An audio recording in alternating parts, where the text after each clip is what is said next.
your head. I'm not saying this is your hair. Okay, freaking me out a little bit.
J on 105.3 The Fan. 4th down and 1 for the Rams. Niners lead by 3, a chance to win it with a stop here in overtime.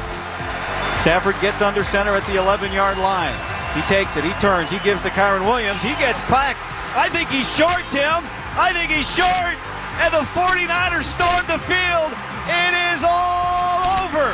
The 49ers have won it in overtime here in L.A. Good morning, Metroplex. That is the way we start the Friday edition of Sean, RJ, and Bobby live on DFW Sports Station 105.3 The Fan. Going to try to get you to your weekend as quickly as possible. Thanks for being a Tolo. That stands for turn it on, leave it on. We got Peyton Russell running the board. We got Aiden in the back running the fan cam, Twitch, and YouTube. And that was an awesome game last night that had San Francisco squeak out another one with the backup quarterback.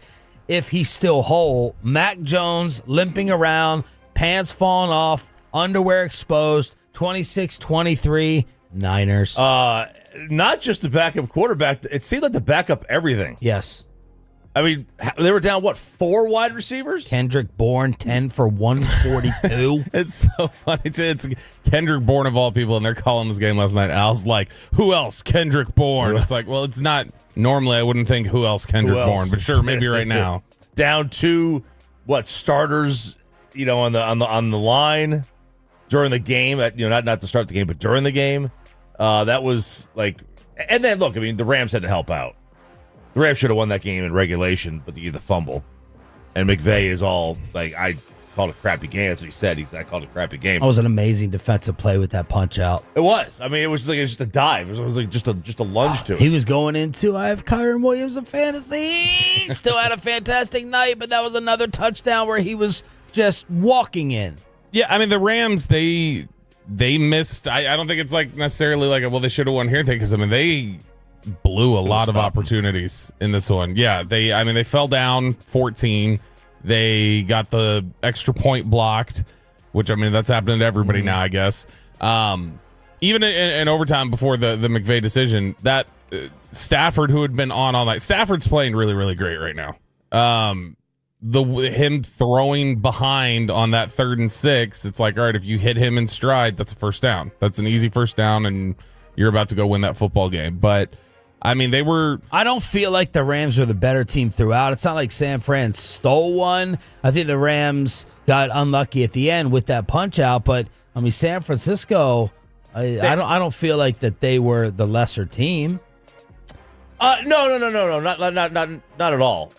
And credit to Shanahan. I mean, when you're down that many people, including your starting quarterback, almost 17-7 San Fran at half. Yeah, when you're down that many people and you're still playing a solid football game, that's a coaching. He's so angry. Yeah, he doesn't enjoy his life at all. He's so mad. He's so angry. He's bitter, and he's always been that way. Has he? Yeah, like his whole time in San Francisco, he's just been this bitter, like, he's so surly and just looks like he hates life. Like, I mean, I two wildly different dispositions of former coaches' sons that ended up being coaches of their own between Schotty and Kyle Shanahan. And Bobby wants to ask Brian Schottenheimer today at 8:20 about that 4th and 4. There you go, Bobby. Not 4th and 5. There we go. The 4th and 4 that had Bobby deeply hurt in Brian Schottenheimer's convictions, and then you get the 4th down last night. Yeah, but I wanted Dak to throw the ball. I wouldn't have handed it off. That's the difference. Sean McVay also. Explain the setup last night. So they have 3rd and 6. I'm trying to remember who it was he was throwing to. Stafford was throwing to. I think it was Tutu Atwell. It was 3-point lead for San Francisco. Rams get their possession, and it's an instance of, okay, you can either kick the field goal and tie, get back out there on defense, or you can go ahead and try and go for the game. And after the 3rd and 6th throw to Atwell, it's 4th and 1. They hand it off, and they get stopped. They run into a brick wall. It looked like as the ball was being handed off, like, all right, he's going to get this. And then it closed up, and then San Francisco was able to get the stop. And afterwards, Sean McVay was like, it's on me. I don't love my play call. It's a bad call. It's a bad call by me. Thought about maybe trying to draw them off sides. I took one. They took the other. And it was a poor decision by me right there. But, you give the Niners credit. They made enough plays to be able to win the football game. We had plenty of chances throughout this game. We stayed in it. We fought. We battled. But I'm pretty sick right now. I'm sick of the spot that I put our group in to end the game. But, hey, these are the tough beats that you got to be able to learn from and move forward, and that's what we're going to do. So Schottenheimer did not like his 3rd down call, and McVay did not like his 4th. I don't hate going for it on 4th and 1 at all. And it's a different question. Obviously, it's a different equation because you're talking about it's a must-go play. How much success has San Francisco had moving the ball in the last in the second half versus what Dallas's defense was facing and what you thought they were going to give up.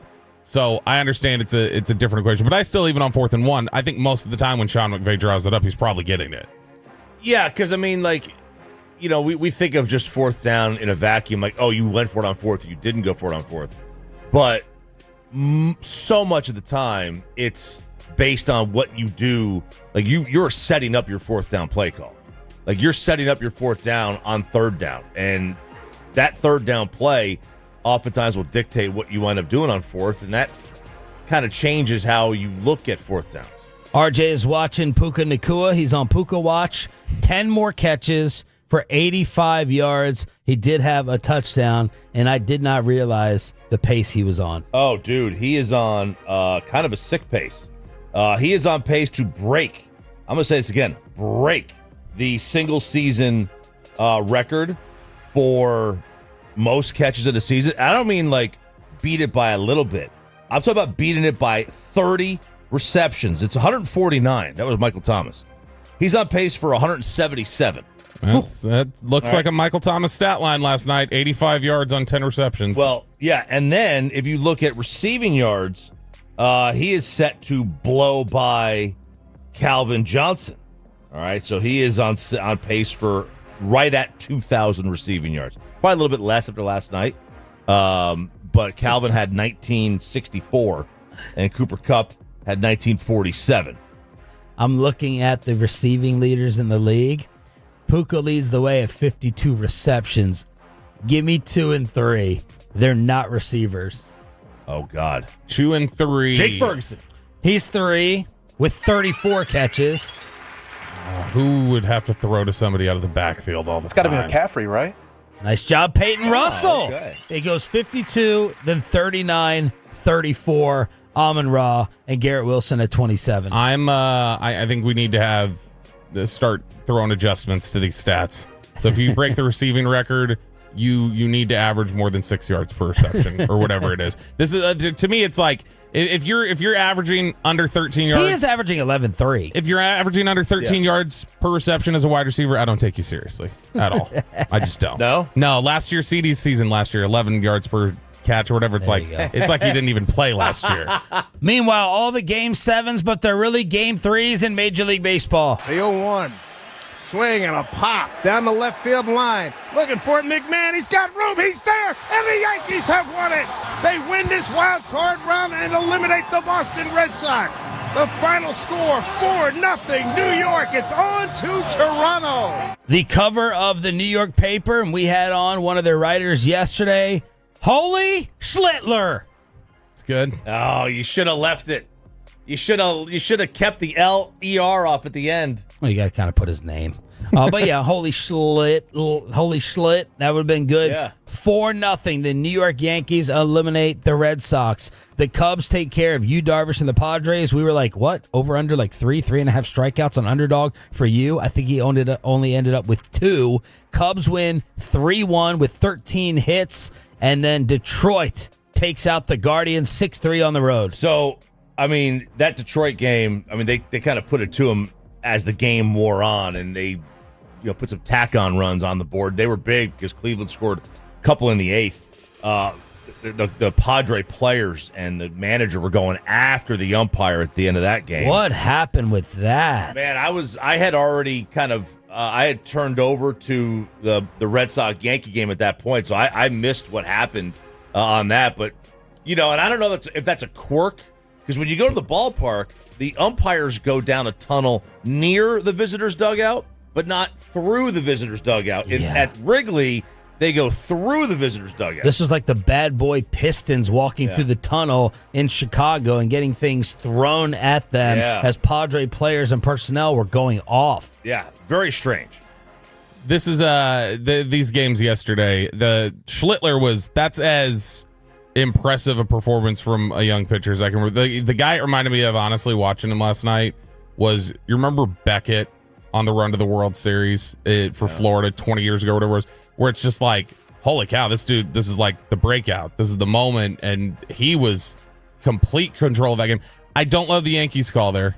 Needed to identify him as future Hall of Famer Ryan McMahon, because that gets you into the Hall of Fame, right? When you tumble over into the stands and you're in pinstripes, that gets you a whole trip to the Hall of Fame. Schlittler is the first rookie to strike out 10 or more in a postseason game in 28 years. Wow. First rookie. First player ever to throw 8 innings, 12 strikeouts, no walks. In a playoff. Loved Boone throwing him back out there for the 8th inning. I did too. Loved it. I mean, that's what you have to do. This is what we have been dying for. The sport has been dying for that pitcher. Like, not Schlittler in general, just like a pitcher who will go out there, the manager who will let the guy go out there. Jack Morris, 10 innings in Game 7. You know, we saw the Tigers Guardians game. You know, those two pitchers combined for 7 innings, the starters. An elimination game. Yeah. That's not baseball. Yesterday, people were talking about your horses not going long.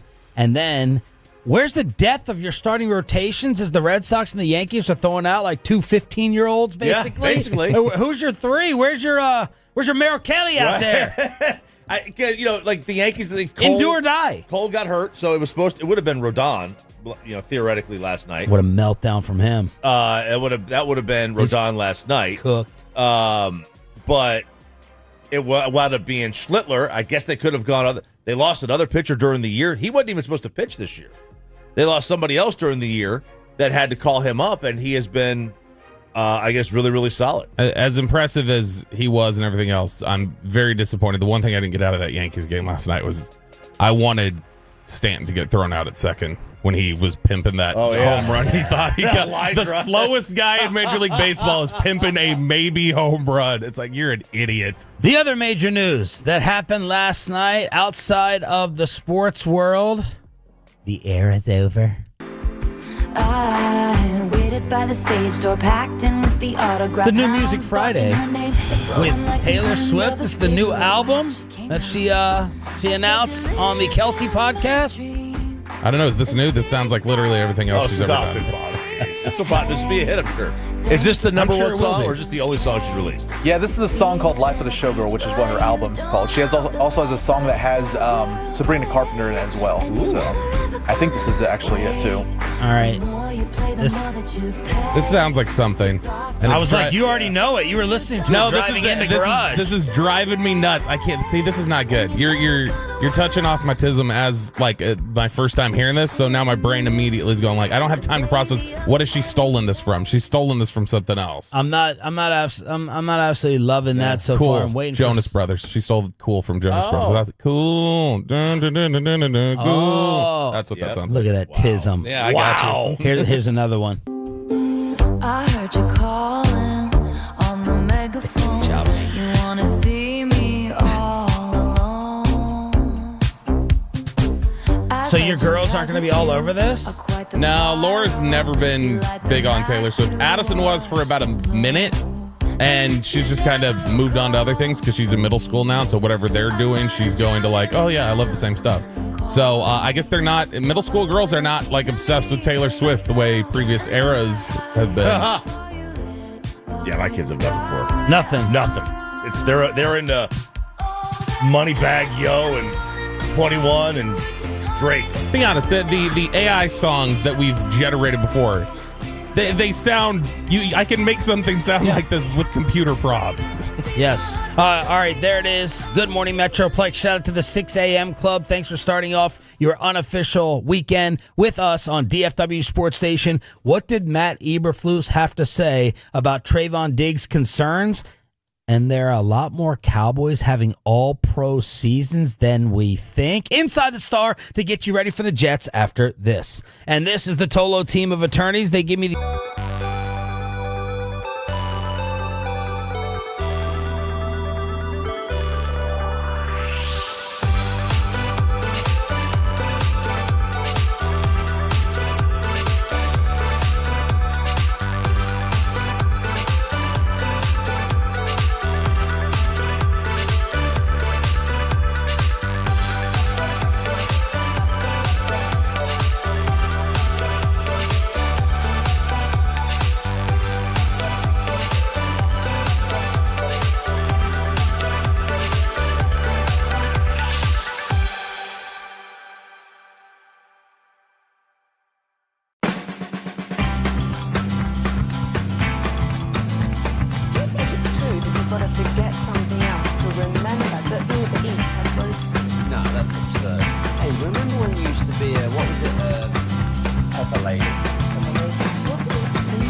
Formula V products? I got to remember that. Well, you know, they say in order to remember something, you have to forget something else. Okay, now that is a very cute. That's like a little shag. I've never seen it before. Well, wait a second. It's the Rachel. Oh, is that your name? No, I mean that's your name. No, I'm John. My name's Jill. Right, but I just mean like this is your haircut, but that's hair on your hair. I'm not saying this is your hair. Okay, forget it.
Franco and Franco. If you've been injured in a car or truck wreck, call Franco first, 214 or 817-333-3333. With Franco and Franco, there's never an out-of-pocket cost. They only get paid when you win. Franco and Franco, the go-to car and truck wreck attorneys in Dallas. From news and notes to the coaches and players for America's team, let us go inside the stars on 105.3 The Fan. Cowboys, Jets, Sunday, 9 a.m. pregame on this radio station, kickoff at noon. Bobby Belt will be there at the Meadowlands. Good morning, Metroplex. It's Sean and RJ here on your official home of America's team, 105.3 The Fan. You know, in the middle of the week, everyone just throws everyone on the injury report. And the other day, we were talking about 17 Cowboys on there. Bobby, tell us how cleaned up it is. Well, it got worse. Literally, the only adjustment is, so when the injury report comes out, you'll see teams like to highlight if there's been a change in status or somebody's been added, you'll see it in bold. So you can quickly just open in the email when they send it out and look and go, all right, how much bold is here? And there was only one section that was bolded, and it was, we've added Marshawn Kneeland to the injury report as well, as he was limited yesterday. But otherwise, nothing changed. All the guys who didn't practice on Wednesday did not practice on Thursday. That includes your Pro Bowl guard, Tyler Smith, who was not available, and concussion protocol still for Tyler Guyton. So you are looking like, generally, if you miss the Thursday practice, if you miss the first two practices of the week, that is not a great sign that you're going to be able to play. And Kneeland started over Sam last week, didn't he? Yeah, Kneeland's been getting plenty of rotation in there, but he has something must have cropped up because he's got an ankle and was listed as a limited participant. He was able to practice a little bit, but it was not much. Wanye Thomas will start at safety with Malik dealing with a toe injury. They don't know if Kenneth Murray with the knee is going to play. Over on the Jets side, Braylon Allen, he's going to be put on IR. Nick Harris is suggesting that it's Jaden Blue time. So now time for Jaden Blue to back up Javonte. Should be. I mean, if you're talking about you're going to be missing Turpin in all likelihood in this one as well.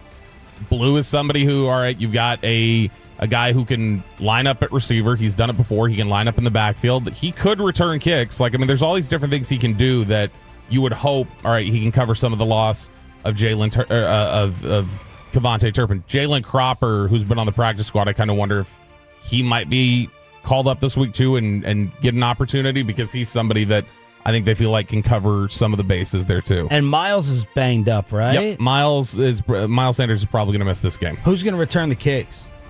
That's a good question. I would assume that it could be somebody like Jaden Blue or Jalen Cropper, like one of those guys. All right. Because honestly, your guys have been. Did Tolbert catch one the other day? Tolbert has done it before, and he's been out there. But their top three returners throughout training camp, it was Turpin, Hurt, Sanders, and then it was Deuce Vaughn, who's no longer here. Also, with the injury situation, do you really want to throw a receiver back there? Just throw somebody back there that I don't say you don't care if they get hurt, right?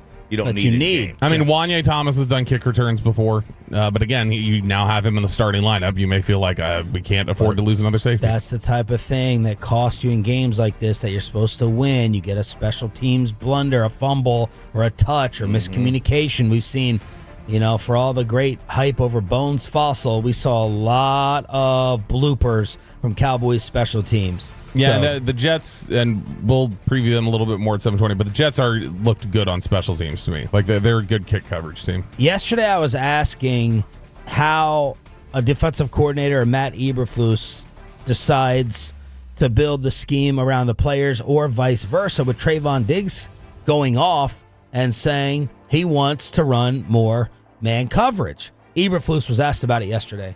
Yeah, good question. Thank you. With the, it's been, in and out consistency wise with the players. The guys have been hurt. Bland was down. Guys were coming back from injury, all those things, and it's nobody's fault, but that's what it's been. It's been some inconsistencies there in terms of having guys available, and you got to move your scheme based on what you have. And I think that's important for any coach to be able to do that. And certainly we got to do a better job in the pass game, but that's the reason for it. Diggs yesterday said he had talked to you about maybe we should play a little bit more man. How do you take those kinds of conversations? Yeah, and I value everybody's opinion, and that's important that you do that as a coach, and you listen, and that's important that you do that too. But we're growing as a group.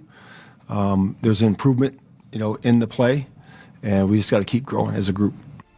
That's like when I'm just placating someone and I'm like, what do you think? And then my brain shuts off because I'm not listening to one word you say afterwards. And I say, thank you for that. Yeah, it's very much the Here's your sticker. Yeah, it's very much I see you and I hear you. I don't think we hand out stickers. We should have more. Yeah, it feels very.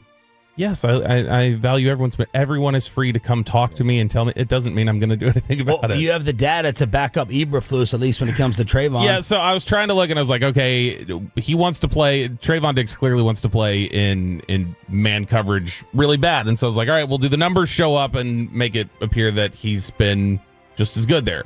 So he has, throughout his career, been significantly better in zone coverage than he has in man. At least if you just want to look at things statistically. Not this year. This year too. Oh boy. Yeah, this year he's been better in zone. You're talking about he allows 10.1 yards per attempt in man coverage for his career versus 7.7 in zone. 14 touchdowns and 5 interceptions in man coverage. He's 5 touchdowns and 15 interceptions in zone for his career. The passer rating allowed is 110.3 in man. It's 59 in zone.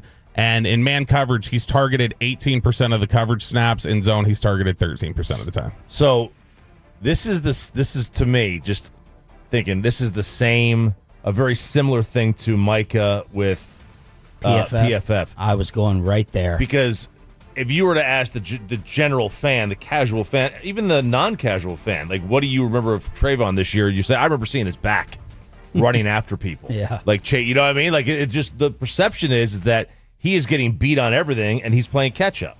Well, he is. Yeah. He's just getting beat worse in man. Yeah. None of the numbers that Bobby said were great to me. If you take no, I mean zone the zone coverage is pretty good. I mean, if you're allowing a 59 passer rating, you've got 15 picks to 5 touchdowns allowed. Like that's now the only problem is assigning who has a touchdown in zone. That is where I thought RJ was going with PFF. How do I judge Trayvon's zone numbers? So covering areas. I give it a little more credence than I would PFF on this one. Who's this from? Next Gen Stats. So this is the NFL's Broadus' favorite site. This is the NFL's tracking method. It's going to be a little more accurate naturally. It's still going to have its blind spots. Sure. I can tell you one thing for sure though. It's going to know with certainty if he got an interception in zone. The fact that he has 15 picks and about as many zone coverage attempts as he does versus the 5 interceptions. And in man coverage, like I said, even if you count, give him more touchdowns that he's given up in zone coverage. It's 14 that he's given up in man. In man coverage, these have been the passer ratings. If you don't include the 23 season where he got hurt 2 weeks in, these are the passer ratings he's allowed in man coverage throughout his career. 120.9, 83, 124.8, 114.7, and this year a perfect 158.3 passer rating. Yeah, I was being a smart ass. I mean, you're right. Like, if the zone numbers are like that, that that turns your brain around a little bit with the year he's been having. And then just in general, if you ask me, does Diggs have better numbers in man or zone? I would have thought man. I would have thought that season he had all the interceptions, was that more man? Yeah, with so that scheme. Now man coverage he did that year. He had all those interceptions. He had 5 interceptions in man. He had 6 in zone. So he was really good. But he also was good. he gave up 4 touchdowns in man coverage that year. Brandon Aubrey was named NFC Special Teams Player of the Month. 9 for 9 on his field goals, going 4 for 4 from 50 plus. And speaking of surprising and scrambling your football brain, RJ Choppy has all-pro teams. So, Sumer Sports, who we've had on, Thomas Dimitroff, Eric Eager at the Super Bowl. I think Eric's gone from there. I think now. they're both employed. Didn't Dimitroff get a job too? Yeah, I think he got a job. So Eager's with the Panthers. So they've been hired into the NFL, but this is the same site. They kind of broke off from Pro Football Focus and kind of created their own thing. Well, they have done their first quarter. They couldn't work with Mosier. Right. They have done their first quarter all-pro teams. Surprised they didn't force him out of the entire sport. PFF couldn't work with Mosier either, though. So. And I was like, all right, well, how many Cowboys are on here? And first one right off the bat, first team all-pro quarterback is Dak Prescott.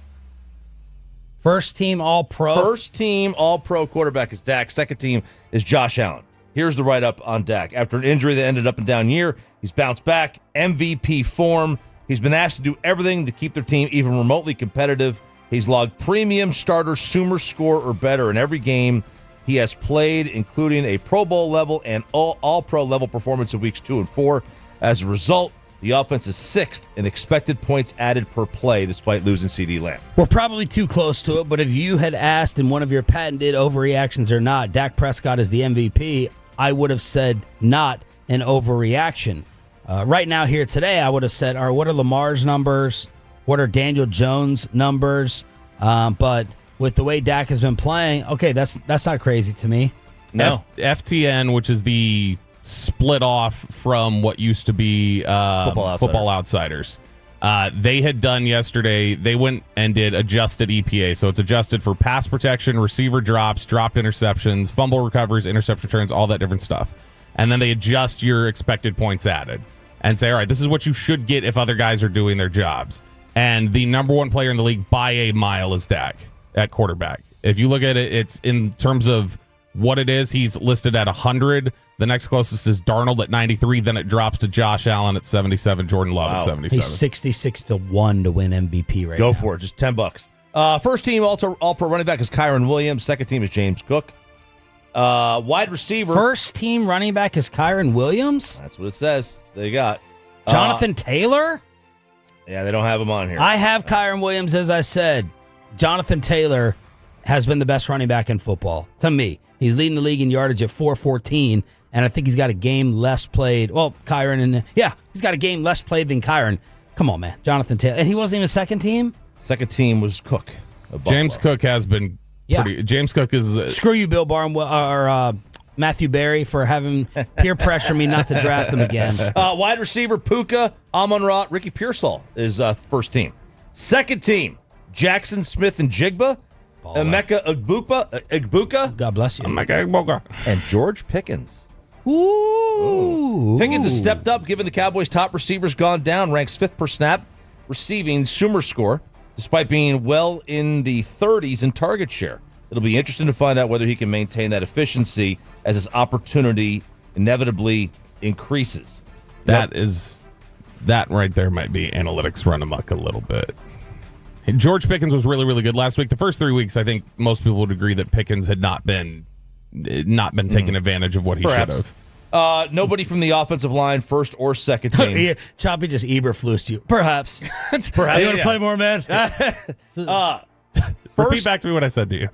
He knows. I'm just kidding. Analytics run amok. Yes, there you go. Edge defender, first team, Myles Garrett. Did you say tight end? I did not say tight end. Tyler Warren of Indianapolis and Trey McBride. Boy, how silly are you, Ben Johnson? Passed on Tyler Warren, went and drafted the other tight end first. Loveland, that's right. Edge defender, first team. There's 2 of them. 1 is Myles Garrett. 2, Micah Parsons. Surprise, the 2 highest paid non-quarterbacks snagged the first team spots.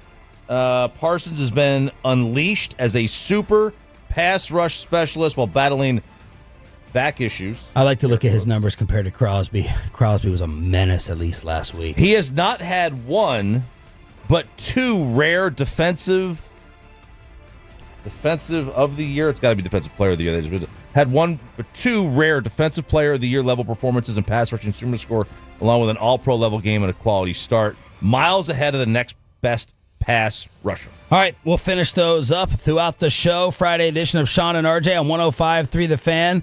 The White House said, you think we're staying away from the Super Bowl? Not so fast. Next on 105.3 The Fan. After we...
something else to remember that Uber Eats has roasted. No, that's absurd. Hey, remember when you used to be a, what was it, Pepper Lady? Pepper Lady? Wasn't it Cinnamon Sisters? Basil Babes. Saffron Squad? Nutmeg Maidens? Pre-curb? No. said that? Was it Spice Girls? Doesn't sound right. Was it Cell Phone Squad?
Market upgrade to your vehicle. Get to Classic Chevrolet in Grapevine today. The back-to-back #1 Chevy dealership in the world. More new Chevys than anyone else, all priced to sell. Visit ClassicChevrolet.com. This is Texas. This is Classic Chevrolet. Together, let's drive, relax, enjoy the difference based on new Chevrolet registrations 2023 and 2024.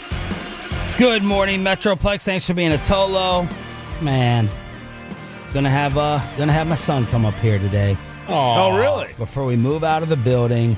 And looks like he's got something going on with his eye. Is this the RJ Choppy right eye issue that you were dealing with yesterday? Oh, yesterday. Is he a stomach sleeper? Man, he's a freaking everything sleeper. At that age, you're turning, you're doing you look like the chalk outline on a curb or whatever. It's like put him in a burlap sack and just tie him up. That's what you got to do to these kids when they're in bed. What does it have to do with being a stomach sleeper? Well, because it makes my eye puffy because all the gravity comes. That's why my eyes get puffy. Is like if I sleep in my stomach, especially with like your head buried in a pillow, that looks like a sty. Yeah, that looks like a sty. Kids get those like crazy because they don't keep their hands off their eyes. Yes, their hands are dirty. Yesterday he was like, this air's blowing right on my eye. I thought it was the air conditioner blowing on his eye. I was like, just move to the right a little bit. Boom, there's the sty. And this is after attempt number 4 of having him sleep by himself upstairs. They have these like kind of wet wipes, 4 styes for your eye that you can really wipe, because there's a lot of dirt that gets in there, and it's probably just a hair follicle. So we'll see. We'll see. Want them to see the building before everyone moves out. Today's part 1 of the move out. Yeah, the last day of all the people. That's not us, but all like the regular staffers, the commoners, as I like to call them, the ham and eggers, the regular ham and eggers. They're gone. They're gone. Last day was yesterday. Today's a WFH day. Work from home. They're working from home today. So we're basically all alone here in the building for the next 5 weeks or something. Something like that. Oh, that's fun. We just get to have free What's run the of difference? No one's here anyway. I know, but I don't have to use the woman's restroom. That's exactly what you Is LeGrande here? Today. Today's the last day. They're leaving before us? They're leaving before us. Yeah, I don't know when. They might not leave today, but Okay. Oh yeah, that woman's restroom. Are you kidding me? I can run down to the first floor, get a Gatorade or whatever else, and then ride back up without somebody else getting on the floor and being like, can you press 5 for me? Can you press 10 for me? I don't have to do any of that anymore. That's great. That's a big win for me. The women's restroom opens up. That's fantastic, which apparently Peyton says the restroom setup at our new place is going to be a little difficult for us. Said he doesn't know that he's going to be able to take potty breaks during shows You anymore. got to walk quick, man. You got another 30 steps to get there. From where our studios are at the new building, the bathroom's a little further. 30 steps doesn't seem like it's going to take all that much. For your goosies, when you're Mr. Goosies, though, I feel like 30 steps is a valuable See, amount. that turn, that's a hard turn that I got to make to this bathroom here. That's a hard turn. And we're sharing the floor with all the stations, too. That stall could be backed up. Oh. Is it a single? I didn't go in it. Oh, man. All right, so speaking of the Grande, Chicolene was in here the other day in the Below the Belt segment talking about Bad Bunny being the Super Bowl halftime act. And, a lot of the controversy, Bad Bunny, not wanting to perform in America. He was worried about a lot of the attendees at his concert being picked up by ICE. So he canceled whatever he was going to do here and did it in Puerto Rico on Amazon. And the thought was, at least from Chicolene, you don't have to worry about a lot of his supporters being picked up by ICE at the Super Bowl with tickets being $15,000 a piece. They're expensive tickets. These are people, regular individuals don't buy Super Bowl tickets. I mean, these things are purchased by corporations. And yesterday, an announcement was made. Not so fast, my friend. There was. Not so fast, mi amigo. Corey Lewandowski. RJ Choppy, you're familiar with Corey Lewandowski. He was the original, you'll remember, he was the original comms director. He was like the PR face for Trump during the first campaign. Oh, so he was like the shaved head, yes, like really aggressive guy who was like, blah, blah, blah, and he was on CNN all the time, different things like that. So Corey Lewandowski is now an advisor to the Department of Homeland Security, and he was doing an interview on Wednesday, and he said, all right, well, the plan now, we're going to have ICE officers at the Super Bowl, baby. He says there is nowhere that you can provide safe haven to people in this country legally, not the Super Bowl and nowhere else. We will find you. We will apprehend you. We will put you in a detention facility, and we will deport you. So know that it is a very real situation under this administration, which is completely contrary to how it used to be. So he's doing the Liam Neeson. We will find you. We will apprehend you. That's right. Good Lord. What are we doing? What are you? It doesn't make sense. I know everyone lies during campaign promises. I thought Trump said this was to go after the dangerous criminals who didn't have citizenship. I thought that's what it was supposed to be. Not surround houses with roofers on top of it who are sitting there trying to make a living. What resources are you going to burn just to win some public political points? To be honest, I would not be surprised if ICE is not at the Super Bowl. I would assume. And Corey they're not Lewandowski is instead going good opportunity. Everybody's talking about it. Let's remind them. Let's remind them what we think about it. And this is why I gotta stop. Well, you're the one who sent a voter feelings article. I know. Well, that's true. I did send that too. But the idea being that I think that every administration, regardless of which side you're on, takes these moments to just go, well, what can we say that'll give us some rhetorical power? That'd be great. For all the people who hate Bad Bunny and hate this selection, we're throwing you a bone. Throwing you a bone. That's what it is. Yeah. And then Chicolene's fighting with Brian Urlacher, bear on bear crime. Armando is a Bears fan, as you've heard here when he pops in studio. And Urlacher's like, hell yeah, send ICE everywhere. And Chicolene wrote back, pardon me? Because I guess Trump pardoned Urlacher's brother. Which I didn't get. I didn't get the joke. I didn't get that either when I first saw it. I was like, what? I thought he was just all caps why is Brian Urlacher fighting with me about this? What's your voter thing? Okay, you might as well just implode the fan text right now. Look, I think this is reasonable. This is safe. This makes sense. You've heard the Ben Shapiro slogan for years now. Facts don't care about your feelings. That's been Ben Shapiro's statement. Is that his saying? Yeah, he was the one who really popularized that. Well, as it turns out, feelings don't care about your facts either. And oftentimes, feelings are what's going to win out in the voting booth. New research said that by analyzing data from 5 United States presidential elections between 2000 and 2016, researchers found that voters are not only swayed by how closely a candidate's views align with their own, but also by how the candidate makes them feel. Emotional reactions, especially positive feelings toward one candidate over another, tend to have a larger effect on vote choice rather than rational evaluations based on ideology. And this makes a ton of sense when you look at everyone who's been elected in the last 30 years. Think about it. It's Bill Clinton, Mr. Silvertongue, George W. Bush, who's Mr. the guy you can have a beer with, the guy you can have a beer with, the guy you can hang out with, Obama, who was supposed to be, here's the polished, smooth, and then you've got Trump, who is one of the better ones at tapping into emotion and where can I find this angle of emotion? All right, I'm going to really, this is the sense and having to control this. Really the only one who wasn't dynamic like that was Biden. And in the past, Biden was thought of that way. He had gotten older and he was a different point, but he was thought of as just Mr. Man, what an everyman. He rides the subway train to get there and he's funny and he jokes around. So this doesn't surprise me because you could be the absolute best on policy. You could have the best possible background, all the different accolades, And if you are wooden, this country's not voting for you. No, because you are voting for the person, not like, because the platform is the platform. At the end of the day, you're voting for a platform on either side. All platforms are the same. The Democratic platform is the same no matter who's in office, and so is the Republican. It's always the same. They can say whatever they want to get elected, but the platform is going to be the same. That's why you're voting for the person who tugs at your emotions, because we don't know these issues. 2016. Like, we don't know the deep. We none of us know the what's the tax policy. None of us know. I did not know Trump was going to get the nomination in 2016. I'm not going to say I was that clairvoyant, but the whole talk all the time was like, Jeb Bush, it's a lock. He's going to grab it. He's going to get it. And I was like, no chance. He's not George. Like, he doesn't have that personality. He doesn't have the ability to connect with, and that's what matters. They're not going to hear you down here under the surface if you can't connect with them up here. Like, and that's the whole, so if you can't do it, it's not going to work. And now research says, yep, 100%, that's what it is. All right, let's get on over. Let's criticize New York a little bit. Oh, please. A New York man. Well, this segment has a similar theme. A New York man is coming after the great state of Texas. Texas Roadhouse is a restaurant, and they have the rolls with butter. Amazing.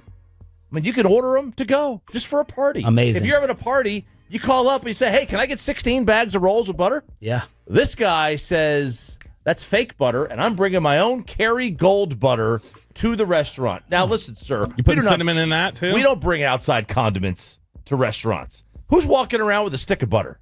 You're just walking around with a stick of butter. That drill team yesterday. Yeah, do not disrespect Honey Bear. The butter bees, yeah. Do not disrespect the butter at Texas Roadhouse. My like wife that. has the butter in our fridge. The cinnamon butter? Yep. It's fantastic. She's got the cinnamon butter in our fridge. I don't know that I would ever use another butter ever. The other than that. Oh man, what's the place she always wants to go to? Although broccoli rice casserole, it's kind of a chain like Cheddar's. Cheddar's has amazing bread and butter. And then Bobby posted something from a similar type place yesterday I had no idea about that set the internet ablaze. I was so What would be mad. real quick though, what would be the one condiment you would take in to a restaurant that you think you would need, that like that type of brand that you love so much? Like, I would probably go like A1 Tabasco, A1 bold and spicy, not the regular A1. It has to be the A1 Tabasco. I'm obsessed with it. Okay. I'm not kidding. I have brought, if we've had some left over and I know we're going somewhere or whatever, I see some in the car from previously, I will take, if I'm not going to Whataburger, I will take Whataburger ketchup in somewhere. Really? Yeah, because it doesn't taste as good other places. Especially the spicy. Really good. You get the spicy ketchup, that one's good. This reminds me though, carrying stuff in there, my mother-in-law literally carries around a tub of yogurt with her everywhere in a cooler pack. And she will open it up, and start eating it. A tub of what? Yogurt. She's probably the Austin yogurt killer. I gotta find. There's an image I have of us in the car where I just like turned over, took a picture. We're like on the highway, and she's just got a spoonful. Is of it yogurt. plain yogurt or fruit yogurt? It's plain yogurt. Plain yogurt? Wow. Yep. So, all right. Yesterday we were going to lunch, Kristen and I afterwards, and I was like, "Where do you want to go?" And she's like, "I want to go to Chili's. It's been a while." Addison was wanting Chili's recently for lunch. She's like, "I figure we can get some to go. We can take it to her and we can sit down." And she's like, "Plus, I haven't had the queso in a while." She is obsessed with the skillet queso at Chili's. Everybody is. It's. I've never had it. It's so. I'm going to get some over the weekend since it's good. Monday will be the death of it. Freeze it. I'm just gonna bring it back here. I'll bring it back here. I'll let you try it, and you'll be able to see what you missed. You can heat up queso. Keep it in the fridge and heat it up. They're getting rid of it? They are getting rid of the skillet queso. We ordered it, and the waiter came over and he goes, "Okay, so you seem like a pretty big fan of it. I should let you know that this is going away Monday." And she's like, "What?" And he's like, "Yeah, it's good." He's like, "Some things I get when we get rid of them off the menu because they don't sell very well." He's like, "This is one of the things we move the most. I don't know why we're getting rid of it, but we're getting." He said, Maybe you can start an uproar to save it. That's what we're trying to do. And the internet was outraged yesterday. He said that they're going to like a traditional like yellow restaurant queso that you get anywhere else, and that's not a bad mistake. I had a horrible queso yesterday. Oh, the Chili's queso is fantastic, and it's going away. Monday will be the last day. Sean and RJ here on DFW Sports Station. Thanks for being a Tolo. That stands for Turn It On, Leave It On. Shout out to the 6 a.m. Club. We want you to win our final Ed Sheeran. See, Bobby, Choppy has screwed up the name of this guy for me. Ed Sheeran tickets. There you go. Coming up at 7:20 in the Expressway. First, let's get some football picks. The Degenerate and a college football kegger for an awesome Saturday. And RJ says UNT is going to the playoff. next on 105.3 The Fan. But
105.3 The Fan. I'd like to know where Lou Holtz is right now. Oh, I win. Google me. We're not hosting an intergalactic kegger down here. Shout out Denton.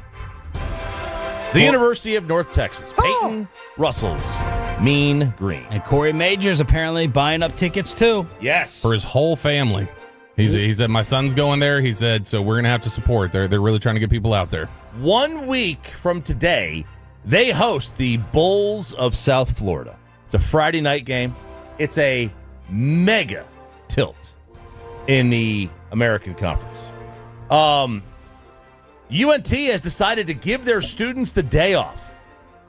They have canceled classes for next Friday in preparation, in observance of this football game, in observance of day drinking, because I like to say, you can't drink all day if you don't start in the morning. All right? And that's what these kids are going to do. Shout out to you, Peyton. You're going to go to this game. I could tell. Yep. You're going to this game next week. It's a mega, mega football game. I'm old enough to remember they didn't even cancel classes on 9/11. Here we go. God, all right? You get over it. Get over it. I saw the building tumble, and I went right to class. Are you really going?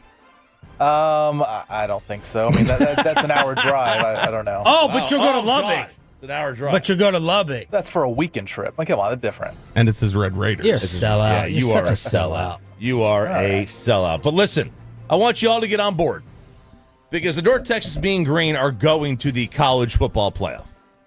I went and looked at their schedule. Do they play Memphis this year? No, they don't. Do they play Tulane this year?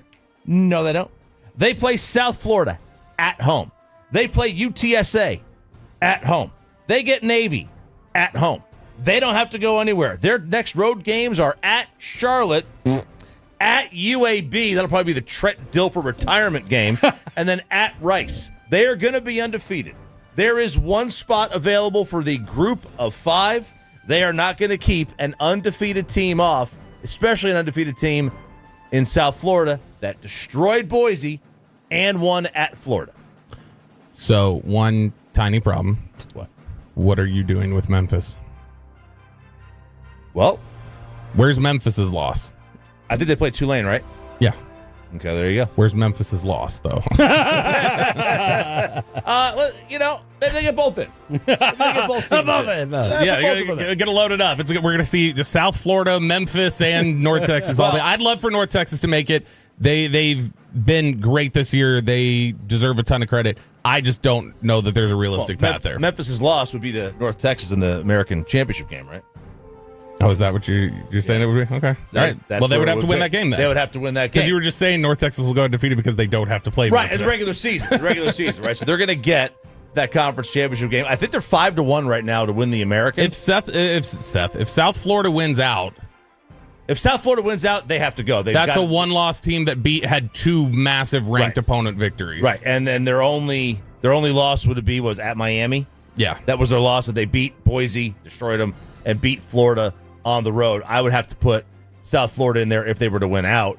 But North Texas and a favorable schedule and an unbeaten season, just put them in the conference championship game. Do it right now. Big games this weekend. Texas and Florida, 2:30. This is going to be I would not be stunned if this was a 17-10 game. Those are 2 very good defenses. The Florida, they like to slow it down. That's being nice. But even like Florida, like they played Miami, tight-ish. They only held LSU to 20. Arch has not torn the cover off the ball, to use a baseball term. 41. Yep. So I like right now Texas, Florida, 2:30. I kind of like the under on that one. OU, Kent State, 3:00. A&M, Mississippi State at 6:30. Tech and Houston at 6. TCU, Colorado at 6:30. SMU, Syracuse at 2:30. Who had the Mike Elko note? I did. So Mike Elko is the A&M coach, and this was coming. We could see this. This was, I thought when I first saw the headline, I was like, ooh, big mistake. Then you got to go listen to the audio. You can hear he's kind of joking, I think. All right, so I'll let you guys in. So I've tried all kinds of things. So today what we started was the Texas A&M Football Coaches Cabo Fund. And so what's going to happen now is every time one of our players gets a penalty, they're going to contribute to the coach's Cabo fund. And so we'll see if that works. So the initial thing was like, he's going to start fining players. And I was like, ooh. That's why Mike McCarthy's on vacation right now. There you go, the Cabo fund. So, and I think this is like the general progression. You pay players, when they do something they're not paid to do, they have to get reprimanded. How do you reprimand people? Generally, you reprimand them through the wallet. But in college football, you start finding players, they're going to enter the portal. They're going to go somewhere they don't find players. Yeah. Where they keep all their money. But this obviously was in jest. Yeah, and it's obviously a reference to the more penalties you guys have, the more you're going to send us to Cabo because we're not going to be playing very deep the rest of the season. Fans would love that, though. Oh, they would. They would eat something like this up. And I have not heard of a coach doing this yet. I figure because it'd be stupid. And not everyone makes money. That's true. Not every single player is getting paid on the college roster, I assume. He is the least. Yeah, no, not everybody is. Well, not half. They would get something. They would get something from the NCAA video game. Well, they would get something from the video game. They would get something from. They're going to get some kind of a. What percentage of the roster is getting money of a college football roster? Oh, a lot A&M. of these. Yeah, a lot of these collectives they'll get, some, but it's not. Most of them are not getting like a ton of money. Like it's not like it would hurt to get fined. Most of them. Yeah. You might. You're if you're the third corner, what are you making? Probably whatever is there in collective stuff. Not much at all. You're not getting anything for yourself. There's nothing for you. Anything you have is a group thing that everybody's getting. Maybe $1,000 or $2,000 a month. Yeah. Now, if you're like a big time recruit and you're the third corner and you're just a freshman, maybe, but maybe just during the season for like 4 months. You might get $8-10 out of it. Right. You know, but they'll probably get something out of it. By the way, Mike Elko is the least football coach looking football coach I've ever seen. No, it's the Michigan backup coach. Yeah. Biff. The guy is going to smoke a cigar and eat ice cream. Biff Poggi. It's literally just the glasses with Elko, I think. It's just that he doesn't. Whenever I see him, like, he's coaching? No. It doesn't. He doesn't seem like the guy that strikes you as the holy cow. This is football coach guy. I have to do this before we get into the degenerate.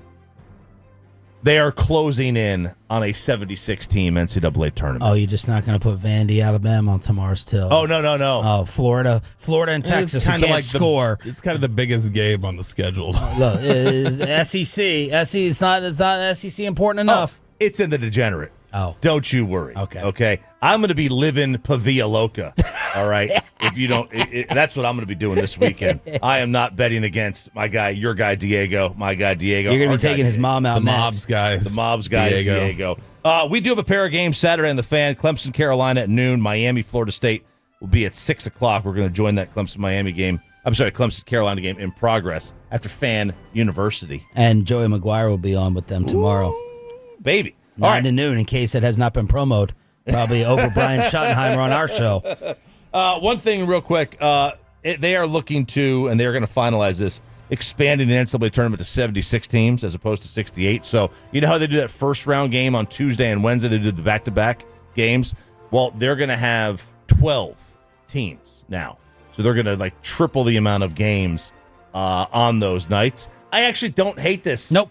Because don't care. You're going to get... It's better. Half the people don't even watch those games anyway. Half the people don't watch regular season college basketball. Right. So half the people don't watch those first round games anyway, like the Tuesday, Wednesday games. Yeah. Right? Because you're getting...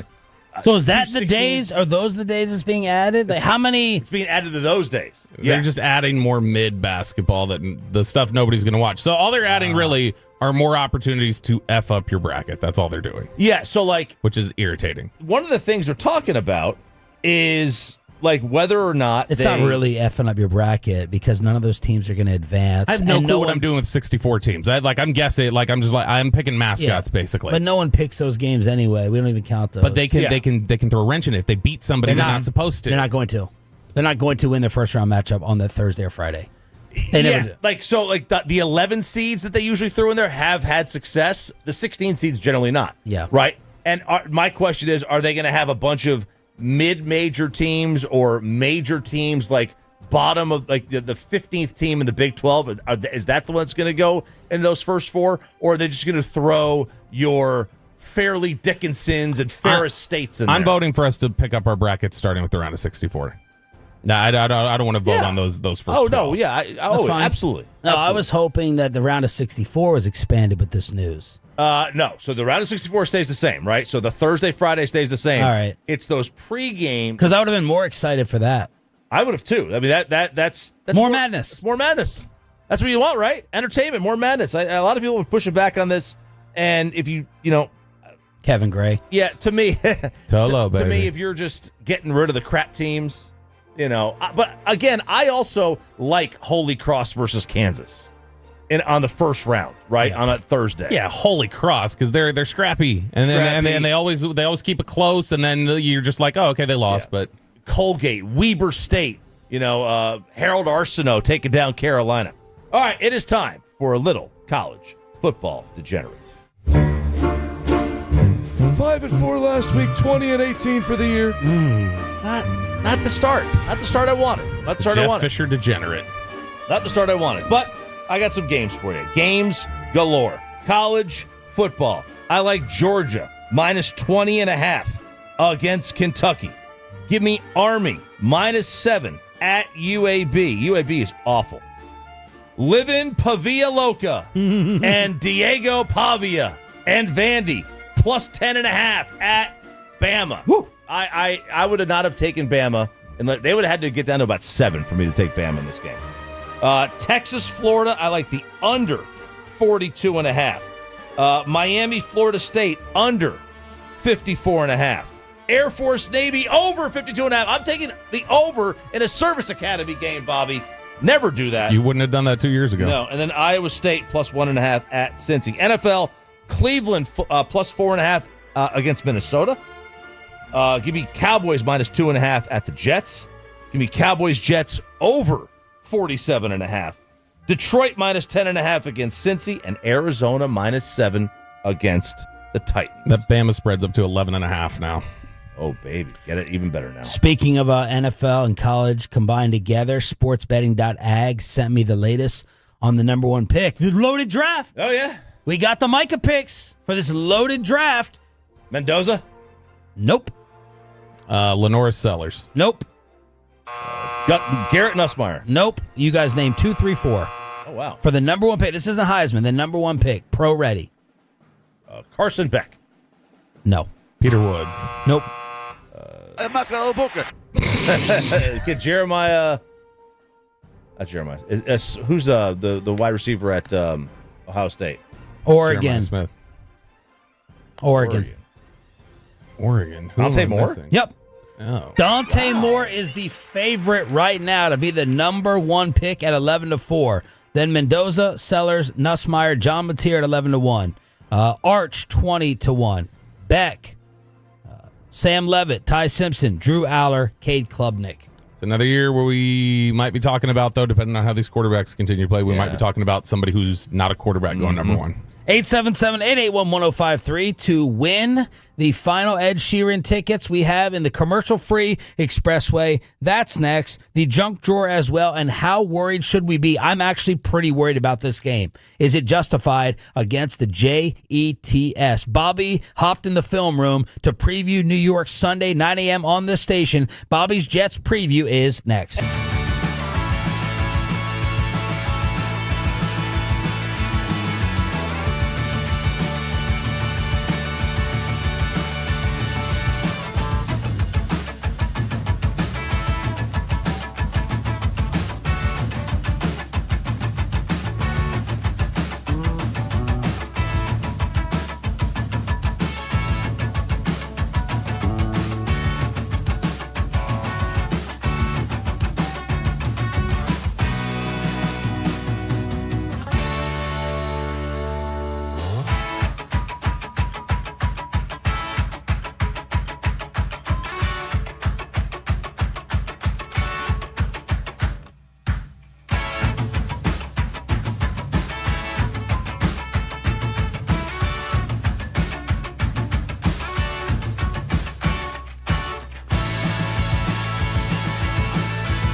That's absurd.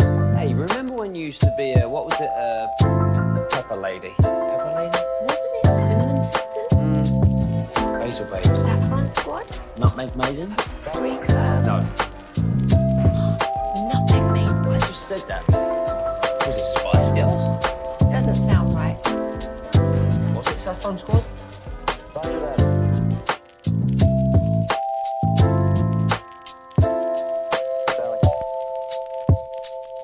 Roger that.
Roger that, Sally.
Brought to you by the On-Time Experts, and the HOV lane of the Expressway is driven by Mercedes-Benz of Plano. Good morning, Metroplex. We are commercial-free with the Expressway on your home of the Cowboys and Rangers. Thanks for being a Tolo. That stands for Turn It On, Leave It On. Sean Sharif, RJ Choppy, Cowboys Insider Bobby Bell. And you know what, Pepe? Let's hook everybody up right now for listening to this segment every day. Now I'm singing like, girl, you know I want your love. Your love was handmade. All right, tell us that's right now. Call in number 10 at 877-881-1053 wins a pair of tickets to see Ed Sheeran at AT&T Stadium in Arlington on October 24th of 2026. That's caller number 10 at 877-881-1053. Y'all got to get on the fan cam. You're getting a live karaoke performance from RJ Choppy right now. Working. It's catchy. Your microphone's off, Dip. It's catchy. That's his worst song. It This? is. Yeah. Especially sounding like that. What is that? Why is it so like... It's fine. It's good. It is catchy. It's catchy. Drink your water you went to get. That is. I was parched. I was parched. The 5 things RJ wants to see in the Jets game and the official picks from you at 8 o'clock this morning. First, Bobby in the film room. Yeah, this New York Jets team is not as bad as I was anticipating they were going to look like. There's clearly a lot of issues with them in terms of execution. Defensively, they've been really, really terrible. They've had the issue of, Justin Fields having to miss a game prior, but this is a pretty good team. In terms of like talent. They've got pretty good talent. They've got guys who can make things difficult. So, this Jets running game is legitimately scary for the Cowboys. Their defense needs to be as good in the run game as they've been to this point. Everything that you talked about when you went and got Kenny Clark, everything you're seeing from Donovan Ezraku, everything else, you need to be on your game in this one because Breece Hall has been really, really good. Justin Fields is really, really good with his legs. And it's a case of, and we'll get into this more in just a sec, but it's a case where this offensive line is more than functional. This is a really strong offensive line that I saw on tape in the run game and in pass protection. We'll get into the pass protection stuff a little bit more here in a sec, but the running game is something where they're consistently 5-6 yards a pop. They're taking things that should be 1-yard losses and Breece Hall's turning it into a 20-yard gain. It's been a really effective running game from the Jets. How has he looked? Because everything I see fresh. Really? Yep. Man, because like a lot of people that I've read is like, but he lost his burst. Basically the same thing as Javonte. Lost his burst. And last year he did. But it's back this year? Last year he was really bad. I want to say something just so I can be right on Monday, even if the Cowboys don't get the outcome I want. Are we overhyping the run defense? You just did it. Maybe not. You just complimented them. I won't say you're overhyping because I could be wrong here, even though I doubt it. Jerry Jones, the coordinators all talking. Give me a grade of the Cowboys' run defense so far this season. My theory is they're so bad overall, and the pass defense is so horrific that we're giving some undeserved extra flowers that are left over to the run defense. They're giving up 123 yards a game. Now that's not bottom 10 in the league, but you're right outside of that. Mm-hmm. And in terms of the total yards allowed, that you have given up, it doesn't really matter. I'll just go off of rushing yards per game, 123. Does it say that yards per attempt allowed? It's their 11th in football. Yeah, I would give them a B. I think they've been a B. I don't think they've been like the best unit in football, but they've clearly had. Philly was trying to run the ball on you in the fourth quarter, and they were having trouble with it. Other teams have tried to. All right, let's see if we can. We had the 17 play yard drive, whatever. 11 straight running plays or whatever. Yeah, I think that stains what otherwly has been a good run defense for the most part. Look, I'll give it it's clearly being graded on the curve because the I'll be honest. The pass defense has been so bad. It's been so bad. I've barely noticed the run D because I'm so focused on how bad the pass defense is. C+. I just feel like it's a matter of how you want to pick on them. Like now, the pass defense I do think is worse, but if the Jets decide to sit there and run it 45 times, I don't have a B grade level confidence in the Cowboys' run defense. That's just me. Now, the Green Bay ran it for 164 yards. Mm-hmm. That's not good. That's not B. No. That's not B level. No, but I mean, it's also like when you look at what it was also they ran the ball almost 40 times. Like it was 35. They were 4.7 a carry. Yeah, it was, and that's the thing is that when you look at the way it's Micah had 10 pressures too. Did it feel like Micah had that impact? I did not feel like Green Bay's running game had that impact. And so to me, I think that they had a couple different instances where there was a big, a run that was broken. Jordan Love had a big scramble. They had Josh Jacobs that broke off, I think 2 of them. But for the most part, to me, I'm looking at snap-to-snap consistency. What can I expect from them? And it's not even that the linebackers have been good. It's the defensive line. The defensive line has done a good job to me in the run game. I'll give him a C-. I just want not that. Even a C, not even a flat C. I want that said before the Jets because the Bears let you off the hook. They didn't have to run it because Caleb was flashing his nails, his 4 nails to everyone for the 4 touchdown passes. I don't think the Jets are going to throw it around. Now, should I separate it with running quarterbacks? Handing off to the back and then adding the quarterback in there. Yeah, because Hurts was a big part of Philly having any success running the ball because they were scrambling around. He'd go, okay, I guess I'll run it for 20. And that was a problem. You've got on the 11 straight run plays, I know they ran it 11 straight times. I think 3 or 4 of those were designed passes where Caleb Williams ran. Like it wasn't like they just tried to line up and do it 11 straight times. Am I wrong, Fantex? Give me a Cowboys rushing defense grade so far. Fields has run in the 3 games. Give me a Fields over under. 48, 49, and 81. I'll set it at 55.5. 48, 49, and 81. I'll probably take the over. I'll take the under. He's going to have 50 on his own. Yeah, he'll get about 50. Are you counting that in the yards allowed rushing? Designed runs, I would. Designed runs that's fair. If Hurts, I don't look at as Hurts was like, man, they went in there with a game plan to run Hurts on you. Hurts was running around and they went, okay, I'll go. And so to me, that's just a different issue. Now, that's still about discipline for those players, but to me, they're not in a mindset of like, all right, here we are, we're playing run defense here. They're getting too aggressive trying to get upfield, and things were blocked up for forever, and that's where they ended up being in a position to have that. I do think that overall Dallas has been not a great run defense or anything like that, but I think that overall that's been if their pass defense was good, they would be able to get by with the way the run defense is played, I think. I think they'd be able to have success with that. The Jets are going to challenge that. Breece Hall and Justin Fields, and some of the stuff Justin Fields does, they'll do the RPOs, they'll do the the option runs with Fields and Hall. They'll have different designed runs for Justin Fields. Breece Hall, like I said, he has had a couple different instances on tape this year where it's like he's got a 1-yard loss and then he's, pivoting back and breaking a tackle and showing really good contact balance and able to break it for another 15. So I think the Jets running game has been really good. Justin Fields, yesterday we were asked our trivia question, Babe Laufenberg-esque, of who's the Jets' number 2 receiver, and none of us can name it, and I don't know if Justin Fields can name it either, because Justin Fields appears to only trust Garrett Wilson, and that's about it, which is...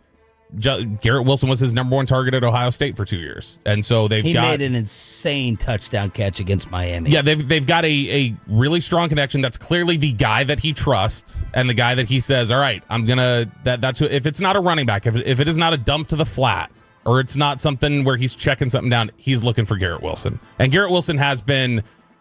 Brian Costello told us yesterday that Garrett Wilson has played really well, even with the numbers maybe not totally matching up. He's been really good. It's the case of pressure versus finishing the sack. Garrett Wilson's winning pretty consistently. Garrett Wilson and Justin Fields on Underdog. Promo code TOLO, TOLO.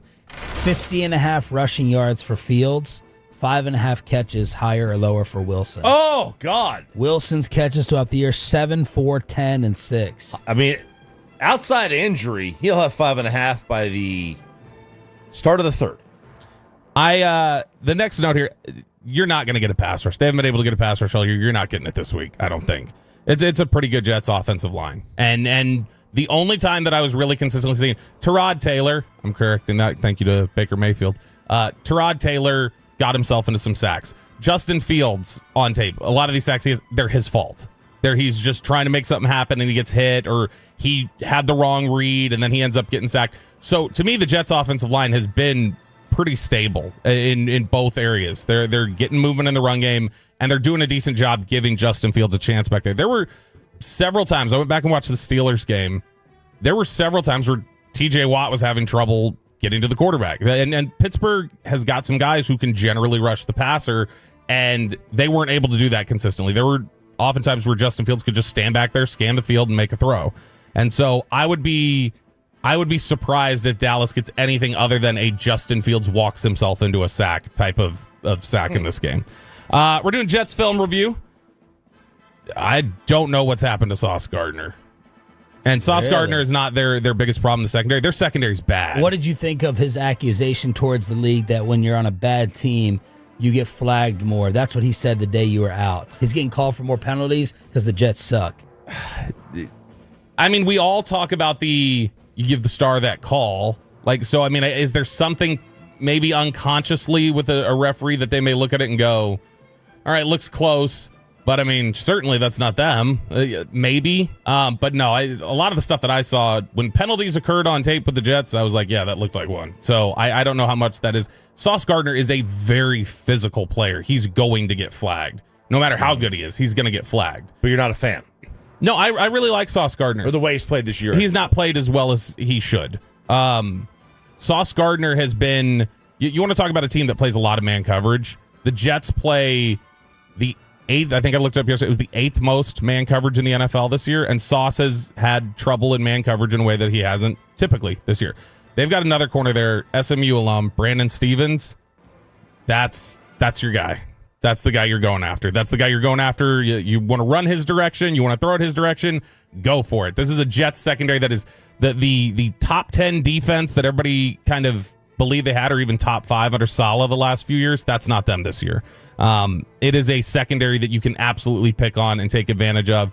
And Brandon Stevens, to me, is the mark. That's the one you go get him. He's the guy. But Sauce Gardner has the number in man coverage. He's allowed, I think it's 9 for 150 and a touchdown this year. I mean, his target, he has not broken up many passes at all when he's been targeted this season. It's a bad tackling team. The Jets. Oh. The Jets. It is a bad tackling team. It's a team that will take what should be a 3-yard gain, and all of a sudden it's 15. It's a team that will, here's a little pass to the sideline. It's just an out route. And then, you had some lazy defenders who kind of thought, maybe they're going out of bounds. But, they tiptoed, and they kept going, and now they've picked up 20. They have a lot of sloppiness and some laziness in their pursuit. So the Jets, to me, as much as I want to say, man, if your offensive line is banged up and you've got Javonte Williams playing like he is and you're missing 2 of your top targets, this feels like a game where you could run it and you could kind of slow the game down for yourself. It feels like such a good opportunity to throw it on them too. And I wouldn't normally think that about the Jets. I just assumed heading into this, we would be able to, say running the ball would be the thing that would have the most success. It doesn't look that way. The Jets are bad as a run defense. The first game against Pittsburgh, they were pretty good, but as the season has worn on, they've had issues stopping the run. I think they're bottom 5 right now in yards per attempt. So, all these things you've been saying and studying, I was trying to wonder how Vegas was looking at this game because it's only been like 2.5, right? And I was talking to my handicapper. He said, what % chance do you give the Cowboys of winning? And I was like, I'm really bad at this. I don't know, 60%. Yeah. And he's like, we've got it as a coin flip here. Yeah, I would. And I was like, what? So would that surprise you? It doesn't surprise me. I mean, make the pick at 8, but I'm worried. They're not. Justin Fields could Kyler Murray them or any other running quarterback. Yeah, and not just that. This is the final note I have on this. Quinnen Williams is still terrifying. Like, he's a terrifying player. And if you are missing, and all these Cowboy injuries. Yeah, if you've got the injuries. If you have one offensive lineman from your normal starting lineup, 2 of your top 3 receivers, I did say top 3, Devontae Turpin, RJ Choppy. You're missing Miles Sanders, who when Miles Sanders has had to be in there, has been good in pass protection and has helped out covering some of the mistakes that are in there. When you've got all of this playing towards you, the Quinnen Williams rush up the A gap and the quick pressure on Dak, that's concerning to me. And they've got another guy on the edge, Will McDonald, who's had success. If you're talking about Quinnen Williams, pressure in the face, and Dak's trying to roll out, and then he's rolling right into Will McDonald because they're starting a left tackle that's not experienced. There's a lot of ways that this could go sideways for them if Dak is not on his game the way he was last week against the Packers. Bobby Belt's film room to study the MESS. Hopefully that does not come back and haunt me. Monday morning, 9 a.m. pregame Sunday on this station. Kickoff at noon with Brad and Babe. Babe Laufenberg will join us at 9:20. Brian Schottenheimer at 8:20 after the official picks from you at 8 o'clock. Congratulations to one of our top Tolos, T. Rainey. for winning. Pepe said he won the Ed Sheeran tickets. So awesome for TR. Let's clean up the junk drawer. Did you know that Benjamin Franklin invented the junk drawer? Junk it! I will start off here. All right. Here on 105.3 The Fan, commercial free with the Expressway. Sean Treef, RJ Choppy, and Bobby Belt. I don't know if you guys talked about this last Friday as Brian Schottenheimer was making fun of me for being curled up. He wasn't making fun of you. He was legitimately disappointed in you, I think. Yeah. And he keeps renaming this show. Like, I'm going to have to remind him. I'm going to have to remind him. I knew when he said that. I was like, that shot, I love that. That's a couple times now he's made that comment, so we'll see at 8:20. I don't know if you talked about this or not, and I wanted to talk about it last Friday because it would have been the most appropriate. We lost Ruben. Uh-oh. R.I.P. Well, you know what?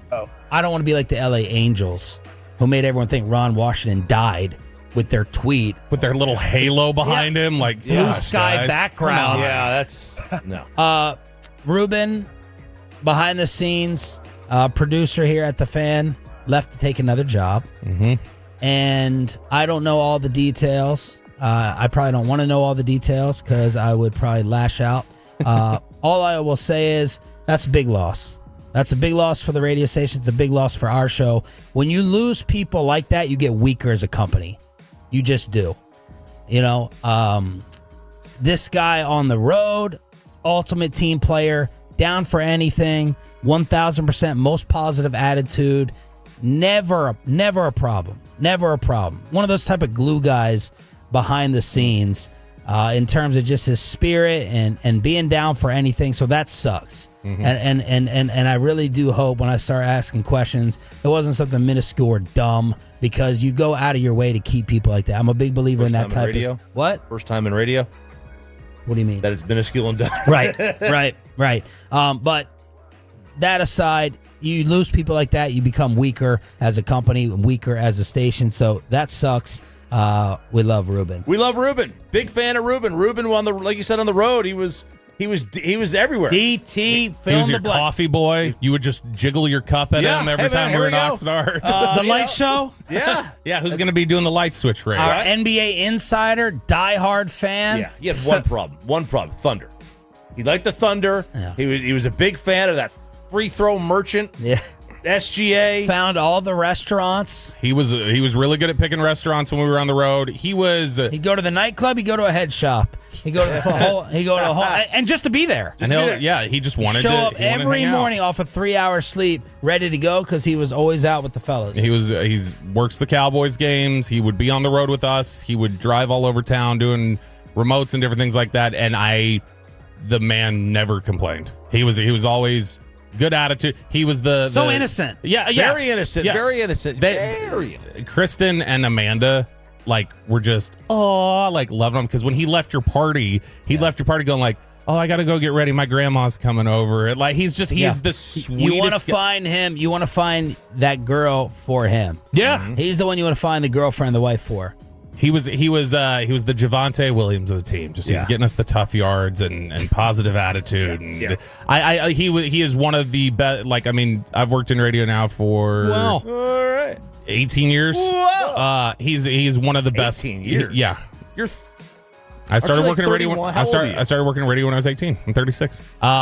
He is one of the best people, period, on any level of this industry that I've ever met. He is a great person, and he'll have success doing whatever he's done. And it's really disappointing that things couldn't work out. I have one thing that hits really hard with this, and it's so I'll be bringing it back to me as I do everything. Yep. I thought honestly that him and I were bros enough that he would stay just for you. Just for me. Yeah. And that hurt. I don't think you'd be very high up on the list. You treated him like an errand boy. Oh, absolutely not. The only time I saw you get Ben Rogers diva-esque behavior from you was with Ruben. Oh, no. Go in the merchandise store and hold up these shirts to see if my girlfriend or fiance likes them. Coffee. I never snapped. Ruben and I. You're doing it with Reitman now a little bit, but with Ruben it was bad. You abused him a little bit. Ruben was my guy. He was. My guy. He was literally your guy. No. I don't think Ruben would think of it like that. He wouldn't because he's too innocent to think of it like that. I legitimately. Yes, Chop. Yes. I'll do whatever you say. Here's the greatest testament. If any one of you would have won $1,600 on the slot machine in Vegas, I would have been so jealous and so upset that I was not sitting at that slot machine. When Ruben won $1,600 on the slot machine in Vegas, I was just thrilled for him. Yeah. And he is going to be missed around here. It was disappointing news. It was the Firehouse was a great time being out there in Ennis, but it was weird because you weren't there, and then it's like Ruben's not there. Ruben's been there for every single one with us, and so it's like, man, like Ruben's not here cutting it up and doing these other things. So that was definitely sad news. Junk Drawer right here on 105.3 The Fan. All right. Get ready. And I got to hand it to you. I got to say this, okay? For you kids out there, this is going to be the best Halloween you've ever had. The best. Because the list of already, and have you guys bought your Halloween candy yet? It's at the end of the month. No. All right. We are going this weekend. We are going this weekend to make, because we want the good stuff. But the top 10 Halloween candies already purchased for this year is setting up to be a banger of a Halloween. All right? So excited. Yeah, I am excited because I can't wait for my kids to go out trick-or-treat and then me get all the candy. What's your tax? About 10%? Or is it just specific items? It's just, I just go grab. Okay, I just go grab. The Haribo Gold Bears. Those little gummy bears. The Haribo ones. The bag. That's number 10. Twix. The only candy with the cookie crunch. Milky Way. Not a fan. That's the only bad one. Hershey's milk chocolate, the regular ones. Sour Patch Kids. Snickers. Kit Kat. M&M's. Peanut M&M's. And Reese's Peanut Butter Cups. These are the top 10 purchased already. It's only going to get better. This is setting up to be the best Halloween probably ever. Why? You act like you're unveiling some new candies. It's not. You just named everything we eat every single year. What's the best? None of those crap Peeps or Cadbury things or Milky. There's one Milky Way in here, but all the rest of this crap that people throw out there. They get the Swedish Fish. Nobody wants those dime store gummy bears. All right, we don't want that. We want the good stuff. So far, some of these so good. Economic numbers and things I'm seeing. Those lower tier candies, I think they're going to be making some appearances. What are what's the candy you hand out at the Sharif estate? Do you do like the full size candy bars, or do you do just regular stuff? I don't even think I've handed anything out in the new house. We went walking around. We put a bucket out. Yeah, and put a bucket out at the end of the driveway while I'm trying to take the kids out. And you're in a newer development too, so I would wonder if houses are way too far apart. Yeah, they're like even a trick or treating culture in that. We that was I tried to get the cheap candy. Amanda scolded me for that. I'm sure the picture is still somewhere here in the archives of the ghetto candy that I put out. Just at the end of the driveway. Don't even come up to my door. I'll leave it at the end of the driveway. You just grab a handful of Twizzlers and throw them. Oh, no, not Twizzlers. Oh, sorry, you grab a handful of Red Vines. Twizzlers is way too name brand. That's awful. Nobody wants Twizzlers. That's way too name brand. That's lower than that. My kids are always the worst with this. I can't tax my kids' candy because they don't like chocolate as much. So they will always pick, let me get Dots. And they'll pick stuff that out of a bowl. And I'm like, gosh, you guys are making Now, what do you mean candy. Tax? You tax your kids' candy. Yeah. When the candy comes back, you go, all right, you gotta pay the man now. Yeah. And then you start going through and you go, all right. The VIG? You gotta teach them. You gotta teach the them fig. about the life, That's my only almond joy. Well, now it's mine. So and you don't get it. Oh, that's your interest payment. Yeah. See, there's federal income tax, there's state income tax. Yeah, there's all this that we have. All right, what are the traits of being cool? What are the coolest things? Look on a fan cam. Beard, hat. See, this is perfect because now I'm going to get the opportunity to decide which one of us is the coolest because we have science to back it up now. New research from across 12 countries. They went to various countries, researchers did, and found out what are universally considered in every culture cool aspects or cool personality traits, and they settled on 6 of them. And now we got to see who checks the most boxes here. Extroverted, outgoing, and social. So they say that's one of the 6. We've got extroverted. Hedonistic. Ooh, Choppy's got us. Oriented towards pleasure and enjoyment. Basically overall else. What does that mean? Like you're just the pursuit of pleasure, like with that, like balls to the wall, like, hey, I want to get drunk, I'm going to throw back some shots, like don't care what it does to my liver, that whole thing. Adventurous, willing to take risks and try new things. Open, they're curious and receptive to new experiences. I'm so cool. Powerful, they're influential or charismatic. autonomous, independent, and self-directed. So those are the 6 traits. Who checks the most boxes here? I'm not even kidding. I think it probably is Sean. Out of those personality traits, because there's a lot of that I'm not going to be. I'm not going to be extrovert. You can be. It just depends. Yeah. I'm not going to be open and curious about new things. If it's not like I will. No. That's for RJ. Might probably be the most there. On open and just curious to try new things. Yeah. Yeah. I don't want to try a new restaurant. Just because, like, if it's not good, on the chance it might not be good, I don't want the night ruined because it wasn't good. Yeah. I can't look past it. Yeah, the one thing that Sean and I are slow to adopt would be technological. Well, I didn't hear that as a category. No, but like that would be like, open to new things, right? I know it's not what he's talking about, but like that's the one thing that we're not open to. Like, we still are on DirecTV Stream. I feel like we still do email instead of Google Docs. Like, I feel like that's a very subtle attempt from Choppy to request that we change the way we stack the show. Yeah, I feel like it's like, hey, let's go salsa dancing. I don't think tonight. it was very subtle at all. No, it wasn't. I feel like it's, hey, let's go salsa dancing tonight, and I'd be like, no, I'll go, but I'll watch. I'm not going to do it. I feel like RJ would probably do it. I would not see. Oh, gosh, so I got a wedding next week where I've promised Kristen that I will dance with her. And I never have. We've never danced ever. And I know you got have married. to teach me to. I know. Yeah. What happened for the first dance? We didn't do any of that. Oh. Did you have a DJ? Mm-mm. No, it was a very small wedding. Okay. Did you have like a party, a reception? Yeah, we had a reception. Who played the music? I think it was just something off a playlist or something. I don't remember. It was 11 years ago. Here's what I'm going to do. No first dance. You go to Billy Bob's all the time. Yeah.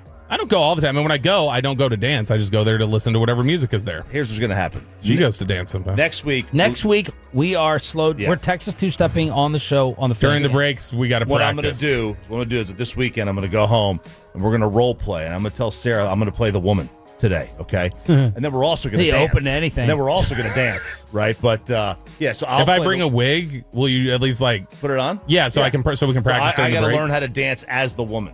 Yeah. Pepe, what do you think? Who's the coolest based on this category? Well, you said powerful, Bobby, and that would be Sean. So I would think that all I couldn't these even say boxes- Ruben's job. I go Sean here. Jump drawer right here on 105.3 The Fan. It is sad that during my kid's first parent-teacher sit-down, she's going through the academics and improvement and behavior, and I was just like, okay, but like, I was trying to ask, but like, is he one of the cool kids? That's what I wanted to know. Is he talking to the ladies? Yeah, I was like, how's he socializing? Is he able to get along and talk to people? That was my way of asking, is he cool? That's what I did care about. What kind of currency are his birthday party invitations? Are kids just fighting for them? Or Yeah, that's how right. does it work? That's right. Let us go back to Montgomery County, Maryland. Now, a few weeks ago, we told you about this story where outside of a fire department, there was a baseball field that had been flooded by the fire department. Why? Because at the back of this baseball field was the parking lot, and all the vehicles of the firefighters kept getting hit by baseballs. And instead of putting up a net, they decided they were going to do the next best thing, which is flood the field so nobody could play. Yeah. That's a petty that very few know. I love that. Flooded it. And there is video of like the stream of water just going right at the baseball field. It's a healthy stream. So this happened back in July. Thousands of gallons deliberately sprayed. Well, man, they're in trouble. Yeah, that's destruction of property. That is destruction of property.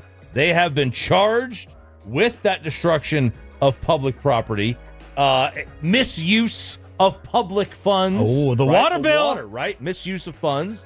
And they have been charged with those crimes for doing that. It's as simple. Put a net up. You're part of the city. Have the city put a net up. Nobody's vehicle should be. You have ladders? Yeah, there shouldn't be a parking lot right behind the baseball Make it like field. a Major League Stadium. We're protected. Yeah, put a net up. Simple fix. Protected. Simple fix. People aren't protected by Padres players or anything else. Because when I first saw this, I was like, "Wait, oh man, why would the fire department care? It's just they're public trucks to get hit." I was like, "Oh no, they're inside. It's their own vehicles." Now that makes sense. I feel like RJ Choppy today with some of my stories because I'm going to tell you about the new Gen Z dating term. Oh baby, you heard of Shrekking? Yes. Shrekking is apparently what has is what led to me getting married, I think, to be honest. But do you know what it is? I know. I've heard of it. I don't know what it is. Okay, so the term Shrekking, which if you're not familiar with the movie, he's an ogre. Princess Fiona buys in and is like, all right, I'm down with this. And then you find out she's an ogre too at night. And then when she reveals true love's form, she doesn't stay a princess. She becomes an ogre too. But Shrekking, it's a term that derives its name from the wholesome animated film. I don't know if Shrek was wholesome, but what it means basically is that it involves dating someone you're not attracted to in the hopes that this person will treat you better in return. So you're saying, look, if I'm with somebody too attractive, there are options and different things like that. And also they say that you're banking on the glow up too. Like, hey, maybe I can I can earn the relationship. And yeah, I'm not attracted right now, but ultimately I know they're going to be loyal to me. You know? Yeah. And it's Sean's song that he sang from 1947. If you want to be happy for the rest of your life, never make a pretty woman your wife. and that's so what you've got here is basically people settling and going like, I don't even want to kiss this person. Yeah. They're really difficult to look at, but they'll be good to me. Yeah. And it's the Akash thing, the stand-up comedian. He's got a bit where he says like, you know, he's like, loyalty is the Adam Sandler look. That man is not trying to go out there and get anything. Like, that's what I've tried to tell Kristen. I'm like, me dressing down, that's loyalty. That's, no one is coming after me when I look like this. There's security in that. Yeah, Kristen got with you probably, she is listening because I got in trouble for a joke about 5 minutes ago. Was that what you were texting? Yeah, I was reading. Yeah, I was having to explain myself. Well, you know what? I'm not going to elaborate further. The junk drawer right here on 105.3 The Fan. I want to know from the female toes if that's actually a thing that you believe in. Like, okay, he's going to be better in like the human qualities. I'll sacrifice the attraction, the looks, and the sexiness, the style. There's a security. There's a security factor that some people crave. And that's, that could be financial. It could be protective. Because that's what we say as guys, truthfully, behind the scenes. Like, I probably shouldn't say. I don't want to get in trouble on a Friday. Like, we're getting a little tight. We got Brian Schottenheimer coming up. Basically, I'm saying you can't be ugly and mean. You can be pretty and mean. But I'll be like, can you believe this person? Yeah. They're ugly and mean. Yeah. They're not even trying to compensate and balance it out. The 5 things RJ wants to see against the Jets, and the analytics say the Cowboys have a 60% chance, actually a 59% chance to win the game. Who is picking the upset, or is this a Cowboys W? 877-881-1053 on the Franklin Frankel text line for your Cowboy picks after this.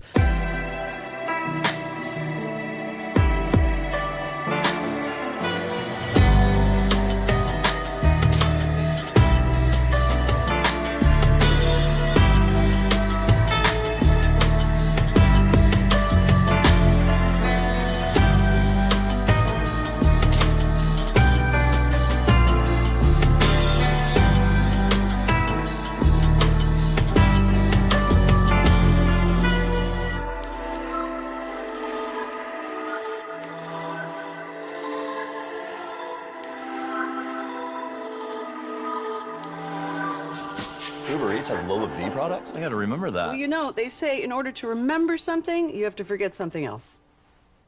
Okay, now that is a very cute haircut. That's like a little shag. I've never seen it before. Well, of course you have. It's the Rachel. Oh, is that your name? No, I mean like your name. No, I'm Jen. My name's Jen. Right, but I just mean like this is your haircut. But that's hair on your head. I'm not saying this is your hair. Okay, freaking me out a little bit.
Hey, remember when you used to be a, what was it, Pepper Lady?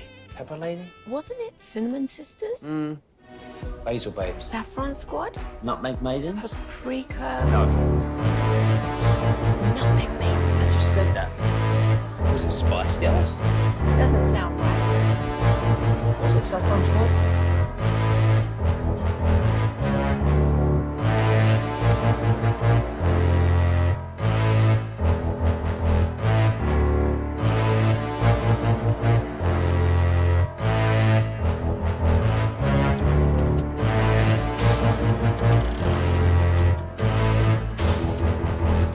Is Sean and RJ on 105.3 The Fan. Stafford takes, gives Kyron Williams, and he is... Blow out! He fumbled it! The Niners are saying they got it. The play was shy of the line to gain. Wait for a signal. They're unpiling everybody at the 1. The 49ers come out of there. Alfred Collins has the football. San Francisco on 49ers radio now has wins on this season with a record of 4-1 by the following point totals: 4, 5, 1. They lost to Jacksonville by 5, and then they eked out another one last night by 3 over the LA Rams. You know, that smells like to me. First round exit. They are, they're +8 on point differential, and it's early. They're -1 on net touchdowns this year as a 4-1 team. Yeah. Now, look, there's nothing's perfect. There's no perfect stat. Like Tampa was +6 on point differential going into the Philly game, I think. Mm-hmm. So it wasn't anything special, right? They had trailed at the 1 minute mark of the fourth quarter of every game. And San Fran obviously is not blowing people's doors off, but net touchdowns is a bad one. Point differential is 1. But when you're net touchdowns, you're 4-1, and you've been out touchdowned by 1 this season. That's usually a bad indicator. Brian Schottenheimer coming up at 8:20 this morning. The favorite radio interview of Bobby Belt's wife. So we'll tell Coach Schotty that and see if he welcomes me back with respect like he should. 8:20 this morning. Babe Laufenberg at 9:20. The 5 things RJ wants to see: Cowboys Jets Sunday 9 a.m. on this station. All right, number 1. Take the football at the kick. Take the football. Why? Well, you score first. The faster you score, the faster they get down. This is not a Cowboy defense that you want to play from behind with. Actually, you don't want to play from ahead with it either, or tied for that matter. But I would say better to be ahead. Just get the ball, get ahead, get them down. Number 2, let George cook. Let George cook. He's going to be covered by some decent DBs. And if it is sauce, he's going to be clutching and grabbing. You get a free first down, bait him into a DPI. He likes to do that. So let George cook. Stephen Jones on the KNC Masterpiece this week, brought to you by Window Nation, was talking about GP stepping up. Well, we've been confident in George from day one. I mean, he's just an elite. He's got great, upside and, made big plays in the NFL ever since he walked into the NFL. And certainly he just did a great job. I think everybody was a little shell-shocked when we lost CD last week. Yeah. And, those guys work as a unit. And I think he was a little down to see his main guy, get injured there. But certainly, as you could see last night, he stepped up in a big way. And the guys got some very unique ability in terms of tracking balls and catching balls and making big plays. So really fortunate to have him. Like I said, there's a lot of good things going on the offensive side of the ball, and I do think we'll continue to get better defensively as we get healthier and we execute better week in and week out in practice. All right, so number 2, talking about George Pickens. George Cookins, let him cook. George Cookins. Number 3, 21. 21? Not that 21. Oh. Dating back to the start of last year, the Jets have lost 16 games. 10 of them are when they have failed to score 21 points. All right, that's kind of like your magic number. Get to 21 against the Jets. Your chances drastically go up. I believe that's 5 out of 8. It's 10 out of 16. It's 5 out of 8. Ah, yes. Right. See, that's how it works. Number 4. Good job, Rocky Top. Give Javonte 20. I know. I only did one math class there. Give Javonte 20. He gets 20 carries. He's shown he can be a workhorse back. He's been the best bargain basement pickup, arguably in the NFL. Arguably. You can make that case, I think. He's been fantastic this year, so give him 20. And then number 5, And I am not putting any kind of hoodoo voodoo here, all right, Galloway? But say your prayers. This is the most dangerous field in the NFL. Oh. They might as well be playing at Old Veterans Stadium. This is the worst turf in the league. It's where tendons go to curl up in a ball. Get a lead and get these players the hell out of this football game. Your number one goal this week isn't even to win the game. It's to get on the airplane with your ligaments intact. That's your number one goal this week playing at MetLife Stadium. RJ with the choppy preview, the 5 things to see. Bobby will be there at MetLife in the Meadowlands. Let's go around the room and the fan text. Franklin Franco, injury attorney, prediction line at 877-881-1053. Who wins? RJ. I know a lot of people say this is kind of a coin flip to it. I don't buy the Jets.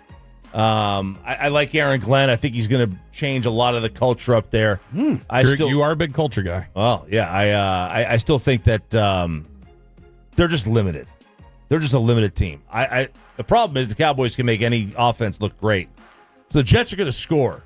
I love the over. I love points in this one. I love the over, too. It's a 2.5-point spread. The over-under is 47.5. Yeah, I think we're looking at a 30-24 type score here, Cowboys. Okay.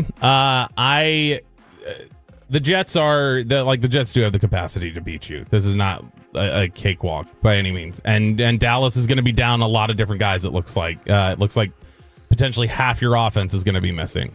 So they're going to be in a tough position, but ultimately I do think that Dak is playing at such a high level right now, and the vulnerability in that secondary that exists right now for the Jets is just too strong for me.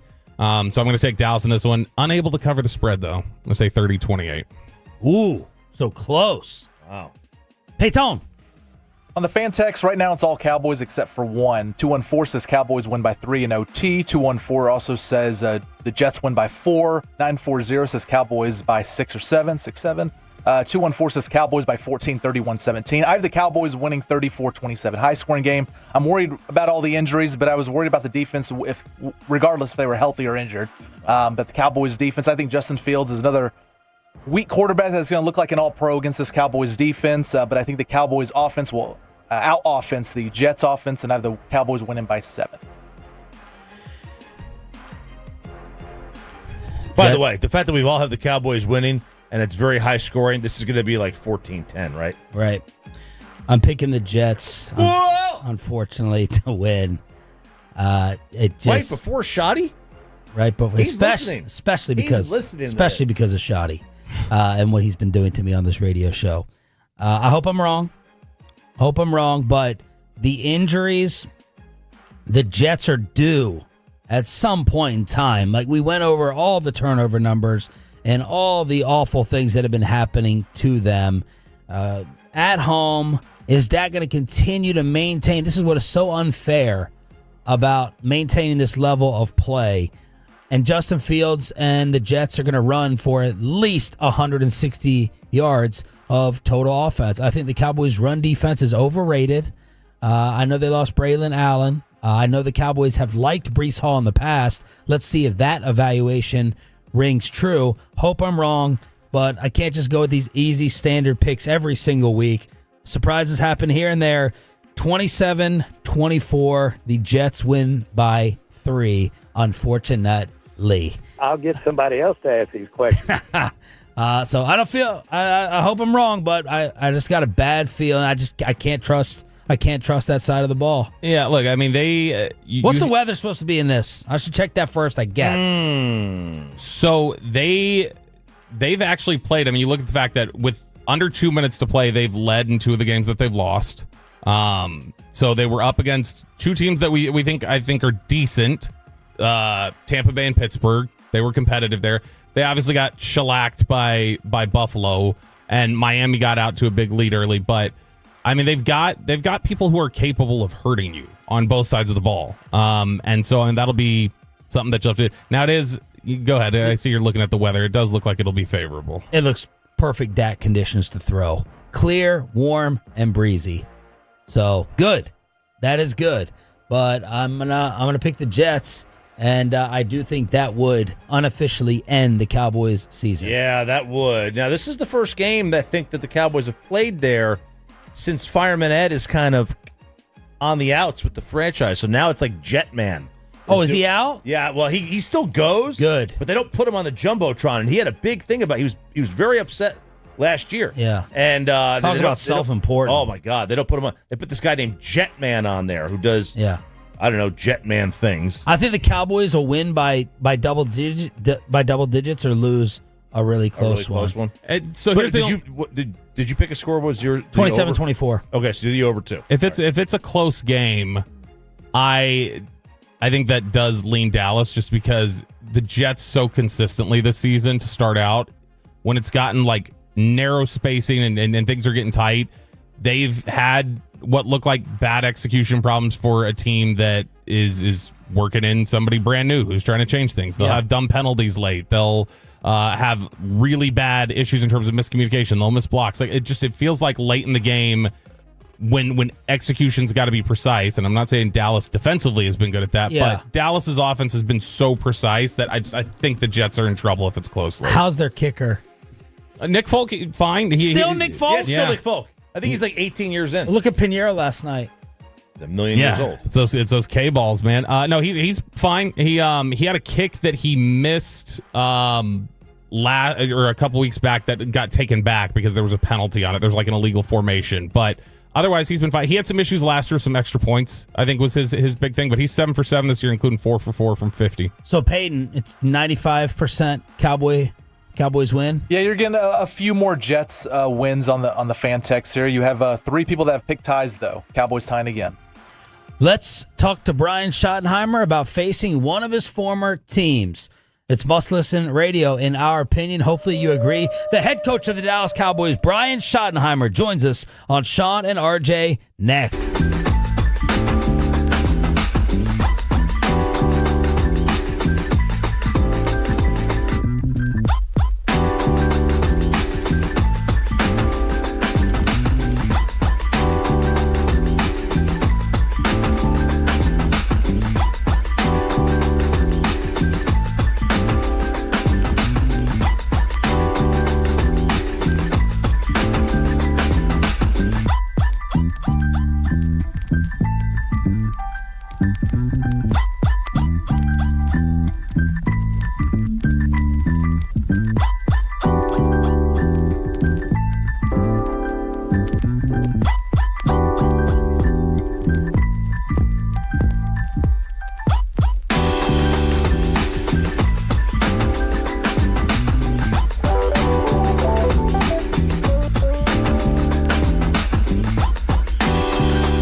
Uber Eats has Lola V products? I gotta remember that. Well, they say in order to remember something, you have to forget something else. Okay, now that is a very cute haircut. That's like a little shag. I've never seen it before. Well, I mean, of course you have. It's the Rachel. Oh, is that your name? No, I mean like your name. No, I'm Jen. My name's Jen. Right, but I just mean like this is your haircut. But that's hair on your head. I'm not saying this is your hair. Okay, freaking me out a little bit.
Good morning, Metroplex Friday edition of Sean and RJ, along with our Cowboys insider Bobby Roberto Belt on DFW Sports Station. And it is now time. Is this your wife's now first or second favorite segment? You didn't think she listened anymore? I didn't. I was saying something about last Friday, and she was like, oh no, I heard it. And I was like, you were listening to the Schottenheimer interview? And she's like, yeah. She's like, I like that segment. She's like, he's nice. I like listening to him.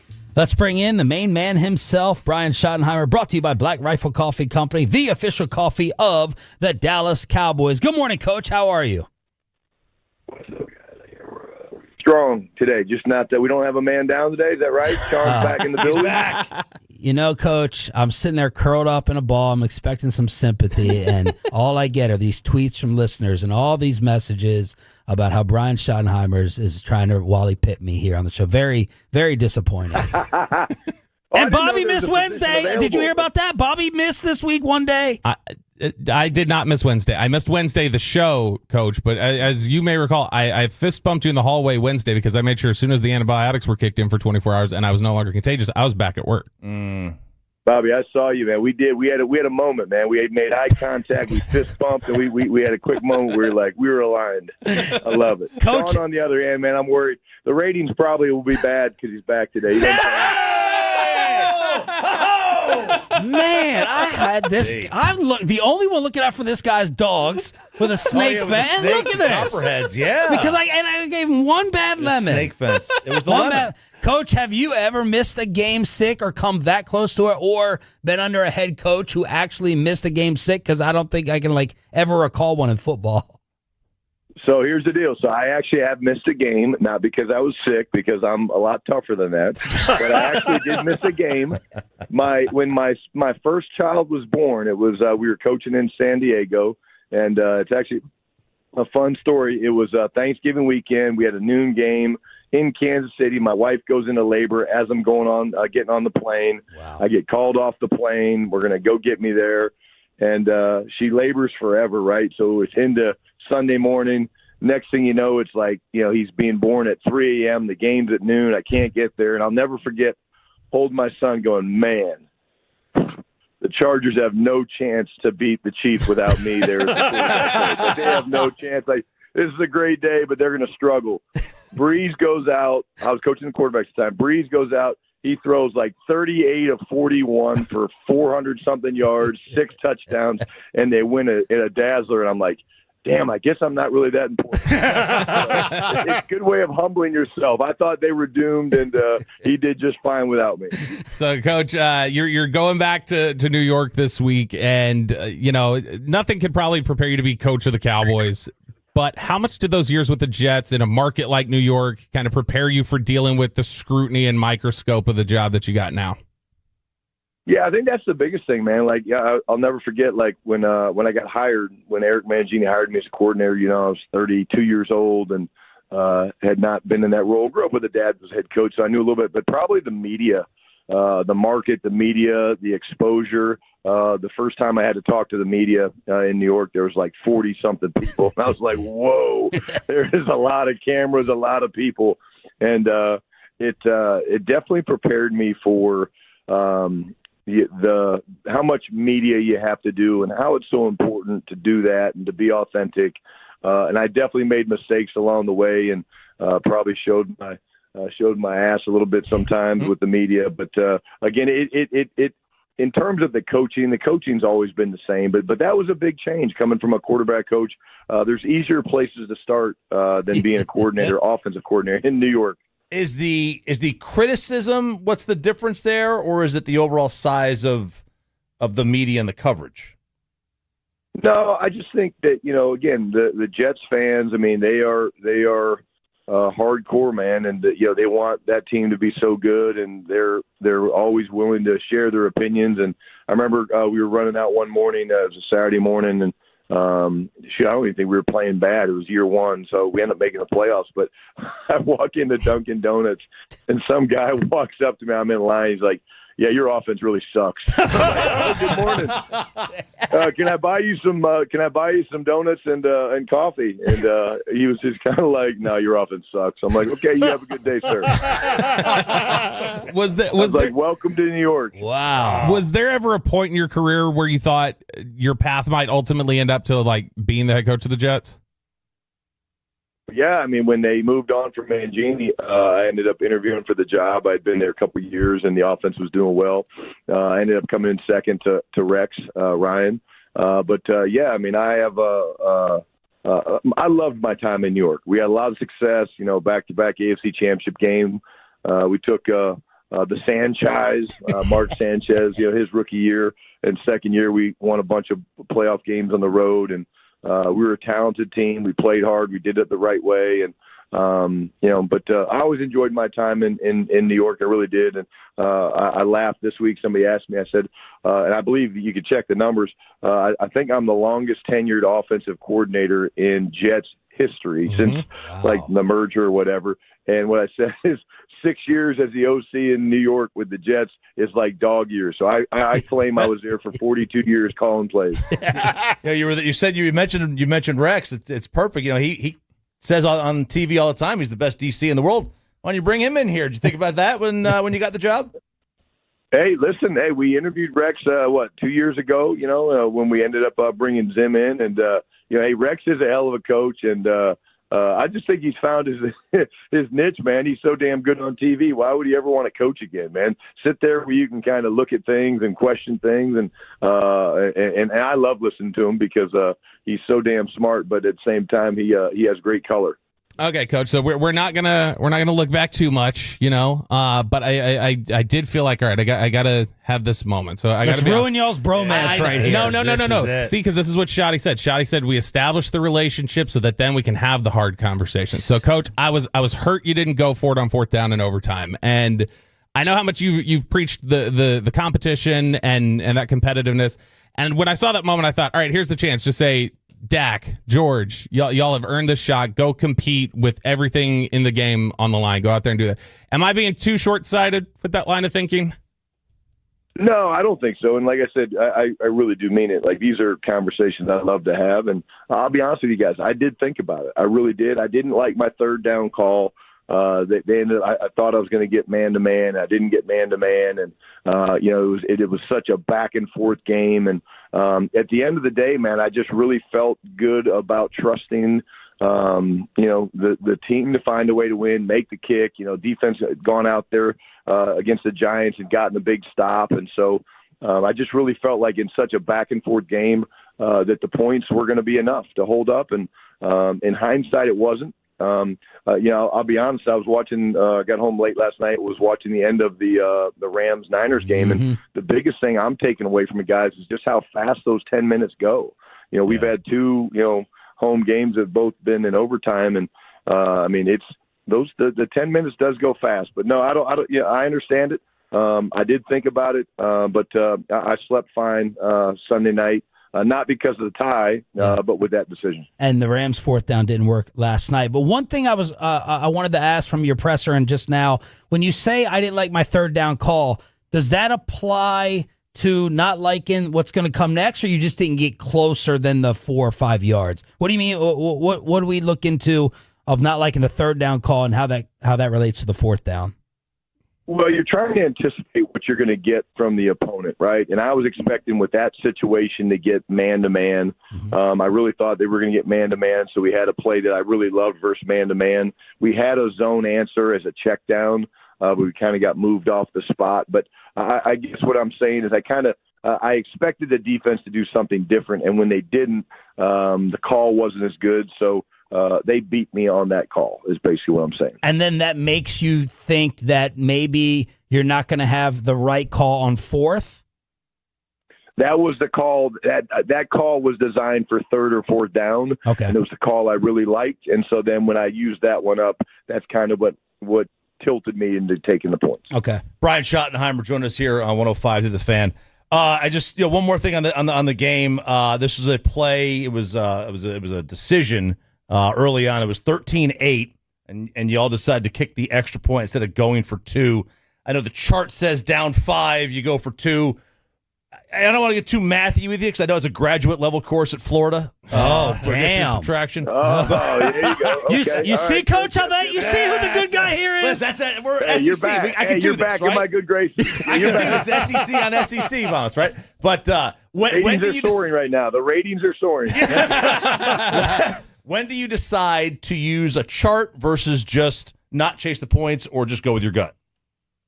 Yeah, again, a lot of it's gut. We have the chart. I talk about this guy all the time. He's probably becoming a celebrity in his own right. Ryan Feeder, my game management coordinator. He's awesome. But at that time, guys, we were kind of struggling on offense, and I really felt like the points were going to matter. I really thought the game would come back to us like it did, and that's kind of why we did it. Whereas the week before, I was feeling better. Chicago, I was feeling a little bit better just because, of the success we had coming out first 2 plays before we turned it over. So it really is gut, but there's a little birdie named Ryan Feeder that's constantly talking to me in my ear, and we both felt good about taking the points there. Coach, Dak looks like he is processing the game so well. Is this as cerebral as you've seen him in the time you've been here? Man, that's a tough one because I think, he's always been cerebral. I think the word I keep going back to is confidence, man. Like, he is just so confident in the way that he's playing because of his preparation, the feel that he and I have working together, the trust he has in his teammates. So, I really feel like he's always been cerebral. He works his absolute tail off getting ready for every day and taking care of his body and his mind. But I just go back to, man, and I say it all the time, and I guess I'm a quarterback dork, but just the way this guy, the firmness he plays on his back foot tells you that he's confident and he's feeling good about all his decisions. And when you're firm on your back foot, that's usually when you're most accurate throwing the football. And that's where I think he's just been dynamite, man, is firm back foot, aggressive arm, and ball placement's been, I just think, outstanding. Coach, you guys are fighting through a number of injuries right now. How are things looking, I guess specifically right now, some of the bigger questions that were there, how are things looking for 2-year offensive linemen, Tyler Guyton and Tyler Smith, and the addition of Marshawn Nealon to the injury report yesterday? Yeah. I mean, I think that's going to happen when you have in your first 4 games, you've got 2 games that basically go 70 minutes. That's going to happen. Today's kind of a big day. We'll know more kind of after today because, Friday's your last day of really running. You kind of today's the last day you're putting the final dress rehearsal together, and we'll do some full speed red zone and third downs and some things like that, hit some of the openers and things like that. But we've got some questions, and I'm not avoiding the question. I'm just telling you, again, I don't think we'll know until probably after today's practice where we sit. All right, so when you're coming up with a game plan, like how many injuries to a position group, like, obviously the offensive line, 2-3 guys down, before you have to really change up what you can and what you want to do? Yeah, you factor it in because normally you have an idea of, okay, this guy's trending towards playing, or this guy's trending to being out, and this guy we're not sure. I think you take that into consideration, but at the same time, we're going to always tend to do what we do best, and then whatever we do best from a philosophical standpoint, what fits against the opponent, that comes into play more than the injuries. Because you guys know this. I mean, you can run a guy out there in the first play of a game, you could lose a guy to a broken chin strap. Yeah. I always say it that way because I never want to manifest anything else. But like a guy breaks his chin strap and he's going to be out for 5, 6, 7, 8 plays or a little bit longer. You got to adjust. And so you really, my point is you never know. And guys heal fast sometimes. Guys don't get back quite as quick. So it's a fine line of not saying, oh my gosh, these guys might not play. We got to change everything. Because you know what? We're pretty damn good. And when we're doing what we do well, which is running the football, action passes, no matter who's out there, I feel confident that we can go and score points and do what we need to do to win the game. Brian Schottenheimer right here on 105.3 The Fan. Every week we like to throw a football 101 at you to teach all of us. I want to ask this because of facing Justin Fields and the spy defender. When do you use it? When do you not? Can you just explain to us, Coach, how it compromises the rest of the defense, just the X's and O's of the spy? Absolutely. So usually when the spy comes into play is versus a very athletic quarterback, when you want to play man-to-man, which, everybody plays man-to-man. The problem with man-to-man defense is if everybody's covering a person, whether it's a 5-man pressure, which usually is when you're playing cat coverage, like, hey, I got to cover my cat. You got your cat, let's go play ball. When you're playing athletic quarterbacks that can hurt you with their leg, what you give up is you give up the ability to go double somebody, and the 4 rushers have to get home, and then you take a guy like K9 or a safety that can run, and you basically have him spy, which means basically he's either dropping down into the core of the defense or maybe even mugged up in the line of scrimmage and popping out. And then he literally has one job, and that is to mirror and stay in phase with wherever the quarterback goes. The problem, and then that way if he throws the ball, you rally the ball. If he has to pull the ball down and looks to scramble, then you show up quickly, because the more space you give athletic quarterbacks to create, the more damage that they can do. So let's say, for example, Justin goes to pull the ball down and there's no one there, or there's someone softer. He's got more space, more time to make you miss. So you really kind of want the spies to be lingering or hanging around somewhere at linebacker depth. And when he goes to break, he feels that and he knows, okay, shoot, I got to do something different. Absolutely fantastic. Thank you so much for the explanation. Do you have like a go-to New York or Jersey pizza place for Bobby to eat at when he travels with you all this weekend? No, but if Bobby could get us into Il Molino, that would be amazing. Like when I was the coordinator in New York, I used to be able to call my man, and he'd get me right in. And now I think since I've moved on from the Jets, he's like, forget this guy. He's not coming into my restaurant anymore. You would think the head coach of the Cowboys could maybe get a table at Il Molino, but they won't return my calls. So I guess I'm not doing something right. I just so happen to have very deep connections there. So yeah, I guess just let me know how many at the table, and I'll run it down. You've always been my favorite. Come on. Gosh, hey, right. You other guys need to do better. Hey, just be better. Be better, guys. That's all we're gonna try to do. Get at it. There's another fist bump coming your way, man. Thank you, Coach. Have a great day. Good luck Sunday. All right, guys. See you soon. The greatness of Brian Schottenheimer, brought to you by Black Rifle Coffee Company, the official coffee of the Dallas Cowboys. I got to scramble to find a contact at El Molino now. You don't know nobody. I know now. I got to scramble. I got to create one. I panicked. I just looked it up. There's a bunch of them. There's a couple of them. All right, tell me what it is. Let's react to that when we get back. And is Brandon Aubrey's reign of terror over the NFL about to come to an end? Next in Below the Belt, right here on Sean and Art.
You've got to forget something else to remember that Uber Eats has groceries. No, that's absurd.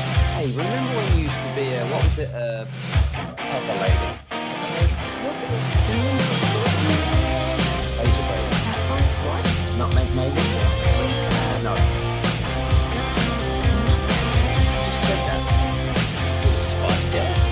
Doesn't sound right. Was it Saffron squad?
if you're in the market, upgrade your vehicle. Get to Classic Chevrolet in Grapevine today. The back-to-back #1 Chevy dealership in the world. More new Chevys than anyone else, all priced to sell. Visit ClassicChevrolet.com. This is Texas. This is Classic Chevrolet. Together, let's drive, relax, enjoy the difference. Based on new Chevrolet registrations 2023 and 2024.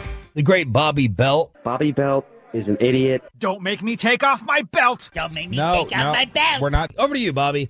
Are the Dallas Cowboys about to have their secret weapon muzzled? Let's talk about it here in Below the Belt, which is sponsored by D&M Leasing and Window Nation. There's been an epidemic.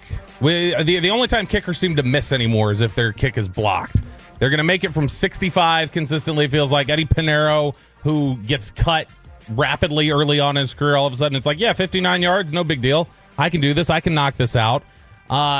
There's been super efficiency and accuracy for NFL kickers this year. And the only thing that seems to be different is the number of blocked kicks that have occurred. I feel like we're every week, like 5 or something. I mean, it's been it's a lot. Through last week, or through the end of last week, there had already been 15 kicks blocked in the first 4 weeks. 15. I don't know that there was one a week back in the day. I felt like, I mean, you would always have guys miss, but the block always just felt like a critical breakdown on special teams. Like, how do you not execute that? And it seemed like the block only happened on like 60-yard field goals, right? Ones where you had to get it low. Anything inside of 40, I mean, it should never get blocked, let alone an extra point. By the way, all these grouches, all these bitter football fans who are not happy with the state of the field goals, I enjoy this. Yeah, me too. To me, it's so much more fun. Now, the super long field goal? The super long ones and the blocks.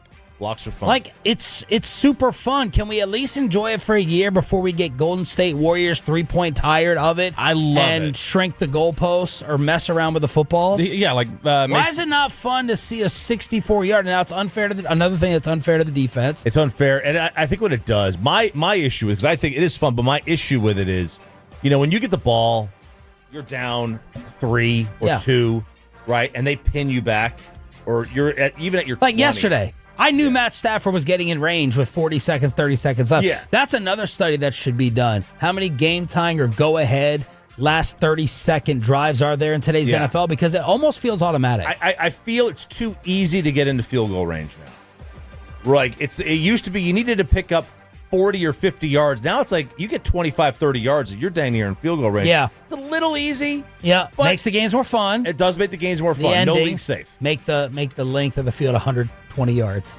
Oh, when I was on... We can go full CFL, baby. When I was on radio in Regina this past week in Saskatchewan, Saskatchewan, and they're making changes to the field, and they're all upset about it. They're all... Is it all a Twitter? Is that what the phrase is? All a Twitter? They're all upset about it because they've shrunk the end zone. They're doing some landscaping there in Regina. Yeah, they are. That's good. So when you look at the only thing I'll say that I don't like about it, I agree with you. I like the Panera lining up for 59 yards last night was like, ooh, this is what's going to happen here. Like, I can't believe they're settling for this. Aubrey kicking the 65-yarder. It's exciting. All of that's great. The only thing I don't like is when Brandon McManus or somebody is lining up for a 53-yard game tire. Nowadays, I'm just like, yeah, that 53, that's basically 35 today. McManus is making this. Like, I'm not even, we're going to overtime. I'm not even thinking he's going to miss this one unless it's blocked. That's the only way that it'll happen. But the block epidemic is only occurring right now on field goals. So punt blocking is remaining flat. Like, the number of blocked punts we're getting across the NFL is basically flat. It's been the same year over year. The rates are always the same. So what has been the deal with the field goals?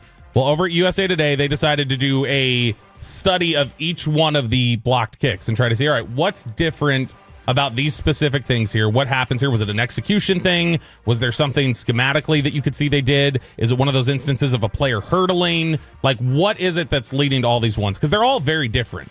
Like all these different block kicks, they had 4 different categories that they were putting them into: poor blocking, overloaded lines, hurdles, and low kicks.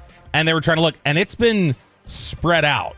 So they looked at it. Poor blocking was responsible for 5 of them. Overloaded lines were responsible for 3. Hurdles were responsible for 3. Low kicks were responsible for 4. So it's not been any one specific thing. But this is the breakdown that they came away with. They said defensive players are leaping over the line more efficiently. They've kind of figured out the rules of what you can do there, how you can get away with it. And that's caused a lot of the blocks. It's legal when it's done without aid, and they figured out a way to kind of maneuver that, and you've had success doing that. Teams like the Seahawks and Eagles are stacking 6 rushers on one side of the snapper, and that's creating a number of mismatch problems, giving some penetration. That was the issue when Nick Folk had his kick blocked in week 1, like when you're asking about the Jets kicker. The illegal formation that was brought it back was they had 7 guys lined up to one side. And so that's illegal. You can't have that many over there. But some teams are pushing 6 over there. Some of the blocks are just missed assignments. That's what happened with Green Bay. When Dallas blocked the extra point, that was a missed blocking assignment, and that's how Dallas was able to block that kick. And then a bunch of these come from these low trajectory kicks. But one of the things they point out is they say you're starting to see special teams units take advantage of putting their freaky athletes out there. So the special teams unit has always been, you figure, the guys who are on the back end of the roster, who those are the only snaps they're going to get unless there's an injury. Now you're starting to see, like, the Jets put somebody like Will McDonald out there who's one of their top edge rushers. So, like, in today's NFL, if J.J. Watt was still playing, you might every single time see J.J. Watt out there. Or if the Cowboys still had Micah Parsons, maybe you'd be running Micah out there trying to take advantage of some things. So a big portion of this is related to personnel changes, that they're starting to say it's worth it to put defensive players out there and worth it to put some of our better athletes out there. And then a lot of it is just guys learning how they can manipulate the rules and leap over things. And one guy who I know is thrilled with this development of blocking kicks is none other than Vic Fangio, the biggest crybaby in professional sports this week. Oh no, what did he do? This is worst take nominee. I had this. Yeah, he will definitely be next segment. John Machota and I were talking about this, and John had said something to the effect of, it's really hard to gauge Brandon Aubrey for him in the history context. Not currently, but just in the history of the game. Because he says, I think he's the greatest kicker I've ever seen. But I don't know if he's just coming into this point now where that position is exploding. And he's the best in this era. But, like, relatively speaking, towards other times when they're kicking rocks, basically, and other things in previous NFL seasons, I don't know if maybe it's just he's got the benefit of, all right, he's got the K-balls, and it's an era where kickers are given, certain benefits and practice time and development, and that may have been where some of that came in. One guy not given many credit is Vic Fangio, who was asked about the new kicking balls that we've discussed here on the show in Philadelphia this week. These kicking balls that they changed this year have drastically changed the kicking game, field goals in particular. So it's almost like they need an asterisk here, like it was the live ball era, or the asterisk for those home runs Bonds and Sosa and McGuire were hitting. The way they've changed the ball, the NFL, the kicking ball, has drastically changed the field goals. In years past, the officials would rub them down, or other people would rub them down, and you play with them. Okay. Now the balls are in-house all week, and they kick those balls that they've had, and nobody else touches them. I mean, the guy in Dallas is going to hit a 70-plus yarder this year. You can just book it.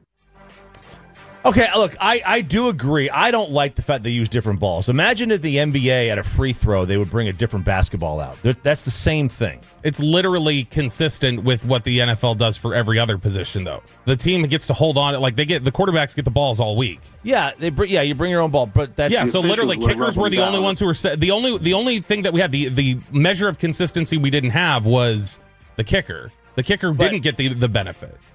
But you could still use the same football that the offense uses. But why should the quarterback? But I was getting ready to agree with you in general. But if the quarterback gets to have a special ball to manipulate and F around with during the week, then I have no problem with the kicker having it. Right, but they use the same ball all year, these kickers? Or is it but every the pitcher gets the ball back sometimes and goes, don't want this. Give me a new one. Like, I mean, that's consistent across sports. Well, we either let each position have the footballs, or you show up on game day and you play with the footballs that the league provides for you. They roll them out. I'm fine with that too. I think that's the other thing is that I don't know that quarterbacks want to handle balls that have been like kicked 60 yards like consistently. They probably don't want to. I don't want to be throwing. Of course, they don't want to. No, I know, but I'm saying like, but if you're talking not boo-hoo, if you're talking about for the quality of the game, this is an entertainment sport. This is one that's making overtime rules based off of 3-hour TV windows. So I mean, you're going to, if you're going for entertainment, you're doing it that way. But I think that's an awful take. You're talking about essentially that you think the consistency of the kicking ball rules are equal to juicing era. Like, oh, it's no different than Sosa steroids. What? No, they don't need an asterisk. It's the changing of time. Just like we don't put an asterisk next to when pass interference rules changed. We just note that was an era shift. What is he saying that's being done with them to help? So typically, rubbing it down is helping. They can shape the ball. They can figure out how responsive it is to it. They can do whatever they need to scuff it up. Basically, give it the movement that it needs and the responsiveness that it needs. But they were only given the ball 30 minutes before games previously. Now they get them all week, and they get them for the whole season. B-Lo, every day at this time. Babe Laufenberg will join us at 9:20. He has something on these balls. We need your worst take nominees at 877-881-1053. Franco text line. Is it Vic Fangio? Is it A.J. Brown for his Bible verse? Or is it Nico Harrison, a surprising late entry? Worst take of the week, kicking off the final hour, then Babe Laufenberg after this. Tolo means turn.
but that's hair on your head. I'm not saying this is your hair. Okay, freaking me out a little bit.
This is Sean and RJ on 105.3 The Fan. Ever met someone who is so extremely dumb that they don't know how stupid they actually are? There's been a whole lot of stupid said this week. You are made of stupid. That's right. It is time for Worst Take. It's our weekly evaluation of the landscape of sports and society and everything else. And we say, who really blew it this week with a terrible take? And we got plenty of them this week. We just played one of them in Vic Fangio and his awful take that somehow you just manipulate a kicking ball. That's going to be the same as juicing. Maybe the live ball era is a little bit. The dead ball era may be a little bit better of a comparison. A lot better. It definitely is. It's a lot better. It's still not the same. The dead ball era, when you read back in the day what they were able to do to those baseballs in the pre-1920. You know what the comparison would be to juicing in baseball? Juicing in football. Yeah, steroids. Steroids. You would think that that'd be a pretty easy comparison to do that. It would be more like this comparison would be more like a few years ago when they said the baseballs were juiced. Like when they had a different baseball, that's a better comparison to say, all right, well, that's where this is going, or different field dimensions and how that impacts things, or whatever it may be. But awful take from Vic Fangio and trying to literally saying they should have an asterisk kickers right now next to their names because of the new kicking balls.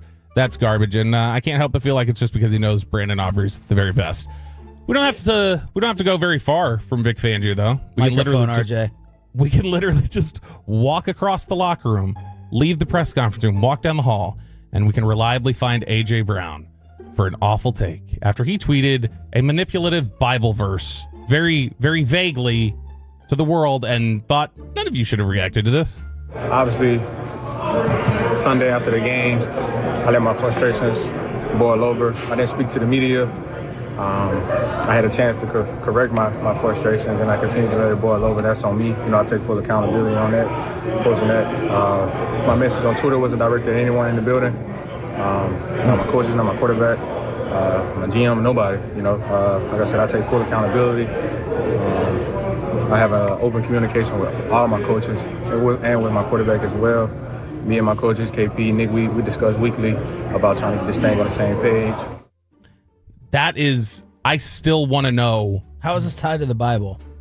Because he tweeted a Bible verse. That's what he put out there. The Bible verse that he had tweeted, where he had said the exact phrasing of it. Let me pull it up real quick. AJ Brown had basically put out this Bible verse that manipulatively had set up, basically saying like, don't go where you're not wanted, and all these different things. And then when he stood up there in front of the media, the idea being that, well, why would that ever be about my teammates? How could you ever think that was about my teammates? Which he still has not said who's it about then, or what's it about. This is like he hasn't addressed any of that. Yeah. And so he said, if you're not welcomed, quietly withdraw. And so, well, then what, your family? Are you not welcome with your family, AJ? Where would this have been, especially since it's right after the game? It's very clear that the Philadelphia Eagles and AJ Brown just cannot get on the same page. Well, they're 4-0, unfortunately. Yeah, they are. Yeah, but I mean, who cares? We don't judge success by victories. That's right. Not if you're the Phoenix Suns owner, Matt Ishbia, who this is one of the most tech bro phrases and sayings I've ever heard. It's a quick 13-second cut. He was meeting the media at media day for the NBA is almost back, right? He was meeting the media, and this was, I don't know, this just made me eye roll. My expectations are, I hope that we win more games than we won last year, but the truth is, it's not going to be measured in wins and losses this year, but it is going to be measured in success, and how are we successful, and how do you guys view it? Yeah, the only scoreboard that matters in sports is the wins and losses. There is no success. You're not getting success. Yeah, like first off, I think this should not be coming from you. Well, but listen, you are Mr. Gross. Process, Mr. Jason Garrett. Not going to judge everything by, the wins and losses at the end of the day. The fantasy football regular season championship means more than the playoffs because it's the extended year. Yeah. So I'm not going to let you be a choppy crit here. I am being a choppy crit. What else does it mean? It's bottom line, wins and losses. You don't judge people by just championships. I don't. You're right. Their career, who puts up the most regular season numbers and accumulation. Absolutely. That's right. But not from the owner. What? The owner can't say that. He knows he's lying too because his voice went up. I hope we win more games than last year. And then he goes, but that's not how we do it. But you're right. I am being a hypocrite here. There's no doubt about that because I am one of the. Look, I am a world-class loser. I'm very much a loser. I have no problem saying it. I got one more before we get to the surprise. Yeah, let me get to some good ones. These are week nominees. Peyton, you need to be charting throughout the week. I feel like we get worse takes throughout the week. It's not Bobby's fault. He's got 54 responsibilities, but you guys are missing the obvious loser. How much do we hate the Vegas Golden Knights? We hate them. They've been a thorn in the side for the Dallas Stars, and now they're a thorn in the side for justice. So the Golden Knights have apparently revoked a reporter's credential because they wanted to ask about a sexual assault case involving their players. So this is from Awful Announcing. 5 players embroiled in the high-profile Hockey Canada 5 sexual assault case are soon expected to be eligible for return to the NHL after a Canadian judge acquitted the men of sexual assault charges stemming from a 2018 incident during a celebration of a Team Canada's gold medal at the World Junior Championships. The very public trial laid bare many of the details of the incident, with the judge ultimately ruling that the woman in question consented to the encounters with the 5 players. However, that hasn't stopped many hockey fans from voicing their opinions that they would not like to see the players reinstated to the NHL. 2 of those players, Carter Hart and Michael McLeod, they play for the Vegas Golden Knights and the Carolina Hurricanes. And the Hurricanes are considering signing Hart, and he was the starting goaltender for the Flyers for much of his career. The Hurricanes are also considering signing McLeod, a third-line center. So the Athletic, Mark Lazarus, their reporter, had gone to these 2 facilities to interview the team about, hey, this is the topic. It's a big deal. We're writing a piece on this. Just want to talk to you guys about some of your thought process and the things that you're doing here. So the organization that North Carolina declined, didn't want to do anything with it, but the Golden Knights had actually approved his credentials. He gets to the facility. Bruce Cassidy finds out what the topic is going to be and refuses to talk to him. And when the Golden Knights find out what the topic is, they take his credential and they kick him out of the building and don't allow him to talk to anybody. Wow. This is cowardly. If you are going to put yourselves in the middle of a high profile case like this and you've already credentialed them to show up and talk, and then as soon as they go, hey, by the way, that pretty big serious sexual assault accusation, we just want to know, like, what's your thought? Nope, give us your credential. Get the hell out of here. You're not going to ask anybody about that. I don't know how you go a whole season blocking people from asking those questions. That seems like it would be difficult. It does. I got one for you. Another one involving Vegas and hockey. The Dallas Stars are 4th to win the West. 4th? This team gets their mail in the West Finals. All right? Or did. Behind Vegas is the favorite at 4-1. Colorado and Edmonton at plus 425, and then the Stars at plus 475. And then 50 feet of crap, and then you get down to the Jets and the LA Kings at 11-1. But I mean, this team is Don't you have to play? I'll be choppy again here. Don't you have to play the odds they don't get back again? You do have to play the odds. The chances are that they get to the finals again are slim. Like, I wonder when the Bills were making 4 straight Super Bowls, what Vegas did the 3rd year or the 4th year. That's good. Now here's the other question. What's more likely? They don't make the conference finals, or that they make the conference finals and lose again?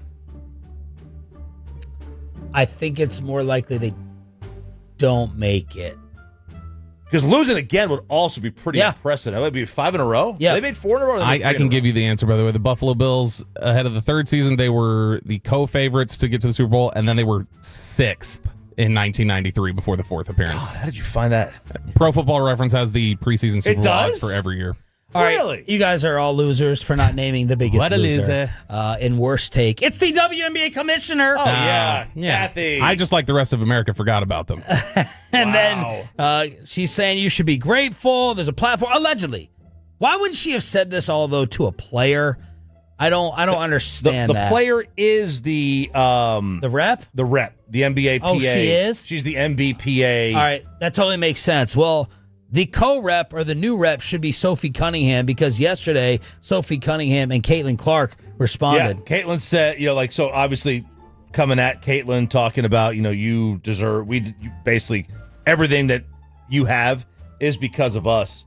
And Sophie Cunningham and Caitlin Clark said that Nafisa Collier said it all. This is garbage. And the players are really pushing back on just about everything she does. And obviously, Caitlin's voice does carry some weight. Even though she's not the best player in the league, she is the most important player in the league. And Sophie Cunningham, as like her built-in enforcer, becomes one of the most important players in the league too. The final nominee is a last-second submission here, I should say. And yesterday we were talking about Anthony Davis maybe being a little chunky, 15 pounds overweight. AD is like, no, it's just so when I lose weight during camp, I'll be good to go during the course of the regular season. Well, apparently no other media got a hold of this, but Nico... Exclusive audio? Yeah, another coffee shop. Oh. Where Nico Harrison commented and spoke about AD and the Mavs. All right, fellas, everyone gather around. We have some unseasoned smoked salmon waiting for you guys just as soon as we're done here. I just wanted to address the elephant in the room, and I'm talking about AD. Dear Lord, what the You're going on a strict diet of fen starting today. If you're going to wear those dorky-ass goggles, let's try to look a little more like Kareem and less like that obese-looking turtle Horace Grant. PB&J Washington, little less standing on business, little more running on the treadmill, you feel me? Dante Exum will again be wearing number 0 this season to remind him of the daily amount of carbohydrates he's allowed to have. I don't need Oliver Miller out there playing point guard, you walking Russian nesting doll. Najee Marshmallow, brother, how do you leave New Orleans and get fatter? Kyrie, I noticed a little extra pudge when I lined you all up and individually pinched your pecs earlier today. I know you're rehabbing and your cardio is limited, which is why we're going to get you started on Ozempic. I don't want any nonsense like the last time you were asked to take a jab. And don't even try that religious exemption bit. Any god in any book that wants you looking like one of those damn honeybees. Oh, Nico Harrison. Nico's just trying to keep him in shape, keep him alive. Man, that's very aggressive. Harsh training camp speech to the Dallas Mavericks. Who wins? Worst take? As much as I'd like to go with Nico because his is the worst take all the time, I'm going to go with the Golden Knights. It's silly. Like you're going to strip somebody's credential because they're coming in there asking you tough questions.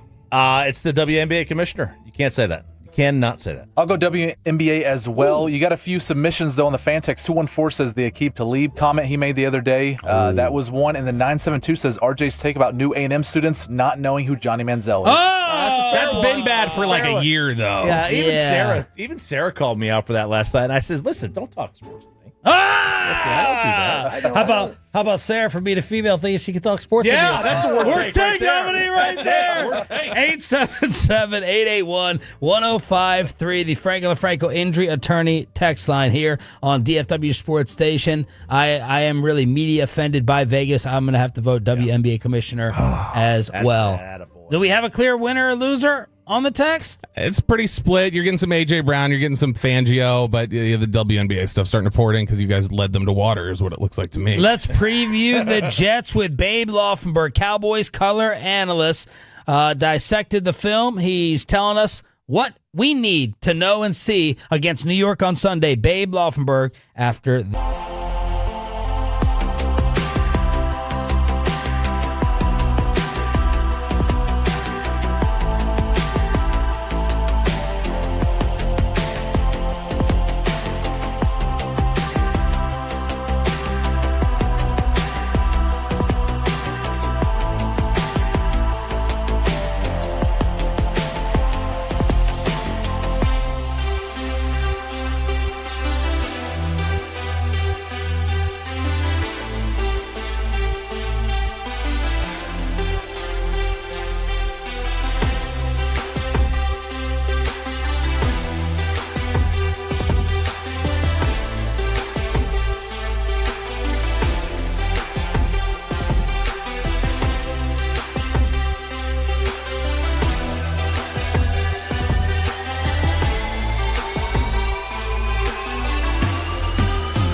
grapes. Saffron Squad? Nutmeg maidens? Pre-curb? No. Nutmeg Maidens. I just said that. Was it Spice Girls? Doesn't sound right. Was it Saffron Squad?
if you've been injured in a car or truck wreck, call Frankel first, 214-417-333-3333. With Frankel & Frankel, there's never an out-of-pocket cost. They only get paid when you win. Frankel & Frankel, the go-to car and truck wreck attorneys in Dallas.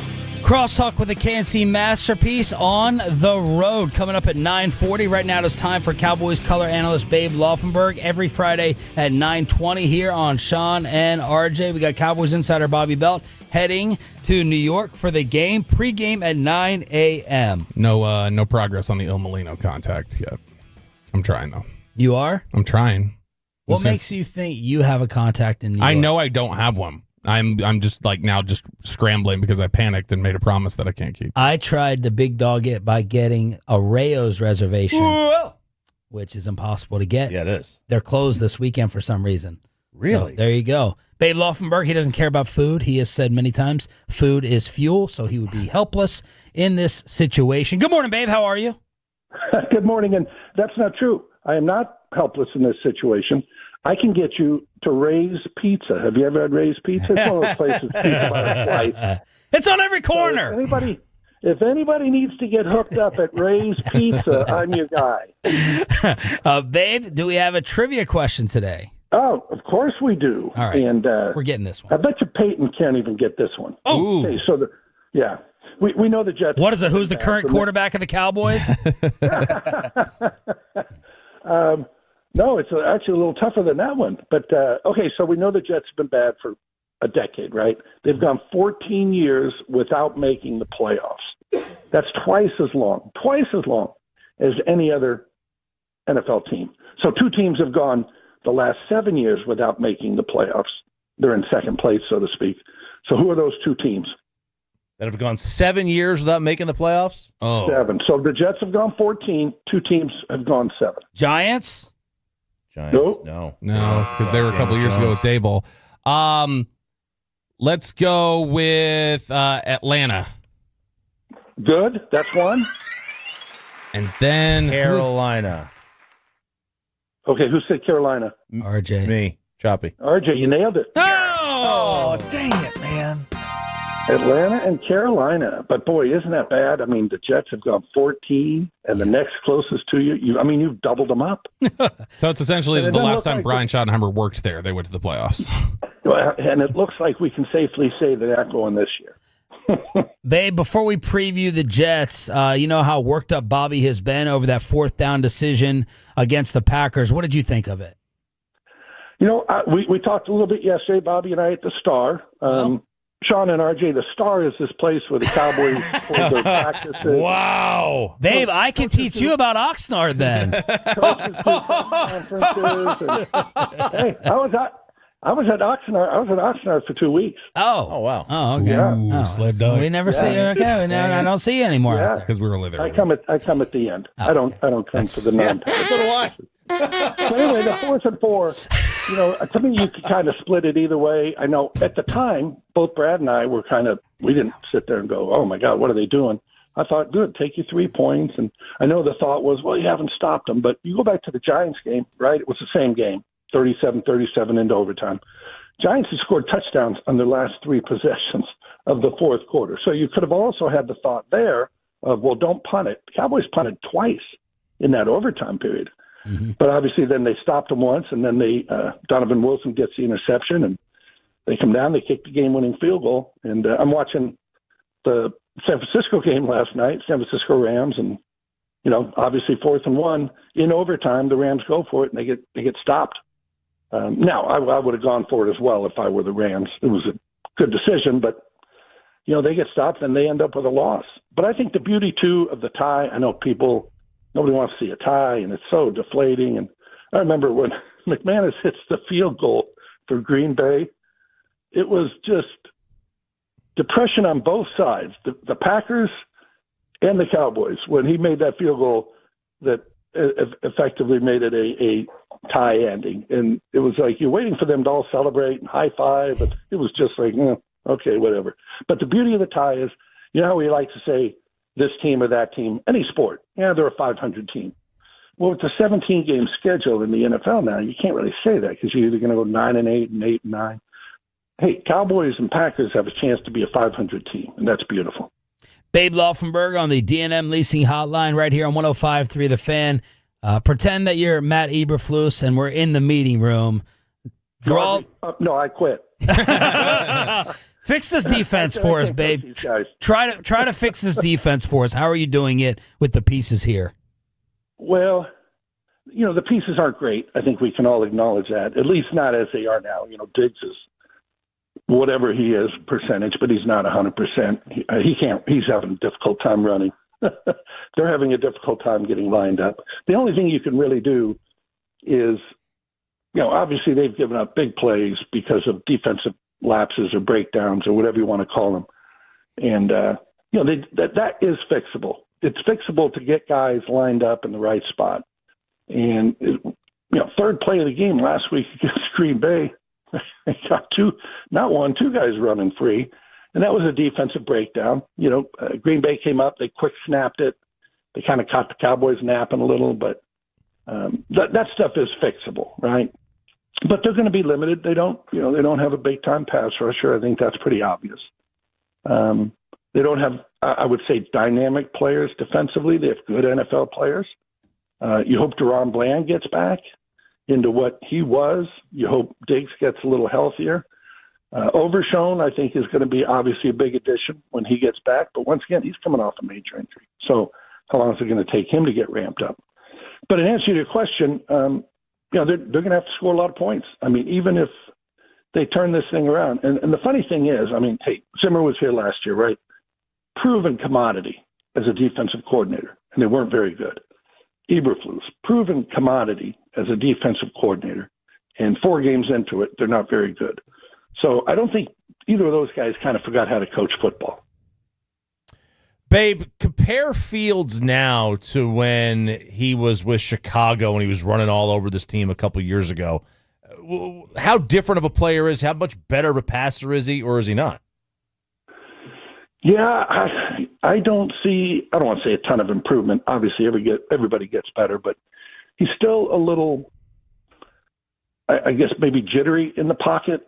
He comes back and he kind of starts scanning the field. And it's the one thing, we get to see Dak, obviously, week in and week out. And he's been so good, so confident and decisive with his throws. If Dak were not decisive against the Packers last week, that could have been a 5-sack game. You walk away saying, they neutralized Micah. Then you look at the tape, and it's like there are 8 times where if Dak doesn't get rid of the football, if he gets rid of the football a split second later, he's either getting sacked or hit while he's throwing. And so you don't see that in Justin Fields. Now, obviously, Dak is 10 years into this thing. And Justin Fields, which I think gets poo-pooed a little, and it might have been Eberflus, might have been Schottenheimer, can't remember which one brought it up, but Justin Fields is on his 3rd offense in 3 years, and that's difficult for a guy still learning the NFL ropes. And I know you sit there and say, well, the offense is kind of the same, but you get into the terminology and the lingo and how quick you get through your progressions. That's difficult. And, again, obviously he's just in his first year in this offense, and he's 4 games into it. And I shouldn't even say 4. He got knocked out in week 2 with a concussion, missed week 3, came back last week. So, effectively, this is kind of his 3rd week of playing in this offense. But we all know he's dangerous running. And I heard you guys talking to Schottenheimer about the spy. And the spy is always interesting because it takes one guy out of pass coverage. You're effectively playing with one fewer player in pass coverage. Therefore, that guy that you have to spy on should eat up that, right? But they don't. Probably their exception is Lamar Jackson because he is so – and Josh Allen, throw him in there too, those two. You throw a spy on him, he's going to eat you up because they're such good passers, right? Justin Fields isn't to that point yet. Babe Laufenberg joining us here on 105.3 The Fan. Babe, if I tell you I can guarantee the Cowboys are able to take out either Breece Hall or Garrett Wilson from this game, which one are you taking? Garrett Wilson. Not even a question. And here's why. I always say, teams say, we want to make this team one-dimensional. Just let them have the run. And the Jets are a very good running team. Obviously, Fields is a big part of that. But big plays come in the passing game. And points come off big plays. You hear it all the time. Coaches talking about we got to get chunk plays. We got to figure out a way to get chunk plays. And those come in the pass game. For the most part, they do not come in the running game. So those big plays come in the passing game, and then the points come off the big plays. And so if you tell me you can take somebody, if they run the ball effectively, if the Jets run for 150 yards, let's say, you're probably going to hold them to 20 points tops if you can kind of neutralize their passing game. If Fields throws for 300, they're probably scoring 30 points. So to me, figure out a way to take the passing game away, live with the run. How do they hold up in the trenches, babe? When you were watching the Jets, did you notice an offensive line? I watched them this week. I felt like that offensive line was better than I was anticipating. It's so funny, Bobby. I swear to you, I had taken a cursory look earlier in the week, and that's why I love my Friday thing. Last night I did the deep dive, and I'm right there with you. I'm looking at their offensive line. This is a big, physical offensive line. Now, I will say their two tackles, they took the right tackle with the 7th pick in the draft this year. They took the left tackle with the 11th pick in the draft last year. So I guess I shouldn't have been surprised. I should have said, well, boy, they've allocated some resources here. But, yeah, they're big. They're a big physical group, and Cowboys will have their hands full up front there. Babe, we had a discussion about the footballs they use for kicking and how they've changed them and how they've used different balls. They allow the kicker to use the balls during the week of practice. What is the right thing to do? What is your take on all that? It's a good question, and I listened to your Vic Fangio bite, that you guys played earlier, and I loved it. And yes, Aubrey will hit one from 70 if he gets the opportunity. But what's funny is, all of a sudden, that's become an exciting play. Would you agree? Yeah. Yeah. I mean, we get the coordinators on Thursday, right, out at the Star. Mm-hmm. Where's that? Before, and before, last year you'd want the offensive coordinator, right? And then you'd want the defensive coordinator. And I kind of sat in the room for John Fossil just so that you didn't look like, okay, we're pretty much got our stuff. So you sit in the room. Yesterday, everybody was like, hey, when's Nick Sorensen talking to the special teams coordinator now? Because it's become, I don't want to say an exciting play, but these guys trot out there. And, yeah, I mean, watching Panero last night, it's like 59. No problem. He hadn't hit one from, 55. So it's crazy what's happening. But, again, it makes it kind of fun. And I'll tell you why Fangio doesn't like it. I mean, you guys tell me. Fangio doesn't like it because that's 20 extra yards he has to defend. Yeah, for real. Yeah. That puts stress on all of a sudden you think you had a good series. We had a 3-and-out, and here comes a guy hitting from 65 yards. You know what's funny, though? Okay, so let's do a little history here. Oh, very quickly, too. So Aubrey, and how good he's been, and it really is off the charts stuff. It just is. He is hitting from 50-plus, okay? He has hit 90.3%. So from just 50 and outside of 50, he would be second in the NFL all time in field goal percentage. Wow. I mean, taking his 50-plus kicks. Cameron Dicker is like 64%. But in 1973, okay, we're going to go back a ways, there was an all-time high for field goals per game, both teams, 4.7. So the NFL said, we don't like all these field goals. The goalpost used to be on the goal line. Remember that you watch those old videos and the goalposts are sitting on the goal line. And then they moved them to the end line in 74 so that they kind of discouraged. You know what they were hitting in 1963 that said, hey, this is too easy? 63%. Wow. And if you think of those goalposts sitting on the goal line today, right? So you get they kick it off, first kickoff of the game. They kick it off, it goes in, and come out to the 35 on the touchback. You make 5 yards, and you're trotting Brandon Aubrey out there if those goalposts are on the goal line. So anyway, it's changing, but it's fun.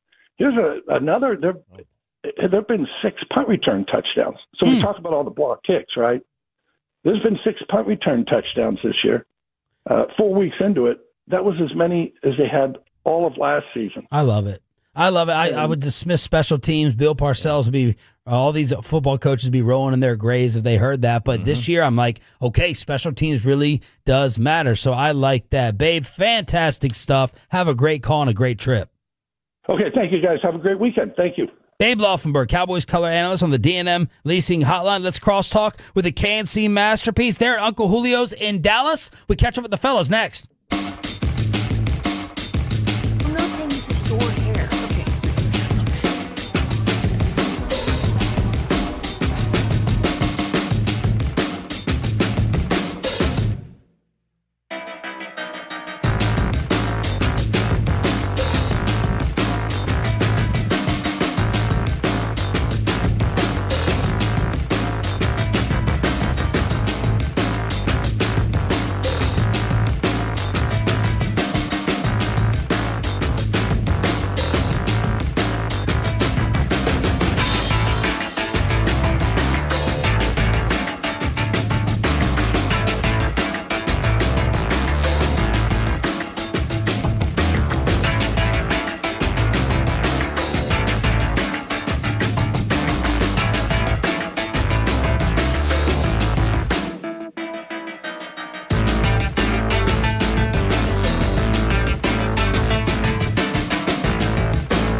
the market. Upgrade your vehicle. Get to Classic Chevrolet in Grapevine today. The back-to-back #1 Chevy dealership in the world. More new Chevys than anyone else. All priced to sell. Visit ClassicChevrolet.com. This is Texas. This is Classic Chevrolet. Together, let's drive, relax, enjoy the difference based on new Chevrolet registrations 2023 and 2024.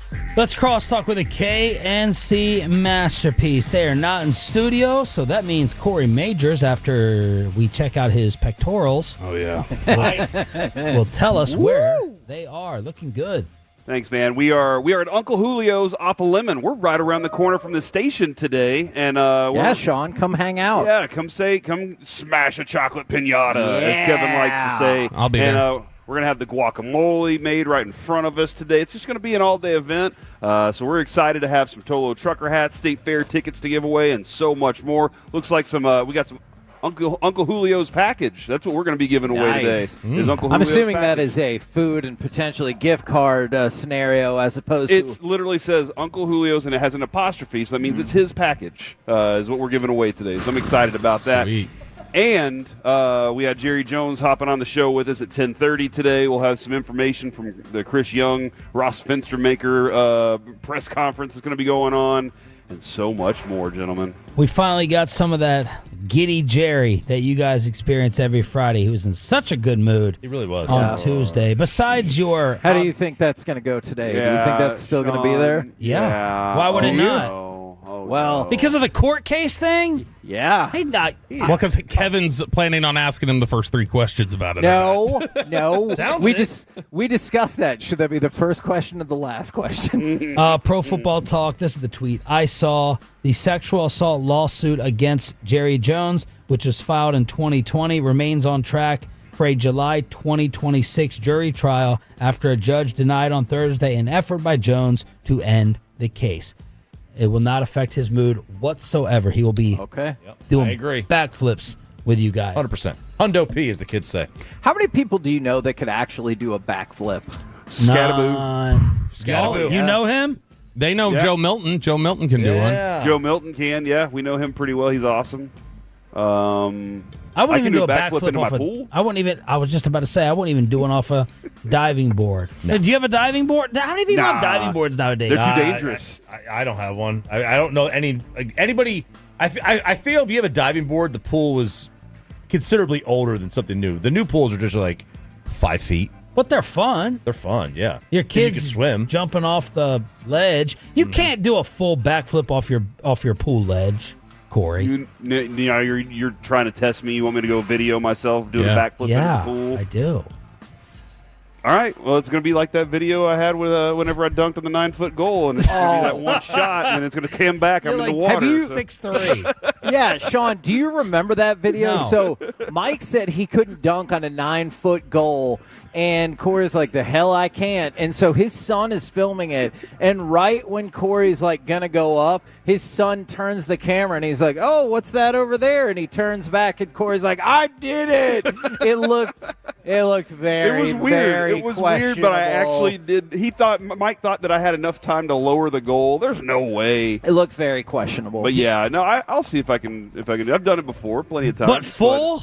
Yeah, full back. Well, I mean, I'm probably going to land like a different. Yeah, probably. Yeah, we'll figure it out. Yeah. We'll figure out how it goes. But it's nice. Yeah, diving boards are dangerous. Yeah. That's because kids hit their heads and because they're trying to do stupid backflips off of them. Oh yeah. But now, if you could add one element to the pool, would it be a slide? Would you want like some sort of awesome slide for the pool? Slide sounds cool. We're looking for a basketball hoop. We can't find one that is like for the pool. Yeah, Sean's we want like a used basketball hoop. Like they're like $500, right? But for the pool, yeah. You see the one I had? It's awesome. Yeah. Yes. Is it like in ground or is it like it's the base? It's a base system. Yeah, base. Yeah. Get one of those. Yeah. Yeah, I can find one of those. You want an in ground? I was looking for one that like the volleyball net where it digs into the ground. Yeah. Doesn't your yard, like I don't even know why I say yard. It's like all pool. You don't have a yard. Where would you even put the stake for that thing? That's a fair point. That's fair. I got nothing on that one. It's literally the pool takes up his entire backyard. There's no room to walk. No, it's a small yard. Yeah, everyone has that patented like sky blue basketball hoop with a volleyball setup, but I feel like that moves too much. This one that we have, it was pretty good. Yeah. Yeah. All right, send it to me. No, I'm keeping it. No, the kind. Send me like a picture so I can send him a link. Get it. Yeah, he'll send it to you 4 days later, like you did with him earlier today, sending a picture. Give me some topics, Corey. God. Give me some topics y'all are talking about. 10:15 today. Is the Rangers' managerial job a desirable one? And I think that there's going to be some very hot discussion at 10:15 about this position. That's a great question. Yeah, I mean, working with Chris Young, you know you have a competitive GM, right? Like True. You know that's the case. Very competitive. But do you have the money to go get what you need, and or is it something where you look at the roster and go, that's a roster that can be maneuverable, or is that a roster that's going to be very static? So I think that's a really good discussion there. Well, right now, what? Corey's like pat himself on the back. We're having a really good discussion. We're going to be awesome we're going to today. kill that discussion. Yeah, Bobby, we're going to be excellence today. Well, then I'm going to pat Bobby on the back because Do it, please. Brian Schottenheimer already has. He loves me. Dude, So. that was fantastic this morning. I laughed so hard in the car. He's It was so great. good. He's good. gold. He is radio gold. Yeah. And Bobby's also the one who brought the information to me that Chili's decides that they don't want to stay in business anymore because they're going to get rid of their skillet queso. Is this thing that good? I saw Corey tweet about it. It's unbelievable, and surely the number one reason anybody ever goes to Chili's. It used to be the chicken, the crispy tenders, the crispers, but then that when they got rid of those, then it was the skillet. Great. If they do not have this queso, Kristen will not have us eat dinner there anymore. It's the great unifier. That's why people go there and they're like, oh, yeah, I find something I like at Chili's plus that queso. You get rid of the queso, people are going to be like, but what's so good about it? The I can't explain it. sausage or whatever is in the middle. Is it just like that dark chili that's not just Velveeta? It's just like it's a chili. I mean, it's a chili based queso, which you don't get a ton of those around. Period. Yeah. But I'm sure what it is. I bet it comes in a little package where they just put it in the thing and then warm it up. But it's good. Yeah, it's chili, cream cheese, and cheese, basically, is what I would guess it is. Have you guys ever, any of you ever have the chili cheese burritos at Taco Bell? Yes, that was the best. That was the, okay. They were the worst. No, you're wrong. And Kevin! You should only go to Taco Bueno and Uncle Julio's. They don't have it anymore, though, Kevin. That's Well, it's why. a great item. But that's why you don't go there anymore. And why There you go. No, but if it's anything close, like I love that at Taco Bell the most, and then they got rid of that. So that's what I'm thinking with chili cheese. Kristen literally said Saturday. She does not want to wait till Sunday because she anticipates they may be all sold out. She said Saturday she's going to Chili's and she's going to order like 6 orders of it and put some of it in the freezer. Kevin knows the recipe. Dead serious. She is that serious about this Kevin queso. has the Bobby, recipe I'll for you. send you the recipe. It's really easy. Dude, You have the recipe for it? Yeah. Have you made it for real? Yeah. I made it. It's I mean, great. my wife makes it all the time. It's really good. It's You'll like it. similar? Yeah, no, it's it. very It's it. similar. There you go. Very good. I'll take it. Dang it. That's it. That's all we're just doing on coming the to show skillet. today. No, I know what I want. I mean, you can make that happen if you want. Rangers next manager odds before anything happens this weekend from Bet Online. Skip is 1-2, heavy favorite. Well, yeah, any Ridiculous. manager's going to be Skip. Should be 1-100. Mark DeRosa 4-1, Bob Melvin 5-1. Luis is it Ureta 7-1. Rocco Baldelli 9-1. Bobby Wilson, Nick Hundley, Yadier Molina, Robinson Chirinos, Will Venable, Don Mattingly, Davey Martinez, Joe Madden, Bud Black, Ian Kinsler, AJ Przinsky, Michael Young 55-1, Dusty Baker, and Ron Washington Brett Boone? 66-1. Brett Boone? No Brett Boone. I don't know if I like that. I believe I do recall that the weekend that Sean made the announcement on social media, I believe Brian Schottenheimer was like 60-1 at the time. So, I mean, stranger things have happened. So you're calling Ron Washington? I don't know. I mean, Sean will have to make a phone call and find out for me. Ron Washington has just get him on the bench immediately. Yeah, bench coach immediately. That has to happen yesterday. Yes, Bobby, absolutely should. have you found a connection for that restaurant up in New York yet? How hilarious is this? That was Bobby, such a great moment. But what a kiss ass this kid is. So he's sitting here talking about Chili's queso, and he's talking to the head coach of the Dallas Cowboys. Let me see what I can do. No, not what can I do. I told him Let me my see what I contacts can do. run deep. I've already got that. Is I've not already true. got chum.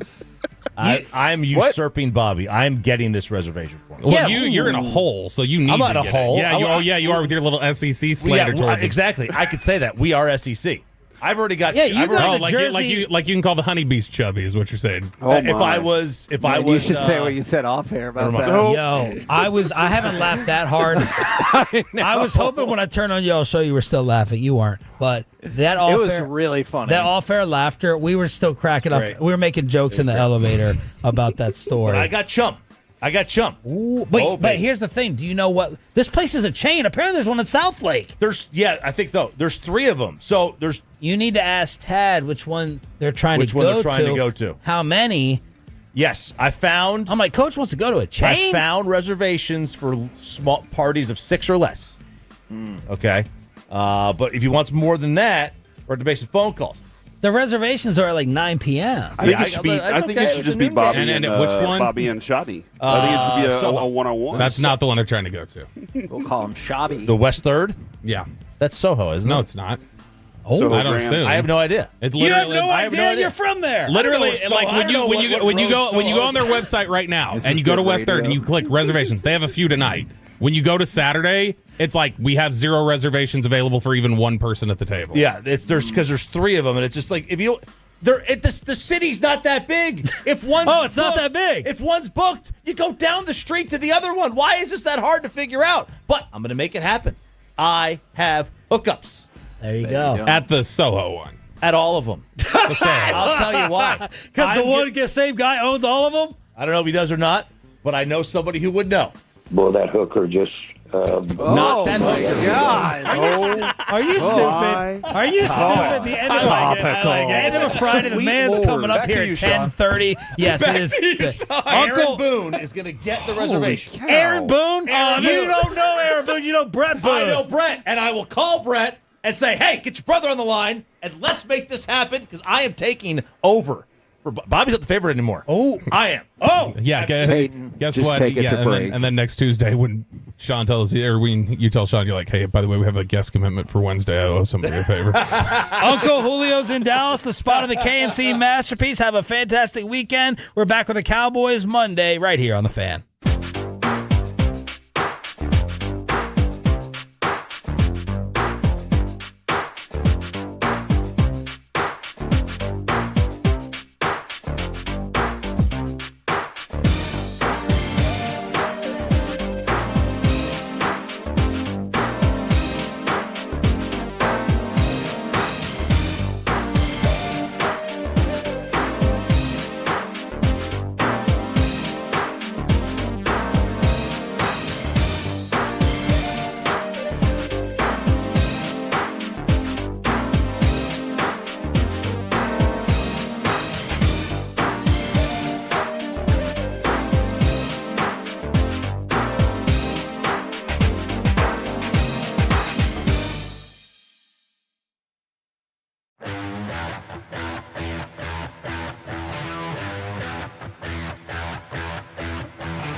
gotta remember that. Well, you know, they say in order to remember something, you have to forget something else.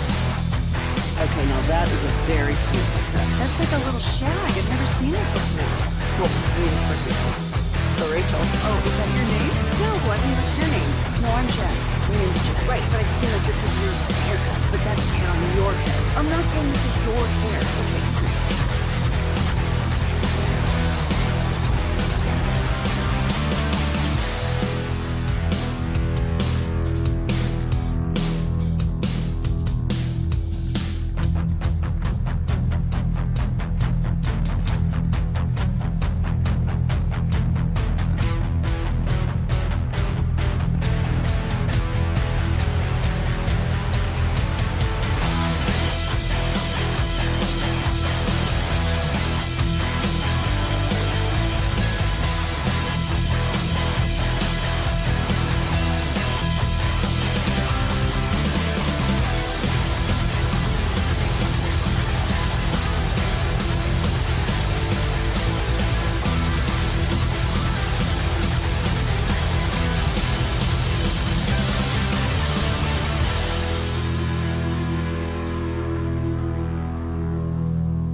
that Uber Eats has groceries. No, that's absurd. Hey, remember when you used to be a, what was it, Pepper Lady?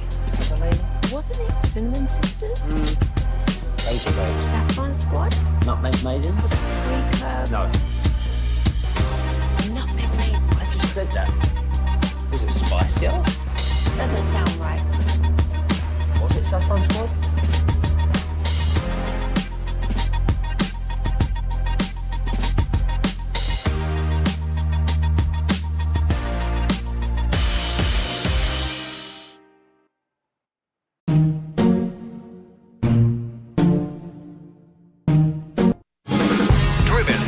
D&M Leasing Studios. It's the KNC Masterpiece on 105.3 The Fan.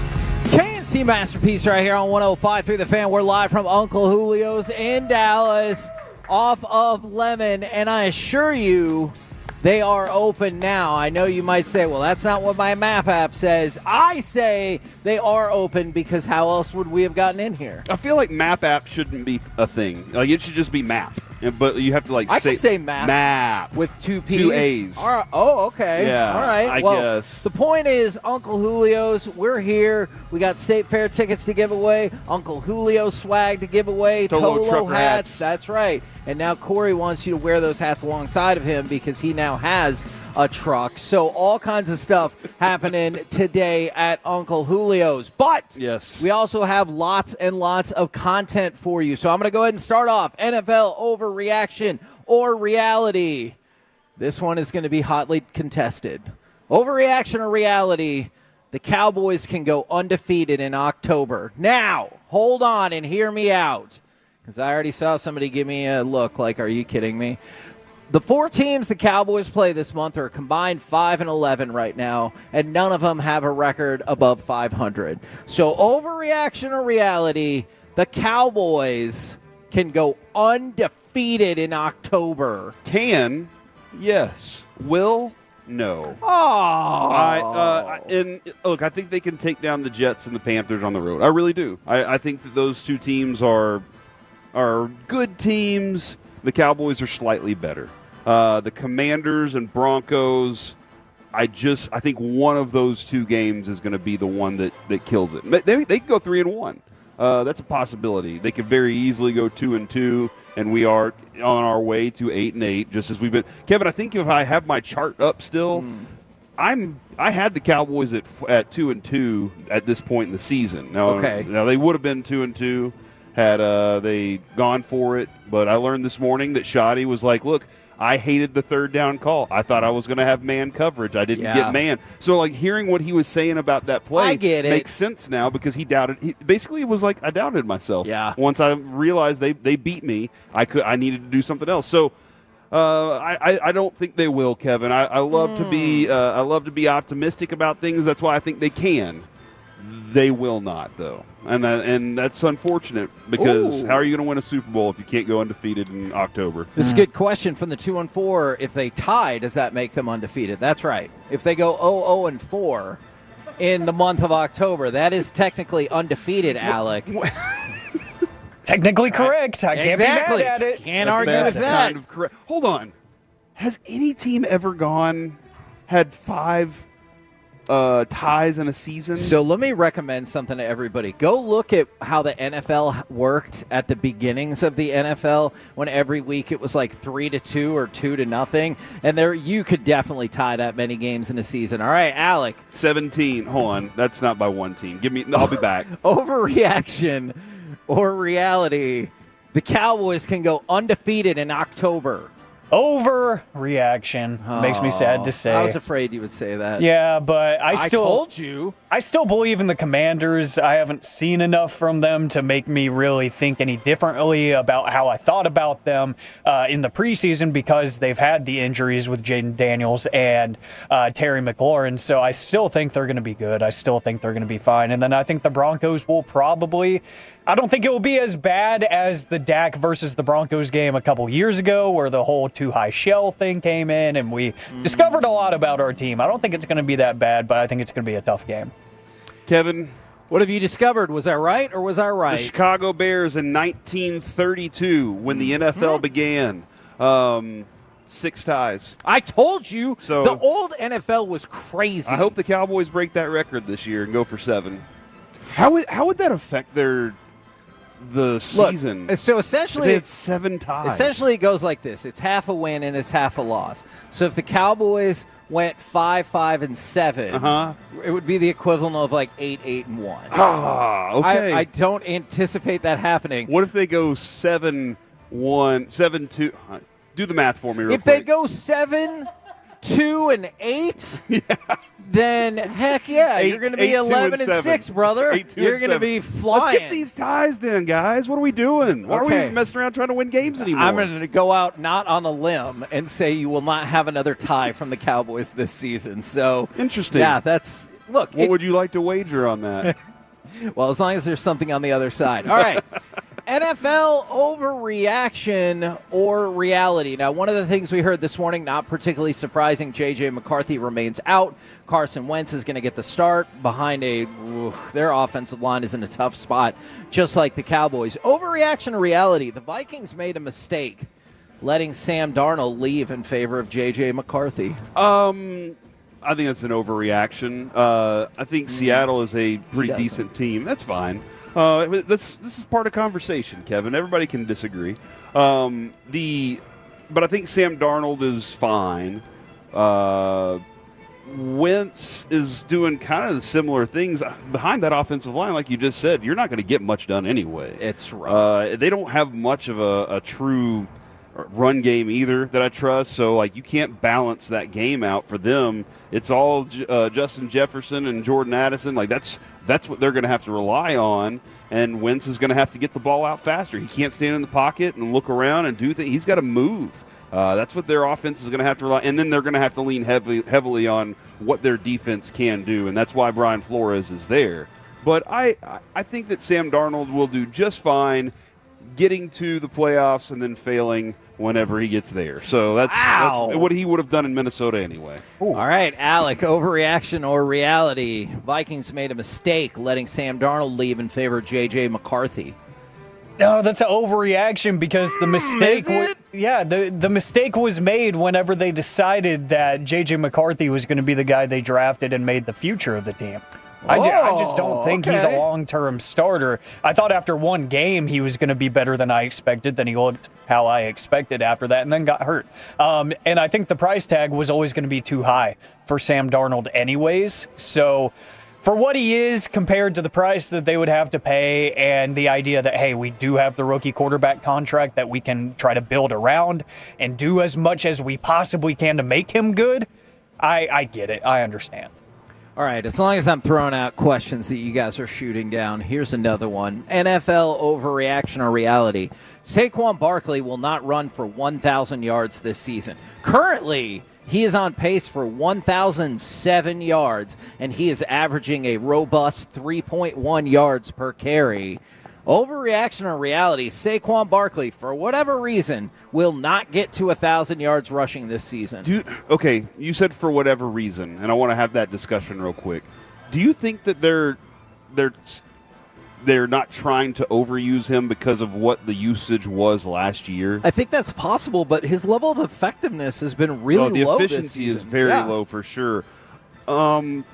I think he'll get 1,000 yards. Okay. Dude, there's 17 games. It's like, that's so many games. I even factor that in. Still on pace for 1,000. You could average like 15 yards a game or something and get 1,000 yards. That is not feels correct. Like. I believe you have to average 59 yards a game. That's what I said. 59 yards a game. I'm pretty sure. So yeah, I think he's going to get 1,000 yards. He's going to have a 200-yard game here and there. He'll have a couple more big games.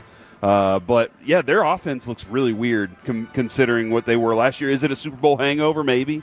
Maybe there is a little bit of that. But I think they'll be fine. Alec, as long as you guys are shooting down my questions, overreaction or reality, Saquon Barkley will not get to 1,000 yards rushing this season. That's not a question. That's a statement, Oh, Kevin. yeah. Statement.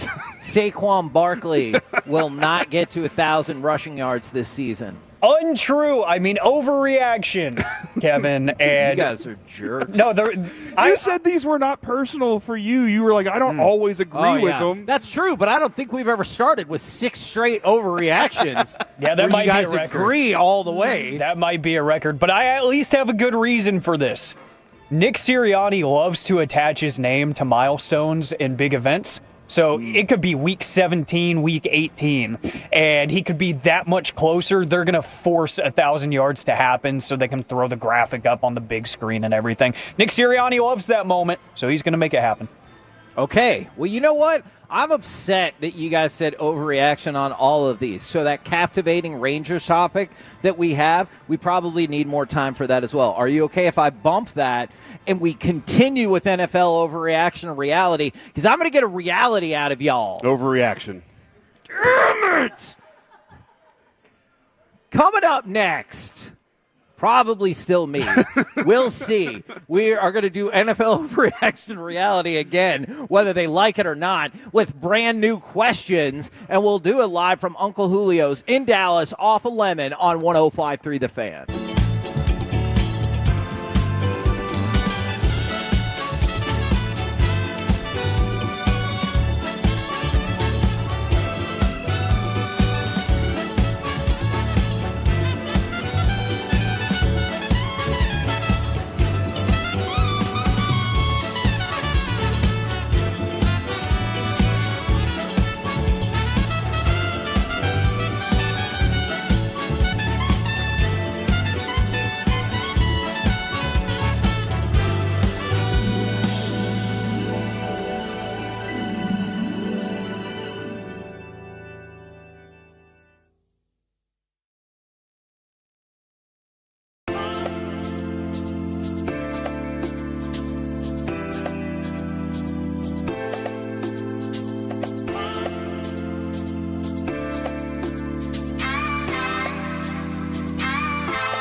segment of the KNC Masterpiece is brought to you by the personal injury lawyers Frankel and Frankel. If you've been injured in a car or truck wreck, call Frankel first, 214 or 817-333-3333. With Frankel and Frankel, there's never an out-of-pocket cost. They only get paid when you win. Frankel and Frankel, the go-to car and truck wreck attorneys in Dallas.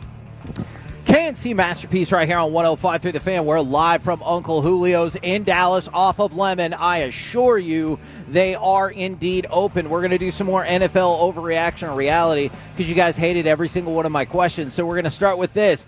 NFL overreaction or reality? Monday night doubleheaders should continue for years to come.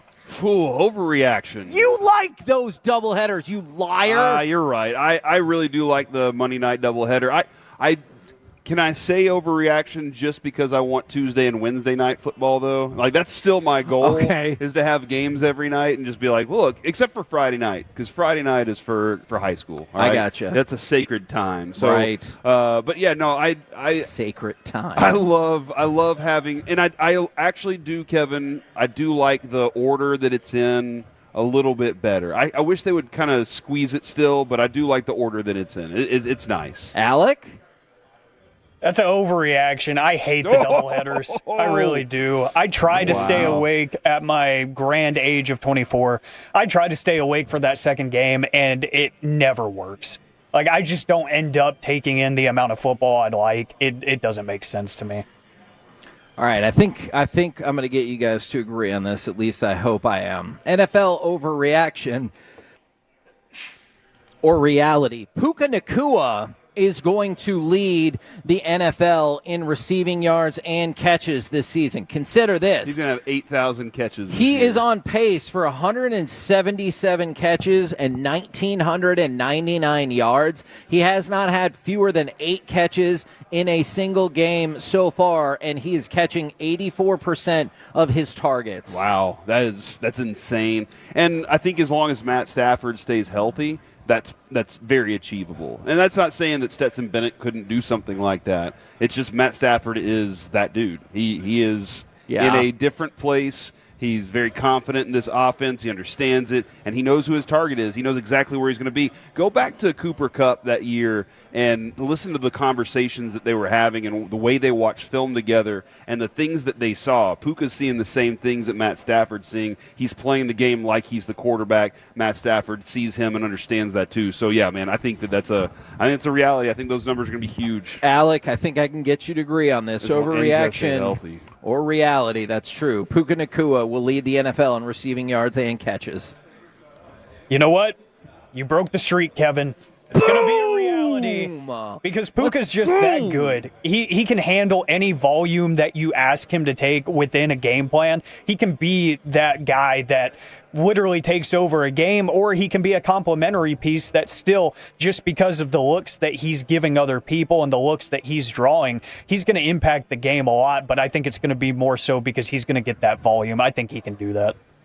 Now, this one might be a little trickier. NFL overreaction or reality. Winning or not, the Eagles have to get A.J. Brown more involved. Now, this might not be an issue today. It might not be an issue this week. And I know the Eagles are 4-0. A.J. Brown, 2 catches for 7 yards on 9 targets. That's the second time this season A.J. Brown has had fewer than 10 yards receiving in a game. I know he said the tweets weren't about the team and this and that, but it feels like something that could become a combustible situation. Yeah, I think the whole team's going to fall apart pretty soon, and they're going to have to rely on Saquon Barkley to go back to what you said earlier, and he's going to have his 1,000 yards like I predicted, based on 15 yards a game or something like that. But yeah, no, I think. But don't you hope that happens, Kevin? Yes, I do. Like, fingers crossed. 100%. It is. They somehow stupidly were able to win that game against us on the opener. Alec, overreaction or reality? Winning or not, the Eagles have to get A.J. Brown more involved. That's a reality because, especially last year, but the past couple of years, the reason their offense has worked is because there has been a little bit of balance, even though you can sprinkle in 25 tush pushes. But like, it felt like they did have a decent balance of, we can beat you both ways. We can go through the air. We can run the ball with one of the best backs in the league. But A.J. Brown is a weapon. You got to use him as such. Kevin, I'm curious, is Jalen Hurts too risk averse, or is it not open? That's what I'm trying to figure out. Is he doesn't look like he looks a little afraid, and he's like, I can get the yards with my legs, but he looks a little afraid to throw. See, I think I'm going to go with the second one because those two games for A.J. Brown where he had less than 10 yards receiving were wildly different because in the first one, he wasn't getting targeted. In this second one, he was getting targeted plenty. They just were trying to force it, and it wasn't working. So I will admit it is a delicate balance. All right, overreaction or reality? Last one for you guys this morning. Caleb Williams will be the first quarterback for the Bears ever to have 30 touchdown passes in a season. Right now, he's on pace for 34 touchdowns and 9 interceptions. Never happened for the Bears, ever. Why? They had Jay Cutler and Kyle Orton and all those other guys. Is Jay Cutler the guy who's just in jail for like 2 days because he had to take care of some stuff, or am I thinking of somebody else? I did not see that story, so I can't answer it correctly. But he was on Nate Bargatze's podcast or something for a while. Yeah, they told him he could go to jail like when it was convenient for him. Dude, I want that. I don't want to. Yeah, he was in jail for 2 days. I don't want to go to jail, but if I had to go to jail, I'd want him to be like, whenever you're ready, buddy. Good luck with that, Corey. That's not how it works for most people. Yeah, for radio hosts. Kevin, I think that that is reality. I think that Caleb Williams, their best game is with the ball in his hands. Swift still has some work to do to pick that up. Odunze wants to get his numbers up. DJ Moore is going to want to get his targets. Luther Burden's going to want to. There's a lot of guys. Now, if Cole Kmet can actually catch the ball, that's a different story. But I think there's going to be plenty of options. Ben Johnson wants to have his quarterback passing that ball. We're the KNC Masterpiece right here on 105.3 The Fan. No truth to the rumor that I called them during the break and forced them to say reality. Coming up next, we will talk with Dallas Cowboys owner and general manager Jerry Jones live from Uncle Julio's off 11 in Dallas on 105.3 The Fan. Coming up in the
have to forget something else.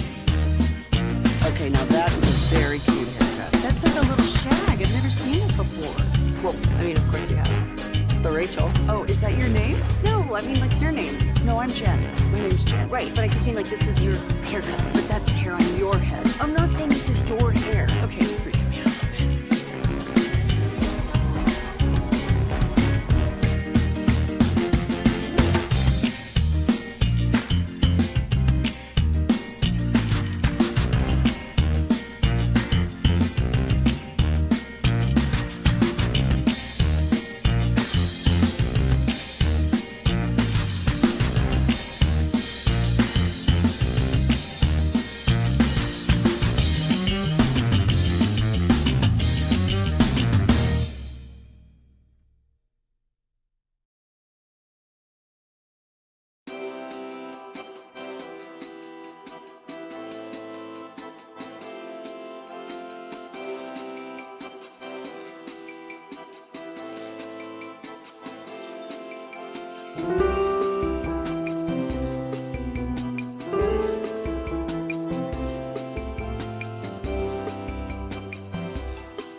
Hazel babes. Saffron Squad? Nutmeg maidens? Paprika? No. Nutmeg Maiden. I just said that. Was it Spice Girls? Doesn't sound right. Was it Saffron Squad?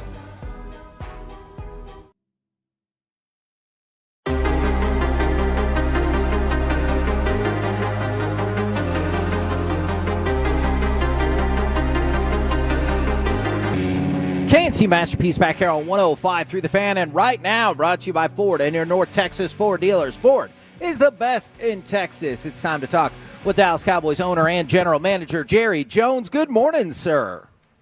Hey, guys. It, again, is great to be on with you and getting it all ready to take this bunch to New York, the Jets, and let's go from where we left off the other day.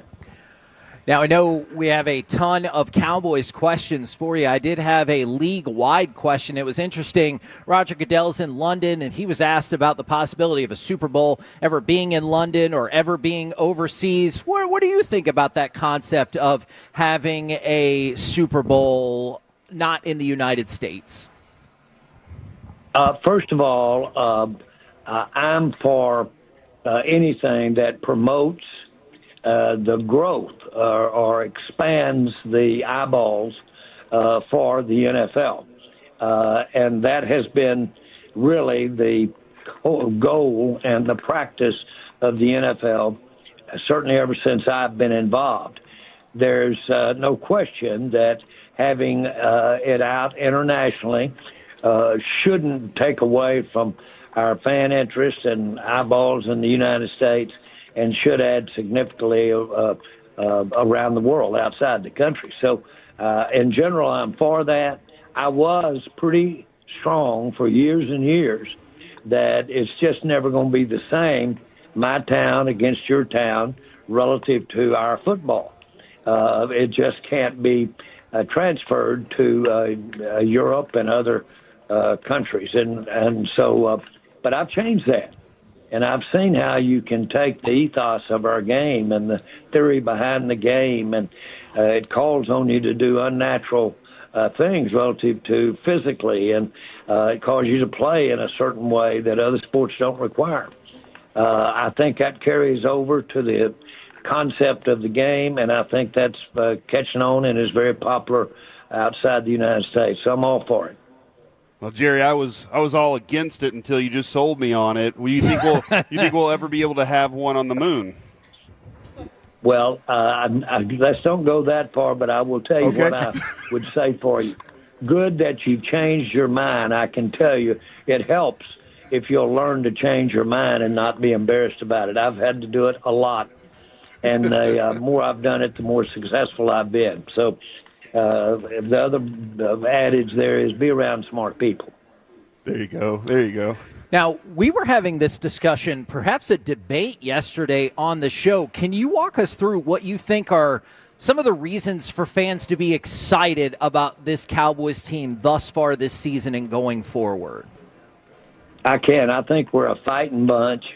I think we will hang in there and fight it out. I think we can have some adversity early, and we've shown that we can come back and get our composure, so to speak, and take the fight to them. That's what it's one of the real attributes of the game, is to literally start slow and end up with a much higher degree of intensity. Coaches, Brian's doing a great job of establishing that with the team, and I'm seeing it.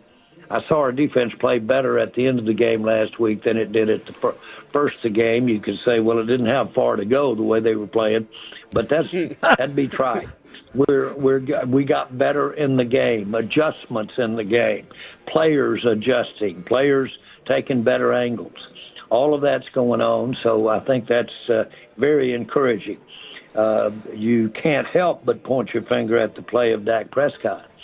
I think it's one of the top quarterback plays that you his level of playing is I don't think he's ever played any better than he's playing now, and he makes that After he gets up to that line, he makes those calls, pointing out where vulnerabilities can be and makes the adjustments. Those are unbelievably a part of what his skill is. So all of that's good.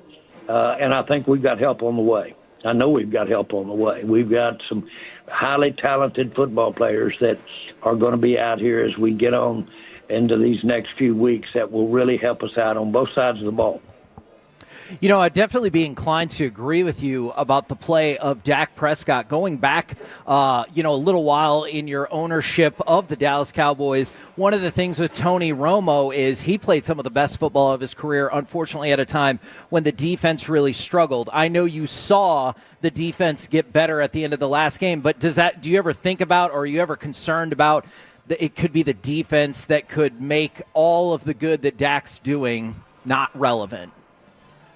Well, it's overused, but it's complementary, and that's easy to do.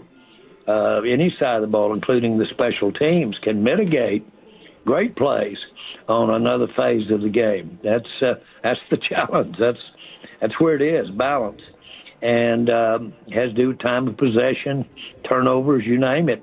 You gotta, as Bill Parcells used to say, in a struggle, make sure everybody gets tired at the same time. If you're the one that's tired and they're not, you've got a problem. Well, the point is that I think we can look to a balanced. I'm confident in being around Brian operating as head coach that he practices that theory. I like the way he calls the plays for balance. I like the way he tries to wear the team down, opposing team down, the defense. For instance, that Chicago game is a shocker. I still don't know how that happened relative to we had them worn down real good in the first half, and we let them get up. So bottom line is I like what we're doing. For fact, we have some outstanding young players that weren't with us early, especially over on defense. That will help us as we go forward here, and they'll be on the field. And then offensively, we're in a rash of injuries right now, but such as the Lamb injury, but we can look forward to them getting better. So I see us getting better, and I know we're learning the schemes, for instance, on defense with Flus and his philosophy.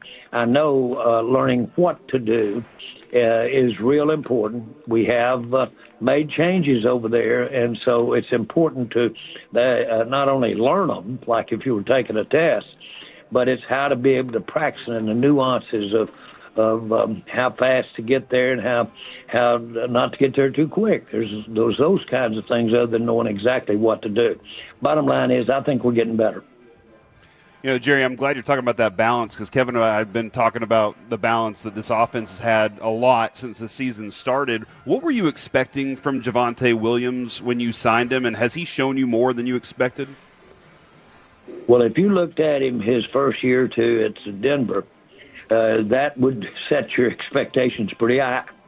He was impressive, and you're seeing that. That's exactly what you're seeing. And he's an outstanding teammate. He's an outstanding player in that running back group.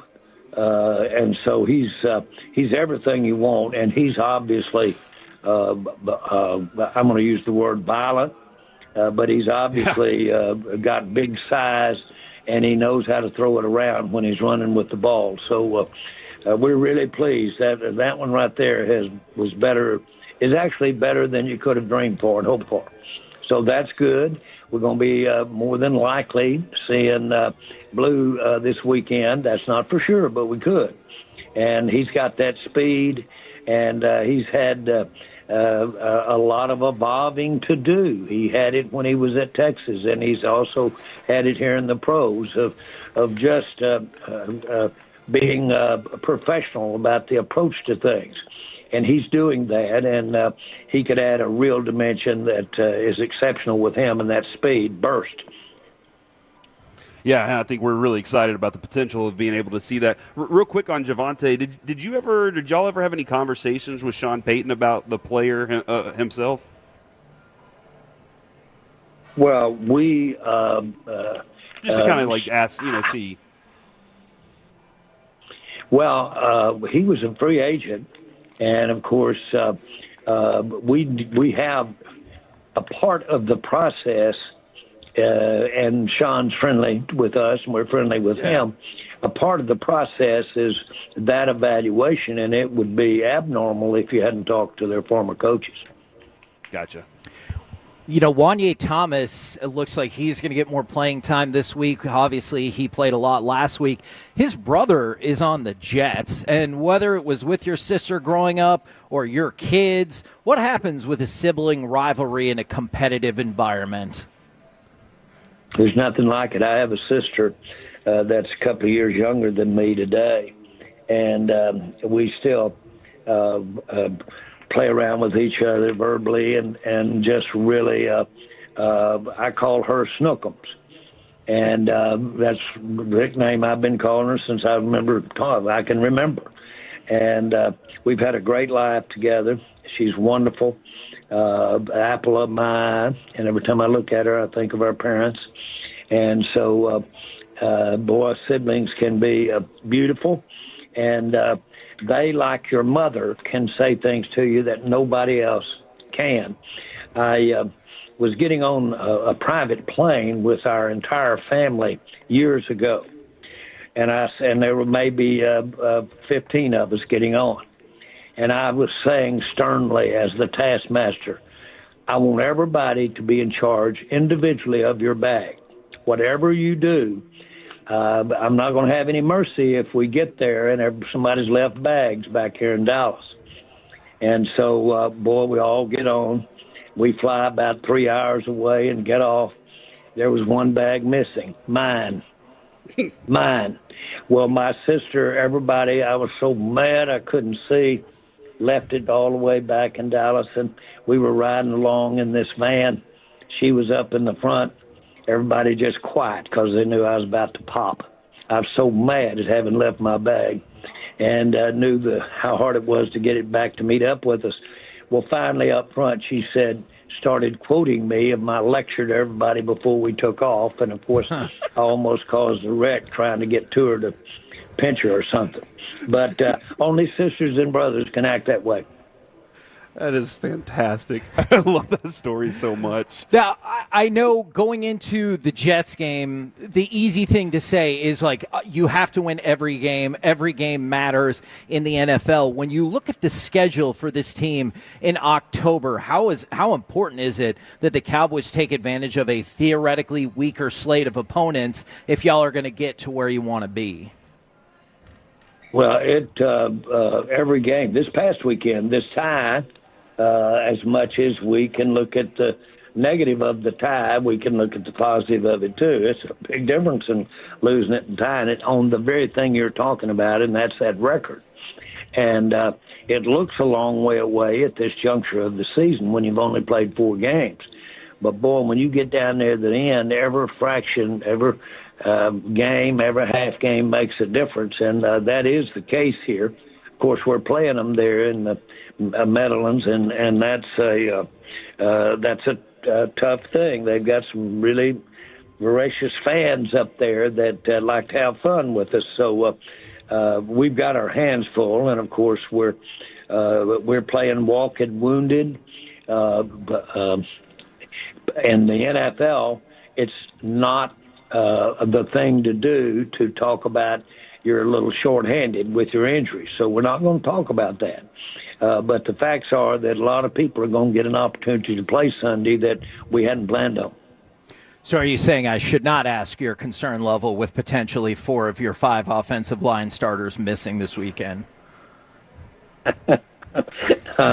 Listen, the old adage, but boy, it's hollow sounding sometimes. Next man up. That can be an empty room, boy.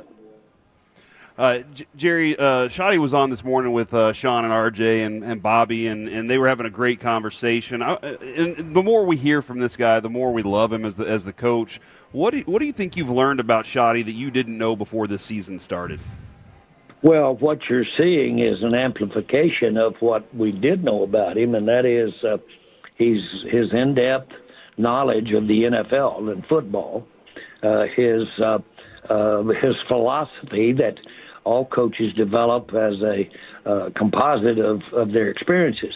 Well, he's had those 30 years of experiences at a very young age, and here he is, barely 50, and has all of that experience, yet never has been the head coach. Well, boy, that gives you a level of energy, or that gives you a level of wanting to show them that you can't buy. And, of course, you're seeing his maybe best skill, and that is people skills. And not take anything away from his technical knowledge of how to coach. But he will do just what you'd expect. He'll wear them out in spending time and work. He's there all the time. And that's what you get by virtue of having done it before in this age. And so I'm excited about what he's bringing to the team. And he's got this team right now playing, in my mind, on all its cylinders. You know, and Schotty is another big proponent of the next man up theory. I know Jalen Tolbert already had a spot and played plenty for this team, but what have you thought about his performance in the absence of CeeDee Lamb? Because that's another person that you've expected or you need to step up. Yeah. This is when it can happen for him. I remember when we drafted him, we thought he was one that we could have drafted it a round earlier. And I think it's third round on him. But the bottom line is that I think he's just getting his real chance to do what he's practiced so hard for, countless repetition. And you like to see that, and as often will happen, the more catches he'll get where he's going to, I think the more he'll make the play for you.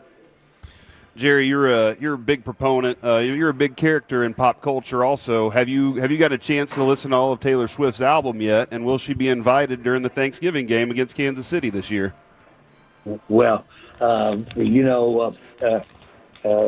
answer is I don't want to do anything to jump the gun, but we would have an elaborate seat for her if she should attend the game. There's nobody a bigger fan of Taylor Swift than I am, and but more importantly, we all are. And so I appreciate buying through her Kansas City connection there the kind of interest that she has and that she has brought to the NFL.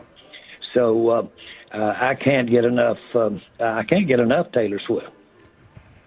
Now, yesterday, Dallas County judge denied a motion for summary judgment in the pending litigation of the sexual assault case. Are you worried that this is going to go to trial? Can you tell us anything on that front, Jerry?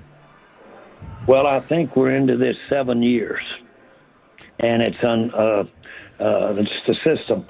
But it's been there for 7 years, and that's all that I can comment about it. But it's the same one that's been around for a long time. And I've allegedly, when I was taking a picture with her after the New York Giant game 7 years ago, I allegedly kissed her. And, of course, I don't remember that or deny that. There's no pictures. There's no witnesses, in my view. And this thing is... needs to move on down the road. Do you feel like it's your legal team at all that's kept this going for so long? I think it's the system, but I'm not going to complain about the system that we have in America. It's flawed, but it's the best there is in the world.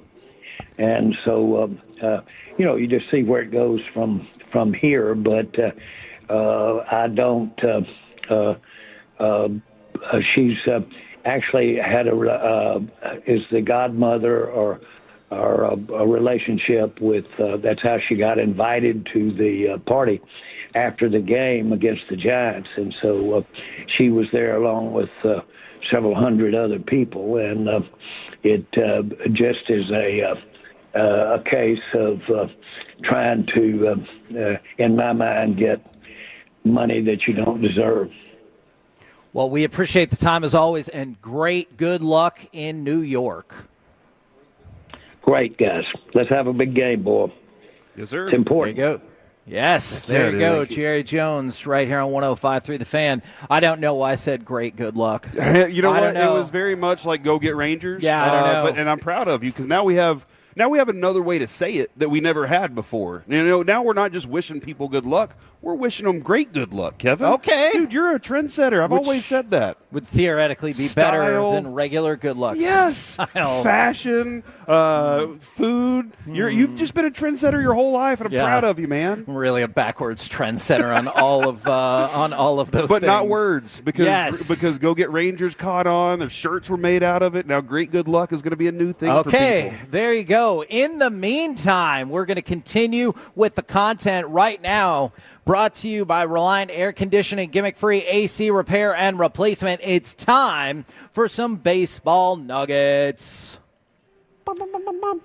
Man, I actually would really like that if you guys just did the music from here on out. I think that would actually be phenomenal. All right, let's talk about the trio of elimination games. Where do you want to start, Corey? Let's start with the Cubs, man. All right, let's go to cut number 7 because the Cubs won.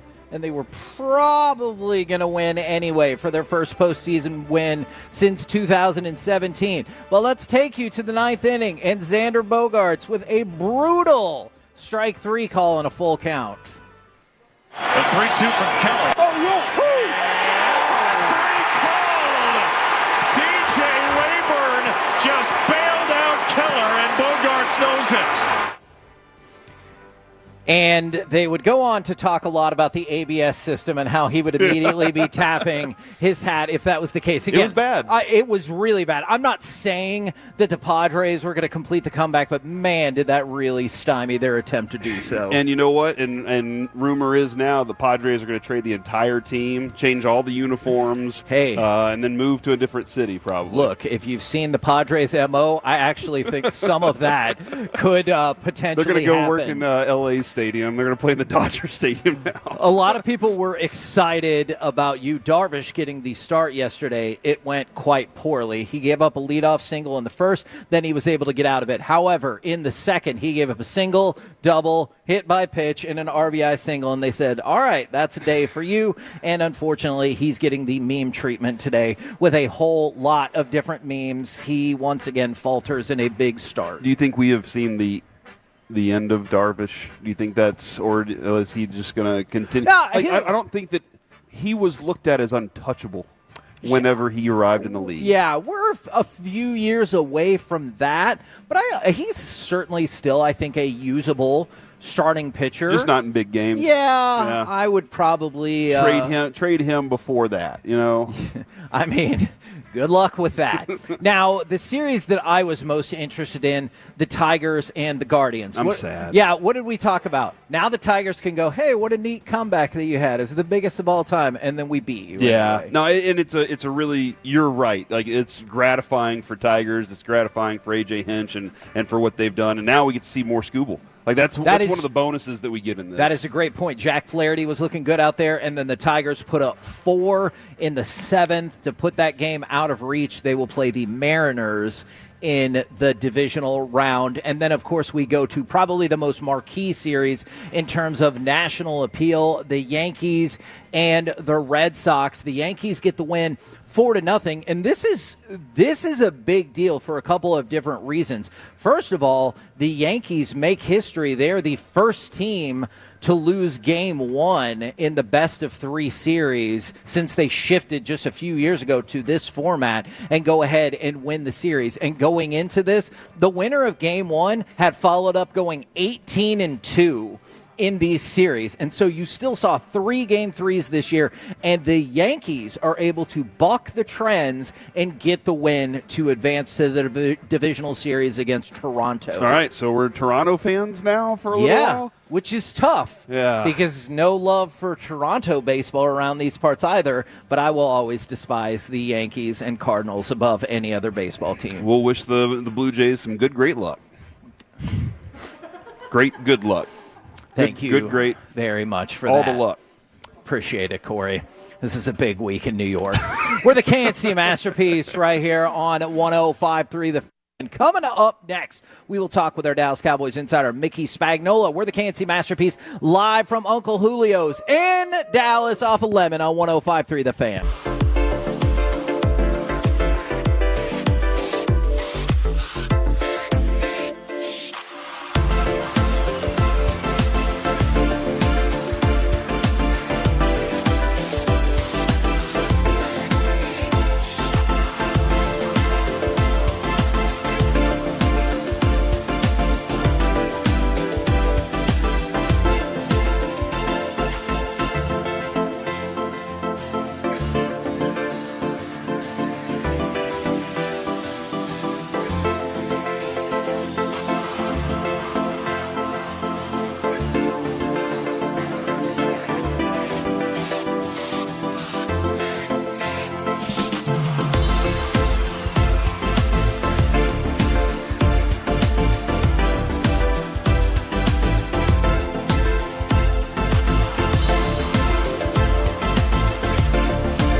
order to remember something, you have to forget something else.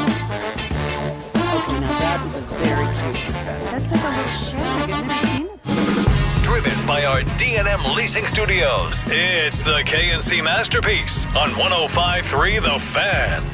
KNC Masterpiece right here on 105.3 The Fan. We're live at Uncle Julio's in Dallas off of Lemon, where they're open. And now if you feel more comfortable that it says on your map app that they're open, I told you they were open all along. But right now, brought to you by Ford and your North Texas Ford dealers. Ford is the best in Texas. We bring you our Dallas Cowboys insider, Mickey Spagnola. Good morning, sir. Good morning, gentlemen. How you doing? I really want to piggyback off a question that Corey asked. Do you think we'll see football on the moon in our lifetime? Because I'm going to guess that we won't. Jason Garrett used to say that all the time. He'd say, whether it's a parking lot or on the moon, we need to be ready to play. And I felt like one day maybe Jason Garrett's going to get to see that. To go to the moon. Yeah, that's let's get to Europe first, right? Okay, that's a fair point. Now, I'm guessing today's practice, or at least what they see today, is going to be huge in determining what exactly this offensive line looks like on Sunday? Yeah, and I don't know. Oh, no, that didn't feel sound like good. Not very optimistic that they're not going to have 4 of their 5 starters available to play. Yeah. So then the offensive line would look like what? Nate Thomas at left tackle. Okay. I think Trevor Keegan or Hakeem Adeniji at left guard. Hoffman at center and Bass at right guard, and then the lone man standing, Terrence Steele. And the funny thing about that is they practiced Nate Thomas last week to at least get a series at right tackle during the game. They wanted to get him broken in, right? Because think about it. He missed all of last year, right? He didn't play any offensive snaps in the first 3 games. And that meant when he played on Sunday, those were the first real football game snaps he's played, and I'm not counting preseason. And he got hurt in preseason a little bit since 2023 at Louisiana. And I thought he played awfully well. Okay, and I'm glad that you said that, because I realize if you have 80% of your starting line, offensive line out, it's probably not going to be a good time. But are you comforted at all by the fact that Thomas and Bass seem like they did pretty well for themselves out there? No, I absolutely. Hey, they scored 40 points.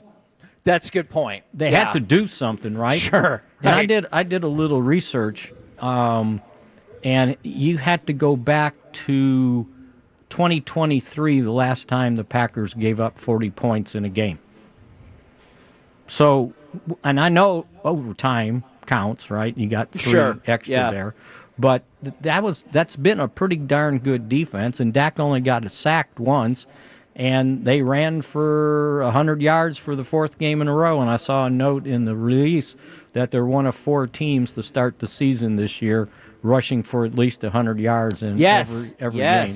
So that had to. I mean, you can't do that with without the offensive line. For sure. And then the other thing that occurred to me, and I'm writing it today for my column on DallasCowboys.com, is the fact, if you remember when Schottenheimer put his coaching staff together, when he hired an offensive coordinator, Clayton Adams, he wasn't an offensive coordinator. He was an offensive line coach, right?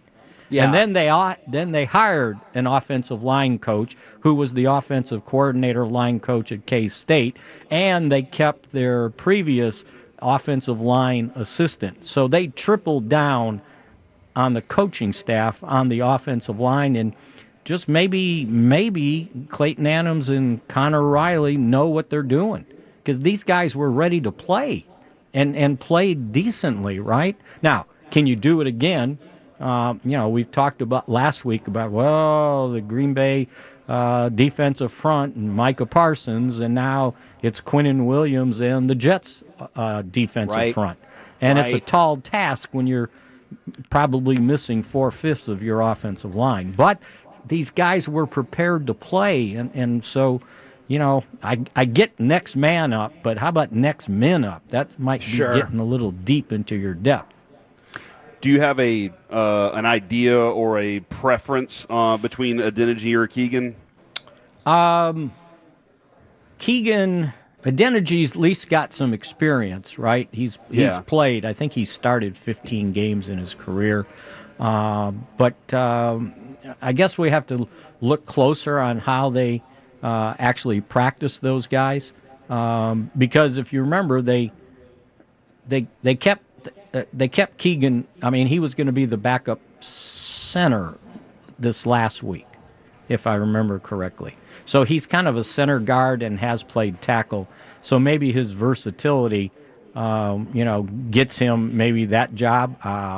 And then Adeniji's kind of the same thing, because you want to keep 8 offensive linemen. So if you want to elevate 2 guys off the practice squad, you can do it.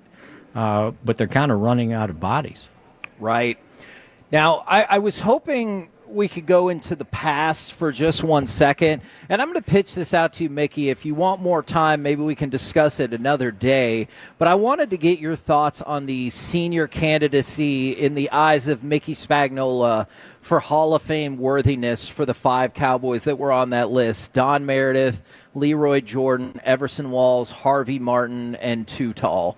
Do you have maybe like a hierarchy or a ranking or whatever on that front? I just think it's so hard to argue against any one of those guys, and to think that none of them are already in the Pro Football Hall of Fame. Right. I mean, you know, Don Meredith helped put this franchise on the map, right?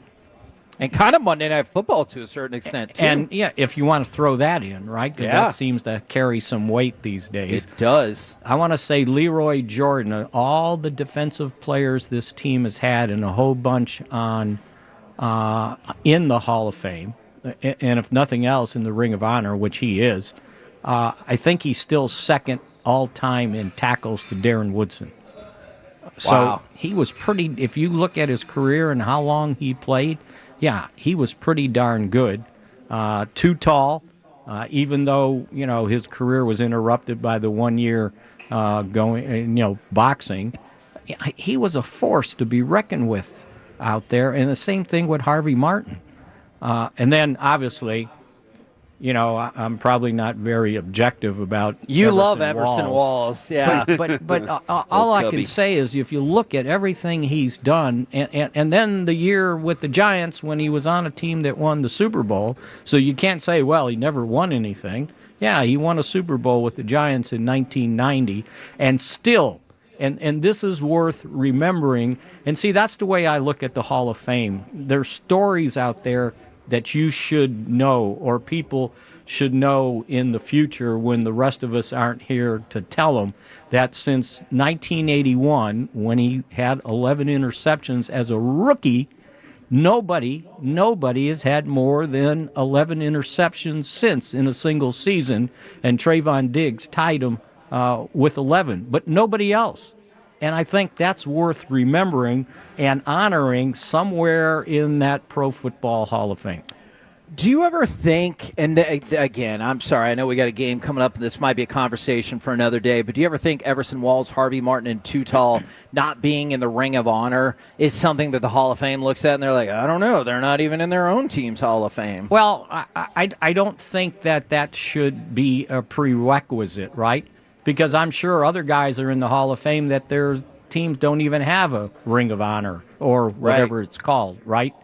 Because you can go to Washington, must have 30 guys in their whatever they call it, right? Hall of Fame or whatever. Hog of Fame, maybe. Yeah, there you go. I like that. But yeah, so now does that mean all those guys should be in the Pro Football Hall of Fame? Probably not. There should not be so many guys in that you don't recognize their names. And even if you didn't see them play, you probably heard about them playing, right? And there's some names up there I'm like, okay, I got to look that up. So, yeah, I don't think that hurts it. Maybe maybe the Cowboys Ring of Honor is more exclusive than the Pro Football Hall of Fame. You Sometimes can make that it argument, does kind of right? feel. I could make that argument. You know, and I don't think it still exists because there's so many different people now voting. They're have more clarity of the entire league. But back in the day, there was a bias against Dallas. You know, they're on the other side of the Mississippi River. No one gets to see those guys play, right? And so I know the guy in Minneapolis, Sid Hartman. He was on the voting committee, and he outwardly said, "I'll never vote for anybody who played for the Dallas Cowboys to go into the Ring of Honor. I mean, into the Pro Football Hall of Fame." And there was that bias out there, and there was bitterness too because of the success. So this is rude. It kind of feels like that person should be disqualified. Yeah, right. You would think, right? Yeah. No, I'm revoking your license to vote. So yeah, I don't know that. If I had to rank them, it would probably be Leroy Everson, Don Meredith. Maybe in that Okay. order. Yeah. And Don Meredith is also in a great episode of King of the Hill, if you ever watch that show, man. Oh, is he really? Yes, he is. And then sorry, Corey. Kevin's always trying to push King of the Hill on everybody, so you don't have to watch it, Mickey. And then when they do the contributors, why does Clint Murkison get overlooked? He started this franchise, right? Without him, there's probably not the Dallas Cowboys. And I don't think anybody's ever recognized what he did, and not only what they had to go through to get off the ground those first several years, but he kept them, and he was the one that kept Tom Landry. Tom Landry would have been gone these days, right? If he had 5 consecutive losing seasons, he's out of there. And they signed him to a new 10-year deal, which shocked everybody in this town. Mickey, can you explain to me the difference? Is there much of a difference to going up there and playing versus the Giants and Jets? Like, what are the differences up there? Not the color of the stadium. Okay, all right. That's about it. It turns green.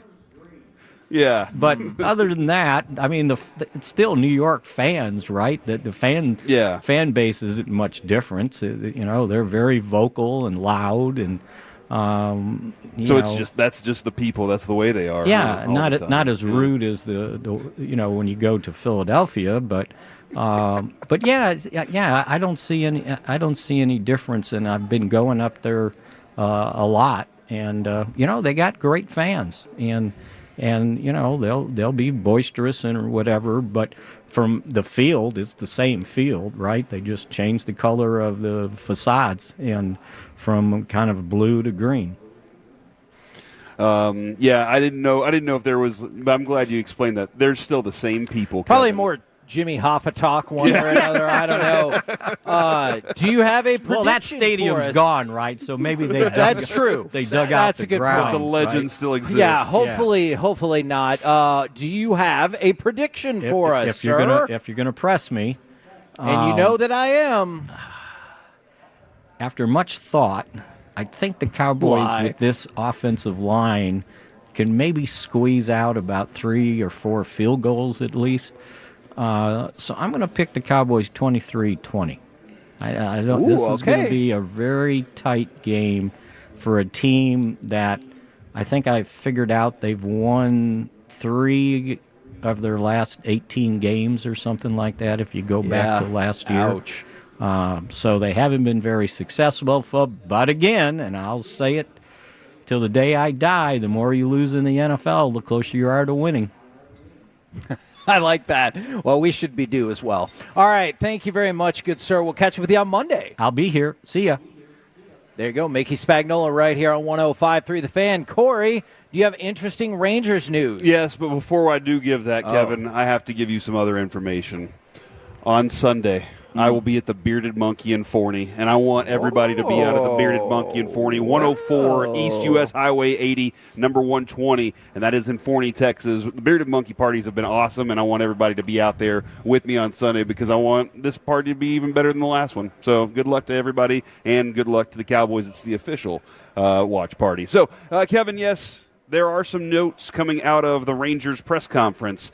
There is a lead internal candidate for the Rangers. No, you don't say. There is, and it's only one candidate. It is going to be Skip Schumacher. They are locked in on him. They don't have any external candidates that they're looking at. They're like, that is the dude. Also, could we have saved everybody a lot of time at that press conference? They started off by saying, Skip Schumacher is our new manager. We decided this 4 days ago. We just really Your need him to sign this piece of paper real quick. Yes. The Rangers are also, according to Sean McFarland, certainly going to be under the CBT next year, but their plan is to still contend. So we've discussed how the balance is on that, and lots of offense talk, largely about a change in philosophy. So that could be, Brett Boone came in and was changing that philosophy. How does that change after that? So we'll see there. So Ranger stuff happening today as well. We're the KNC Masterpiece right here on 105 through the Fan. We're live from Uncle Julio's in Dallas off of Lemon. Coming up next, I believe it's time for AM on the FM as well as fresh-made guacamole for Corey Majors. Alec, what do we got coming up? We got the question of the day, plus can you keep a secret? Next on The Fan.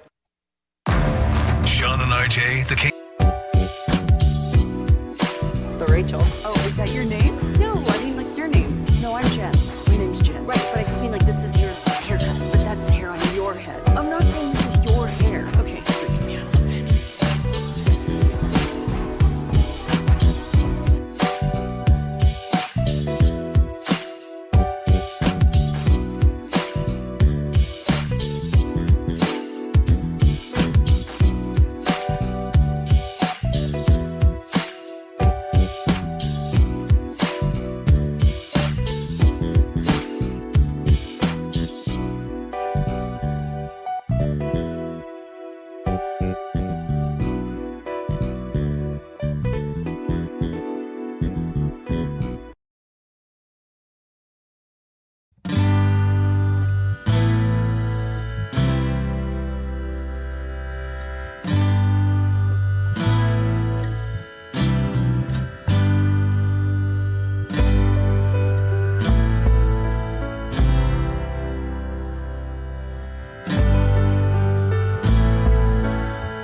skills? Doesn't sound right. Was it some folks' work?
This segment of the KNC Masterpiece is brought to you by the personal injury lawyers, Frankel & Frankel. If you've been injured in a car or truck wreck, call Frankel first, 214 or 817-333-3333. With Frankel & Frankel, there's never an out-of-pocket cost. They only get paid when you win. Frankel & Frankel, the go-to car and truck wreck attorneys in Dallas. KNC Masterpiece back here on 105.3 The Fan. We are live at Uncle Julio's in Dallas. Off of Lemon from the 940. This is from our buddy J-Met. Fellas, can I get a shout out? My fiance Macy has passed all the prerequisites. So we're flying to Las Vegas today to get married on Sunday. Woo! That is fantastic. You know what's going to happen Sunday night then? Football? Well, if they're getting married. Gotcha. They will experience each other for the first time in a loving way. I figured they'd go gambling. Okay. Because they're in Vegas. Now, by the way, talking about? not a shout out to all of the people who are buying up Topps basketball to try to resell it when regular folks can't even get one box to try and open and enjoy by themselves. But right now, it's time for this. What does this button do? Please, do not push the button. You have no idea what it... Alec, you be quiet. Alec, that was awful. 1 for Alec, 0 for Peyton. Don't you dare touch that dial. Don't you dare do it. It is time of 4 a.m. on the FM. My name is Alec Medford, the man that they call the Pride of Mansfield, Texas. 877-881-1053. Yeah, that's the Frank. I'm they. I'm part of they. Alec, I'm so sorry. I need to let you know something and get your immediate opinion. Okay. So Corey is also here at Uncle Julio's. I don't know if you've heard him on the show. He's been really good. Mm-hmm. He got guacamole made for him tableside. And then when he got it, he put his hands together like he was going to pray and bowed to the person that gave him the guacamole. Why do you think he did that? Because it's sacred to him. This is a holy experience to him, and he needed to pay his respects because tableside service like that, that's rare. Mm-hmm. That's very rare. And the other thing, too, Kevin, is when we're on radio, I can't say thank you. So the best way is to be like, thank you. But at that same time, Alec is dead on. This is sacred. Oh, here it goes. Some ASMR there during AM on the FM. That was so good. Yeah, I can tell. Good. That was a very crispy crunch. I appreciate that. I don't know if we're going to get any better audio quality today. That was amazing. No, please don't. Keep doing it. That's going to throw me off my game so bad, and there he goes. All right, Mike. We got the question of the day, plus could you keep a secret this long? We'll get to this story here in just a little bit. But winning a ton of money sometimes isn't easy.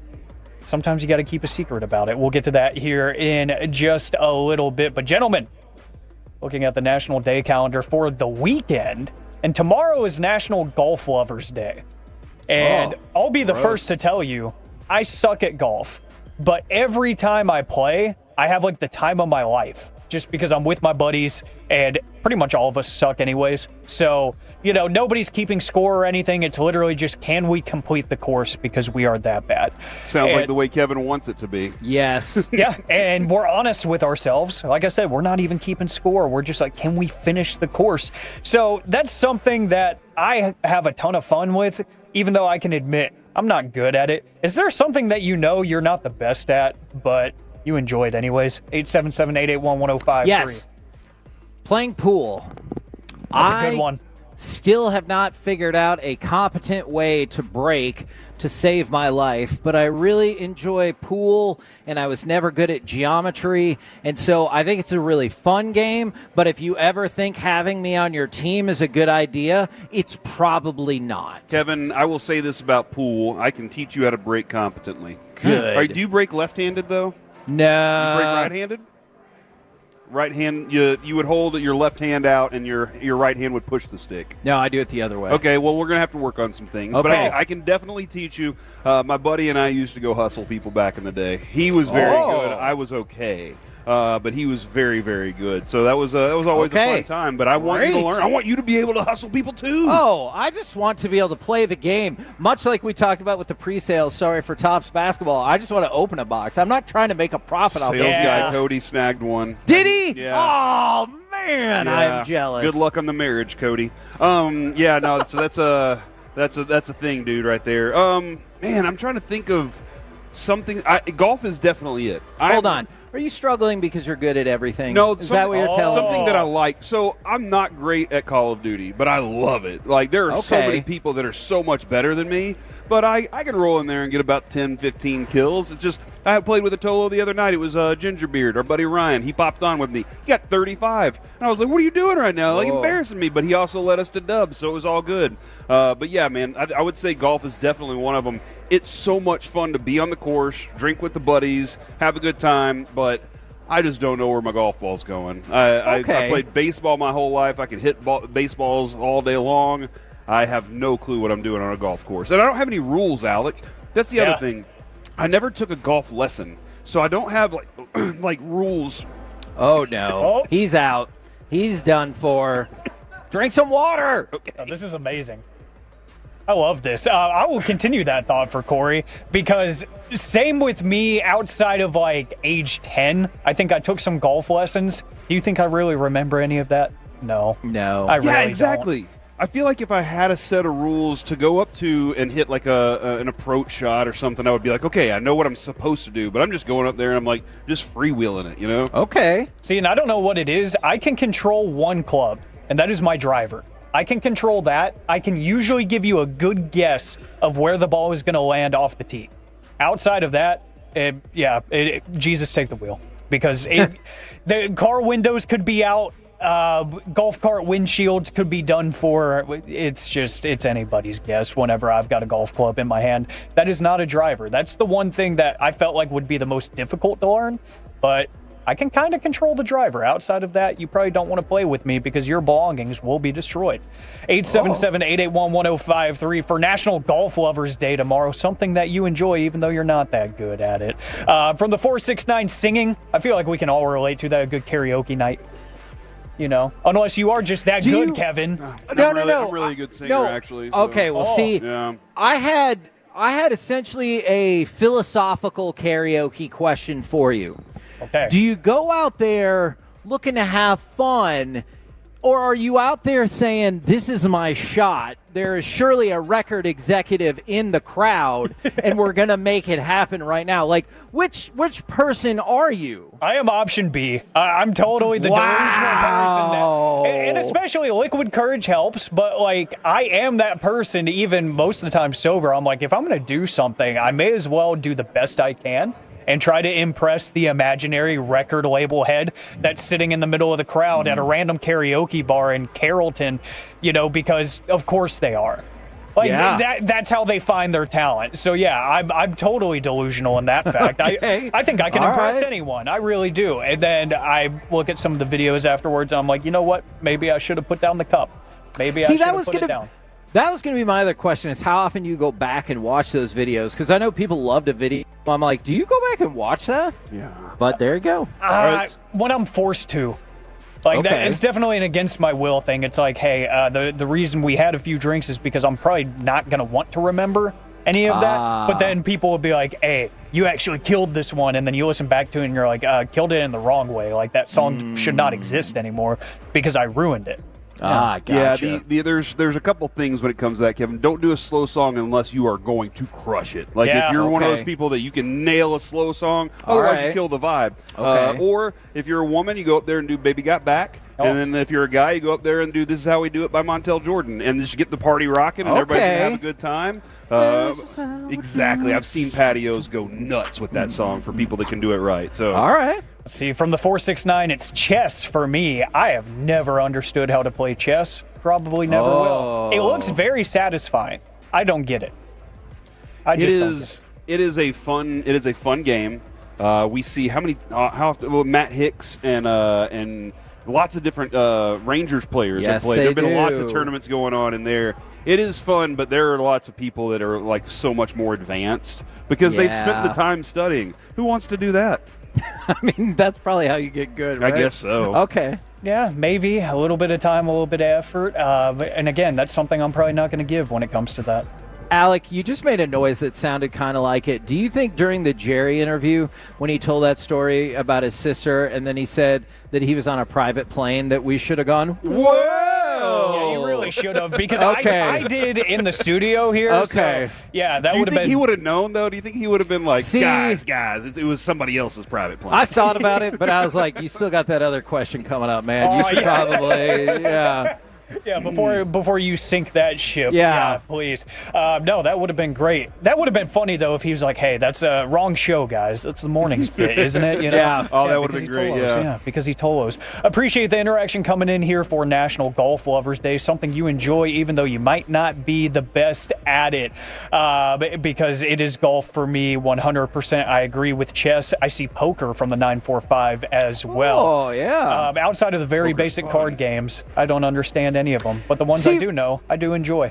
With the card games, I would wonder if you're still able to have fun if you're losing money. Like, I'm sure there's money chess games and stuff like that, but I feel more often you'll see somebody just playing pool for fun. I don't know how often you see somebody playing poker just for the fun of it. You can sit down at a table and play the whole night and not lose a ton of money if you just play correctly. But you're right. If I'm sitting there and I'm having to fold every time I get a hand, and then I'm just giving you my ante, then I'm going to be pretty upset that I just wasted time. But you can maneuver around it. Okay. I think Hold'em is definitely my favorite. Like it's so, you got the flop and then you got more cards. You got the all this. There's intense moments in Hold'em that can be a lot of fun. Guys, could you keep a secret this long? The reason I ask, Kevin, I already believe you, and I haven't even given any context yet. But I have to tell the secret now. Oh, gosh. Well, a woman named Christina was on Wheel of Fortune this week, and she ended up winning $35,155 in cash, plus a trip to Montana and Japan. But she ended up doing the bonus round and landed on the $1 million prize with her bonus spin. Keep in mind, this episode was taped 4 months ago. Oh, man. So, because of the nature of the game shows and not wanting to get information put out there, there's NDAs involved in everything. She was not allowed to speak about her $1 million winnings for 4 months. So, like, if a friend wanted to borrow money, she would be like, I probably could. Yes. And instead, she's like, I don't have any money. Exactly. But the thing is, she does have a boyfriend, according to the New York Post, that she lives with. Oh. So she was not even allowed to tell him, and good on her, because she told the New York Post she did not mention a word, and she was off somewhere else whenever the episode aired on TV. Her boyfriend watched it and found out as it happened and told her, like, what the heck? I'm just now finding this out. And she said, yep, legal papers. I couldn't tell you, but she won over $1 million and a couple of vacations. Well, and held that it helps. for 4 months. That helps offset the disappointment if you feel like you were lied to and you're like, hey, I know I lied to you, but I have more than $1 million now. And you're like, all right. Hold on. Is it a lie if you never said, hey, do you have $1 million and some vacations? That's a good point. That you wanted a game show? I guess it's just an omission. See, Alec, I think I could keep that secret. Within the last 2 years, there was something that happened that I learned information about, and I was in the car with 3 people, and every single one of those people knew that I knew the information, including the person who told me the information. But when it got brought up, I still was like, what do you mean? Mm-hmm. Like, what are you talking about? This is something I have taught Kevin. I've taught him to just act dumb, and people will give you more information. They do. If you just act like you don't have a clue, they'll be like, oh, well, I need to inform you about everything. That's a good point. I'm writing that one true. down. Thank you. Yes. And I've never kept a secret from Adrian, so I don't know that I could do that. Like I just don't know that I could hold out. What if the money got taken away from you if you violated the NDA? Then I'd blame her for telling other people. Okay. Obviously, she told somebody. It wasn't me. That's a fascinating take of, I'm going to blame the person I told because she shouldn't have told anybody. Yeah, just like she shouldn't have had her eyes open in the dark. You know how women are.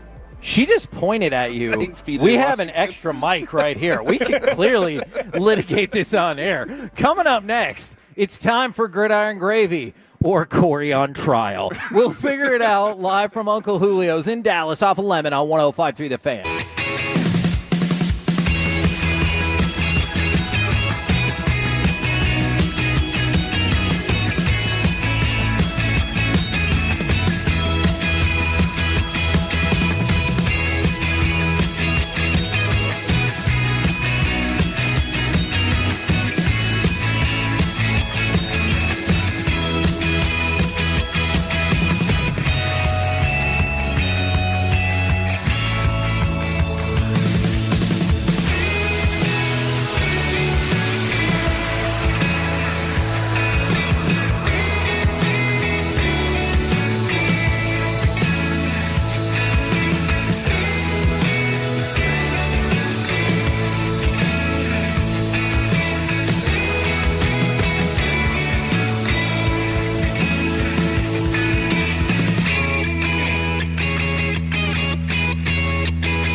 very cute haircut. That's like a little shag. I've never seen that before. Well, I mean, of course you have. It's the Rachel. Oh, is that your name? No, I mean like your name. No, I'm Jen. My name's Jen. Right, but I just mean like this is your haircut. But that's hair on your head. I'm not saying this is your hair. Okay, you're freaking me out a little bit.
This segment is brought to you by Classic Chevrolet. If you're in the market to upgrade your vehicle, get to Classic Chevrolet in Grapevine. Back-to-back #1 Chevy dealership in the world. They've got more new Chevys than anyone, all priced to sell. Visit ClassicChevrolet.com. This is Texas. This is Classic Chevrolet. Together, let's drive. Based on new Chevy registrations 2023 and 2024. Stafford takes, gives Kyron Williams, and he is... Blow out! He fumbled it! The Niners are saying they got it. The play was shy of the line to gain. Wait for a signal. They're unpiling everybody at the 1. The 49ers come out of there. Alfred Collins has the football. KNC Masterpiece right here on 105.3 The Fan. We are live from Uncle Julio's in Dallas off of Lemon. It has already been fun today. Right now, you guys ready to go around the entire NFL and dip into some gridiron gravy? Dip it and rip it, Kevin. Now, yeah, go ahead. Two things. Okay, tell me. #1, another reminder, I'll be at the Bearded Monkey in Forney on Sunday for the game. I'll be there around 11:45, and then we'll get that thing rolling through the entire game. Secondly, chocolate piñata's on the way. Oh, hell yeah. Somebody said, hey, can I get one of those to go? And he said, no, it's patented, and you have to smash it in-house. So you get to break this thing wide open, dude. Hell I cannot yeah. wait for this. That helps. That helps for sure. All right, let's go to Monday Night Football. Now, you just heard it. It was an interesting dynamic for a couple of different reasons. San Francisco 49ers, they win 26-23. Now, did they win almost exclusively because of Kyron Williams? Maybe. But I'm not going to say just that. Also, props to Sean McVay for being like, I saw what happened on Sunday night. Ties are stupid. Let's go for it. Not thank you to Sean McVay for being like, let's run just your standard running play. Kyron Williams gets stuffed, thus crushing my play on underdog, but also losing the game. And you heard the highlight that we played, Kyron Williams with the fumble in what looked like it would have been the game-winning touchdown.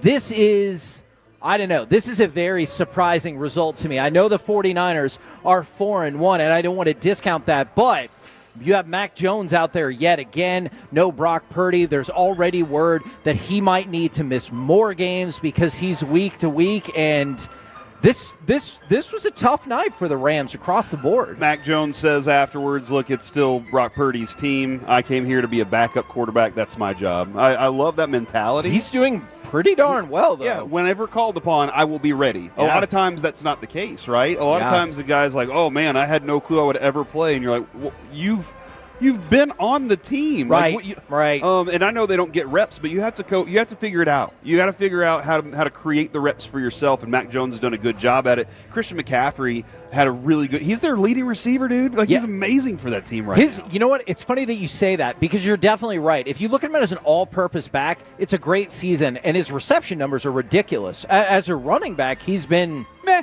Yeah, exactly. But that's his history. You're right. Has you're been, right. He can do one or two. He can do both of them.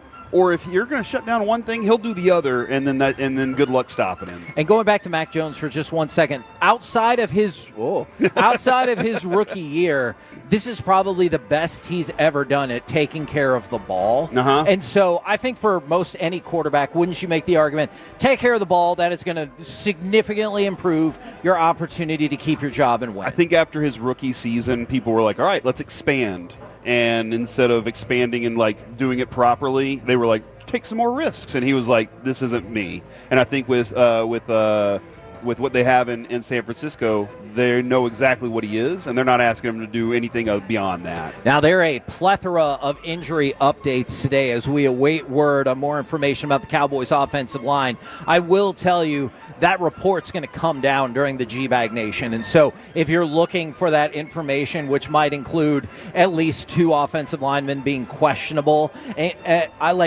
what I think is going to happen with Tyler Smith. You'll get that during the G-Bag Nation. The Bucs ruled out Bucky Irving, Mike Evans, and a handful of other players. And for Bucky Irving, looks like he'll probably miss a couple of weeks. Dexter Lawrence out of practice for the Giants today, but they are expecting him to play. Braylon Allen is going to be out 8 to 12 weeks. We had talked about it looked like that was going to be a lengthier injury. And then Cooper Rush is in line to start as Lamar Jackson still hasn't returned to practice. And that's another one that we had talked about earlier in the week. Looked like it could be a 2 to 3 game injury, perhaps. Okay. All right. Then don't start them in fantasy is what you're telling me. Yes. And I know this is a bye week for some players' first go round. So this could be an interesting fantasy week. Oh, this has sure. definitely been a stressful week for a lot of people.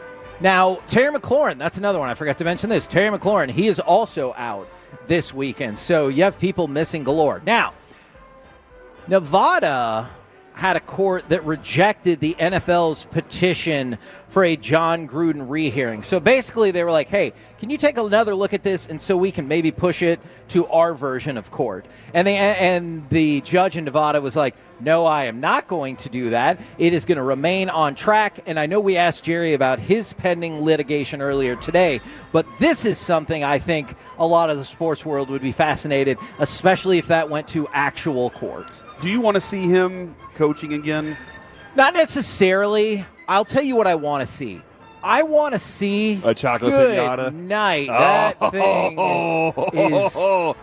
is insane. This is for Kevin. I don't even know how we're going to get that on the table. We will make sure we figure out a way moly. to get that on the table here shortly, Kevin. So I'm not saying what John Gruden said was right whatsoever, but I didn't like how the NFL framed it as though he was the only one guilty of any infractions and they're trying to cover their ass. I would like to see at least John Gruden being like, hey, I said things that are inappropriate and I probably deserve what happened to me, but so did a lot of other people. Yeah. You know what I'm saying? No, absolutely. And I don't know if that helps. Like probably in the case not. or anything, I don't know if it helps, but it definitely could be an argument that he could use. And then probably you won't be surprised to hear this, Corey. The NFL has declined comment on the Nevada judge being like, no, we're going to keep going with this. Like declined comment like Jerry does? Or Excuse me, no. They actually declined comment, and that was the end of what they had to say. Now, let's talk about C.J. Stroud. C.J. Stroud might have a lot in common with Alec because C.J. Stroud is 23, and he's already disappointed at the ways that his body is letting him down. So, C.J. Stroud, tell me if you can relate with this, Alec. Alec, I'm sorry. Alec is the one who said it. I know. Alec, have you not complained about your body letting you down at times? Yeah, that's very vague, Kevin, but yes, I have. Okay, well, I'll give you more specifics. Thank you. C.J. Stroud said, I'm not fully in my grown man body all the way yet. I'm still growing every year. First of all, that's an amazing thing to say. But I think what's concerning for Texans fans is this. I think I've just got to continue to be tough on myself, not only about lifting weights, but also about eating the right foods. I feel like I'm getting old. I'm not as quick as I used to be. I was watching my high school stuff a couple days ago. I was 180 pounds, and I was rolling, but no more. He's 23, and he's like, my body's got aches. I can tell when it's going to rain. That Houston food will do it to you, dude. That is like, you very know how true. Houston food is good. Like, there are times that Houston food is very good. You got to make sure you're eating clean when you're in the NFL.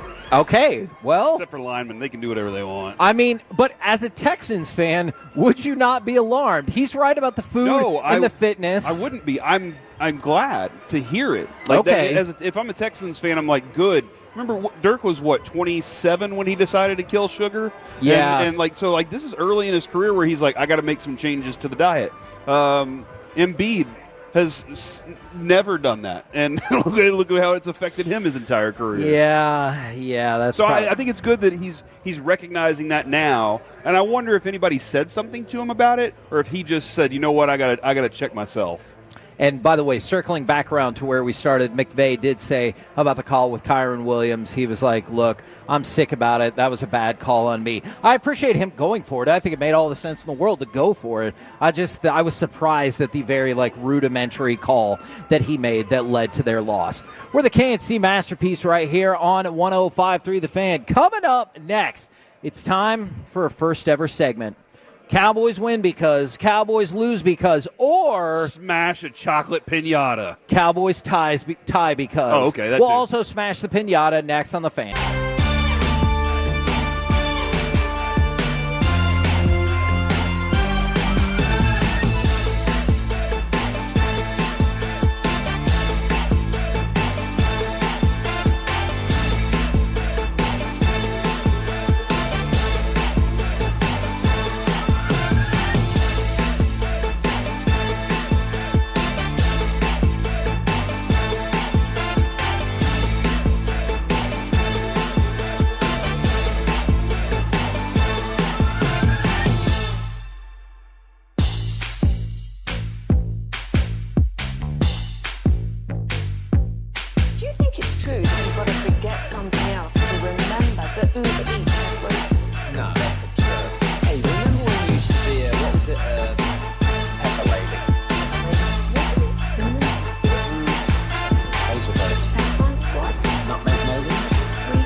Doesn't sound right.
Leasing Studios, it's the KNC Masterpiece on 105.3 The Fan.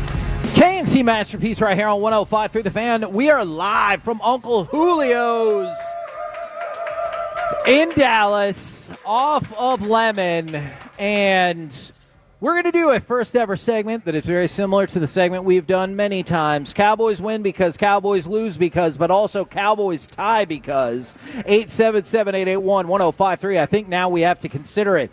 But in addition to that, we're going to bring on Marcelo because we have the chocolate piñata in front of us, sir, and this thing is insane. It is. So our chocolate piñata is actually patented. It consists of pineapple, strawberry, and churros with our homemade whipped cream on the side, as well as our chocolate sauce. So come by Lemon Avenue, Uncle Julio's, Dallas, Texas, and get you one. Now, can I ask a question for the people that are here? Assuming I can successfully break this thing open, should I let people share in it, or should I be like, tough, go buy your own chocolate piñata, this is mine? It is shareable. Okay. But yeah, definitely hit it at a downward angle. Okay. Unless you don't like these people. Then how would you? I could be like, yeah. Okay. Play ball. That's not a bad idea. Absolutely play ball. All right. What is the success rate of smashing this thing open in one swing? It's very slim, honestly. Okay. All right. Depending on the angle you hit it. Let's see about that. What if I'm just going to sit at this chair? Do you think my odds are even lower? No, I think you have some leverage. Okay. All right. All right. Okay, here we go. Do you think I have ready? a better shot because I can spin this baton? That's exactly why. Okay. Honestly. All right. It's like I've been watching you do this You for ready? like 10 minutes now. Here All right, we go. Spin, smash! Oh, my God. Look at that. That was great. That was a great smash. I mean, you told me what to do. You said downward angle, and I have a lot of rage inside of me. Yeah, I was about to say, who hurt you? Yeah, I needed to let it come out. So there we go. Strawberries, pineapple, and churros for everybody. Woo-woo. Except for you. Except for And that a one. cleanup They know for who. my computer. Uh-huh. All right. They're taking the Dude, baton Marcelo, thank away you so from me. much. Thank you very much, man. Thank That's amazing. Because, Thank you so much. yeah, I said I felt like an old-timey beat cop with that little baton walking around. That was amazing. Thank you very, very much. All right, Alec, are you impressed that I was able to do that, or are you amazed at the amount of destruction we have just caused here at a remote? Honestly, I'm not shocked, and I'm not really impressed either because I expected you to get it first attempt. Because like Marcelo said, you had the leverage, the position that you were sitting, and again, I know you. Like you said, you got some energy built up. I feel like all of us, at least one day out of the week, could get that in one attempt. I like that you called it energy and not anger. I appreciate that. Yeah. Look, if you work with me, I feel like 90% of the time I'm nice to work with, and the other 10% you're like, I could go do something else. No, I love it, Kevin, all the time. All right, right now, Cowboys win because, well, also right now, if you want to come out to Uncle Julio's in Dallas off of Lemon, you can enjoy from the chocolate piñata. I'm going to try to eat some of the churros before everybody else can. But it's time for Cowboys win because, Cowboys lose because, and for the first time ever, Cowboys tie because I feel like we have to do that based on what happened, or else we're not being honest with the people. All right, who would like to start this thing? I will start with Cowboys win because. Cowboys win because it's the Jets. All right, the Jets are not a good football team. They have a quarterback that doesn't know exactly what he's supposed to do at the quarterback position. He just kind of goes out there and he's like, I'll wing it. And his first decision is just to take off running. Very Jalen Hurts, as we've been discussing lately.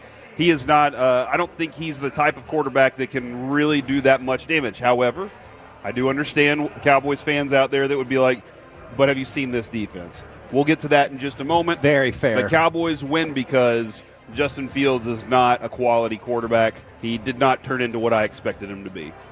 All right, I'm going to go Cowboys win because, and this stat was pretty astonishing to me, the Jets can't get a turnover to save their life. The Jets are only the fifth team in the last 90 years to be 0-4 with no takeaways. Are you serious? Yeah, think about that. So, like, not only are you terrible, But it's easy to see why you're terrible because you can't get the ball turned over. That's just the 5th time that's happened in the last 90 years. And so it's not a fluke that the Jets are winless, all right? Right. They struggle because of the reasons that you just brought up. They also struggle because they cannot turn the ball over. And on the flip side, they struggle because they turn the ball over a whole lot, specifically in that Miami game. I think you can look at all of those things and say, I feel the potential is there for a really good day for the Cowboys. And that's why I'm going to go with Cowboys win because, Alec, what say you? Cowboys win because, and I feel like you could say this pretty much every game going forward with what we've seen, it's because the run game takes over. And the reason I say that is because of an idea that Corey talked about yesterday during the show, that if the run game is effective and if you're going to force yourself into these shootouts every game against decent teams to really good teams because your defense isn't doing anything right now, then you're going to have to dominate time of possession. And it's going to come down to, in a lot of these games with dynamic playmakers like a Justin Fields and Garrett Wilson, it feels like this is going to be one of those games that might come down to whoever has possession of the football last. So if the running game is as effective and efficient as it has been all year, then they absolutely have a chance and probably will win this game. I like it.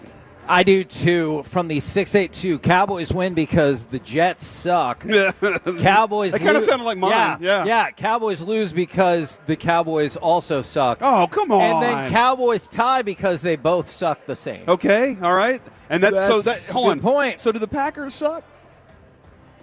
I don't think the Packers suck. I will say this: I still don't think the Bears are that great, and they destroyed us. Okay. So I am not going to take for granted. Look, the Jets are terrible. They're 0-4. You're 1-2-1. It's not like the Cowboys roll into this game 4-0 or 3-0-1 or anything. They have lots of issues. And so I do believe the Cowboys are going to win this game, but I totally thought they were going to win the Bears game too. And that game was not competitive past the third quarter whatsoever. Yeah, maybe we did kind of undercut a little bit of Ben Johnson's preparation, and we probably thought a little too highly of the Cowboys' defense before they ever proved it. That'll be my Cowboys lose because, Kevin, because this defense has not figured it out yet. The offense is doing its job. They're doing everything they're supposed to do so far. The Cowboys' defense has not carried its weight, and they have to. And as you were talking with Jerry this morning, you were saying, hey, look, man, as good as Dak has been, will it be enough for nothing? Will it be for naught because the defense can't? And I think that's the biggest fear is even for Dak probably that I have to go do too much. Even though Dak hasn't showed, it hasn't cracked for him at all. There might be that moment where he's like, I got to go do too much out there. Well, then this text pretty much falls in line with that. Cowboys win because they score 50. Cowboys lose because they also give up 50. Okay, I guess that's a tie. That would be Cowboys tie because that is that is a very good point. From the 817, Cowboys lose because they're 0-2 on the road so far. That is absolutely factually accurate. But I'm going to go with something else, and I've got some numbers that I found pretty shocking. Okay. Although I guess I've been watching the team, so they're not that shocking. They should be shocking. Cowboys lose because their pass defense is even worse than we think. We told you yesterday the Jets are 29th in the NFL defending the pass. They give up 10.9 yards per attempt. That is stunningly terrible. That is a lot, yeah. However, the Dallas Cowboys give up 12 yards per pass, which, of course, is the worst in the NFL. Now, let's take that a step further.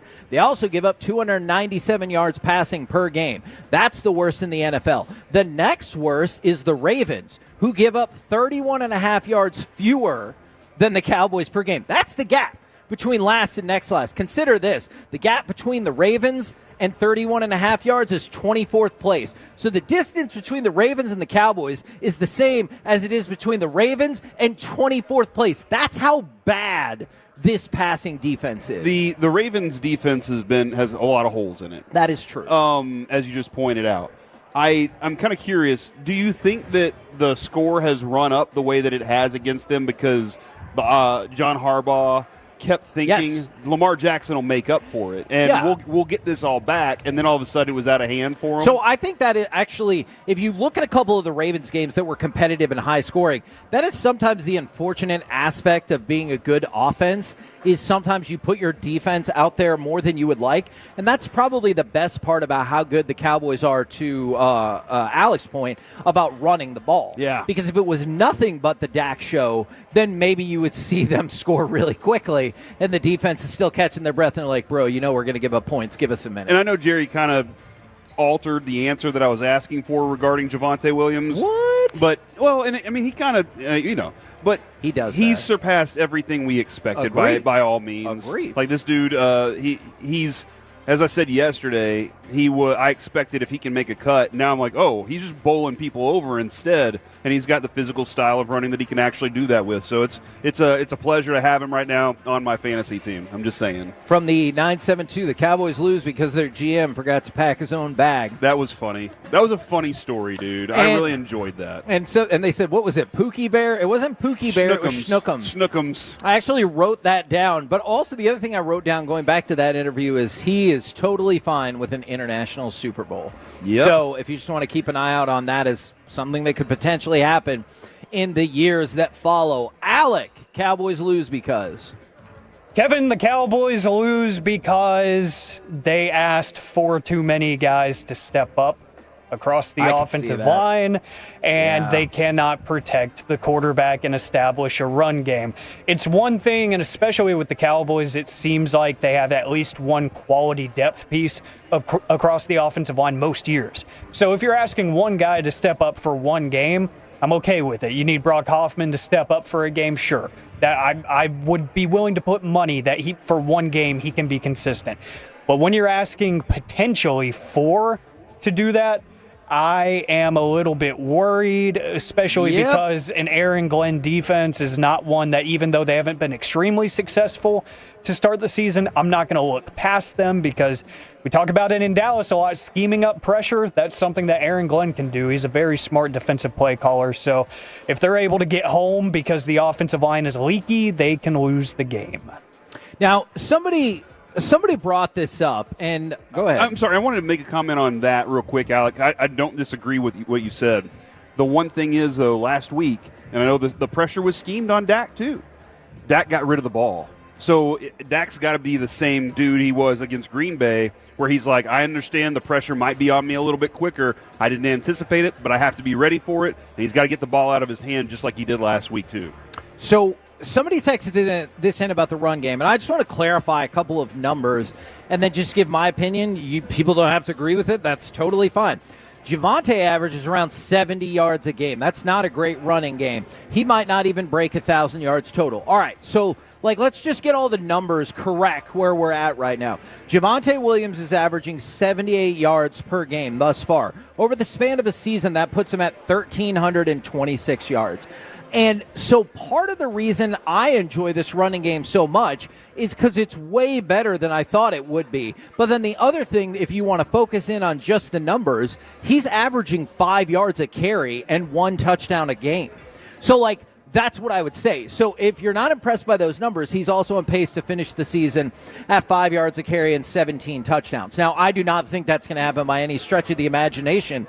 But I surely think that the running game has been a very pleasant thumbs up thus far. He's also getting about 5 targets per game out of the backfield, and so he's picking up small yardage. It's nothing tremendous, but he's picking up some yards. We've seen a lot of times that it has been one of those it's an emergency check down, and so but he's been able to get some yardage there too.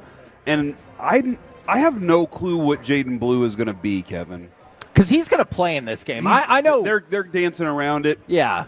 He's listening to Broadus yesterday. My understanding is that it has a lot to do with his blitz pickup, and that's understandable. Some people are like, hold on, how's that not? Okay, that's fine. Did you notice in Jerry's answer, he said adjust again in terms of the professional level, and I'm sure some people will equate that with professionalism. Learning, doing the work. The work ethic was a question for sure. I think the other thing too, Kevin, and Schottenheimer said, I've asked him to do this, and he's responded. So that's the other thing, too. Sometimes you need a little bit of a wake-up call.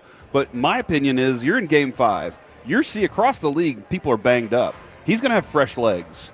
You're going to see a big play out of him on Sunday if he's on the field. Well, you just hope that's followed by taking care of the ball, because we saw it once with Javonte. If he gets into the end zone, Kevin, he doesn't have to take care of the ball. I don't specifically on a mean 70-yarder with never touched. That's true. But the Cowboys have had two huge runs by both of their primary backs thus far, Miles and Javonte, that have ended quickly either on a turnover in that same play or right thereafter. So I hope if they have a big play, they hold on to the ball after that. Kevin, can I move on to Cowboys tie because? Is it because of this one? Cowboys win because Jerry Jones wants Manning. Cowboys lose because he wants Manning but will get Nussmeier. And the Cowboys tie because they're going to stick with Dak. That is a very clever text. And not play on the moon. Exactly. Cowboys tie because Schottenheimer does not trust himself. Hearing him explain to Sean this morning why he didn't go for it on 4th down told me that he didn't trust himself after the play. He even said, I got beat. Now, how do you respond whenever you get beat? I think as Jerry said, nobody's going to outwork him. He said that I'm going to go out there. I'll be the last one or the first one in, last one out. Yeah. I believe he's going to go in there and say, you know what, I better have another play. I better have something else just in case. I better have an audible for Dak in that instance again. But the Cowboys tie because he doubts himself. If that happens again, because as Bobby was upset. Yeah. You told me you were competitive. Yes. You told me this. I thought this was going to be a moment where you showed your guys go compete, and the coach doubted himself. I don't think he can do that anymore this year. He's the play caller. He's the head coach. He's got to make those. He's got to be a great leader. We're the KNC Masterpiece right here on 105.3 The Fan. We're live from Uncle Julio's in Dallas off of Lemon. If you want to come share some of that chocolate piñata. Coming up next, we move into the Expressway. We got Forgiveness Friday, but also the Combo Platter Contest Edition. Give us a sports opinion. And then, what is your all-time favorite fast food game or giveaway? We'll do that next right here on The Fan.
feels?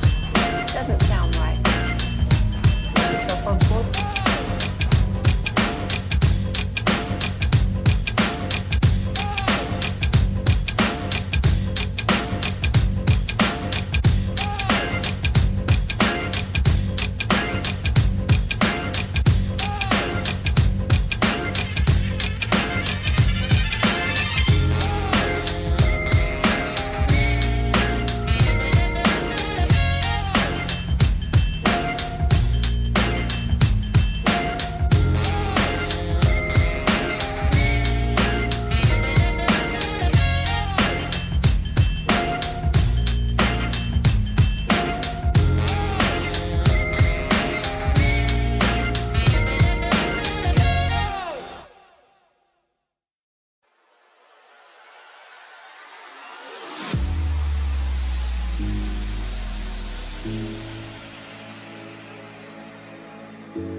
The Expressway on 105.3 The Fan is presented by the On Time Experts. Oh, it's blocked! Field goal attempt is blocked! Scooped up and will be taken all the way for a Jets touchdown! Will McDonald returns it into the end zone! KNC Masterpiece right here on 105.3 The Fan. We're live at Uncle Julio's in Dallas off of Lemon. And as you can tell, we've got plenty of people here, and we still have not really even come close to finishing the chocolate piñata. No, there's I had so to much move of it. my computer to see how much was left, and There's the just so answer much. is plenty. Yeah. All right, so It's so good. what we're going to do today is the Combo Platter Contest Edition. So the reason why this popped into my head is McDonald's is bringing Monopoly back for the first time in like a decade. What have you ever won from McDonald's Monopoly? I've won plenty of free food. Okay, But lots of small fries. Yeah. Oh, yeah. That's small fries or the medium drink. Or sometimes they're like, hey, you lost, but you can have a medium drink if you make a regular purchase. Yeah. And so give us a sports opinion, and then what is your all-time favorite fast food game or giveaway? Now, while you ponder, I just wanted to tell you this story. Alec, are you familiar with the history of McDonald's and their Olympic giveaway? Ooh, it rings a bell, but I don't know the history of it, no. All right. So the one I remember was in 1992. And essentially, it was like you would get a card and you would scratch it off and it would give you an event. And if America won gold in that event, I believe you would get a free Big Mac. And then, like, if they won silver, you'd get, I think, a drink and bronze of fries. Maybe I've got the silver and bronze reversed. But, yeah, it was a fun thing. So, like, maybe you'd be more invested in the triathlon or whatever that you normally would be. But when they originally rolled this out, It was in 1984. Are you familiar with what happened at the 1984 Olympics? Yeah, there's this big line of, they looked like stormtroopers. They were all walking. Somebody took a big sledgehammer and threw it through the screen. That is an Apple commercial that I believe is in reference to the George Orwell novel 1984. So no to all of that. I'm all pretty sure that happened. But what happened was Russia or the Soviet Union boycotted those Olympics to get back at America for boycotting their Olympics. That's right. And so the Americans lost a whole ton of their primary challengers in these events. It is rumored, although they never released the final figures, that McDonald's lost millions on this promotion, and more than 6,000 McDonald's were short on items because so many people were cashing in their things because they're like, oh, Soviet Union's going to win this. They're going to win this. And all of a sudden, all of those athletes are gone. So is that why they jacked their prices up? So that happened 40 years ago, so I don't know the exact cause and effect between those two things. I would say it's fairly limited. But, yeah, I wanted to throw that out there because it's amazing. And I love Monopoly. I think it's super duper fun. There's an amazing documentary out there about people like ripping off the system with Monopoly. Yeah. And then you find out there's this like whole underground world of people who are like, hey, I need this piece. Hey, I heard That's this piece is going to come in. We should be able to share. All right? We should okay. If I need Boardwalk and you have Boardwalk, let's team up. Let's split the money. No, it depends on if you have $25,000. I get $75,000. It depends on if you have the good piece or not. If I have Boardwalk and there's only 5 of those, I'm not teaming up with any schmo who has Park Place. All right, we're cutting my kind of deal. That word was just for Eric. All right, and so give us a sports opinion, and then what is your favorite either fast food giveaway or game of all time? All right, sports opinion. The Rangers will be very similar to what they were this year, except for they will have a new coach with a new approach to things, and that's what they're going to sell us on. Okay, so I wanted to read this. I appreciate what Jeff Wilson is doing, but Is he trolling us? I think maybe he exaggerated the word lots. This is from Jeff Wilson. Lots to come from the season wrap-up with CY and Fenstermaker. Skip Schumacher is the strong favorite to be the manager, which we knew. Payroll will be below the luxury tax, but won't be slashed, which we knew. Most, if not all, of the coaching staff will be welcome back depending on the manager's needs. Well, that will depend a lot on the manager's needs, so that's just a thing they said, and I don't know how much weight that actually holds. Okay. Yeah, no, that's I don't expect much change. Well, if they go internally, that was probably part of the deal. Hey, you get the job, keep these people. And the idea will probably be we're going to grow the young team. We'll figure out what we can do and get for Seager. We'll ask questions. We'll ask around. We'll see what we can do. But I imagine, Kevin, that, and this was probably always the case, if somebody comes in and is a consultant at your place, right, they're probably judging you for the future. That's a good point. And Skip Schumacher was probably judging this team, going, Adolis, I don't see any use for him anymore. Jonah Heim, I can find a different catch. Like, he's probably checking off boxes the entire time, and I think that's why he has control of what he's going to do next with this team. So that is my sports opinion, Kevin. Okay. Mine is Coca-Cola. So it's not a fast food giveaway, but it is You're a Coca-Cola already game. violating the rules. It is the I Monsters see. of the Gridiron. Yes! And I've given you a couple of decks of these I cards. love those cards. Back in the day, all right, I'll allow it. I found out that on the Monsters of the Gridiron thing, you got a little card in every single Coke box that you got. All right? Now, did my dad work for Coca-Cola at the time and we got free Coca-Cola boxes? Maybe. I'm not going to answer that question yes or no. Feels like you shouldn't have brought up the question then. He doesn't work there anymore, so it's okay. Okay. And statute of limitations way beyond that. Yes. So that could have happened yesterday, and I don't think they would have cared. On that little card, you had to make your way to the end zone. First down, second down, third down, fourth down. What I found out was if you put that card over a flashlight, you could see through, and you could find out and scratch off all the right ones and get whatever the prize was at the end. So your dad cheated the system, and so did you. Yes. Yeah, we learned together like father, like son. And I raked in. I had Emmitt Smith buttons. I have full decks of cards, shirts, hats, all sorts of stuff. And it was the most fun. Yeah. Because even my friends at school, they knew. They would just bring me the cards from their Coke boxes, and they would just say, "Here, Corey, you take care of it," and I would just scratch them all off and win, and it was an absolute blast because I'd go in my closet, get real dark, and then get right underneath the flashlight and do it. It was fun. From the 817, Skip Schumacher will be the next manager of the Rangers. And the holiday glassware, I don't remember this from Arby's when it was 5 for 5 on the sandwiches. My first job, and everyone wanted me to get them that glassware. Ooh, impressive. That actually does look have at those things. Oh, those are my grandma has a whole set of those. Yes, those are fancy. I'm actually going to have a somewhat similar answer to that from the 806. Next DFW championship is going to be the Rangers again.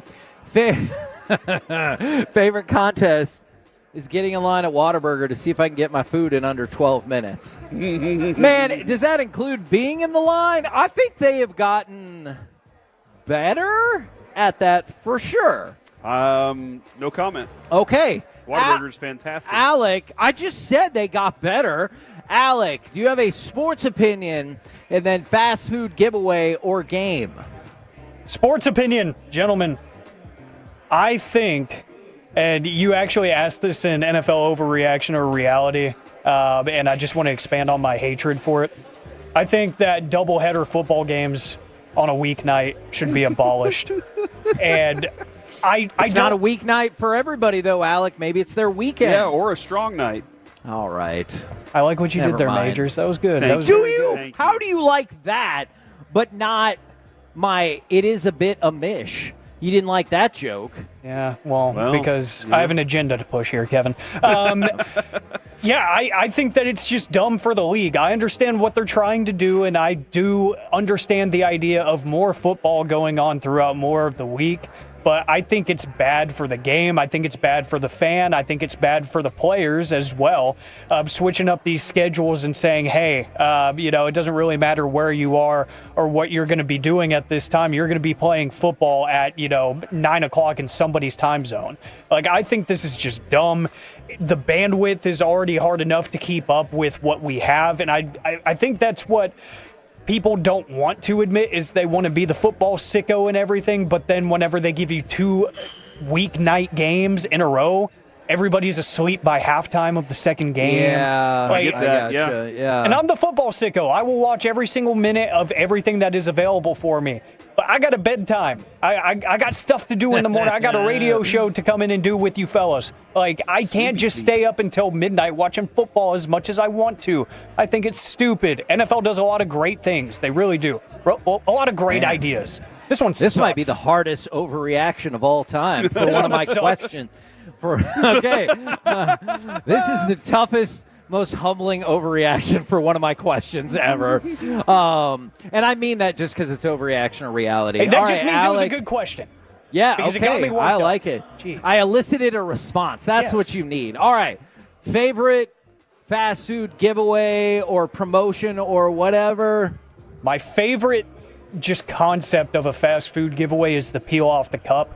Because it's so easy to play and it's so easy to win.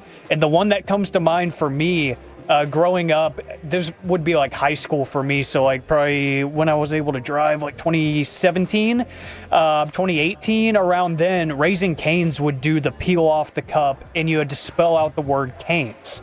And if you spelled you got something, I want to say it was $50,000, something like that. And so me and my buddies, before we would go to radio class that was off campus, so we would have to drive, we would stop there every other day to try to spell out the word Cane's. One year, we had all but one letter. That letter that we were missing, I had at one point, but I accidentally left in my pocket and washed those pants.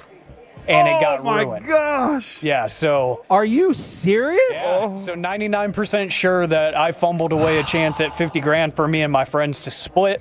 So Nate Wood's class of 2018 probably, Crossfire Radio, everybody out there, I'm still sorry to this day that we did not get the money we deserve. What would you have done with that $10,000? Oh, my God. Or hold on, it was 50 to split, not amongst 5 people. It was more than that, right? He said $50,000. Yeah, okay. Yeah, that's $10,000. Okay. Yeah, what would you have done with that? Buy a whole bunch of lottery tickets? I mean, I I like scratching off. Yeah, high school Alec would have rolled the dice for sure to try to make more money instead of just enjoying what he had because, he was a risk taker. Mistake. But we joked that we were going to buy a radio signal. That was always our thing. Okay. We're going to buy a radio signal and take this, this is going to be real radio. From the 601, Aubrey will get his slice of the pie because Steven will reset the kicker market at $20 million per year. Oh, my God. Ooh.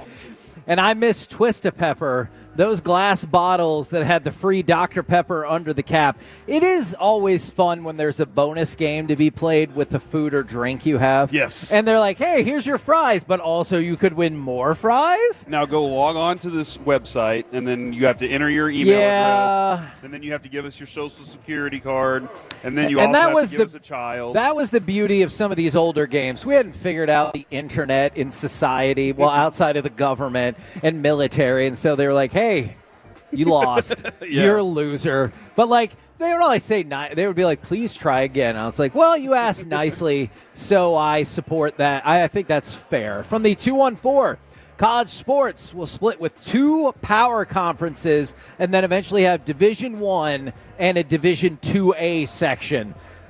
It does feel like we're moving closer to that all the time. Is that optimal? Is that the best solution, or do you see another solution? It's optimal if you're a fan of one of those schools, which you are and which I am. But if you're a fan of so many other schools out there, not really, because your team's going to get left behind. Okay, so like Kirk Cameron. Indiana. Come on, that was funny. Indiana popped up out of nowhere and is a football school. Sure. Because they spent the money. And more of these colleges are going to start getting alums that are like, we can do this legally, let's rock. Yeah. They're going to start dialing in more money for these.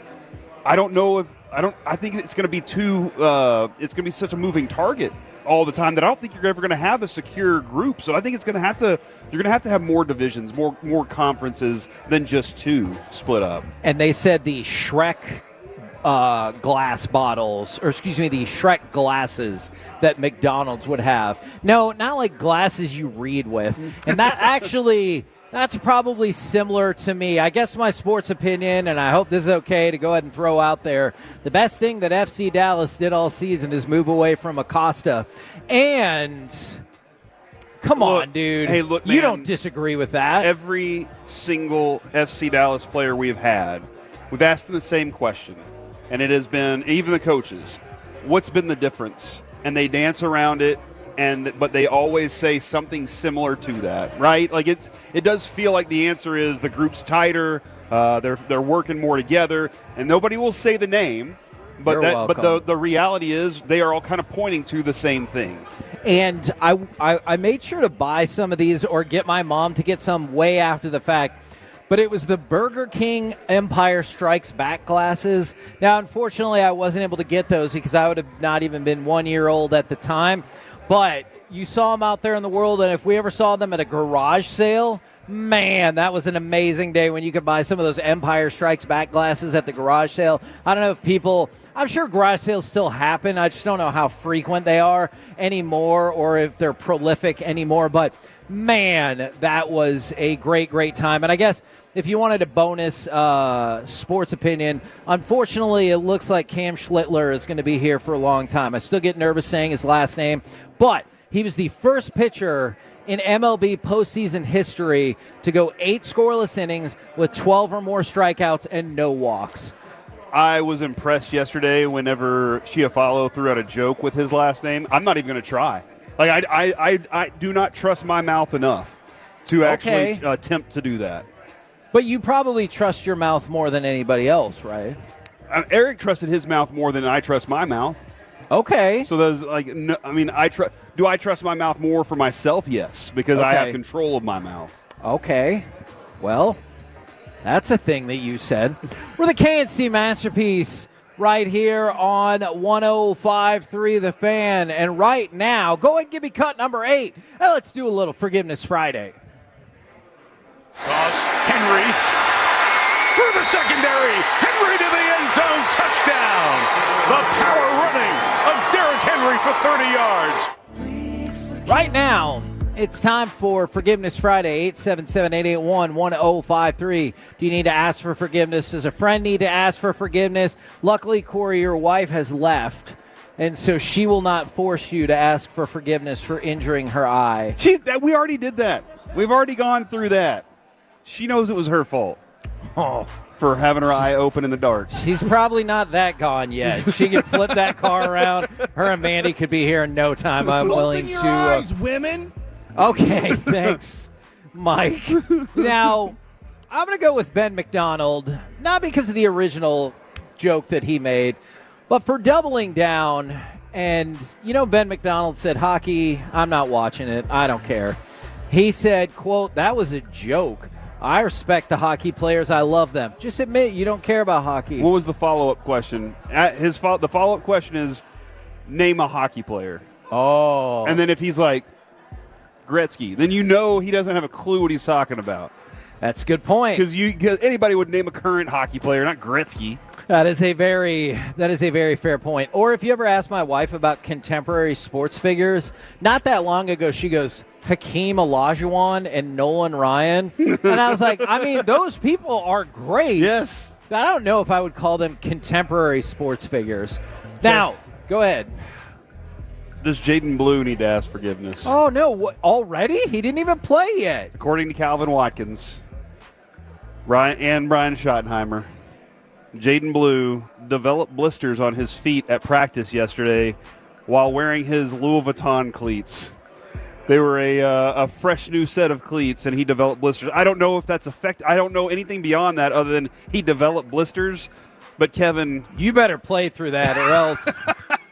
You might not ever have another shot, dude. They already think a certain thing of you, and now you develop blisters. Yeah, because, every time now, don't you think if he tries to get out there, they're like, not you, Red Bottom, hit the bench.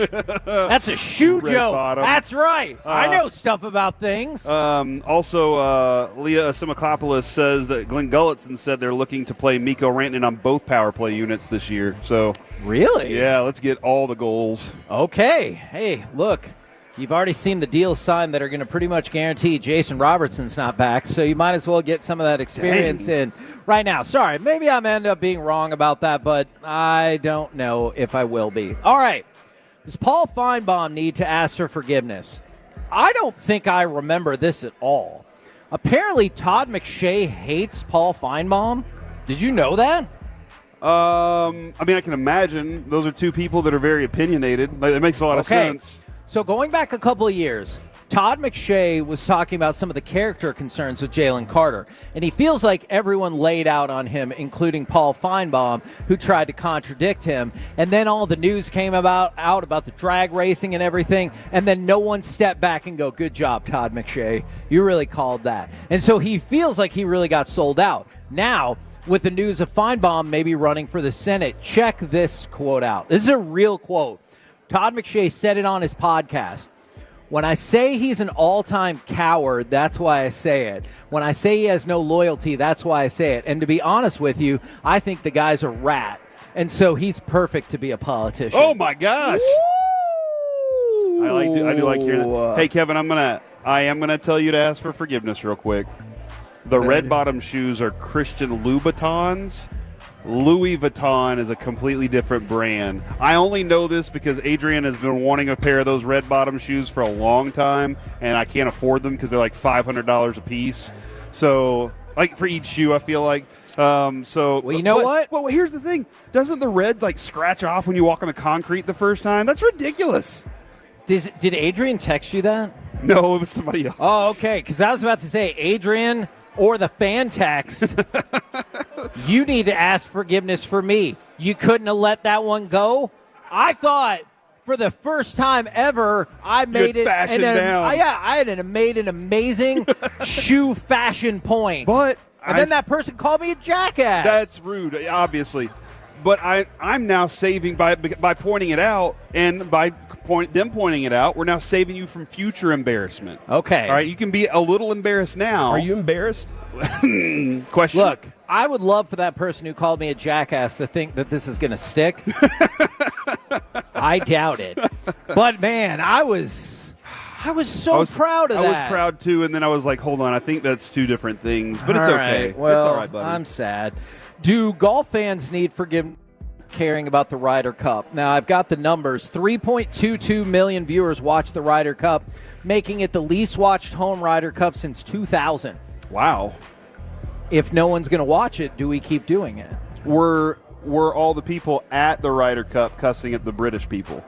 Yeah, they shouldn't do that either. But can I just give you a weird comparison? Did we apologize for that? I know Tom Watson and other people did. But just think about this. Some people try to hype up the Ryder Cup like it's a huge deal, right? Meanwhile, everyone talks about how stupid the Pro Bowl was and even is with the Pro Bowl games and everything. Pro Bowl games still vastly outrates this Ryder Cup. So, you know what? You got a really good point. The Pro Bowl is not a game. That's true. And it wasn't a game. Like it changed. I don't know what year it changed, but it became it was just a friendly.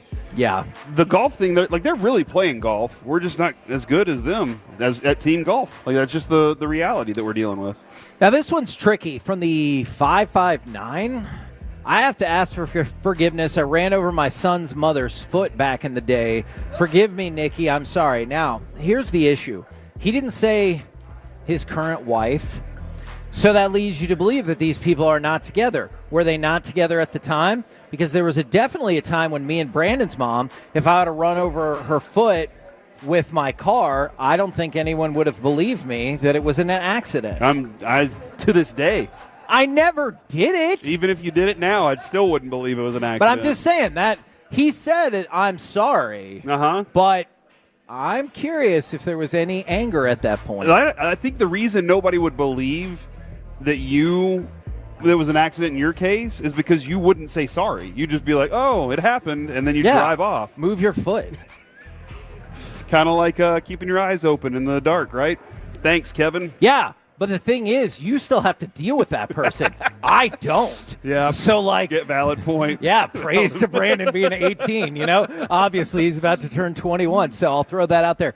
Does Bill Belichick need to ask for forgiveness for not making college football more interesting? I was counting on his team to at least be pretty solid, so it would be interesting because you got Bill Belichick and Dabo Sweeney and this week, and everyone's like, who cares? I don't watch and I don't listen to the entirety of the Theo Vaughn podcast. Okay, but I think Theo Vaughn's funny at times. He had Lane Kiffin on, and he was asking Lane Kiffin about Nick Saban and his recruiting. And he was like, it's nonstop. All he did was recruit. A lot of people can talk about whatever coaching style he had, but he never stopped recruiting. Right. During practice, during everything he did, he was recruiting players. And he said, yeah, there was a benefit that they were winning, and he was able to use that too, but he did. I don't know that Bill Belichick is a master recruiter like Nick Saban is. That's what it's going to take, though. He can have all the plans, the schemes, and the strategy, but the talent is what makes the difference at the college level for sure. And so that's going to have to be something, the next level for him. I agree with you, Kevin. I thought it was going to be so much better than it has been. But that's if he wants to be successful at this level, he's going to have to become Nick Saban at selling what this thing is and why you need to be part of UNC football and get those great athletes on the team. I don't believe this is in reference to Bobby, but it feels like it could be. From the 806, my buddy needs to ask for forgiveness after signing up for a team golf tournament with zero experience, but believes his baseball swing will easily translate. That feels like that's going to be a tough day for that team and that golfer, baseball right? swings are different, dude. I thought the same thing, and look, I told you earlier, I am terrible at it. Right. Because I swing it like a baseball bat. But everybody, whenever I get up to swing and I take my practice swings, everybody always says the same thing. You're about to knock the crap out of this ball. And then I do. Okay. And they're like, where did that go? And everybody's like, well, nobody has a clue where it went. Now, do the Baltimore Ravens need to ask for forgiveness? Dan Orlovsky pointed this out. We're a month into the season. And with Derrick Henry, the Baltimore Ravens are the 32nd ranked offense in the NFL when it comes to giving the ball to their running back on first and second down. Really? They have the least amount of rushing attempts on first and second down. Now, you might be wondering, well, they're probably not any good when they do it. When they do, they're second in the league at 6 yards per carry. See, there was a moment where I was like, maybe Jerry's sitting back going, see, I told y'all. But now that information right there tells me that 6 yards of carry, and they're like, meh. Why don't they do? They should. I do have that no every time. idea. Maybe it's because their defense is so bad and they keep falling in these giant holes. They're like, we can't give it up on first and second down. We got to pass. We got to go score points. Well, guess what? That's going to continue to be an issue with them, both defensively and going into the playoffs if they fall behind. I know right now their concern is just making the playoffs, but I remain concerned for them in the playoffs. What are they going to be able to do if they fall into a massive deficit? Because their offense is very run heavy. Yeah. Are they just going to, I don't know, stay away from that? I'm really not sure. We're the KNC Masterpiece right here on 105.3 The Fan. Coming up next, it's time for the C Block starring Corey Majors and special guest Kyle Yeomans. Take a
Racing Studios. It's the KNC Masterpiece on 105.3 The Fan. KNC Masterpiece right here on 105.3 The Fan. Got me, Kevin Hagelin. You got, Corey Majors. And the famous Alec Medford as we're live at Uncle Julio's in Dallas off of Lemon. It's been a lot of fun today, especially with that chocolate pinata running wild. And right now, it's time for the C Block starring Corey Majors. And I'm sorry I said it like that because I have an update. That person who he ran over her foot said she was pregnant with our son, barely pregnant, but we have no anger. I have no anger towards her. Okay, good. Every situation is different. Kevin, I do want to say this. Every Uncle Julio's we've been at so far has been phenomenal. All right, I just want to point out, everybody's been great. I think today in this Dallas Lemon location might be the superior group. I'm just saying. The GM Marcelo's phenomenal. The staff's been amazing today. This might be, this might be the best one. So I'm just letting y'all know this is the place to be. Right now, though, it is time to talk with our good friend Kyle Yeomans. Kyle, how's it going today, man? Kyle Yeomans. It's great, guys. How are you? I'd be better if you answered my text, but I'm good otherwise. Jeez, dude. Oh, I do need to answer your text. I did see it, and I immediately went into action. That's why I didn't return the text, because I was going into action trying to get something together for Peace-a-thon. But I will. I'll get back with you on details. I'm working on something. See, I'm just giving you the business, Kyle. Thanks, man. Hey, Kyle, does Jaden Blue know what the outside noise is about him and how he's making it worse? How he's trying to infuriate an entire fan base at this point. I mean, it looks. Yeah, you get it. It looks like you're going to get your shot. I had to wear my fancy cleats. They gave me blisters. I hope that's not a problem. What are we doing? Yeah, I don't know. I think he knows that there's a little bit of hype around him and trying to have some success this week. I thought that was just a wild conversation. But he did switch cleats. Did you see that? I know. Yes. Yes. We just good. got back up from practice. I didn't know if it was out there yet, but he did switch back. So that was good. So maybe he has heard the outside noise. He's trying to get everything right before Sunday. He can heal some blisters before then. What's your excitement level? Because I feel like maybe disproportionately to where he got drafted as well, I feel like people have been super amped up to see Jaden Blue play. Yeah, I'm probably further down on the list because even when watching his college tape, you saw some good things, you saw some not so good things. He was a liability for Texas whenever it came to ball security. He wasn't a high-end pass blocker in this draft. I had him as a fifth-round graded player, and he went in the fifth round, and it ended up being a good value for the Cowboys. But I've said this before, with his home run ability and the ability to attack an offensive line scheme that if it's blocking up in front of him is going to be impressive. I think he can be something in this league. I think he has what it takes to be somebody in the league. And we've seen fifth-round running backs recently have success. One of the guys last night, Kyron Williams. Kyron Williams was taken 11 slots after Jaden Blue's draft selection, but just a couple years prior.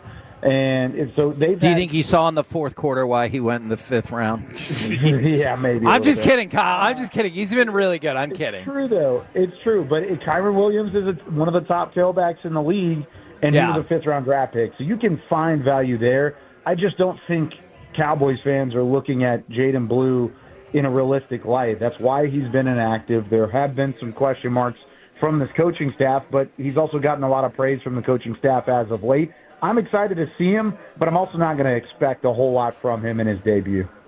Well, God forbid something happened to Javonte in this game. What's the plan? Would it be to turn to him? Yeah, that would probably be the case. And I wouldn't be surprised if Malik Davis is an elevation off the practice squad either.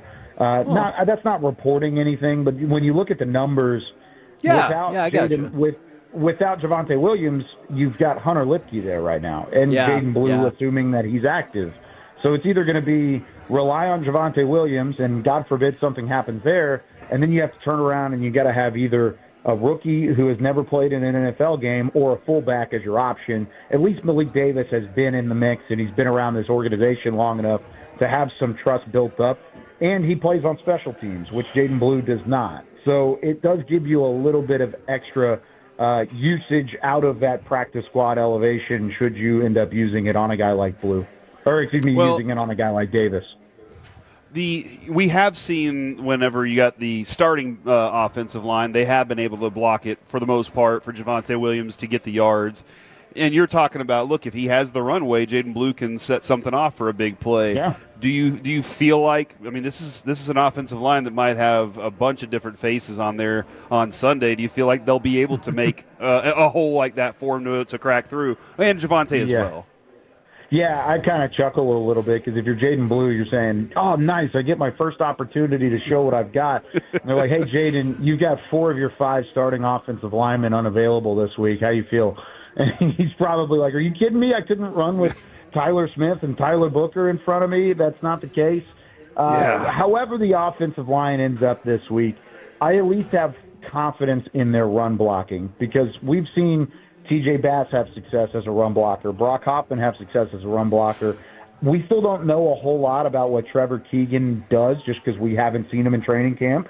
We haven't seen him in a full team period of football quite yet since he was added off of waivers a couple weeks back. So if he is indeed your starting left guard over Tyler Smith, who's injured this week, then there's going to be some learning there. I asked Clayton Adams, the offense coordinator, yesterday about the thought process when it comes to missing guys up front, and does it change his philosophy? He said it really depends on the individual situation. He said if you feel confident with a guy as a run blocker or as, let's say, he's a pulling guard or he's good with his feet and his footwork, that's how you change your thought process as opposed to, okay, 4 out of 5 guys are out.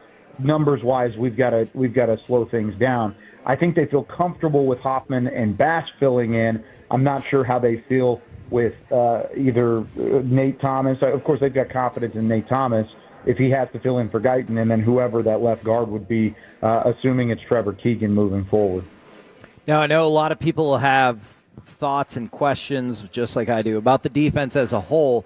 But I look back at that Green Bay game, and I know people get caught up in just the points, and I understand that. But 40 points. You're right. I understand that. But part of the reason is their ability to get off the field on 3rd down was atrocious. And even if you want to extend it to 4th down, when they couldn't put the game away in overtime, is there anything in particular that you think can be done or you would suggest tweaking to help 3rd down defense specifically?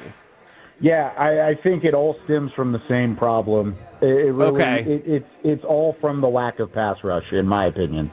Because if you win a pass rush down, let's say you're able to have success on 1st and 2nd down and put teams in 3rd and long situations, it makes it harder to convert. Of course, that's just a math game. Makes it harder to convert if you have to go further to get the 1st down.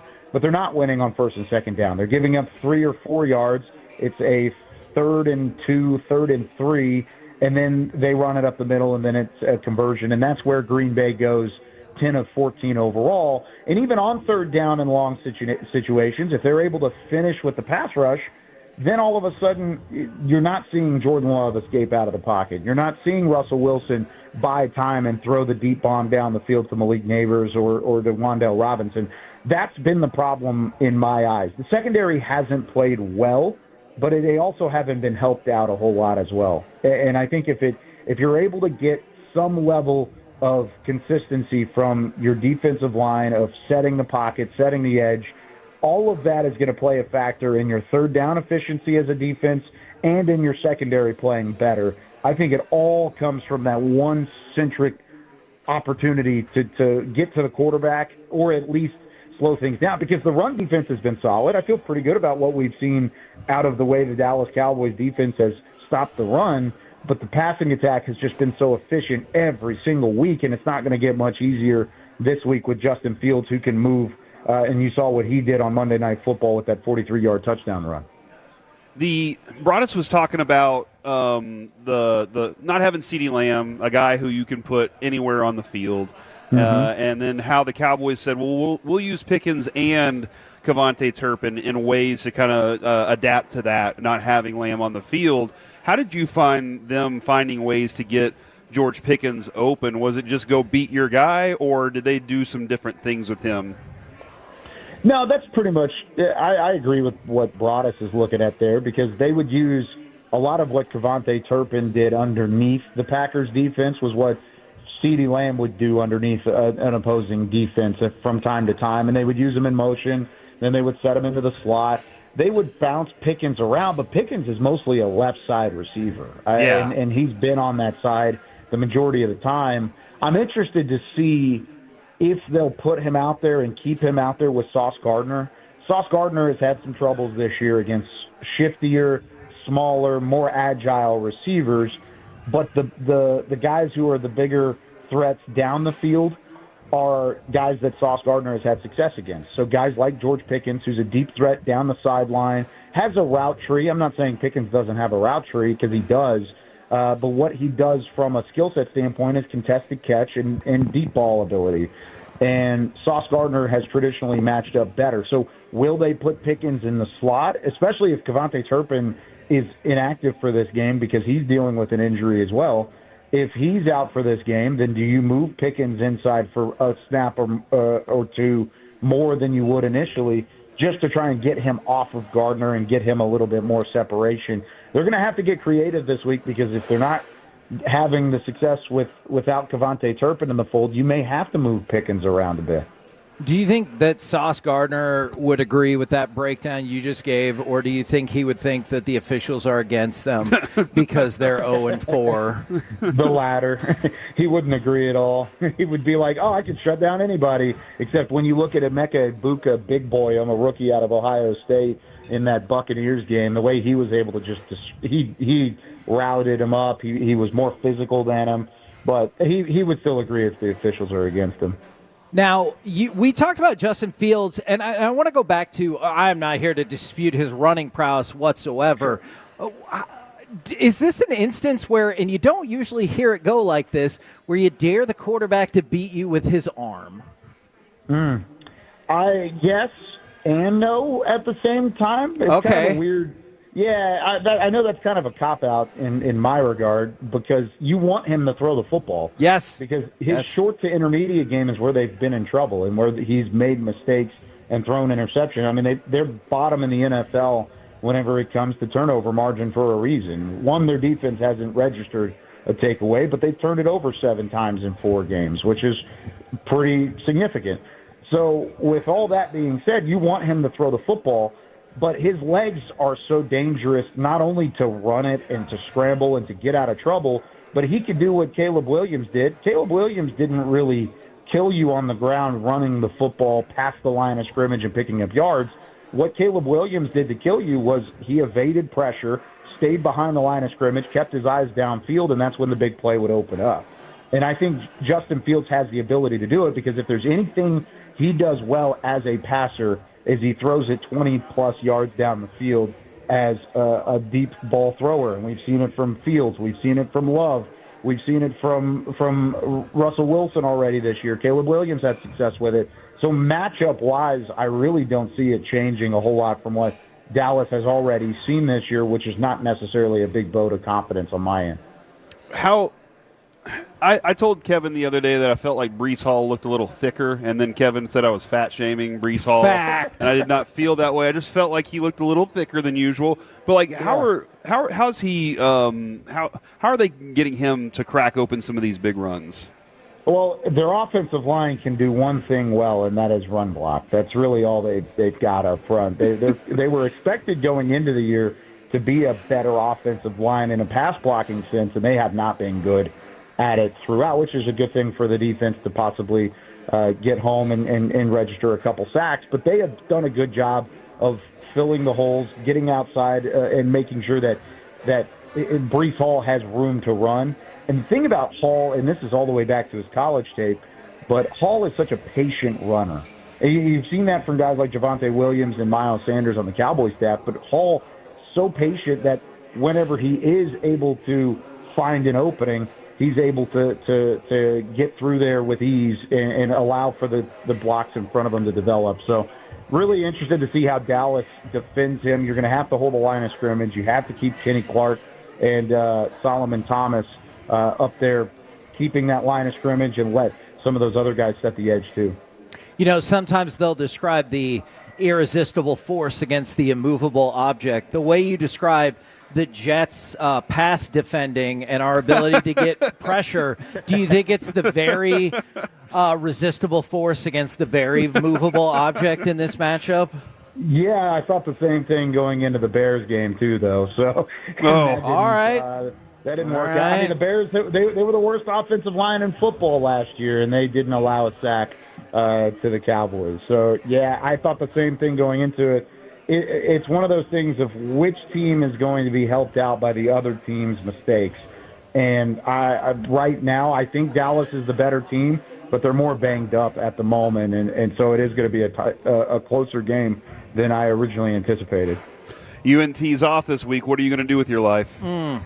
Yeah, I'm actually I'm making the drive down to Stephenville. I'm going to call a little Tarleton State football on ESPN Plus against Southern Utah tomorrow night at 6 o'clock. So looking forward to that one on the ESPN side of things, and then I'll get back up to the Metroplex for Sunday's pregame matchup. The life of those play-by-play broadcasters, Kevin. They are relentless in their pursuit of it. How much longer till UNT cracks the top 25? I know they're up to 33, so they're moving in the right direction. Let's beat South Florida. When's it going to happen? When they beat South Florida next Friday. Okay. They'll be in there. That's a big game. That's probably two of the top 3 group of 5 teams in the nation right now. South Florida is probably number 2. North Texas is probably number 3. And then Memphis in the American Conference is number 1. That's 2 of the top 3 group of 5 schools. There's a lot of playoff implication on the line at Dax Stadium next week. Are your fans actually going to show up for it? Hey, easy. Absolutely they are. They're totally going to show up for it. Yes. Because they had to let school out so they would show up finally to the game. Yeah, didn't traffic, Friday. buddy. They're just trying to help out. And the biggest thing is they let out school, and the parking lot's still open at 7 a.m. So there's tailgating happening at 7 a.m. for a 6:30 kickoff. So I like it. And it's supposed to be people a are going to their blackout. labs. Yeah, it's supposed to be a blackout at the stadium, and I didn't realize they were taking that literally, but they are. 7 a.m. to 6:30 is when you can tailgate out there in Denton. So they're doing it the right way. I love it. Thanks, Kyle. We really appreciate it, man. Talk to you next week. Yeah, appreciate you guys. Talk to you soon. There you go, ladies and gentlemen. Kyle Yeomans. Right here on 105.3 The Fan. Coming up next, of course, we want to know which football game you're most excited about this weekend, but also the favorites for the major NFL awards a quarter of the way through the season and Masterpiece of the Week. Woo! Packed segment coming up next, live from Uncle Julio's in Dallas off Lemon on 105.3 The Fan.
This segment of the KNC Masterpiece is brought to you by the personal injury lawyers Frankel and Frankel. If you've been injured in a car or truck wreck, call Frankel first, 214 or 817-333-3333. With Frankel and Frankel, there's never an out-of-pocket cost. They only get paid when you win. Frankel and Frankel, the go-to car and truck wreck attorneys in Dallas. Motion now from Tolbert, inside handoff, Javonte Williams, and he breaks free, and Williams has a head of steam, and Williams to the end zone, and Javonte Williams running hard, took it home, 30 yards. KNC Masterpiece right here on 105.3 The Fan, having a blast today at Uncle Julio's in Dallas off of Lemon.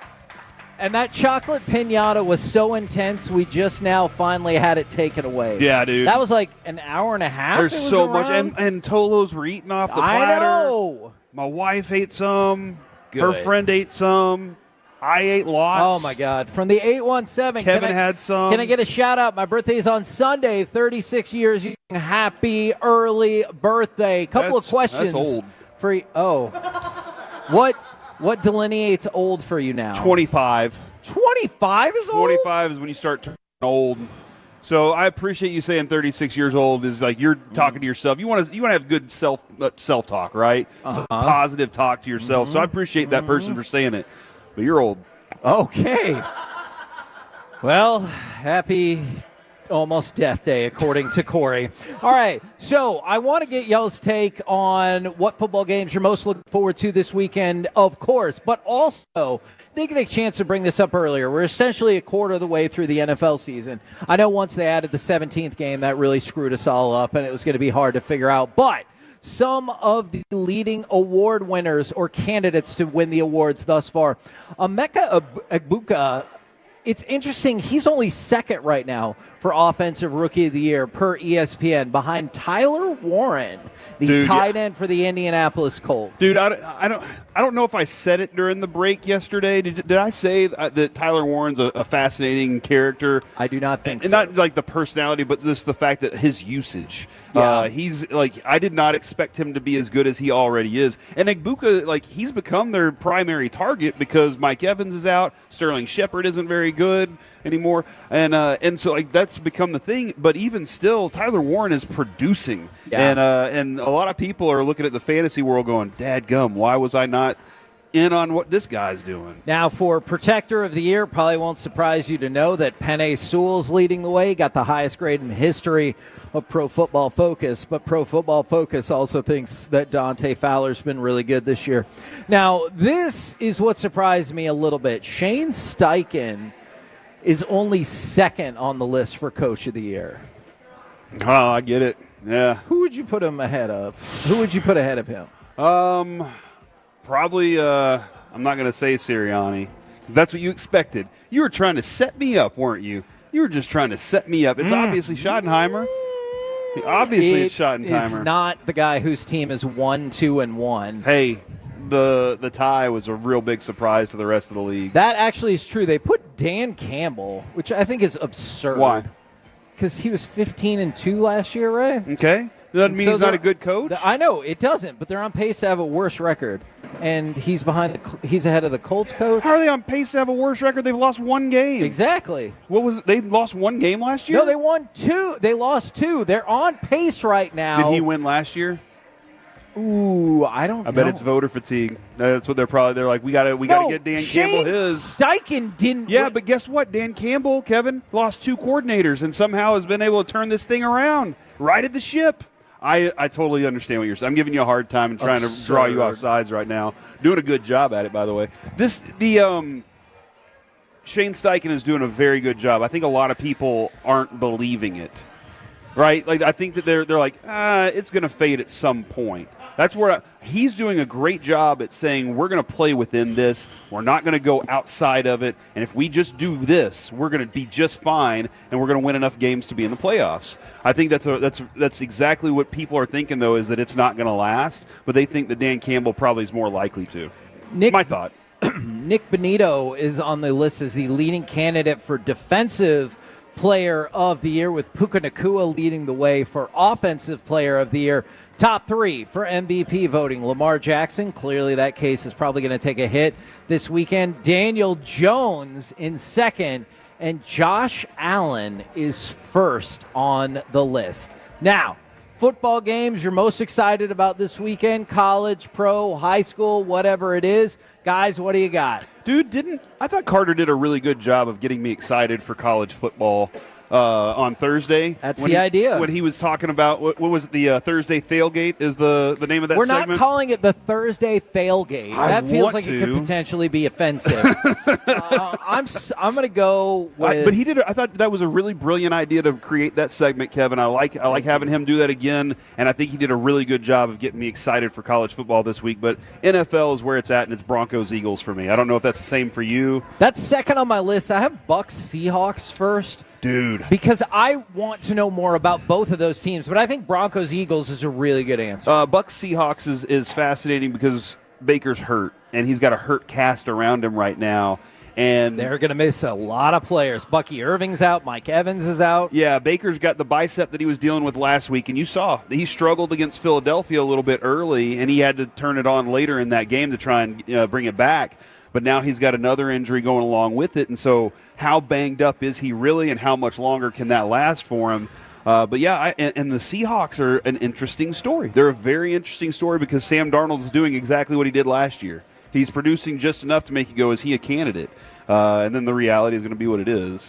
And then, Alec, do you think that Corey needs late Forgiveness Friday? Because the fan text is full of people who are like, screw you, Corey, I'm still young. Oh, man. Do you think Corey needs to ask for forgiveness for calling all these people old? No, because he set the threshold at 25, which I am not yet, so I don't care. Doesn't affect me. But aren't you concerned about right being there. 1 year away from being old? Yeah, I'll enjoy it while I have it. 24? See, that's what I'm talking. That's why Alec's always been my guy. And you know what, Alec? Whenever you turn 25, I might raise the number. I'm just saying. Ooh. Yeah, just for you. Moving the goalposts just for me. That's commitment. Yeah. And then he's going to make some joke about how you can't raise your height because that's what he does all the time. Don't buy into this nonsense that you're his guy. He talks trash about you all the time. I never do. I never talk trash about Alec. He's the best. Now, Peyton, on the other hand, that's a different story. We're the KNC Masterpiece right here on 105.3 The Fan. And right now, it's time for Masterpiece of the Week. She said, list this. Gentlemen, this is the part where I would usually say long time no speak, but even that feels a little bit too corny.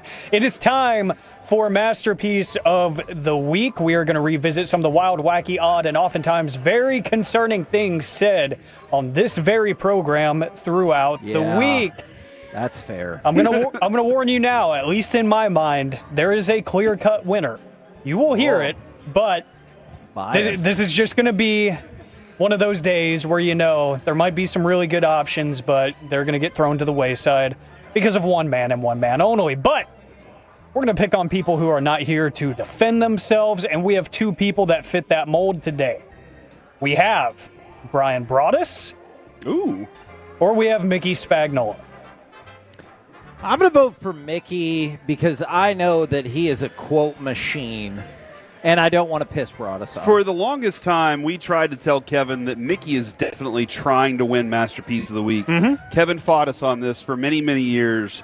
Kevin, I just thought it couldn't be true. He's a professional. A true professional journalist, but he's also evidently the biggest comedian we've ever known. Agreed. Yeah, and he might have another profession. I don't know what he was talking about here. And I don't think, rubbing up the balls has anything to do with it. See, now we need to know to do with what. Yeah, exactly. Because it could. Yeah, there was so much more to that, and that's the concern there. It was about the K-balls. No, I know. The K-ball, which we learned a lot more from Babe Laufenberg about that, by the way. That's a good one right there. I think that is Mickey, again, trying to deposit his first entry. Yeah. He's a perv. Oh, jeez. All right. Brian Broaddus, Super Bowl winning scout of the G-Bag Nation. You're going to hear him in about 20 minutes. He said this. I'll be home in a bit. Make sure you have them chicken wings ready. Now. That was good.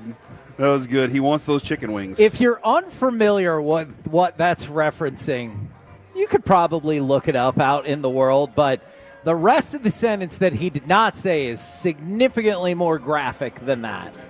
Yeah, and that's why my job in this situation is fun. I don't give you the context. That's your job, Kevin. So, yeah, you can find it. I probably can't say the rest of the context this time, but... Yeah, that's why that's why I hit the space bar and I walk away. Not literally. But, Kevin, we're going to go ahead and pick on you because... feel like it's just that time. You said this. Some sticklers would say it needs to be longer. Like in regards to you or others? Oh, definitely me. Okay. I can't speak for everybody, but I'm definitely. Hey, acceptance is the first step. Average is average, buddy. Yeah, and you know what, Kevin? You always said that. Yeah. Tell them it's average. Yeah. So that they're not let down or they're shocked later. So that's a great point. Because the last thing you want is like a pants roulette where they're like, oh, man. And then you see it on their face and they're like, yeah, you want to be like, okay. Pants roulette. That's not so bad. Yeah, man. First time that's ever been said in human history. Congrats. There's no chance. That's the first time I've Pants even roulette. said it. So disagree. I want to know what that game looks like. Actually, no, I don't. Okay, well, I mean, I can explain it to you. It sounds I can't believe that Alex said that, by the way. I can't believe you said it. It's really not that complicated. Kevin, it sounds like Corey's doing a lot better than you here. That was a great smash. Because that means you won pants roulette. Yeah, I'll bet. That is what I'm willing to bet. I always like how you can connect some of these things Yes. like that. There was a moment I do want to say that I failed. Oh. I failed with the chocolate piñata. Oh. When you smash that, we should have requested "Smash Your Balls" be played. How Which is old from is that song? Like 10 years? Yeah, when we were on nights and you got hit in the junk with a wiffle ball bat by Colby. We definitely should have played the remix version that Parker made, and that's on me. Kombat theme in the background. That's on me, and I'm sorry about that. But Alec, I think we're gonna have to go find a search for that next week. If we still have that, it's pretty funny. I can do that, but Thank you, sir. I did some investigative journalism while you guys were talking there too, and I think I might have found the root of Kevin's problem with the sticklers of the world. Yes, he is very big. Dude. Jeez, bro. What was I talking about? Because it feels flagrantly against the spirit of the FCC to just be like, that guy's packed. This one I actually that remember. just feels... And you said it anyways. I appreciate that. That's true. This is one of the rare cases I actually remember exactly what you were talking about here. Might have been a pitcher for the Boston Red Sox. 2023 World Series champion, maybe? Oh.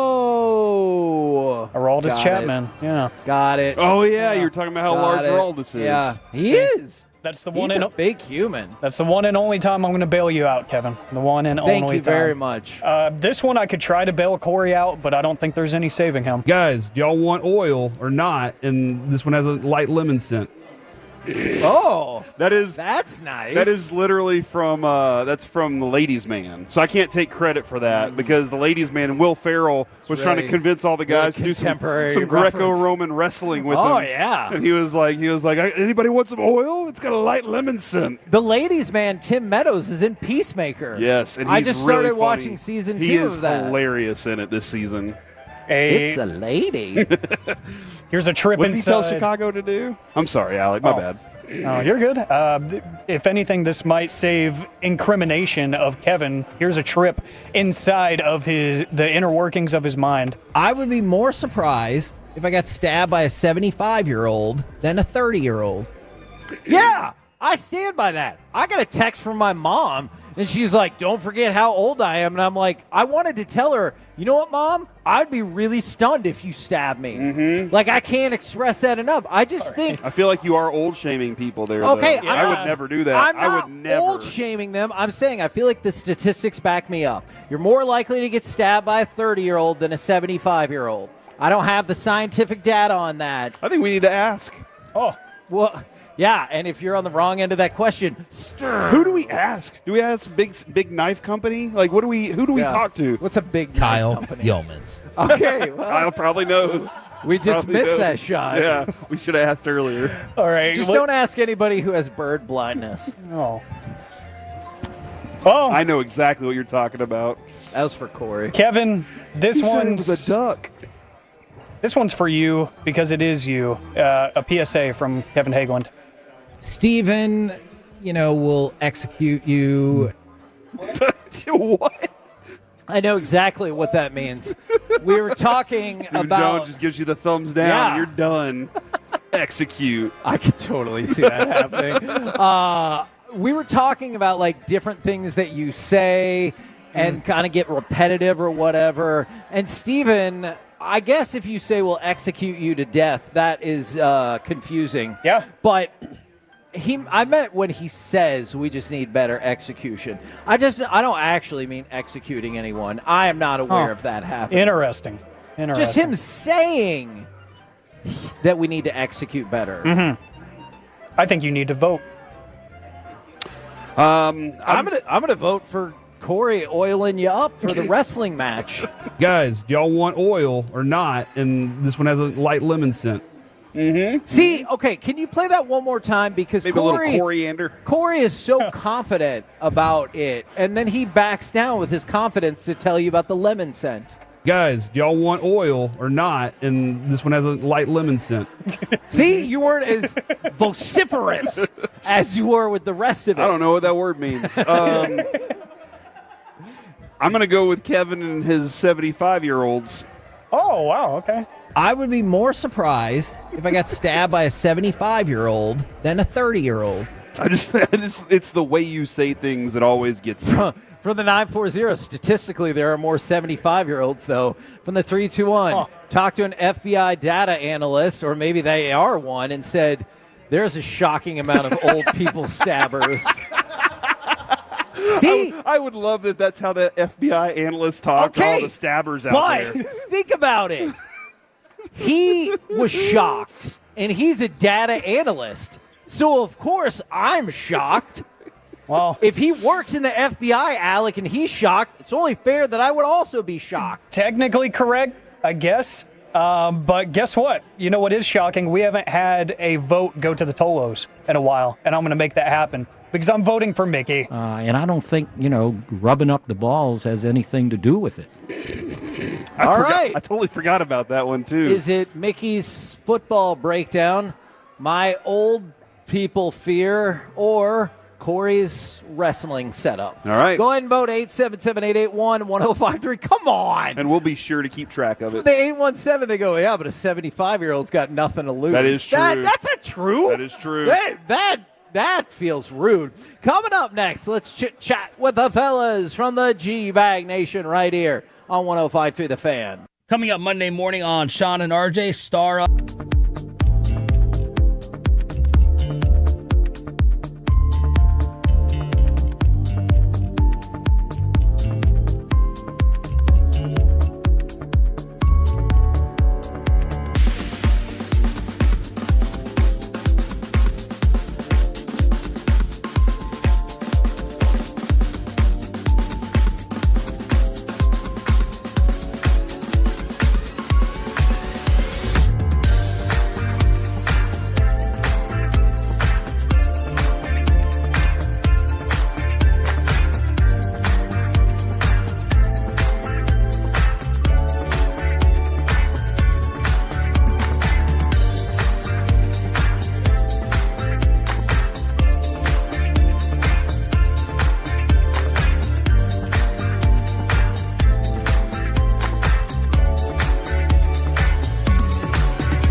Okay, freaking me out a little bit.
Fourth down and 1 for the Rams. Niners lead by 3, a chance to win it with a stop here in overtime.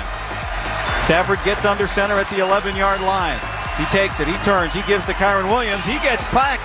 I think he's short, Tim. I think he's short. And the 49ers stormed the field. It is all over. The 49ers have won it in overtime here in L.A. KNC Masterpiece right here on 105 through the Fan. We've had a great time today at Uncle Julio's in Dallas off of Lemon. And right now, courtesy of D&M Leasing, it is time for our chit-chat with the fellas from the G-Bag Nation. Gentlemen, how is you today? Well, a little jealous, Hagee. I would love some delicious Tex-Mex right about now, but by and large, doing awesome. How about you? I'm good. So Did you see me annihilate the chocolate piñata? Have not seen that yet. Where can I find that? Social? Kevin, I am told that the Zoom lagged out right at the moment that you smashed the chocolate piñata. Really? And there is no real video of that. All we have is the remnants of how tasty it was. Oh, I'm very sorry, My y'all. apologies, bro. You guys heard all of that, right? I was listening to it, but okay. the visual is really what we needed. Was trying to I watch. know. I'm really. I had no mind. idea. I had no idea the camera cut out. That is. I got pictures, though. I got lots of very pictures. unfortunate. Oh, yeah. Were you guys? How in were Saucy. you on Thursday Night Football? Did you like the idea to say screw the potential tie? Let's go for it. Walk me through that. Yeah, I was locked in, man. It was fun. It was a lot of fun, especially with the Niners jumping out to that early lead. It was like, oh my goodness, with a broken roster, it felt like the Rams were going to have a good chance to run away with it. Rams make it a game. Here we go. I'm totally fine with the decision to go for it there. Obviously, McVay, he was disappointed in the call that he made, taking the ball out of Stafford's hands. Probably not the best decision in the world, but it's 4th and 1. You kind of feel like, especially with that Niners D-line, though they came up with some huge plays. Alfred They Collins. had all sorts of injuries on my that guy. D-line as well. So, but I had no problem with them going for it. 4th and 1 at that situation. Come on now. That's a no-brainer. Yeah, it was a huge win for the 49ers. I mean, I thought, I'm a guy that's been a noted Kyle Shanahan hater. Might have been the best regular season victory he's had in his tenure. I mean, look, they had McCaffrey and they had Trent Williams, and maybe those are the keys, but you don't have your top 2 receivers, your quarterback. Well, was your quarterback hurt? At least your starter moving forward. And then, no George Kittle. But imagine San Francisco looking at themselves saying, we paid Brock Purdy, and Mac Jones might be our guy. Have you guys changed your perception, whether it's in the last 2 weeks, 3 weeks, about the Rams at all? You lose to the Eagles. You probably should have lost to the Colts if not for some showboating, and now you lose to the kind of understaffed 49ers. How y'all feeling about those Rams? Yeah, and I think you had the fumble on the 1 yard line. You have the disaster at the end of the Eagles game. I think those are just like things that happen during NFL seasons that cost you games. They're unfortunate. They do have some stuff to clean up. They missed a lot of tackles last night, and maybe. But I still feel strongly that they are very much in the NFC Championship picture. Yeah, they're a team like we're going to see the 49ers. I mean, give them a lot of credit for the way they played. Absolutely. But yeah, that quarterback, Matthew Stafford, and older guys kind of playing at a very, very high level there. So the questions I have about Philadelphia, that's the questions I have. I mean, what how they're playing, but clearly the Rams, I think they're a team that's going to have to be reckoned with in the playoffs and in the West for sure. How are you guys feeling? What are you thinking the offensive line starting-wise will be for the Cowboys on Sunday? That's a really good question because this morning at 6 a.m. there was questions about the left guard that he's still that possibly was going to be a game-time decision. And then it looks like to me we'll see if the left tackle Guyton clears protocol. So you could be down your entire left side of your offensive line, and then it'll be what's going to happen. Is it Thomas and Adeniji who plays guard, who plays tackle? Maybe we'll also see. They've got a couple of other options, but right now those are kind of the best ones, I think. If Tyler Smith is good to go and can play the game, do you think he'll be out there the whole time, or do you think they'll rotate him out occasionally? They say they don't like to rotate, but they did it last week. Yeah. And I think it has to do with the offensive line coach. I think the coaches are the ones that influenced Schottenheimer on this, and they probably said Nate Thomas needs to play a little bit here. And I think Schottenheimer agreed with them. And so, that's I don't know if they've shown they'll change him out, but I don't know if that's what they want to do in a game, especially if they're in a situation where this one might be a dogfight for them with all the injuries they're dealing with. What do you find, fellas, got coming up on the program today? We're going to start with our predictions. I cannot wait to see what Dak and the Cowboys offensive coaches can come up with if it's Terrence Steele and 4 backups. Wow. Crank the level of difficulty all the way up to Hall of Fame mode for you there. At least it's not a terribly difficult opponent. But we'll get our predictions here in just a minute. And Stephen Jones coming up at 3 o'clock. Pure gold as always. All right, Thanks so for we think- asking. Yeah. Roll Have a great home weekend, with guys. the G-Bag Nation. Thanks, buddy. We've been the KNC Masterpiece. Make your way back with us on Monday, 10 a.m. to 2 p.m. right here on 105.3 The Fan. Tell everybody your favorite new Taylor song, Kevin. I don't know any of them. You'll I'm have sorry. to learn by Monday. Life of a Showgirl? And I don't think, rubbing up the balls has anything to do with it.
D&M Leasing Studios. You're rolling with the G-Bag Nation on 105.3 The Fan. Welcome to the nation. Hour 1 of the Nation here on a Football Friday, Week 5 edition. Welcome into the broadcast. General at your service. If you see me, bear me.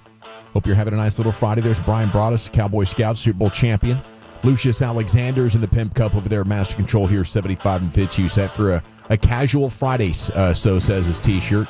He'll go 5 flawless like it's nothing. He's got it stuck on automatic. Wolchuk and Chiafalo are reunited. And Carter Freeman's coordinating your video. You can watch us every day, 105thethefan.com, Twitch, and YouTube. Guys, how we feeling on this Friday? Confidence level, can I gauge it? Confidence level in the Cowboys? I'm feeling great, but I'm a little queasy. Okay. About the game. Yeah, there's fair reason to be, man. We don't know what this offensive line's. It's weird because I'm okay with Nate Thomas. I'm not really worried about that. Like if Guyton can't go, I've got high confidence in Nate Thomas. But it is left guard because now all of a sudden, what do you do? Is it Trevor Keegan, who, quite honestly, I don't know much about, sliding in there at left guard and playing? Do they rock with Adeniji, who I don't think is really a guard? I think he is very much a tackle. And Quinnen Williams is the opponent. Yeah. That's frightening. It is. I'm confident because I really do think in watching the Jets some more last night, I think they stink. But it's all going to be on Dak again, and I guess it is every week. And my hope is Dak is playing at such a supreme level that he just finds a way to get this thing done again. And Justin Fields is a quarterback that at times can look brilliant, at times can look like the worst quarterback in football. And last year they did do a good job against him when they played in Pittsburgh, slowing him down, running the football. And they didn't have Micah Parsons that day. He was out due to injury. And I believe they lost Marshawn Nealand early in that football game. So they were playing down players along the defensive line. So, hey, you got 2 turnovers coming in. I'm hoping Justin Fields throws you one. And that's kind of the path to victory I'm looking at. I mean, that'd be awesome, Brian. Confidence level? I'm going to pick the Jets. Oh, wow. And oh, no. Yeah, I'm going to pick the Jets. I think there's a way, though, around this for the Cowboys if they don't want to put Quinnen Williams on. Say you want to make sure that you put him on the side of whoever you feel confident with at guard, because he's going to line up as a 3 technique to the tight end side 92, 93% of the time. So, okay. Tight end right all game. So you could formation him a little bit if you want to make sure that he's over your best guard in this football game. So something just to keep an eye on there. How confident are you Tyler Smith is going to play at this point? You know what? I was pretty confident earlier in the week, and now I'm not so sure. Yeah. And I think as the further it's gone along this week, they know what they're dealing with, but this literally could be, and we'll get the injury report here in another hour probably. Yeah. That'll come out and we'll officially know what the situation is. He hadn't practiced all week. This morning driving in, I was told that, listen, this is probably going to be a game time decision, but that was very, very early this morning, about 6:30 in the morning, that I talked to somebody over there about that. I don't know. I don't know. I think that you could be down. I think you could be down 4 guys in this thing. Well, hopefully they can get it figured out, because after taking time off in training camp and then playing 4 games and having to get back off it, I feel like this is now an injury that you're going to be dealing with all year, all season long. Yeah. And hopefully they can rest all week long and then play on Sunday and get back to the ice and the ibuprofen and whatever else kind of therapy they have in mind for inflammation, knee tendonitis. That's usually all you can do is wait, and then you got to get an extended stretch of time in the offseason where you're totally off of it for it to fully heal. But I guess the good news is after MRIs and stuff, there's nothing structurally wrong. Yeah, there doesn't seem to be anything wrong, but it's just something that they're going to have to deal with. But yeah, I felt like that maybe today we would see him practicing, but it doesn't sound like that he was out there for the media portion of practice. Now, maybe he came out later, and that would be a positive thing. But I could say I'm a little bit early in the week when talking to people. I felt like that it was going to be, hey, we know what we're doing. We're managing this. Now I'm not so sure. If you want to get active on text at 877-881-1053, the Franklin Injury Attorney text line is open for you. You can leave your name and city you're texting from. Maybe we'll make you famous. Maybe you can build your little brand there. I think there's a lot of reasons to be pessimistic or to lack confidence. Like, I feel like the Cowboys are a good run defense against a regular run game. Once you put a running quarterback like this in there, I think all bets are off. I think Fields can surprise some people. I've heard he can't pass. Yes, he can. Pass. The problem is him under pressure, right? Or him with pressure, yeah. And what you need to do is you need to be able to bring an extra rusher, whether it's a fifth or sixth rusher. That's the thing, because they've had some problems with their offensive line and their coordination with their running backs on blitz pickups. And so Miami did that quite a bit. Yeah, they had success. If you're able to do that, then you can affect him. The thing we worried about, with Caleb Williams running the ball was that we didn't feel like he was going to throw it well enough. But all of a sudden he gets comfortable in the pocket, he starts making some throws. There's no reason for him to run. This very similar could happen here. You're dealing with an offensive line, by the way. I think there's only 2 groups in the NFL that have not had a lineup switch with their offensive line. This is one of 2. The same 5 guys have played since week 1. Decent O-line. And I think there's some things you can look at and be like, wow, I'm not going to pick the Cowboys to win. I'm kind of surprised the line has grown so much from 1.5 to 2.5. But I'm going to pick the Cowboys to win a close game because I think they had difficult conversations this week. I think that's between Schotty and Flus and maybe the coaches and the players. Like, we can't go on with the defense being this bad. So I imagine there's going to be some maybe some scheme shift or some added focus from the players to make sure that they get this right and the embarrassment stop. Like the way that game started last week with the 2 Packers open on the same route and another busted coverage, that had to be rock bottom for them. So I'm going to go ahead and bet on Schotty communicating, holding guys accountable, and this week's going to be the turning point for the defense. Who's with me? I'm with you. I do think the Cowboys win one here, and I'm really just banking on Dak. I just think Dak's Dak and Aubrey. I'm going to rock with He's Dak. the better just of the playing, 2 for sure. Just playing so well, no doubt. And Fields, you're absolutely right. He is very capable of throwing the ball. There are also times where it looks like, my gosh, should he be on an NFL field? I'm also hoping the poor tackling continues for the Jets defense. They've really struggled. Breece Hall's the guy that's got me nervous, because Breece Hall as a receiver has also been phenomenal for them, and he ran the ball very well a week ago for Miami. I love their tackles. I think the Jets, when we look back 5 years from now, they might have the best tackle tandem in the NFL with Fashanu and Armin Membu on the outside at left and right tackle. Those 2 guys are young stars. But I don't think that this Jets team has enough, especially if the Cowboys can have success on offense, to maintain a track meet. I'll go 27-23 Dallas. I think it'll be tight, but I think the Cowboys find a way to win an ugly one. Yeah, I was thinking like 24-20, something like that. I think their defense needs to be better. If their defense goes out like it has, though, I think the Jets can score 35 on you. I love Breece Hall. I wanted the Cowboys to trade for him before we figured out Javonte Williams is going to be a guy. But could you imagine if Dak goes out there and lights this team up with 4 offensive linemen out, Lamb and Turpin out? Saw the 49ers do that last night against a really good team. You need that kind of play from your quarterback. Going back to your thing, Zach, Dallas is tied with the Chargers for the most missed tackles in the league this year. Oh, yeah, they've been bad. Yeah. I mean, the linebackers they've had every game. I saw a note where they've got 13 players that have missed multiple tackles this year in the games, and that's tied with the Chargers for the most players to have multiple missed tackles. So Jaden Blue blisters in his feet from the cleats yesterday. Apparently Schotty went up to him, and he's like, I'm fine, coach. I just got blisters on my feet. He's like, oh, shocker. Cool shoes. So he ran back in and changed his shoes, and I guess he's fine. He's back at practice today. Just the Louis V shoes, right? And they're co-branded by Nike. So I don't know what the problem was. I could see if you got a non-athletic shoemaker making cleats, but that's a Nike Louis Vuitton collab. I'd say, what the hell, Nike? You just lost your ass on the if you have mass produced these cleats, nobody else is buying them now, are they? Yeah, I don't know how. Is it in general like just new cleats? You got to break them in. Like you always have to break them in. So most of these guys have been running around in some of these cleats. I think for a you while. Get a brand that I can go back to this shoe and it's going to be comfortable for most guys. Gotcha. Some guys have extra sensitive feet and they got the blisters and everything going on. I thought it was just kind of the perfect symbolism of what we've been dealing with Jaden Blue right now. It's just another thing, just a note off on how to be a true 100% professional. There's 2 paths for Jaden Blue going forward. One is Tony Pollard.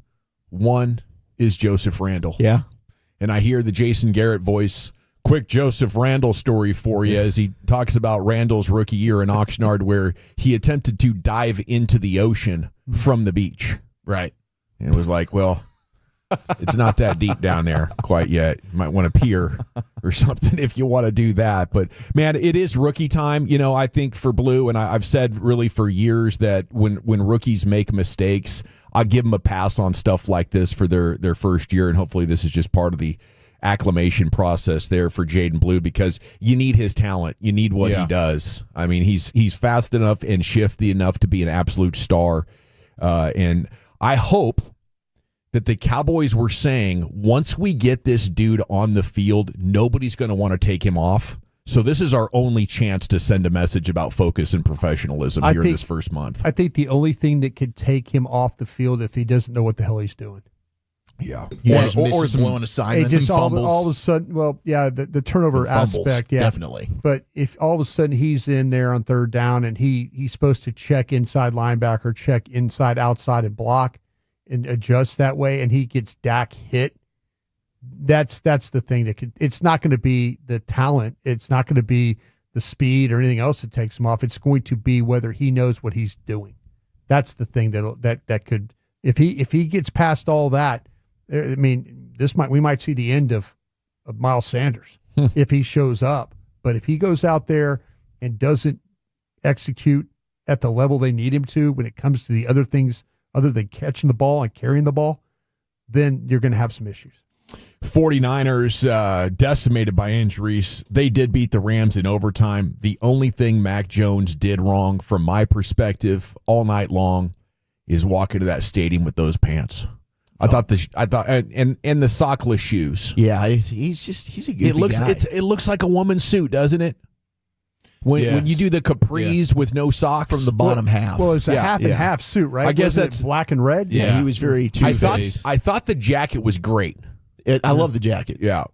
But he's just a goofy, people listen to him talk. Yeah, he is a goofy dude. He is, man, but tough as nails. Really tough. Dude was getting smacked around last night. And, I mean, some of the throws he made, getting the ball out quick, he played well. He fits that offense, man. I get why they were looking at him third overall and then got peer pressured out of taking him. And then they went with Trey Lance. But shout out to Alfred Collins out of Texas.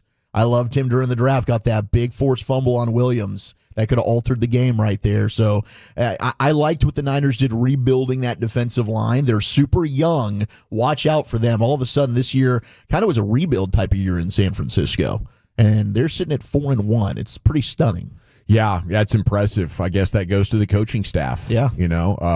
But, I mean, look at all these guys out here, Mac Jones and Sam Darnold and Daniel Jones now and Baker Mayfield. It's like, I think I would be starting to get nervous if we're thinking about moving on from our quarterback in year 2 or year 3. Maybe a little bit more patience.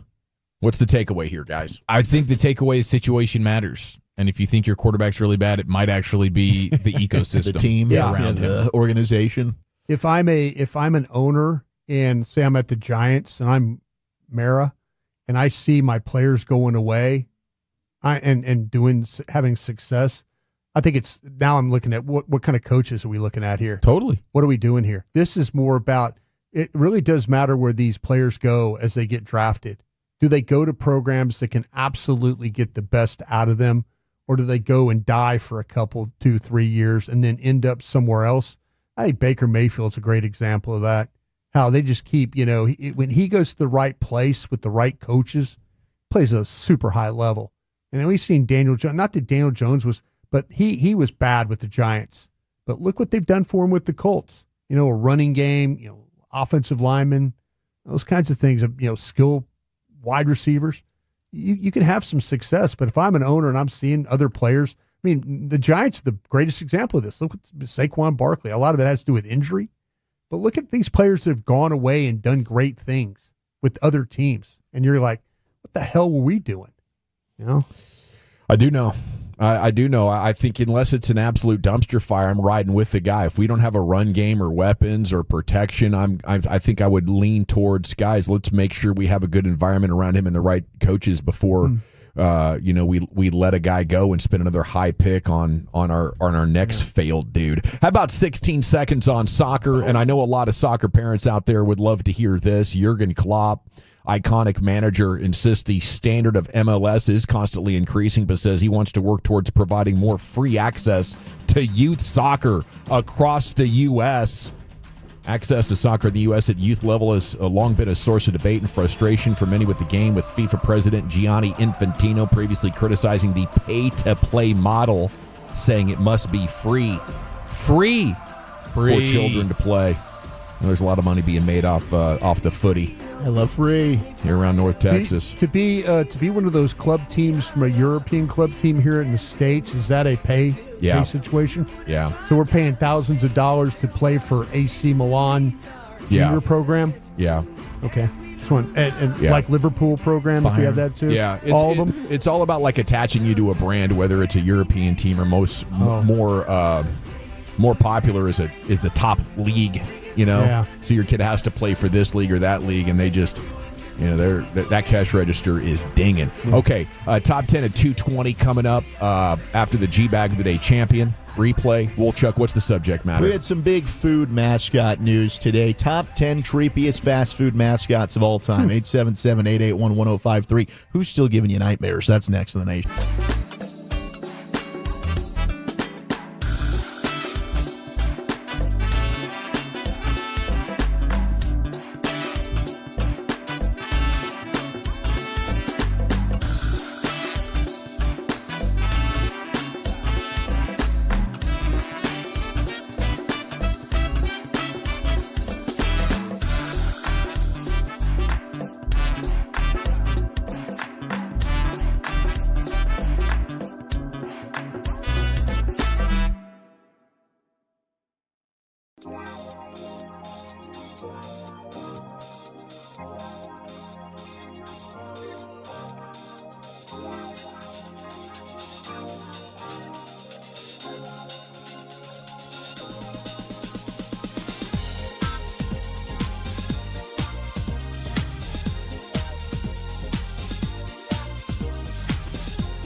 Uber Eats has Lola Bee products? I gotta remember that. Well, you know, they say in order to remember something, you have to forget something else. Okay, now that is a very cute haircut. That's like a little shag. I've never seen it before.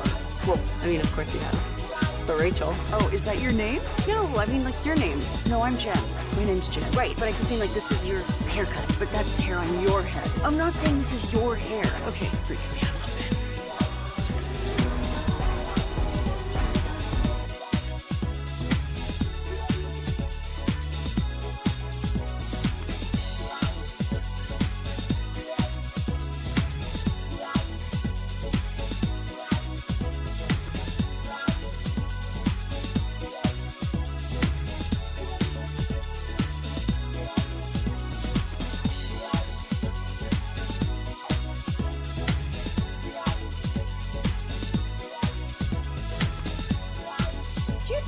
That you've got to forget something else to remember that Uber Eats has groceries. No, that's absurd. Hey, remember when you used to be Pepper Lady? Pepper Lady? Wasn't it Cinnamon Sisters? Basil Babes. Saffron Squad? Nutmeg Maidens? Paprika? No. Nutmeg Maidens. I just said that. Was it Spice Girls? Doesn't sound right.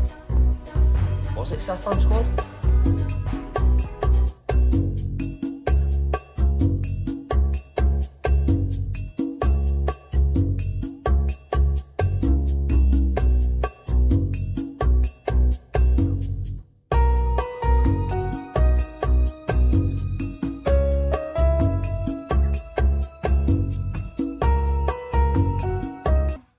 This segment of The Fan is brought to you by BuyersBarricades.com. Buyers Barricades is a full-service traffic control provider, taking care of your project from the evaluation and planning to setting up, maintaining, and taking down the equipment when the project is complete. The Texas Authority in Barricade Rental. BuyersBarricades.com.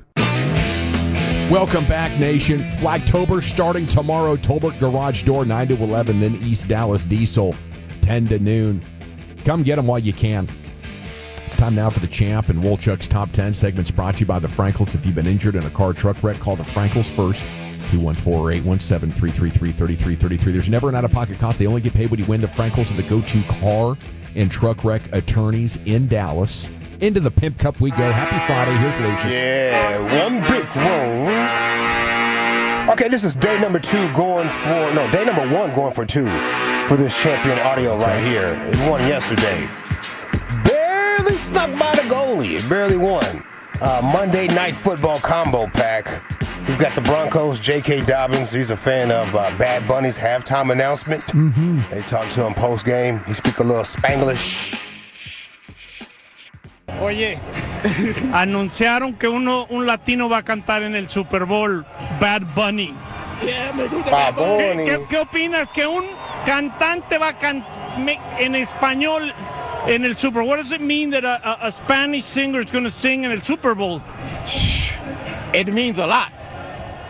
Solo escucho reggaeton y dembow y bachata, así que me gusta mucho que Bad Bunny, a.k.a. Bonito. El Bonito. El conejo malo. El boricua. El boricua. Sí, bueno. Me gusta mucho. Hoy que estuvimos en Denver, es lunes. It's Monday. It's that laugh, bro. Dude, he's got the laugh down. What a goofy. Apparently, I did a little research on this. He grew up in a heavy Spanish-speaking part of Texas, but then took a lot of trips to Guadalajara in the off seasons. Yeah, just kind of picked it up as he went. Yeah, we love that Mexican coach out here in Texas, baby. Yeah, I'm a black Mexican sometimes. I promise you. Let's go to the other combo pack of this situation. Coach JB from Last Chance U on Netflix. I call him the Fred Davis of D3 football. He's not a fan of the Jets punt returner calling a fair catch. Where was that, like in the 3-yard line or something? Eric put us on yesterday. The 2-yard line fair catch, man. What are you doing? What are you doing, dog? He's standing in front of his television, his flat screen. He has a drink in his hand. It's spilling a little bit. He has a cigar, and he's ranting. All right, here we go. Regular punt return, all right? Punt the football. Why are you backing up? Why are you backing up? Why are you backing up? And now you don't know where you are. You act like a f***ing retard because you don't f***ing can take your heels off the 10-yard line when you're a punt returner. Why are we teaching it in high school, college, and the NFL at the biggest level? You don't know where you are on the field? Holy cut your mother ass. Who was he talking about? Isaiah Williams. Rookie? Yeah, well, no. I don't think he's a rookie. Hang on. I know who he was talking about. Hold on. I'll tell you that. Isaiah. Ticked him off, though. Yeah. He was from the practice squad. He was like, get the camera out, bro. Hold the camera. I got something to say real quick. Is he a rookie? He was with the practice squad with the Bengals. I know that. Man. I didn't know if he was a rookie, yeah. So, okay. He signed with the Lions as an undrafted free agent in 2024, and I guess is kind of like technically a rookie now. But, that's brutal. I think that's what the Cowboys coaches are worried about with Jaden Blue. We don't want one of these situations, an Isaiah Williams or Caleb Johnson, something like that, can cost you the game. Next thing you know, you're like, man, what were we thinking? We should have known better than this. Whatever the case, that's your champ facing challengers at 5:30. Here's Wolchuk. All right, tomorrow, noon to 2, I'll be out there, East Dallas Diesel. Pretty cool. They're going to be giving away a $50 Specs gift card every 30 minutes and a Brandon Aubrey autographed helmet. So you're going to want to get your chance. Future Hall of Famer. Plus, you're getting a free G-Bag Nation flight. So make sure you visit Brian. Go out there, corporate garage door. Brian. 9 to 11, Brian. And then kick on over East Dallas Diesel. Maybe you can win some free stuff and also maybe get another flight for a friend of yours. Do you think if you won that helmet, you'd get one of those magic erasers and take off Aubrey's signature and then go get a different one? No, you wouldn't. No. Okay, absolutely. I mean, it'd be a great helmet. It's a great prize to win either way. It would be, but I mean, the Brandon Aubrey. I mean, that could be. You're right, future Hall of Famer. Future Hall of Famer, worth a lot of money. I know some people are biased against kickers, and I was just wondering if if that resonated with you. I think Jesse Hollywood. That might be an Eric thing. Eric might do that, but Brandon Aubrey's my fellow playing a Wildcat. I love that guy. In general, if you tell me it's a kicker autograph, that's not one that I want. Would you say that Butter has cut through? He's the outlier. Do you think he's signing him Butter Aubrey? That'd be kind of funny. I think he should put Butter on the signature. That would be kind of funny. Do you think he's the most clutch player on this football team? Yes. Hard to say he's not. Yeah. He's. I mean, I he's can't think of 5-tool. When has he missed one of these big time kicks? I thought you guys would argue for Dak maybe right He's now. the Tiger Woods of football. Yeah. What does that mean? Tiger in the moment just always came through. The golf strikes fear. The golf strike and the kicking motion has a lot in common, right? And it's more technical precision. It's all in the hips. Strikes the ball. Plus, he hits it farther and straighter. Absolutely. What were you thinking? Waffle House? He likes hanging out the I didn't know Waffle. where you was going. I just need some clarification, bro. Likes hanging out the Waffle House. Did he get a 9-iron IHOP. to the windshield? Yeah, man. Tiger Woods very clutch. Never lost with a lead on Sundays. Brandon Aubrey's always wearing that red shirt underneath the jersey. Yeah, that too. Ready to rock like the Tiger Red on Sundays, man. All right, Burger King. What'd you guys think of the Whopper's a scary dude, the creepy King guy? Oh, the King guy, yeah. I guess he's done for. No, they have said we're done. They actually, this is the second time they retired him in 2011. They had him working in the commercials from 04 to 11, then they said bye-bye. Then they bring him back in 2015. But now, and I guess just now, they've realized he is off-putting to children. He is creepy, and he is sending kids to McDonald's, their number one competitor. They just brought on a former McDonald's head marketer, also worked with Applebee's, and the first thing he did, we're getting rid of the creepy King. Bye-bye, dude. You can't be here anymore. Whose belt was he bringing out in that championship fight? Didn't he carry a belt out? He was there for somebody's fight. He was holding up the belt, walking It was the same. I believe it's the same fight with the guy that said he had too much gear on coming out. Deontay Wilder. I think it was the same fight. Was it Fury versus Wilder? Maybe one of the wrong. greatest excuses in fighting. Other than that other kid said, I got my hair done 2 days ago. Yeah, because Wilder's the one that came out. Okay, I don't think that was my bad then, because I think that was, I don't think it, but it was some fight with the Burger King guy. The King was carrying the belt to the ring. I don't know. My favorite bit of his was that pick six he had in that football commercial. Like, this was like 20 years ago. Oh, yeah. I mean, I don't know if it's J.P. Lossman or something going back to pass the ball. It's deflected. And here comes the Burger King man, like picking it out of the air and running it in. And then he does the Dion dance in the end zone. I thought it was iconic, but I understand if it's scaring the kids.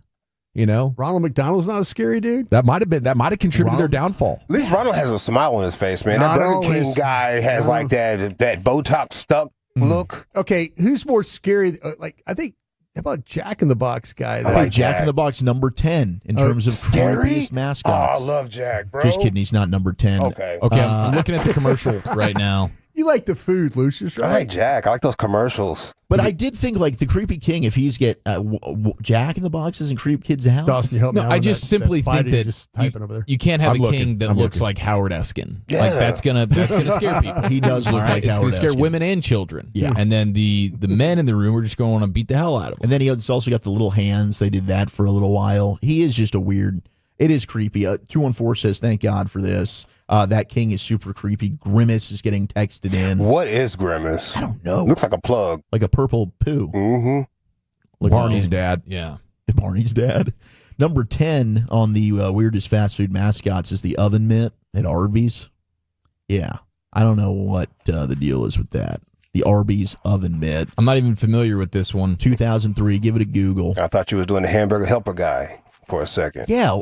And that's also. That's an oven mitt. Like they're stealing. If you're going to. I love the hamburger helper oven mitt. But Arby's, what are we doing here? So they introduced him in 2003. It was literally a kitchen glove with eyes, a mouth, and a goofy voice. Yeah. They said, bye-bye. Get out of here. It's got like a Pillsbury kind of vibe. Hoo-hoo. I do like a good oven mitt, though. Yeah, But, same here. but not as my mascot. And the Pillsbury Doughboy is adorable. By the way, the Burger King commercial, he picked off a Buffalo Bills quarterback. It was Drew Bledsoe. Mm-hmm. It was Drew Bledsoe. It was Drew Bledsoe. Right I think before- it was a real play. Right before he that came to it Dallas. actually, I think, was Deion Sanders when he played for Baltimore. Is that right? But they just turned it into the Creepy They King. superimposed it. 321 said Sean was on the BK commercials. No, I don't know. They might have used his hands. It's possible because he did have really, really tiny hands. Chuck E. Cheese from the 469. I could definitely see people getting freaked out by Chucky from Chuck E. Cheese. It wasn't a cute rat. No, you know. And it's weird. Why are you having a rat? Chucky was cool. It was the animatronic fools in the background that was like the band. Like Five Nights at Freddy's. Yeah, So that was bizarre. scary, bro. 9 is Speedy from McDonald's. Before Ronald, there was Speedy. That was McDonald's first mascot. Was a hamburger-headed chef with a tiny body and an exaggerated smile. He was designed to symbolize fast service, but his cartoonish look was unsettling. No, that looks like a Chucky doll kind of vibe. Yeah, that looks like a mass murderer. That's it. That if you told me that was a character in a horror film, I believe you. Has McDonald had the most mascots? Because you got the Hamburglar. And, You got Grimace. Yeah, they got a they whole have a squad. lot. yeah, we've gone through them. They've got, and I guess they've made them all into toys, which is pretty good, I guess. Oh, Is that for their Happy Meals? yeah, and that's a huge Burger King somehow just now figuring out if you go ahead and do something with the toys and the Happy Meals and you promote that, maybe you'll get more kids. I mean, McDonald's cornered the market with that. Also, the Burger King looks like Babe Laufenberg from the 214. You see more Babe than Howard Eskin? I thought Howard Eskin was spot on. I see more Howard, but Maybe a little bit of Babe. If they leaned more into the Babe, maybe it wouldn't be so frightening. No, he'd have great calves. Number 8 is Dennis the Menace Dairy Queen. And this just looks a little perverted. The Dairy Queen also did the lips, which I thought was strange, and there's an honorable mention on here. But in the 70s, Dairy Queen borrowed the comic strip character Dennis the Menace to promote the soft serve treats. And DQ leaned into the character's mischievous traits. They basically got him checking out a girl That's dope, bro. rolling a stroller. Yeah. I don't have any issues with this guy. Come on, man. What are we talking about? He's a menace. He's a menace. He's got overalls on. I guess they just didn't really like the ooh, you know, what you doing? Hey, girl. 7 is the He's Sponge kind of a womanizer, Monkeys. that Dennis? A little bit of a womanizer. He's a menace, man. He is a menace. Sponge Monkeys from Quiznos, and those were bizarre. Those should be higher than 7. The Sponge Monkeys, if you haven't seen them, Google them. You'll remember them. 2004, those things were freaky. Probably a big reason why Quiznos isn't really around anymore. Yeah. They tried to sell some of that hot sandwich idea. Yeah, they did the toasted sandwiches, and everybody did toasted sandwiches. Dude, that's how you lose your appetite looking at that Yeah, thing. look at his teeth. Look at the teeth on What we that. doing, bro? Get that random muskrat some braces. Looks like one of my dogs. They had a whole boardroom of people saying, all right, we agree, let's do this. Let's do it. And then he's got the eyes of Crazy Eyes from Crazy Mr. Eyes Adam Deeds. Gase. Mr. Deeds. Oh, yes. Speaking of Crazy Eyes Gase, head coach last time the Cowboys went to New York, played the Jets, got his first win as Jets coach. Are you serious? 2019. So that's going to happen again with Aaron Glenn? Is that what you're saying? And it was also week 5. There's just parallels. Oh, There's just parallels. Yeah. The Noid from Domino's coming in at number 6. I had to Google the Noid. You guys remember him in the 80s? Absolutely. Yep. Okay, do you remember Mac Tonight? Oh, yeah. Yes, It's yes, Mac yes. tonight. Come Yeah. on, baby. Make it Mac tonight. Yeah. And it's like a half, is it a banana or a half moon? It's a moon, yeah, half moon. Damn. Looks like Natalie Nunn in the face. Yeah, it's and he used to play weird. piano. It's amazing. Which restaurant? McDonald's. McDonald's? Was he Mac promoting like a tonight. late night menu? Oh, wow. Yes, that's exactly what it was. Playing the piano, probably on top of the restaurant. 4 is the King from Burger King, creepiest fast food mascots. 3, and this should be 1 because this is weird. Sugar Rice Crinkles, which I guess was to go up against Rice Krispies in the 60s. Clown? Crinkles the Clown. Oh, that looks like it. Yes, Clouds it are does. scary, man. What are Just we telling doing you. here? Yeah. No wonder this didn't last. And I don't see the cereal around either. So that makes sense. I did say mischievous. 817. What they think you said. I don't know. They even spelled it out. Is that not correct? Because I can mess up words. Is the CH supposed to be more of a G in that word? Mischievous. Mischievous. Chick-fil-A cows coming at 2. I resent that.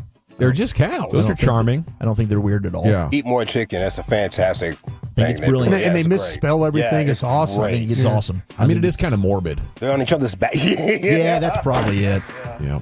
Number 1, though, weirdest fast food mascot is Grimace. And it's because I think you're right. We don't know what the hell Grimace is. We don't know what that is. I think it's some type of plug of some sorts, bro. I really think it is. I think it's one of those jokes. You know, like Disney gets one by every once in a while, and you look back 30 years like, You look in there's a weird thing that's going phallic. You know what I'm on. Right in the saying? clouds. Yeah. There's a naked picture I think here. they're getting us, dog. Weird stuff, man. Oh yeah, Jared, the Subway guy. If we go back, that was Is he a mascot? that was not good. Well, he was the face. He's a spokesman? Kind of, He was the face and the He's voice. a human mascot. I'm kind of surprised Hamburglar's not in here, right? Hamburglar He's an actual felon. didn't make the top. He's what I'm escaped saying. from jail. That's what I'm Dude's saying. escaped from jail right Maybe now. kids think that's badass. I don't know. I certainly did. Better stay away from my cheeseburger. Thank you, Wolchuk. Top 10 at 2:20 every afternoon here on The Fan. Chief, what's next? 877-881-1053. Where have you taken some L's this week? More importantly, where have you gotten those personal victories? Biggest L, biggest dub. Next right here on The Fan. Coming up.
Silverados, Tahoes, Blazers, Malibus, Equinox, and more, visit ClassicChevrolet.com. This is Texas. This is Classic Chevrolet. Together, let's drive, relax, and enjoy the difference. Based on new Chevrolet registrations 2023 and 2024.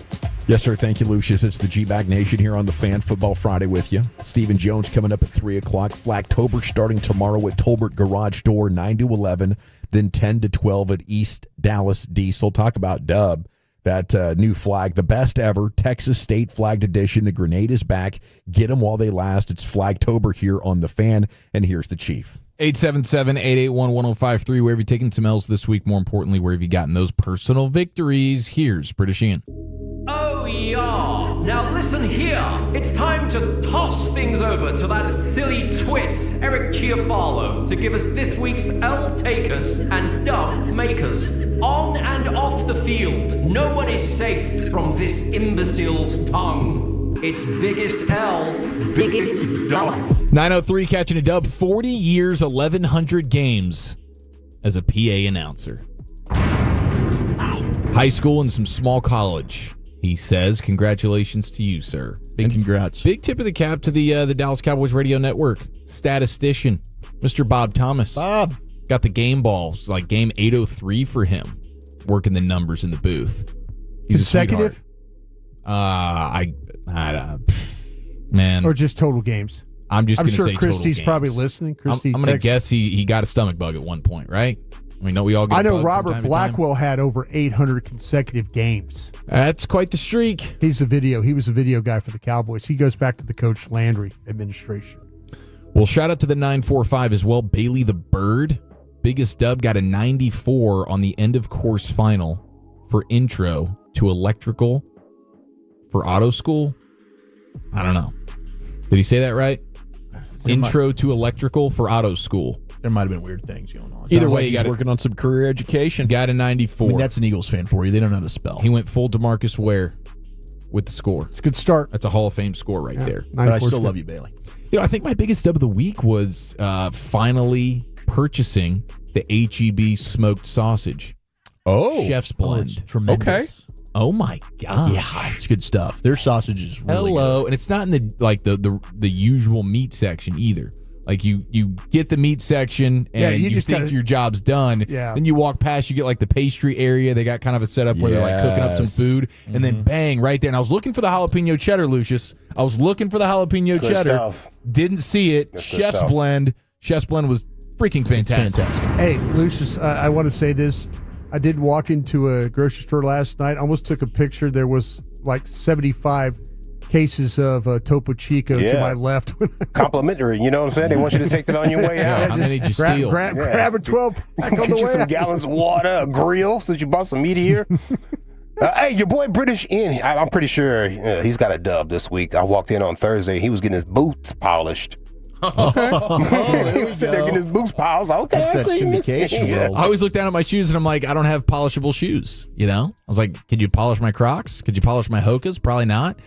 British Ian, though, he's the face of all of Odyssey Radio, I think. He is. And the voice. Absolutely. Dude is like. Remember he started like about the same. You guys a little ahead of him? Yeah, we were pretty far ahead of him. Were you pretty far ahead He was of at him? KRLD, but then during COVID, we needed extra bodies, so they brought him up here to do some nosebleed seats. Oh, I thought he got his start up here and then went downstairs. No, he was already with Alt, and then we needed some fill-in help, so that he would come up and run that 11 p.m., 1 a.m. nosebleed seats post Rangers, and the legend That was is on. awesome, man. Yeah, he's a total guy's guy. He's the best. Love me some British Ian.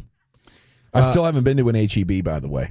Dude, okay, well, get the Chef's Blend smoked sausage. Drove by one in maybe McKinney or Melissa a couple of weeks ago. I know one's coming out in Forney early 2026. Okay. I'm all over it. Let's make a little quick around the room. People that work there they love their place. Okay. People that work at HEB are proud of it. As much as Dawson loves being around people, how's this experience going to be at HEB? Just wait till it's been open a few months before you go. I'll have to go on off hours. Yeah. I like to do a lot of my shopping late morning. You know, Okay, it's just me and perfect. old people. You can capitalize on that. Because it is like being on the 405 of grocery It's a stores. grocery cart traffic jam. Yeah. It does drive me crazy. The weekends at Costco, everybody getting in your way. You know, I'm just like, wow. And then there's no way around it. HEB's got a little Costco in it. They're doing the free samples. I love it there. Yeah, I do too. Sometimes I just walk in for fun. What I hear, do too. Yeah. Yeah. Just walk in. They're everywhere in I've Houston, never by done the way. that. We need to play catch up. They are everywhere in Houston. We're making a comeback with the AGBs. Eric's about to take the girls over just for a play day. Seriously. I'll do that.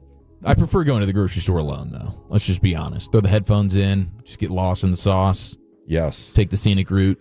Yes. Get back home like 4 hours later. Not having kids ask What'd you do? What'd you get? No, don't ask me, honey. I got the freaking Chef's Blend sausage, sugar. What do you think I got? Actually, the 682 says we need to try the 3 pepper sausage. Oh, I've never even seen HEB it. 3 pep. So you actually got all I past saw the was meat, the meat counter there. You actually walked further past the hamburger. Yeah, they got a counter. separate area with other That's sausages. what I'm asking him, though. He stops in that hamburger area. That's about I where do we're spend at. a lot of time in the frigid temperatures of the meat section. But then I'll mosey on over and see what they got cooked up. They got a couple of things that I really appreciate at HEB. Dude, they've got cheese that I'd never heard of. Oh, the cheese. You can get raw Parmesan cheese there. It's beautiful. I'll tell you guys ever been to Central Market? This place? I have, yeah, I have. Like Whole Foods? Just way more expensive. Let me tell you what, man. They've got that area where you can get like chocolate-covered raisins and stuff like that. Oh, yeah. If you do it just right, you can knock 3 of those things out of there, without filling the bag up. You know what I'm saying? Mm-hmm. You I like you can do that a couple of testers. Yeah. Yeah, mix it up. Yeah, Make sure you like it. Yeah, make sure you like it. I do dig that. Shout out to the 469. Started a Bible study at school. Big dub. All right, I wonder if that's a student or if that's a teacher, faculty member. Bet you it was a student. Probably let the teachers do these things. 920, Biggest L. Not a good month here at the dealership. Biggest dub. October is off to a great start. There you go. I know There that you feeling. are. Sometimes you just need that calendar to flip on you. Next thing you know, bang, you're People getting get money. calls left and right. Our buddy Woody, 214, taking the wifey to Monday Night Raw this Monday. I think they're going to go see some wrestling as well, which is exciting. Okay, I didn't know what that was. Still going strong off the benzos and the opiates. Good job, Woody. We're here for you. 903 just won $20K at Border Casino in Oklahoma. Tip of the cap to you, Is sir. that taxed? Nice. Get that tax going the way? Half of that going to taxis? I don't know. You get those. Isn't that kind of the loophole on some of those That's an Oklahoma like the thing? What do we do? reservations? Is that an Oklahoma deal? Yeah. I think you pay tax on this stuff. All right. Chime in if you're paying tax on that, please. 918 big victory closed on our new home. Amazing home, great schools for the kiddos. 918. I see you, bro. Where's that at? Tulsa, dog. Oh, how about it? Okay, we do have big victory to Taylor Swift fans. I guess she dropped her new album. Everybody's going berserk up Showgirl? on that. I know Carter listened to it. We could get an update. Oh, yeah, we'll from get the Carter review. Do we get a thumbs up, Carter? Do we get a he's kind of giving them mid thumb. Oh, man. Who He went knows? mid Kinda thumb diagonal. with kind of a stank face as well. Oh, geez. It might take some time to get used to it. You know what I'm saying? Sometimes you what listen happens to with it. great records. Yeah, that does happen. I've never listened to one. One Taylor Swift song. Not very. I thought you were a feeling 22 guy. Turns out he's a honky donk, badonky donk guy. Yeah, we figured Old that Chuck. out. Yeah, yesterday. figured that out. Yeah. I'm yesterday. like Jerry's a big fan. Hey, big dub to Angel Reese as well. Remember she was being clowned for the me bounds? Me bounce is hilarious. It is. Me bounce is great. Great. Well, she went ahead and trademarked it, and now she's saying that she's making like 6 figures on Me Bounds merch. Good for her. Okay, so she took an L, a Me Bound L, flipped it into a dub. Now she's cashing checks. So good for her. Well, she needs the checks for the fine she got for talking crap about her teammates the other day. Yeah. She got popped. Yeah. Dude, the fines in the WNBA are hilarious. It's like that'll be $75. Yeah. It's like It's got to be a percentage of your income. $75. that's a game check. Wait till she talks bad about the commissioner. Everybody else is. Yeah, I haven't even really dug Oh, they're into that, windmill but dunking on her. Oh, Yeah. that poor lady, man. She's crushed. Might be in for a holdout. about to be old ousted. Okay, we also have Alabama paleontologist handing a dub to Nick Saban, who has a species of crab named after him. Apparently, this is a whole thing. Like when you have a new discovery, it's like 65 million year old crab fossils that were unearthed in Alabama, and then they can just have the pick of the litter. They can name it after whoever they want. So this is going to be the Costa Capluma Nick Sabani crab. Nick Savani? Nick Sabani. Sabani. Now, I mean, I didn't realize this was a thing, but like Messi has a bunch. Suzuki has a handful. He's got a wasp. Messi's got a condor and a lizard. Novak Djokovic has a beetle. Condor's pretty badass. Condor is sweet. Those things, you go to the zoo, freaking huge. They're big. Absolutely huge. All righty, it's the G-Bag Nation here on 105.3 The Fan. We're going to Stephen Jones now here. All righty, and good afternoon, Stephen. How the heck are you here on this Week 5? Well, doing good. Looking forward to heading up to New York and playing the Jets. Yeah, so we're looking forward to watching. You know, we're not going, but we are wondering who's going to be playing. How's this offensive line going? Well, it's a challenge, but everybody has them around this league at different times, and we're not 100% sure yet, but we're certainly going to be shorthanded. But that's part of it. We still little question marks on Tyler Smith and Tyler Guyton, but we'll have to work through that. I mean, Dak was so good under pressure and already missing a couple of guys, and I think the offensive coaches get a lot of credit here. But is there a limit to how much you can take away from Dak and not have him continue to thrive? Well, I'll tell you what, hats off to Will McClay and our coaching staff getting guys prepared. I like our group. When you start talking about next man up, as you well know, we've had a lot of great things to say about Nate Thomas. Certainly T.J. Bass and Hoffman have proven they can step up, and we'll see if we need to come up with a guard solution. I think we got a couple of guys who can do the job for us if Tyler Smith can't go. What are your expectations for Jaden Blue? I think we get asked about him more than any other player every week. Well, I think he looks like he's barring some unforeseen situation, he's going to get his first action. And I know we just met with our coaching staff, and they're fired up about what he can do for us. They think he can make some big plays, and looking forward to seeing him. Stephen Jones here with you on The Fan. How about Mingo as he got in that window to return? What's the outlook for him? He's coming along good. We decided this week to push it a week just because these guys are just now getting back to playing football and have been out for the four weeks to start the season and obviously time before that. So just felt like it was in everybody's best interest not to push the issue at this point, and use the guys who've been out there. Between Brooks and Cropper, more than likely will be our fourth and fifth receivers as we move into this game. How close is CeeDee Lamb right now? We noticed he was out of the walking boot, and you decided not to put him on IR? We decided not to, which is a good sign. Obviously, this will be their second week, and him and Booker both had a great week of work, and feel good that they're trending in the right direction. But not going to be this week. What's the feeling on some of the tertiary receivers that you have, guys like Tolbert and Flanoy having to step up? Seems like they're starting to kind of produce a little bit. Yeah, well, Tolbert stepped up last year, I thought, and did a great job. I think he had 7-8 touchdowns for us, and he's a guy that Dak has a lot of confidence in. And Flanoy's been a guy who's been coming. He's making some plays in the last couple of games that are key plays for us. So I think he'll do it. And then the other thing is just, we really like our tight ends. And obviously Ferguson's been in the mix in a big way, but certainly wouldn't hurt to start to see in the passing game both Scooney and Brev get some activity. Hey, Stephen, going back with your offensive line, the situation, and, a couple weeks ago you told us that, look out for Nate Thomas, and you're absolutely right about him getting some work last week. But when it comes to guys do you see him with that position flexibility more so than Adeniji in that, if you had to go one way or another, one being a guard, maybe one being a tackle? Yeah, no, I think Adeniji can step in there and do that. I think they're both similar like that. Obviously, Nate got a ton of reps during training camp because of Tyler's situation, Guyton. Right. He played most of his reps at the left tackle spot, but he's been doing a good job and felt comfortable getting him in there at right tackle some, and I think he's going to have that type of flexibility.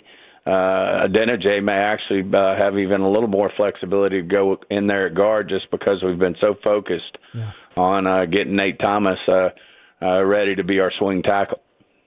Stephen, there was a lot of talk around Trayvon Diggs and not starting, and he wanted to play more man, I guess. And Schotty said they've had some good conversations this week. Do you think it's time to more thoroughly look at a scheme adjustment on that side of the ball?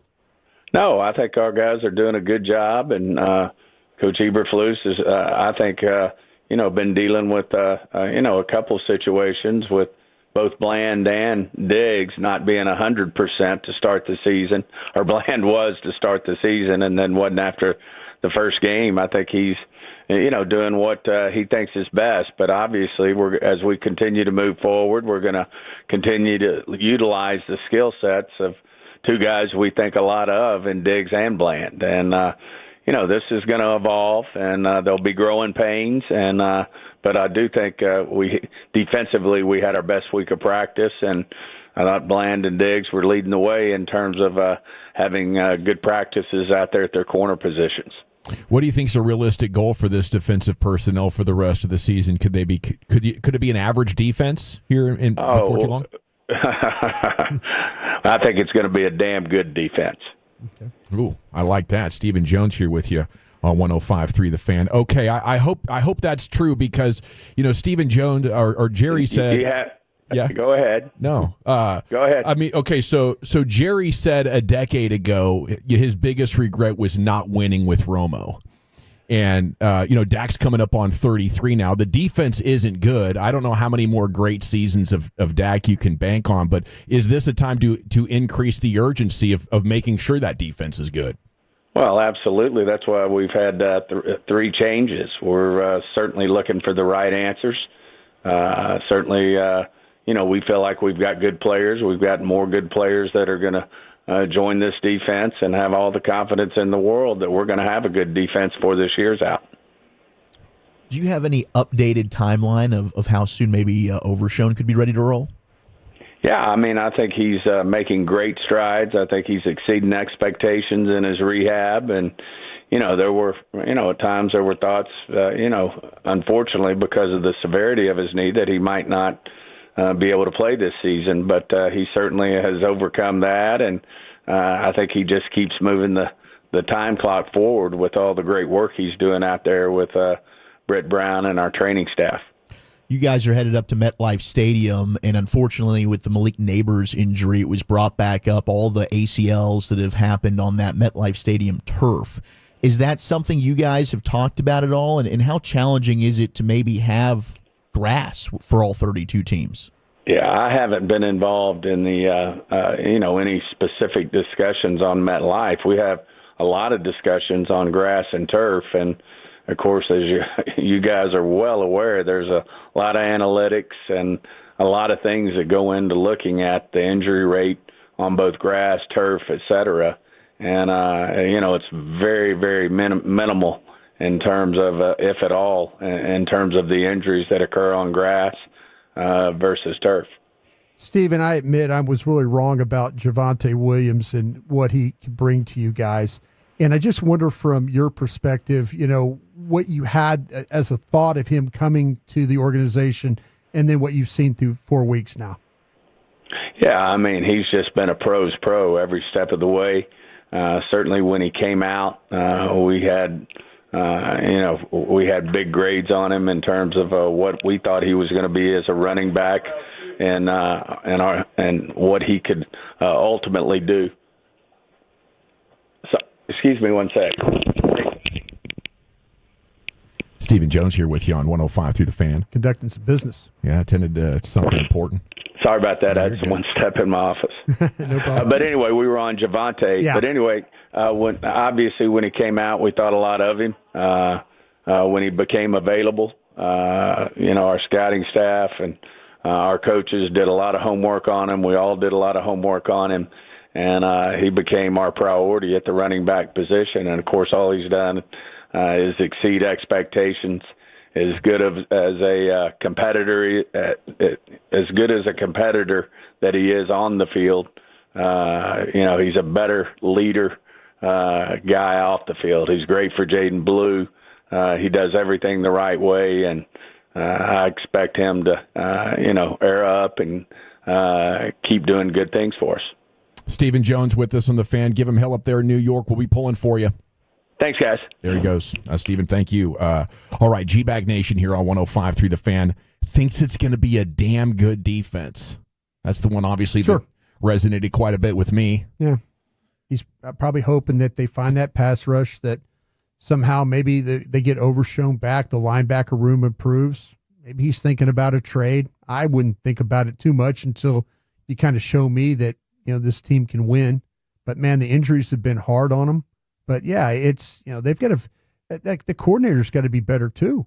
He's got to play to the strengths. The offensive coaches have done a really nice job of playing to the strengths that they have of their offensive guys. I hope he was trying to bluster his way through that answer. I hope they don't really feel like that internally. I don't know, you could be right. I mean, I think you guys are just a bunch of haters out there. No, he's blustering his balls off. It's going to be a damn good defense. You kidding me? You got an all-pro and Deron Bland and Diggs. You're going to start getting healthy. Overshown's going to come back. Damn, one of the best top 10 linebacker in the league, according to the execs and scouts preseason. No, that's what I think he's probably doing. He's probably feeling like that eventually that some guys are going to show back up and this thing is going to improve. But his offensive coaches have done a great job of masking their deficiencies, where the defensive coaches I don't think have. And that's the questions I would have to ask. If I was in that personnel office, I'm like, hey, what do we do? How can we help you? What can we go do? Do I have to make a trade now? I don't necessarily want to give up one of these ones to go get somebody, but if you could tell me, if you can convince me, somebody over there convinced the Joneses that they were okay at edge before they traded Micah Parsons. Yeah. Coaches were involved there. Let me tell you that. Personnel guys, Will McClay, they solicited everybody's opinion that could have an opinion. And to a man or to a gal that was over there giving their opinion, somebody convinced the Joneses that they would be okay at edge. And right now, they're not. Now, we've seen some flashes. We've seen some flashes of some guys. Houston has flashed. Or Ezaraku has flashed. But other than that has been a massive disappointment at edge for them. I mean, you're not good at edge, linebacker, or in any point in the defensive backfield. Safety's a problem right now too. Yeah. We'll see what Wanye Thomas does. Maybe you're going to have to. Maybe some guys are going to start playing well enough where guys are no longer going to play. Maybe Blue plays well enough where no more Sanders. Maybe Wanye Thomas plays so well, no more Hooker. Maybe you get James playing, and then there's no more Sanborn or Clark or any of those guys. That if you're a Cowboy fan, that should be your hope. All right, we're all Cowboys fans here. We do have the C-Note coming up, and we'll step aside and come back with some of the other top stories of the day coming up next year. It's the G-Bag Nation, the Fan.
something, you have to forget something else.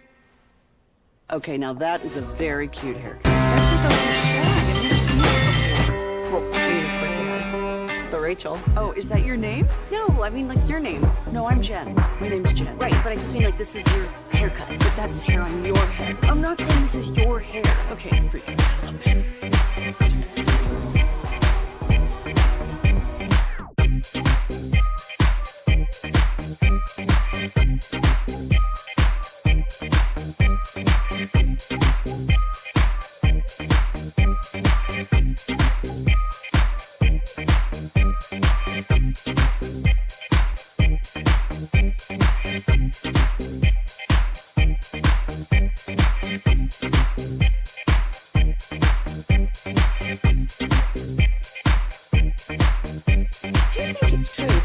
Forget something else to remember that Uber Eats has groceries. No, that's absurd. Hey, remember when you used to be a, what was it, Pepper Lady? Pepper Lady? Wasn't it Cinnamon Sisters? Razor Babes. Saffron Squad? Nutmeg Maidens? Pre-Club? No. Nutmeg Maidens. I just said that. Was it Spice Girls? Doesn't sound right. Was it Saffron Squad?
Driven by our D&M Leasing Studios, you're rolling with the G-Bag Nation on 105.3 The Fan. Hour 2 of the Nation. Hope you're having a fantastic little Friday here with us. We got the C-Note Cowboys news of the evening. We'll get you caught up on everything here in the next 10 minutes or so. A lot of other big things happening across our North Texas region, including Tarleton State basketball coach Billy Gillespie on temporary administrative leave, investigating an anonymous complaint against him, the school announcing Friday.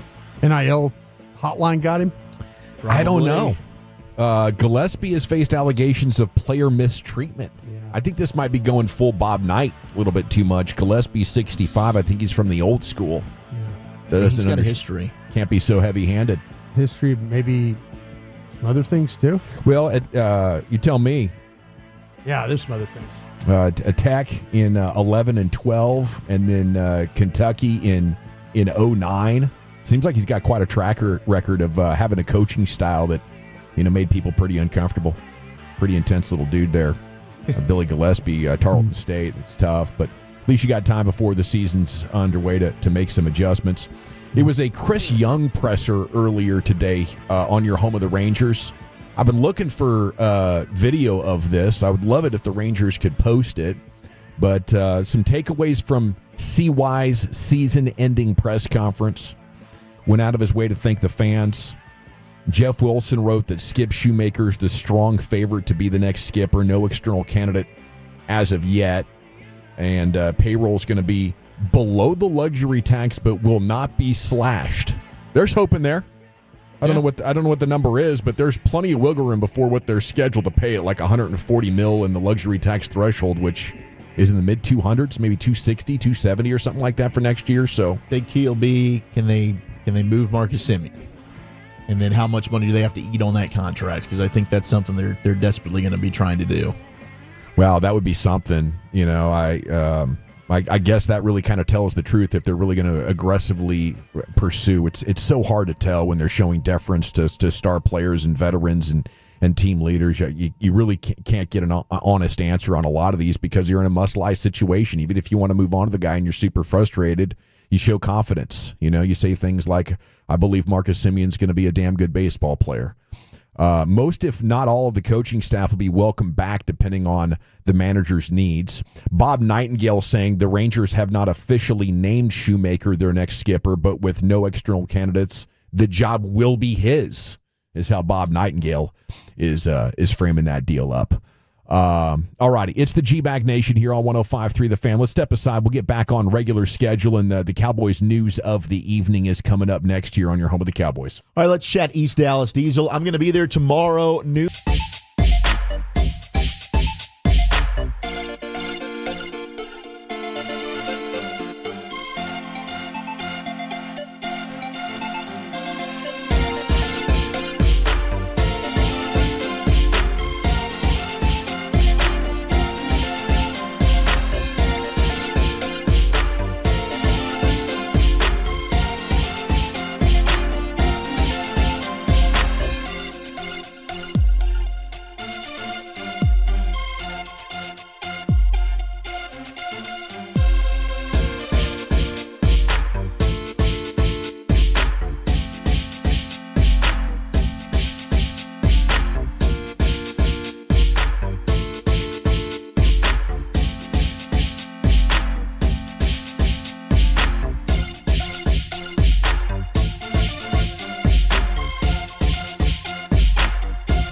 Animal Services. Call 469-WINDOWS right now or go to bestbuywindowsandsiding.com. Best Buy Windows and Siding. This segment of The Fan is brought to you by Best Buy Windows and Siding. Looking for top-notch windows without breaking the bank? At Best Buy Windows and Siding, zero is your hero. That's zero down, 0% financing on our always transparent pricing on approved credit. Upgrade your home today. Call 469-WINDOWS today or visit us online at bestbuywindowsandsiding.com.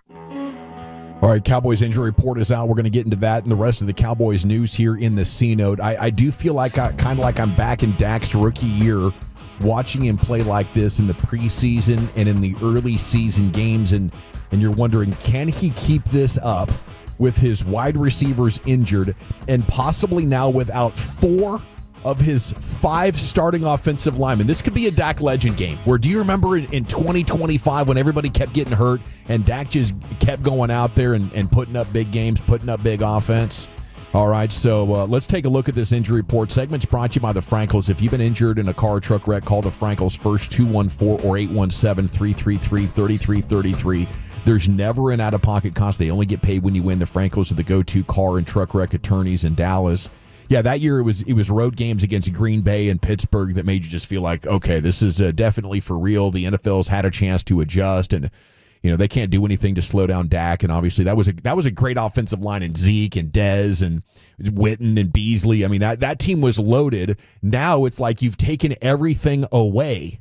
Like Tom Brady playing with a jobber offensive line and like a slot receiver in Gronk. And it's like, okay, go out and win a Super Bowl. And obviously Tom checked all those boxes in the second half of his career to be one of those quarterbacks that could carry a team when it looked like all hope should be lost for almost every other quarterback in the NFL. But look at this. Tyler Booker, of course, out. Tyler Guyton is now out with concussion. He ain't coming back this week. Of course, Malik Hooker, of course, CeeDee Lamb and Kevontae Turpin.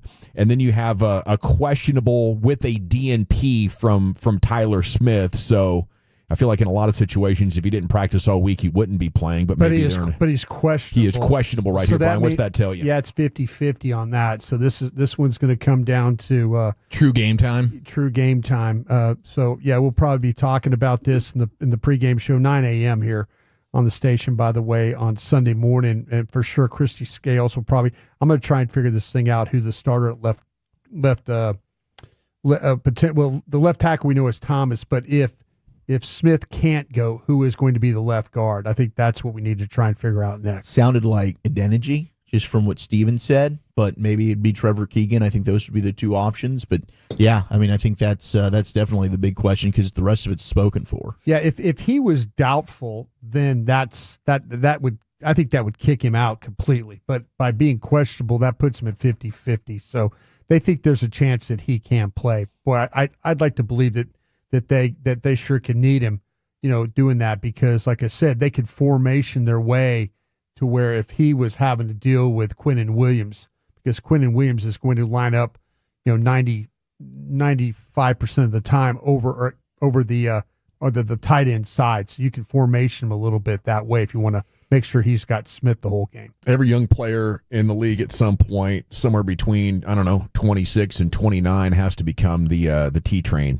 participant, and that might be it. Yeah. You're looking at tendonitis. Yeah. That's that's pain tolerance, or that strength and balance, and that I think it's called Toradol, can really wipe a lot of that stuff out. But who knows? Maybe there's additional risk if he continues to play through it. But if it is just pain tolerance, I would expect Tyler Smith to be out there. Kind of concerning though, because he's been dealing with this for a couple of months, and I imagine all the therapy and the stuff he's doing away from the field to try to get it right just has not allowed him to continue pain-free at all. So I think that's going to be an issue throughout the season. So we have faith in Bass. We have faith in Hoffman to be decent, and we have faith in Nate Thomas as well. Talk to me about the left guard. Is he in that group? If Adeniji is the guy, is he in that group of around that quality? Yeah, I don't. I think Adeniji in the preseason, he is a veteran guy. He has made starts before. I didn't get the feeling like. I felt like Thomas was a better player when it came to the swing tackle stuff. It was like it was clear that like, okay, between the two, it was like, Adeniji, he's a veteran, he's going to be this guy, and Thomas kind of outplayed him. Thomas outplayed actually a couple of them. He got a guy traded to the Saints, the offensive. Awesome Richards. Awesome Richards. So Adeniji at guard, I don't think I could say this would be him getting plugged into a spot.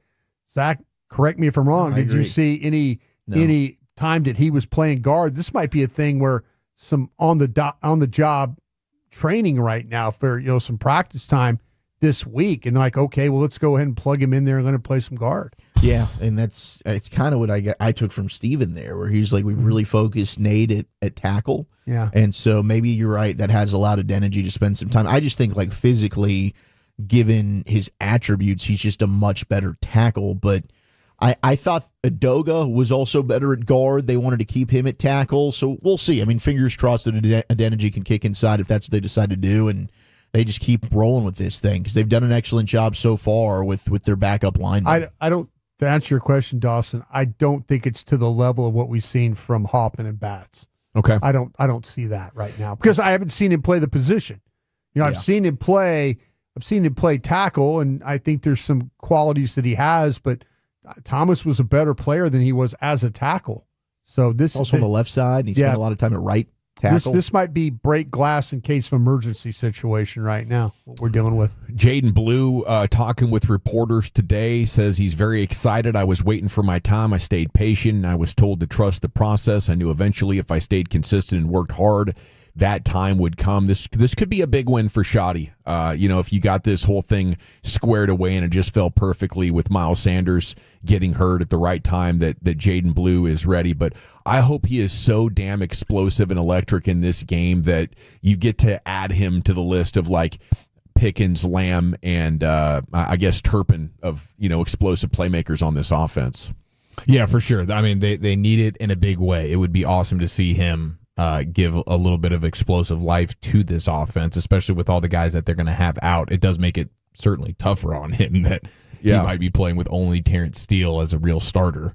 If Sauce Gardner's on George Pickens, Sauce is good enough that he could frustrate you and sort of slow that thing down to 40 to 60 yards or somewhere in there. And if that's the case, I don't know where else you could get big plays. Confidence level in Tolbert and Flanoy in this one. I think it's middle, but these are definitely role-playing guys that could either give you absolutely nothing or hopefully come up with a couple of big catches and big moments. Well, the Jets' nickel corner, Michael Carter's also been ruled out, and I know Brandon Stevens really well. Brandon Stevens, that's a guy that you should target. Yeah, and absolutely. And I'm also hoping, and we'll get, I'm sure coming up at Krusty's Corner, the ref report. Yeah. But Sauce and Stevens are grabby guys.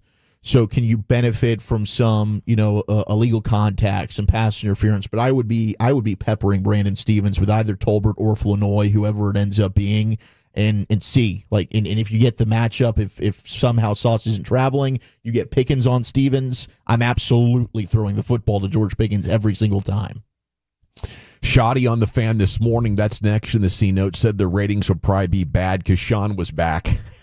Yeah, he was zinging them. He's on fire, dude. The line of the day here on the Fan. He can do nothing wrong. Matt Eberflus getting ready to face a former Bears quarterback of his for the second time in 3 weeks. Is this advantage quarterback? Sure looked like it in Chicago. Seen this defense in practice for a couple of years. What do you guys think? I mean, it's advantage for the opposition every single time, whether they know Eberflus or not. This Cowboys defense is just simply that bad.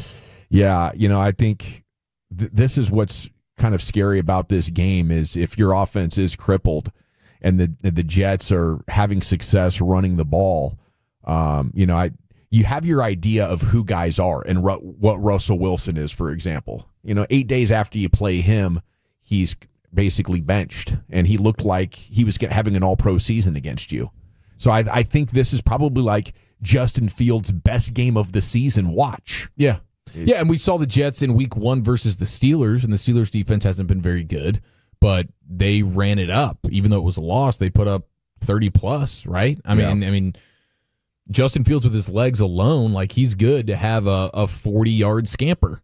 Yeah, multiples of them, and I think that the difference here is with Caleb Williams, he's still looking to make the big play, right?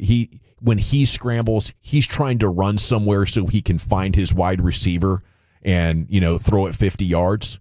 But Fields can crush you just differently. And if your tackling is a problem, if your awareness is a problem, let's say you do decide to play man and your DBs turn their back to him and your linebacker misses, like Fields is often going to beat the first rusher or the first tackler. Yeah, he's big and fast. He's fantastic when it comes to running the ball, and he's not scared to do it. Like, he's got the highest scramble rate in the league. He has no problem just being like, all right, I'll be a running back. Joseph Hoyt writing about Jalen Tolbert today. Headline, Jalen Tolbert seizing opportunity amid Cowboys wide receiver injuries. Quote, he does it the right way. And it's a great story on how the Pickens trade really made Tolbert pivot. Like, he was thinking, okay, huge year. I'm going to prove it. I'm going to go into free agency and get freaking paid. And then, bam, the George Pickens trade happens. But he said it added fuel to the fire in a good way. Is he like the most important offensive player going into this one? I think Flournoy is very capable of being better than he is. I have a question for you. With Mingo, if you activate him, you have to release somebody to get him on. Am I right about that? Because he's coming off the injured list. Yeah, I wonder if I was trying to figure out to practice squad. Yeah, which I would hate. Yeah, I was trying to figure out who they would sub out, or because they'd have to make a roster move to get him back on the roster. So yeah, right now you got Pickens, Tolbert, and Flournoy. That's it. I mean, you could have an elevation, right? They did an elevation last week with Cropper. So yeah, and Cropper might be a guy they activate this week. That could be another guy that returns that's what I'm saying. for you. I mean, you have to make a determination. Is do you want to just go ahead and bring Cropper up and go that route, or do you want to, if you get Mingo back, you can activate him, but you'd have to release somebody to do it. Jerry Jones tried to get his lawsuit released, tried to get it thrown out. This is the one where the woman's accusing him of grabbing and kissing her at the Tom Landry Room at AT&T Stadium in 2018. It was dismissed in 22, then reversed in 23. And this morning with KNC, Jerry Jones was asked about it. And, he said in his mind, he does not remember it. There is no witness that will recall it for her.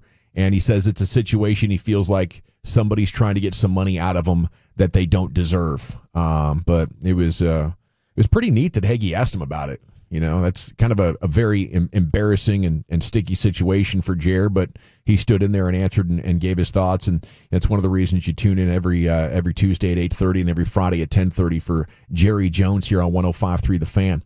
All right, Krusty's Corner's coming up next, sir. Where are you taking it? Yeah, let's look at the officials. It'll be an interesting one this week. We'll look at that next.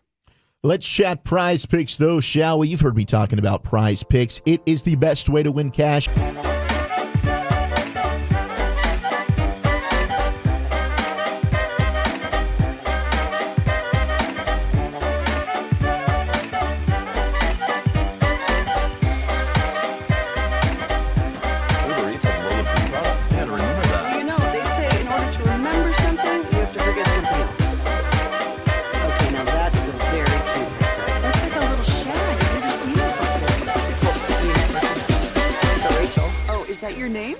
I mean, like your name. No, I'm Jen. My name's Jen. Right, but I just mean like this is your haircut. But that's hair on your head. I'm not saying this is your hair. Okay, freak me out.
Saturday afternoon, October 11th. Instead, join us for our fan poolside watch party. And this isn't just any pool party. We'll be on the roof at the Highland Hotel in Dallas at Mockingbird at 75. Hang at the Cabanas, watching the game with a top-shelf tailgate BBQ buffet for purchase. And Tito's handmade vodka drink special. There'll be raffle prizes all afternoon, and we'll be stocked with Flagtober flags. Join us, Tolos, and let's watch Texas, Oklahoma rooftop poolside at the coolest watch party in town at the Highland Hotel with the Fan. If you're in the market to upgrade your vehicle, get to Classic Chevrolet in Grapevine, back-to-back #1 Chevy dealership in the world. They've got more new Chevys than anyone in their all-prices sale. Silverados, Tahoes, Blazers, Malibus, Equinox, and more. Visit ClassicChevrolet.com. This is Texas. This is Classic Chevrolet. Together, let's drive, relax, and enjoy the difference. Based on new Chevrolet registrations 2023 and 2024. Yes, sir. Thank you, Lucius. It's time for Krusty's Corner. Brian brought us every day at this time, brought to you by Reliant Air Conditioning, gimmick-free AC repair and replacement. Here he is. Hey, kids! Your old pal Krusty's gonna teach you 5 new words. You're not wrong about that.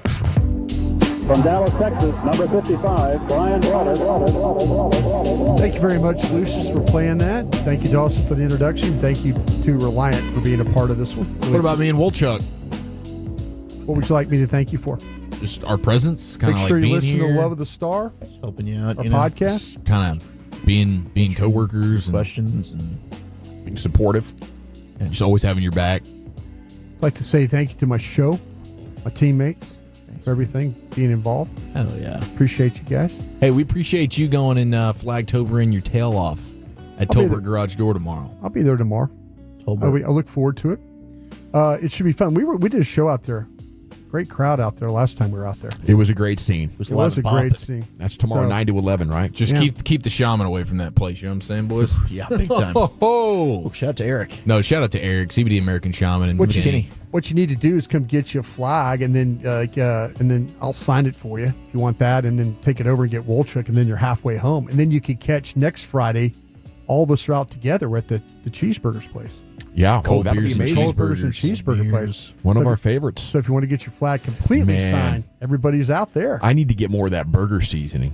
I ran through the cold beers and cheeseburgers burger seasoning in like 2 weeks. That stuff is good. Yeah. It is really good. Really good. Yeah, but with the shaman, if you're undoctrinated into that, you get those drinks that have the Delta products in them. If it says 50 or 100 on the side and you're a beginner, that's not for you. You want the 10s. Where were you when I needed you? Certainly not when you're in a workplace environment. Yeah, Broadus, you'll be okay. Go ahead and do that. Freak you out. Cottonmouth Sports Takes. It's a new segment. Jeez. That was tough. That was a tough You end up with people saying, "Why are you so quiet?" What are you talking about? What are you talking about? Yeah. Don't look at me.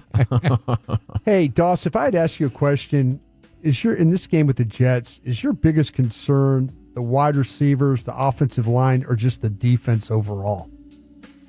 I would say defense overall. I think the Jets are going to destroy you if you play defense like you have in the first month. I don't think they're a high-powered offense or anything close to it, but I think they run the ball for about $138 a game. And I know they have some no-name wide receivers, and you're going to be looking at the TV going, who's that running for a 40-yard touchdown? They got guys that can run fast and catch the ball when you buzz coverage, or if you don't have the bodies to defend them in man. I think Bland's just okay, and I think Trayvon Diggs is trying to work his way back to okay. So, yeah, I think this defense is tough, and you can stop the run if they run it like a regular team without a star, quarterback. Sure. They're going right around the edge for I think Fields is going to run for about 115 yards. So, yes, I have a high degree of anxiety. I picked Cowboys to start it, but literally I've been going back and forth in my head all week long. What about you, Chief? Do you think that your biggest concern, the wide receivers, the offensive line, or the defense overall? Yeah, they're all fair concerns at this point. It's still the defense for all the reasons that Dawson just mentioned. Justin Fields with his legs, Breece Hall. I mean, that rushing attack's the real deal. Garrett Wilson can absolutely take advantage of you. Breece Hall in the passing game as well. Not sure that that's really been handled. You saw what Josh Jacobs was able to do, just dumping it off into the flat. So it's the defense, and it will be the defense henceforth. But the offensive line is now a huge concern. I mean, if you're going to have 4 starters out, and Quinnen Williams is breathing down the neck of Hoffman and Adeniji and Bass, that's That's scary. Ball's out so quick, though. I think you make a carbon copy of how quick you were getting at it against Green Bay. Like, what's one other guy beating his man within 2.5 seconds for Dak? When the ball's already out. Yeah, but now it's probably a little bit more up the middle, probably a little bit more in your face. And when they were really getting the ball out quick, I feel like the offense was pretty bad. Once they finally started feeling like, okay, we can handle this pass rush enough, they started to let it fly. And maybe the same thing will happen. Maybe this new coaching staff with Adams and Connor Riley is just so freaking dialed they can throw in all the backups you want on the offensive line, and Dak's so good at avoiding the pressure, not getting sacked, getting the ball out. But at this point, I'm a little bit nervous. Is she there, Wooly? Yeah, it's the offensive line because I just don't have high expectations for the defense anyway. So it's going to be about how well does Dak and the offense play. They've run the football so well. You know, how much does that take a hit now? I mean, I feel you're all right with Nate Thomas in for Tyler Guyton, but losing Tyler Smith, who's been your best, most stable offensive lineman, that would be huge. If Tyler Smith plays, then I'm feeling great. If he doesn't, I don't know. I have no idea what to expect from Akeem Adeniji at left guard. And that does concern me a lot. Yeah, I think the offensive line has the concern for me too. I think Dak has been tremendous, but I just worry you keep taking pieces away from him. I'll tell you what, the stuff with no Turpin. Yeah, that's another one that bothers me because, like I told you guys, I felt like Pickens and Turpin equal one Lamb. You know, with the way that they kind of play, and I just wonder. I wonder how that's all going to kind of work out here, but we'll see here. But I will give you something that I learned here about George Pickens, you know, and him playing against Sauce Gardner. These are some notes that I got here. Pickens has totaled 17 receptions. This is the third most for 230 yards. That's the fourth most. 4 touchdowns. That's tied for the most across 28 targets. When he has had less than 3 yards of separation, a pass is a rival this season.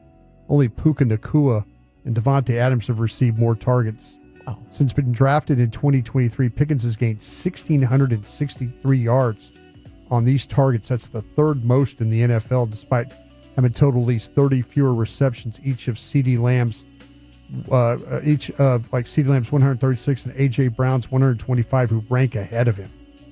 So Pickens against tight coverage, and that's what you're going to get with this guy with Sauce Gardner.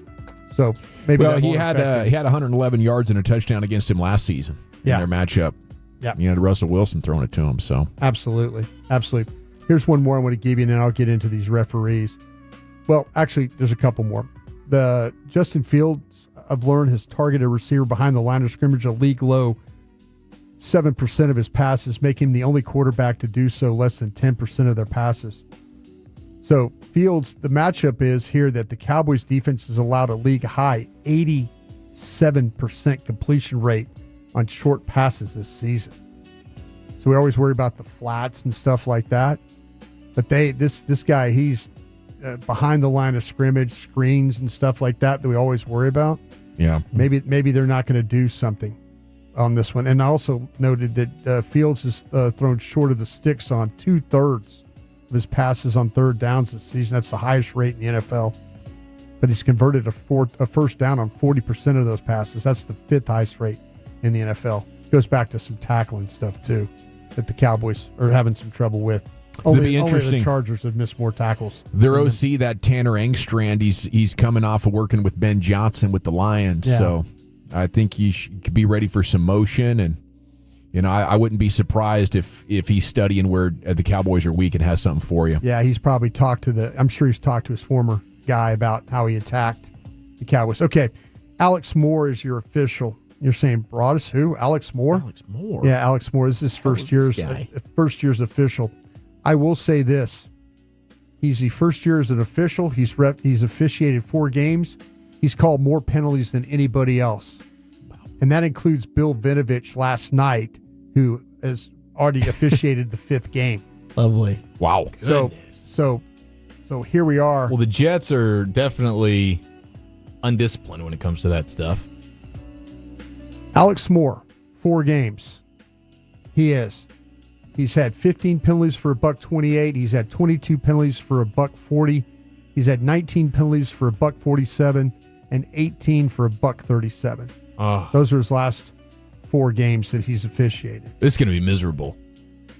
He favors neither the home nor the visitors when he calls penalties.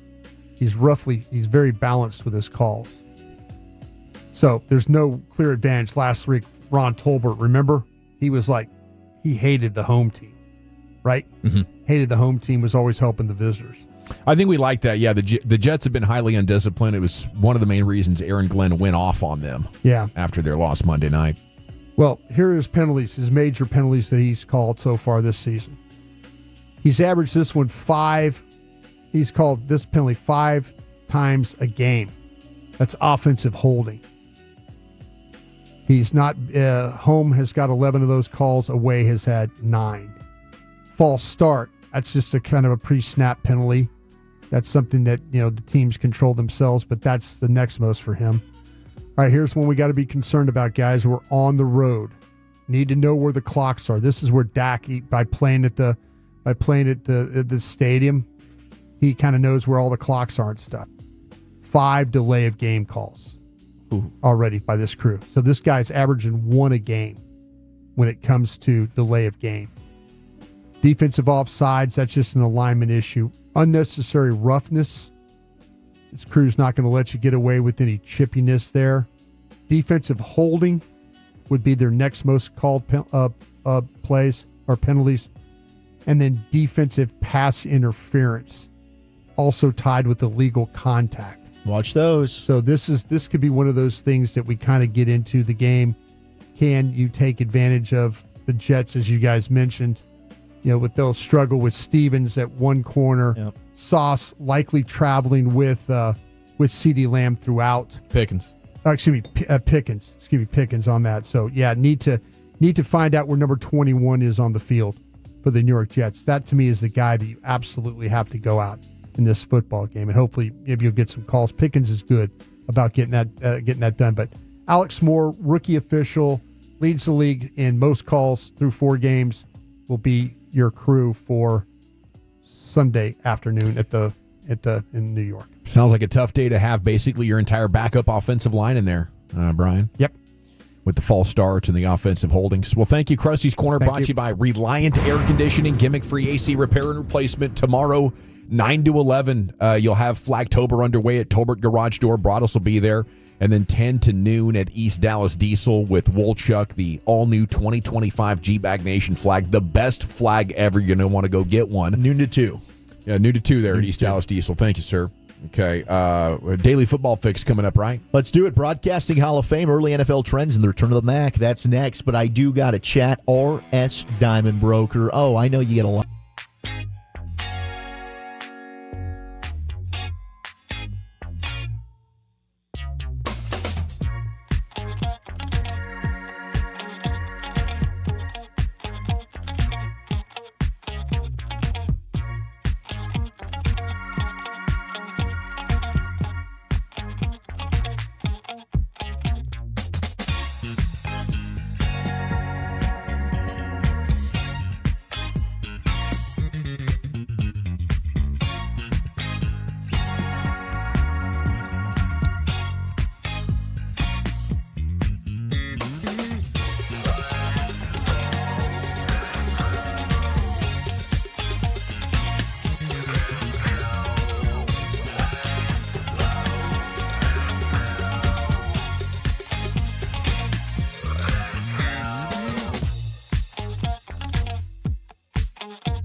like a little shag. I've never seen it before.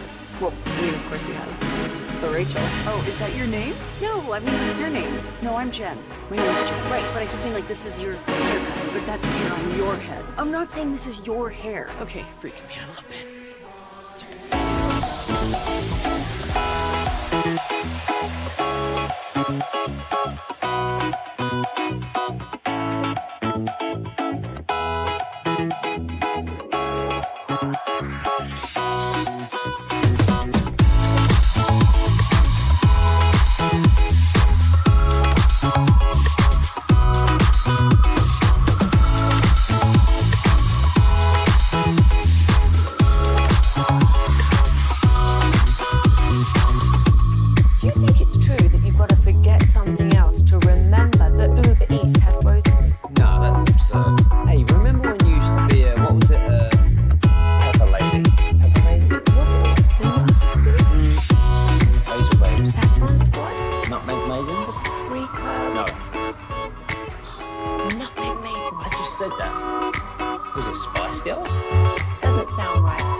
You're rolling with the G-Bag Nation on 105.3 The Fan. Here we go. It's hour 3 of the G-Bag Nation on 105.3 The Fan. Nick Harris coming up at 4:20. Fan University tomorrow, 9 to noon there with our guy Carter Freeman. Julie McGuire's going to jump on with him at 9:40. You'll get 3 hours of college football conversation. Maybe you're on your way to joining Broadus there at Tolbert Garage Door or Wolchuk at East Dallas Diesel. It'll be a time for everybody there tomorrow, 9 to noon with the college football talk. Yeah, bring your best gumbo recipes if you're showing up for that. Oh, I've always wonderful. Talk some food with you. I know I talk some ball, but talk some food too. Okay, we'll talk ball with Nick Harris coming up in 20. Here's Wolchuk with his football fix. All right, rest in peace. We just found out that Arthur Jones, the brother of John Jones and Chandler Jones, Super Bowl champion with the Ravens, has passed away at 39 years old. We don't know right now exactly the details surrounding his death, but tragic, man. That is so sad. I know the Ravens just announced something, Eric DeCosta, about just the awesome person that Arthur was, but 39 years old, man, just taken away way too young. That is heartbreaking, man. Yeah, thoughts and prayers to him and the rest of the Jones family. I honestly wonder how Chandler Jones is doing these days. Wasn't he kind of crashing out pretty hard for a while? He did have some he was posting some wild Instagram videos. So I'm sure this one's probably hit him really hard. So I wonder if we'll get a Chandler appearance here soon. From that, congratulations to Jerry Jones and Fox's Pam Oliver.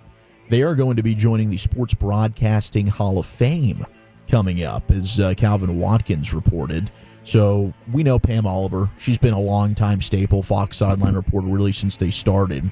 And Jerry, a big reason, why the new network deal got done with Fox and the NFL, him and Rupert Murdoch getting that thing done in the 90s. So pretty cool. I know Jerry was excited. He's in the same class there as Pam, but congratulations to both of them. Very well deserving.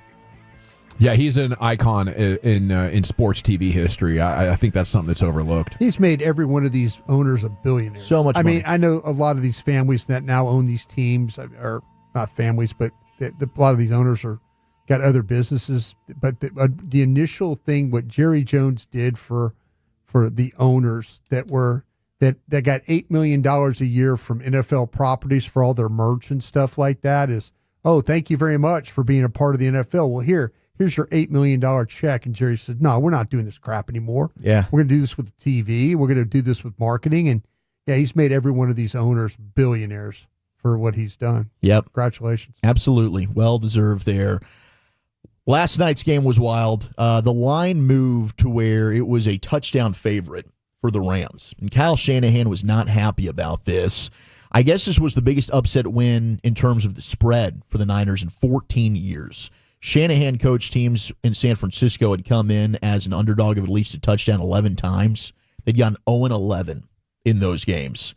I think last night was maybe the best regular season coaching performance that Shanny and Saleh have done. They were undermanned. No Brock Purdy, no Jawan Jennings, no Ricky Pearsall. That doesn't even mention Brandon Ayuk, who I don't even know if he's going to play this year. Stuff doesn't sound great for him right now. Kittle. Yeah, no George Kittle. Now they do have Christian McCaffrey and Trent Williams, and that kind of is what their offense runs through. But Mac Jones, holy hell. And no Bosa, by the way. And no Bosa. He's done for the season. So Mac Jones comes out, was phenomenal. 26-23, they get the upset win. You had the fumble by Kyron Williams at the 1-yard line. He was punched in the face, but also Alfred Collins getting the football, the Texas defensive tackle. And then 4th and 1, McVay goes for it. He was sick to his stomach afterwards, said, I called the wrong play. I messed that up. But here I think he was covering for his guys, man. I mean, you call a run on 4th and 1, you're like, my bad. You don't have to do that. It felt like the Niners knew what was coming, though, dude. That's like, the problem. I mean, they like and apparently crashed in on that thing. Apparently, a lot of Rams were kind of irritated in the locker room, like post Super Bowl in Seattle style. Like, I can't believe you took the ball out of our best player's hands. You see what Stafford's doing tonight. Yeah, I had heard Dan Orlovsky making the comment that there was that was a trend. Like 3rd and 1, that's the play call. They would run the same play call about 5 times previously. So San Francisco absolutely did. If they're following the trends defensively, this is most likely what they're going to do. Tendency breaker. That's what McVay needed to do there, and he knows it in hindsight. Okay, where would you guys put on the decision-making meter percentage of what the analytics said, go or not go? Give me the percentage. I think I saw the numbers, and it was like a 11% increase on your win percentage to go for it there. Do you have an idea, Zach? That sounds about right. It was 14% for the Cowboys. Go for it, 85%. Yeah, it was only 50%, a little over 50%. Really? Yeah. The analytics on. I looked this up because I was curious on these. I always look up these decisions these coaches make. Yeah, it's fun. And according to our guys at Next Gen, it was just slightly. It was a 4% difference on go or kick the field goal. It's so funny because there's so many different ones. Because like Seth Walder of ESPN, like the win percentage to go for it was 49%. The win percentage if you kick it is 38%. So it's like 11% difference on that one. But I guess there's different models on how they calculate it. Yeah, the Next Gen one that they were talking about. They looked at it. Let me pull it up.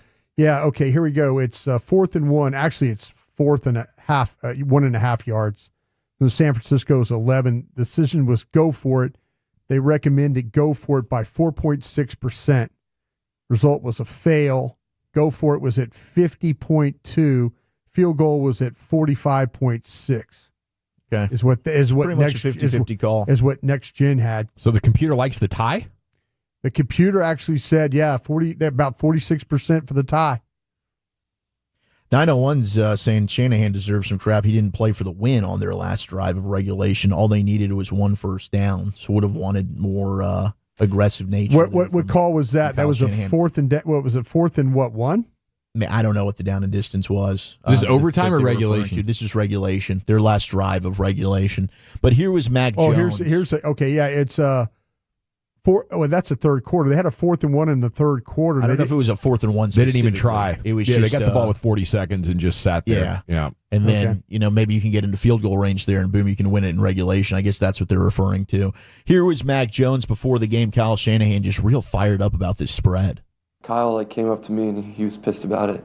So he's like, dude, I can't believe they moved us to underdogs again or whatever more. And I'm like, I don't know what that means really, but yeah, let's go kill him, So he was pissed about it. I was like, yeah, I'm pissed too. So it's amazing. Mac Jones says he's clueless on this, and Kyle Shanahan is just before the game. What? It's now moved over a touchdown, and his blood's boiling. This is ridiculous.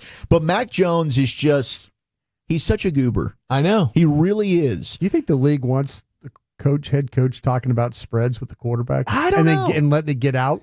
Hey, that's they're making money off of this. Yeah, you've welcomed this in. Absolutely. I think I'm saying, you think the league would want that? The league. Because then they're way the head too coach aware. is talking with the quarterback about spreads. Because now you're opening up a can of worms. Of how aware are they if they're kicking a field goal here late in the game just to make sure? How about fumble one for me that spread? You know what I'm saying? It's just not. Yeah. You don't want that. You don't want that. But now we've got a quarterback controversy because Mac Jones is playing well and Brock Purdy's banged up. Here was Mac post game on the starting quarterback job. Before the game, there was a report that Brock could be out a few more games. Do you feel like the starting job, you're the starter now, and that's just the way you have to view it?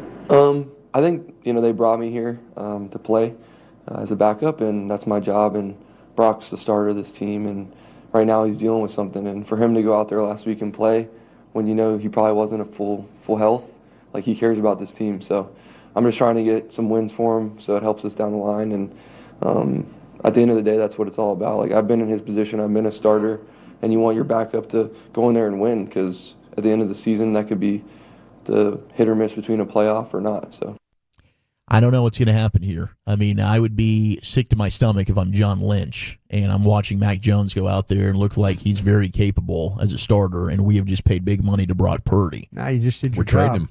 Yeah, you did your job. Did you? Yeah, you did your job. Could have just said bye-bye, and we're not going to pay Brock Purdy, and we're going to rock with... Because we're cowards. Mac Jones. Some of us are cowards. Yeah. Well, now what you could do is maximize this. Maybe some teams that are quarterback needy start calling you before the deadline. There you go. What if Cincinnati calls you? Trade Brock Purdy? Roll Mac attack? Would like some Mac Jones. Maybe New Orleans is like, could Mac Jones be our quarterback in the future? Maybe Kellen Moore's like, man, he could run my offense. What's Purdy's number? Is it 50? 53 is the 53. APY. 53. Take him on for 53 for a trade? Maybe they offer Purdy up. I think it would be for Mac Jones because he's so cheap right now. Would you take him on if you're a team that needed a quarterback? If you were the Saints or somebody like that? Would I take on Purdy? Yeah. No. No. I don't Man, think you guys are showing some Mac Jones love right now. Well, it's just the cheap factor of it all. That's what it is. I mean, look, Brock Purdy. Who's a better quarterback? Between the two of them, I think Purdy's better than Mac. But Mac Jones, I do think, is perfect for the type of offense that Shanahan wants to run. He's a guy that processes well. He's going to run the play that's called, and he's not going to mess around here. Purdy does give me some of those vibes as like, okay, now he's been paid, and he's confident in his own abilities. He might be a dude who'll audible every once in a while. Like you heard Mac Jones talk. He's very small, like mild-mannered, like he's not trying to ruffle any feathers there. I think he's like, Coach, aye, Captain, whatever you want, sir. That's kind of what Kyle Shanahan needs. Just trust me. I'm the big genius. I'm the offensive guru here. Run what I tell you to run. Maybe Brock will audible. I don't know, Dawson, who do you want? Well, I want Mac Jones at that price. If I'm San Francisco, I'm looking for anybody to take Brock Purdy off of my hands. But that contract is just unmanageable. So, I guess I wouldn't have done either one. I think if you have a player who's, just been in this perfect situation and has put up stats, but you can look at him and watch him play and be like, that's not an elite player. That's not a Hall of Famer. You got to have the balls to move on from him and trust that you can find a Mac Jones, especially in this environment where more and more guys are finding success in second places. And then if Shanahan, you look yourself in the mirror and you say, I've gone to the Super Bowl with Jimmy Garoppolo. I've gone to the Super Bowl with Brock Purdy. We don't need to spend big money on this quarterback thing. Which they did. So I don't know. It's weird to me what their decision making is. Also, they went and got Trey Lance. And their quarterback decision making has been very, very bizarre. We'll see what happens with Mac Jones if he ends up being the guy or not. Some people are still texting him like, no, Mac Jones is trash. Maybe he is. Could just be a flash in the pan, just a good couple of weeks. I mean, Carson Wentz had one good game for the Vikings, and now he looks every bit as bad as he's ever been. We'll see what he does tomorrow. Early NFL trends from Aaron Schatz of ESPN. Cowboys, 8th worst pass defense in NFL history through 4 games. Right now. I thought you were going to say on the season. I was like, okay, that's not as bad as I was thinking. No, NFL 8th history. worst all time. Yeah, most passing yards, most passing touchdowns, and net yards per pass attempt. As a result, they've got the 8th worst among pass defenses. Now, here's the good thing. You got a fellow division team that's in here. Giants, 3rd worst run defense through 4 games in NFL history. Just behind the 79 Saints and the 78 St. Louis Cardinals. Eagles, 7th worst 4-0 team in NFL history through 4 games. Yeah. They rank only 17th in offensive DVOA and 14th in defensive DVOA. And as a result, Eagles rank 12th overall, which is below 3 different 2-2 teams: Washington, Kansas City, and Denver. So all of that could be positive. The other teams in your division might not be very good either. So maybe that's some chicken soup for your Cowboy soul. Yeah, the Eagles are getting it done because they don't turn the ball over, and when they get to the red zone, they're dang near perfect. And their special teams has helped them out and saved games for them. Yeah, and defensively, now they've gone up against some good quarterbacks. It's about to lighten up with that quarterback schedule. We'll see. So their defense should probably start getting a little bit better. Let me rapid fire just some quick injury reports for you as you set your fantasy lineups. Terry McLaurin out, not going to be playing against the Chargers. Jaden Daniels back in, is going to be playing for the Commandos. No J.J. McCarthy, so it'll be Carson Wentz, but you might not want to be playing him, fantasy players, because their offensive line's 3 out of 5 starters. So they're dealing with a similar issue the Cowboys are right now. That's a London game, too, by the way. That sure is. Said it early if you got it. Bucks running back Bucky Irving ruled out foot sprain. Could be out not only this week, but next week as well. And Panthers running back Chuba Hubbard ruled out. Rico Dowdle, former Cowboys star, expected to start against the Miami Dolphins. Could be a nice daily fantasy play there. Maybe even a price picks, more or less on the rushing yards for Rico. Give me more. There's your football fix. Thank you, Wolchuk. There he goes. He has the football fix most every afternoon at 4 o'clock here on The Fan. We're going to get Nick Harris of the Star-Telegram Cowboys expert beat writer. Will give us his insights and latest news on Tyler Smith's availability. He is listed as questionable on today's injury report. We're back with Nick Harris here on The Fan. I want to chat about Window Nation with you, though, because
Welcome back. It's the G-Bag Nation here on the Fan. Okay, so Nick Harris having to reschedule.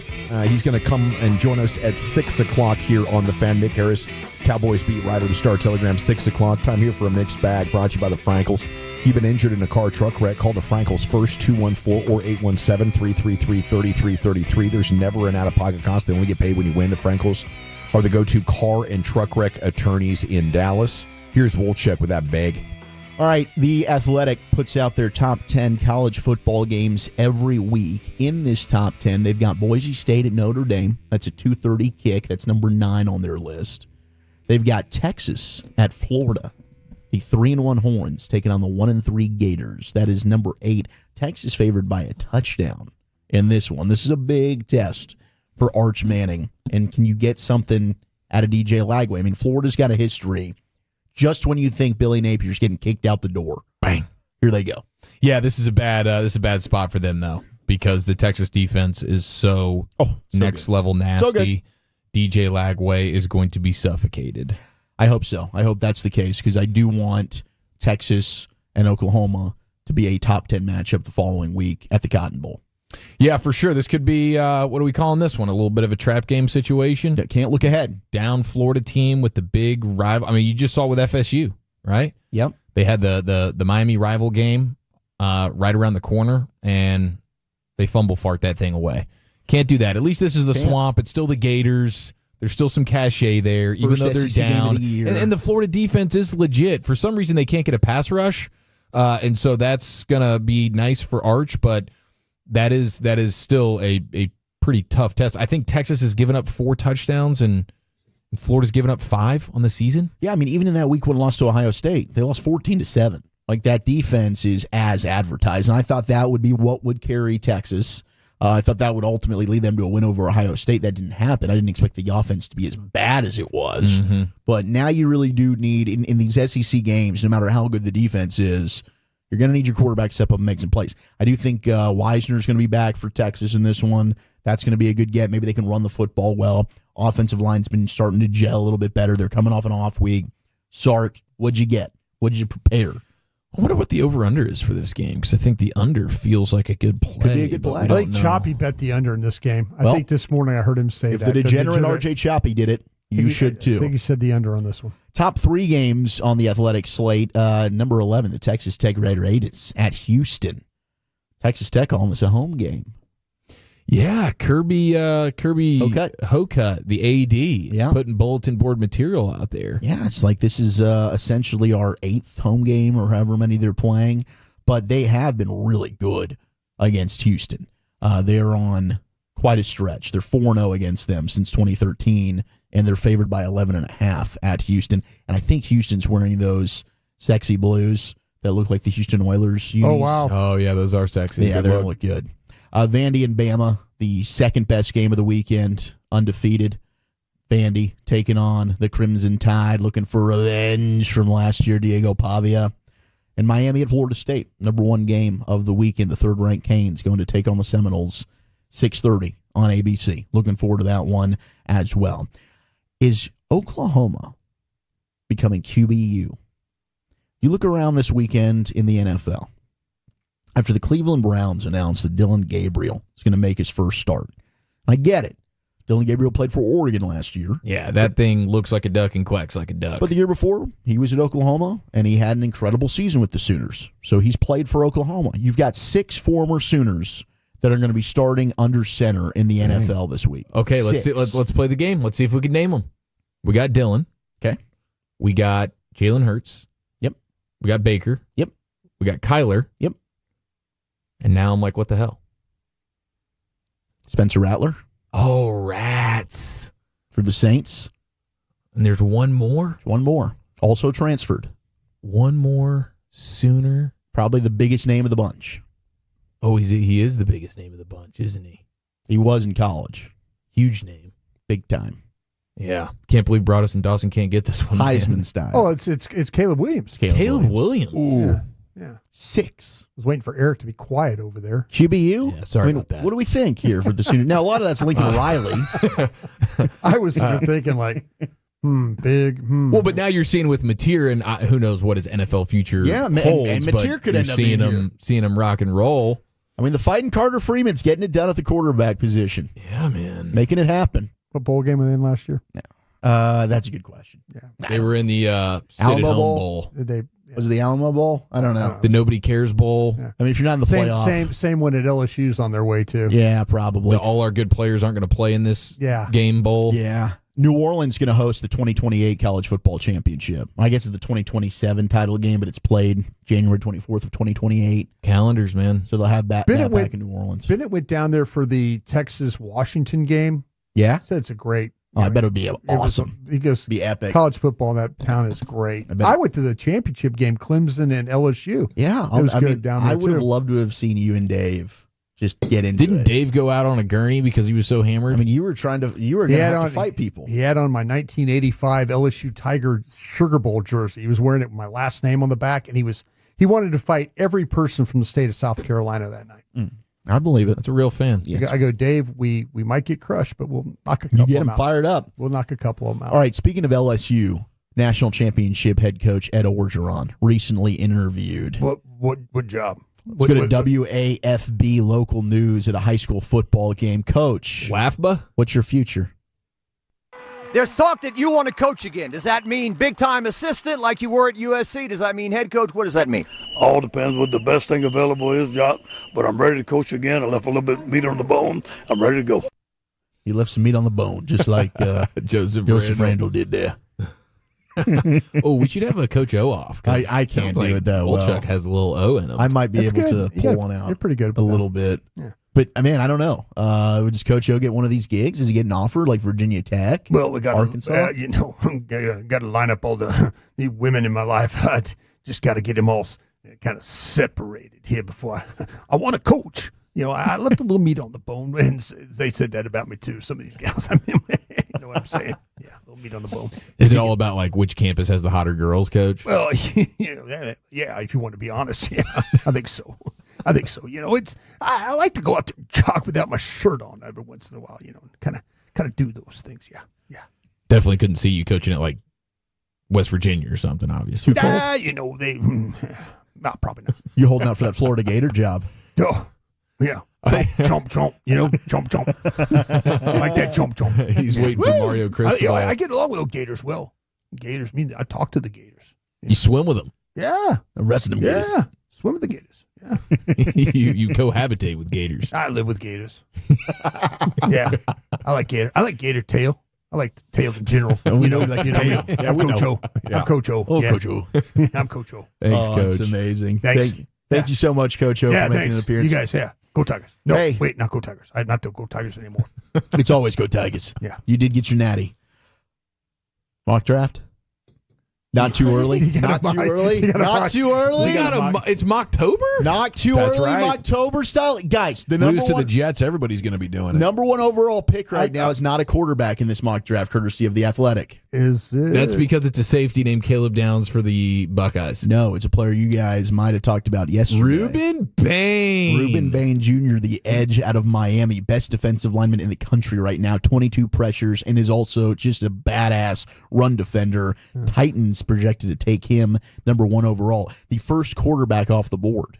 It is not Garrett Nussmeier. It is not Lenora Sellers. It's definitely not Arch Manning. Is it Mendoza? It's Fernando Mendoza, quarterback out of Indiana, going to the Saints at number 2 Who's overall. mock draft?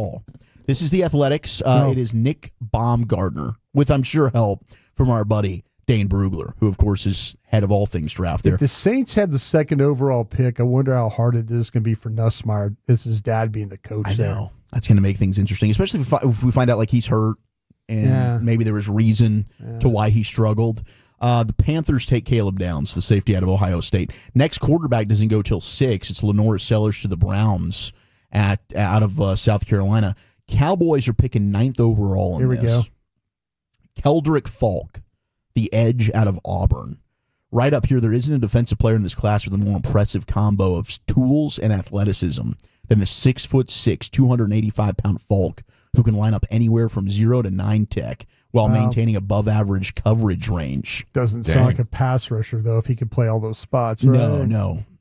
Isn't the most polished pass rusher just yet, is what the next line is, but he's been productive. 6'6", 285, that tells me not a lot of quick twitch there. But long, and probably set the edge. Yeah, it probably fits right into what they're doing with right now. Yeah, absolutely. But we'll see if that ends up being the case. Last thing here in the mixed bag, let's go to MLB analyst Ben McDonald.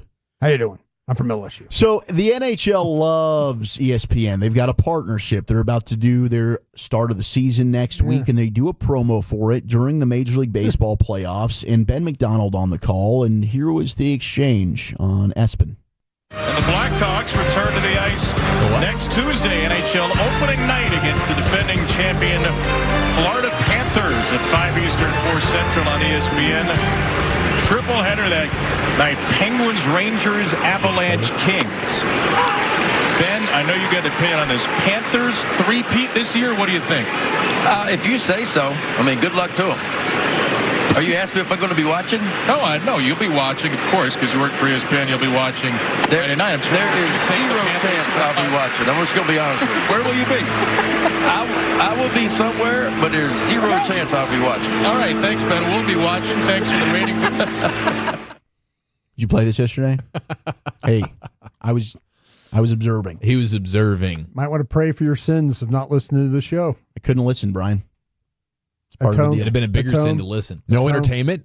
No entertainment. You're sitting there in silence? Not until 7:45. I was just peppering them with so many Praying? awesome memes on Instagram. Yeah. Not drinking water? We almost sent you a pizza. Yeah, did you sip a little H2O or No, not until 7:45. How do you feel? What was pretty good? Yeah. What was the big shebang meal? Nothing special. Just had some like deli meats and tuna. Someone texted in they saw you at Whataburger. That's a lie. They're ball sacking us? Yeah, it wasn't me. Or I you wish. What would you have ordered if you were there? The sweet and spicy bacon burger without hesitation. Couple of them. Extra patty, extra bacon. Maybe 4 patties, onion rings and fries. I love that. Picking a shake. Thank you, old maybe Chuck. cinnamon bun. He had to apologize for this, though, by the way. That's the update from today. Oh, Got it. He did have to issue an apology. See, we've advanced the story, bro. Yes, Give this man a chance. He did issue an apology today. I think he rallied. And Bucci dunked on him pretty good. Bucci man said zero is also many postseason innings Ben McDonald pitched in his MLB career. Oh, it's personal, man. Ring him up. Yeah. All right, what you drinking, what you thinking is coming up in 22 minutes. If you're day drinking, maybe set a reminder for yourself, and then get together your thoughts on what you want to tell us about what you're thinking about coming up here at 5 o'clock. In addition to the finest next, Eric, QB quotables, and another installment of Dak needing more love next in the nation.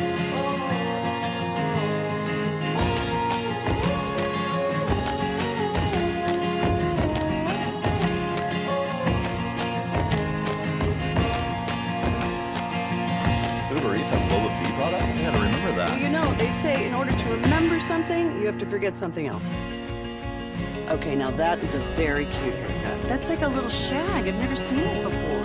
Well, I mean, of course you have. It's the Rachel. Oh, is that your name? No, I mean like your name. No, I'm Jack. My name's Jack. Right, but I just mean like this is your haircut. But that's your hair. I'm not saying this is your hair. Okay, freaking me out a little bit.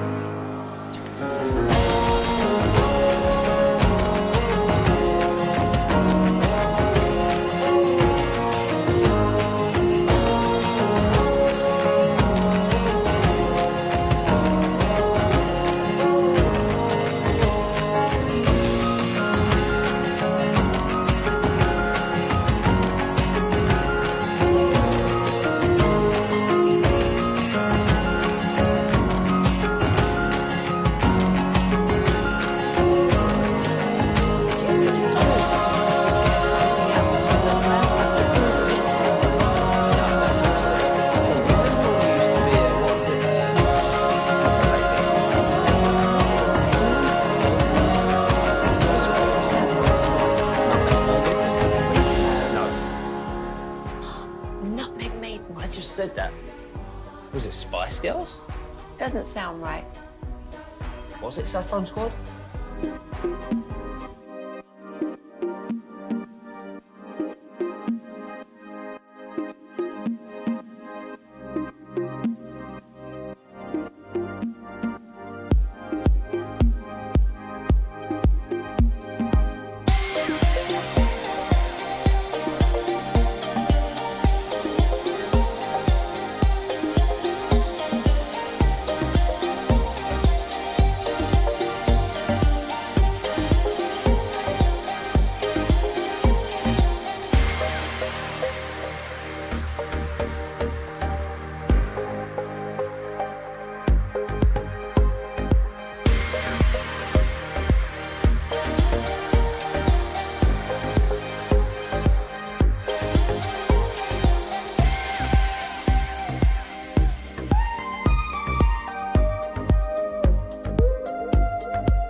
Your vehicle gets a classic Chevrolet in Grapevine, back-to-back #1 Chevy dealership in the world.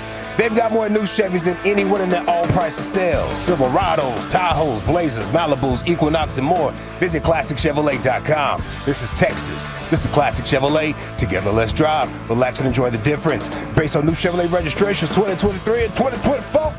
Thank you very much, Lucius. What you drinking, what you thinking coming up here in about 15 minutes. It's time now for football's finest. There, Chiafalo. Okay, when I look at the comeback player of the year odds, I get a little bit annoyed. I know he's not the MVP right now. They're not giving him that type of love. Comeback player of the year should be a no-brainer. There's people discussing with me on X that Dak does not even deserve to be considered an MVP because of the record of the team. Yeah, I think he should at least still be in the mix. Like when you look at the big board, I think Joe Burrow was up in there most of the year last year when that team sucked, could barely win games, but he was doing a ton of heavy lifting. My answer was he's one of the reasons why you're not 0-4 right now. Yeah. You know, I mean, and he goes, and this guy comes back at me and he goes, well, that's not a reason. That's not a league thing. He shouldn't. That's not a league thing. That's just a team thing.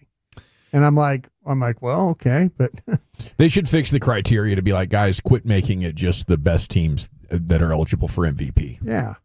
I just don't think it's right. Yeah, because ultimately, I don't think he would win it because of the team record. But he should absolutely be considered, much like Burrow. Burrow was considered, didn't win it. But this gentleman's absolutely wrong then, right?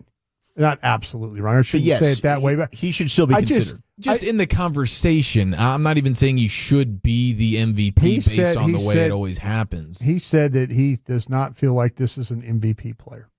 And but I want to say that this is a guy that probably doesn't like Dak. So what I do then is you put somebody that says that, you quote tweet him, and it's what I normally do, and let him have to deal with the other people that are having discussions.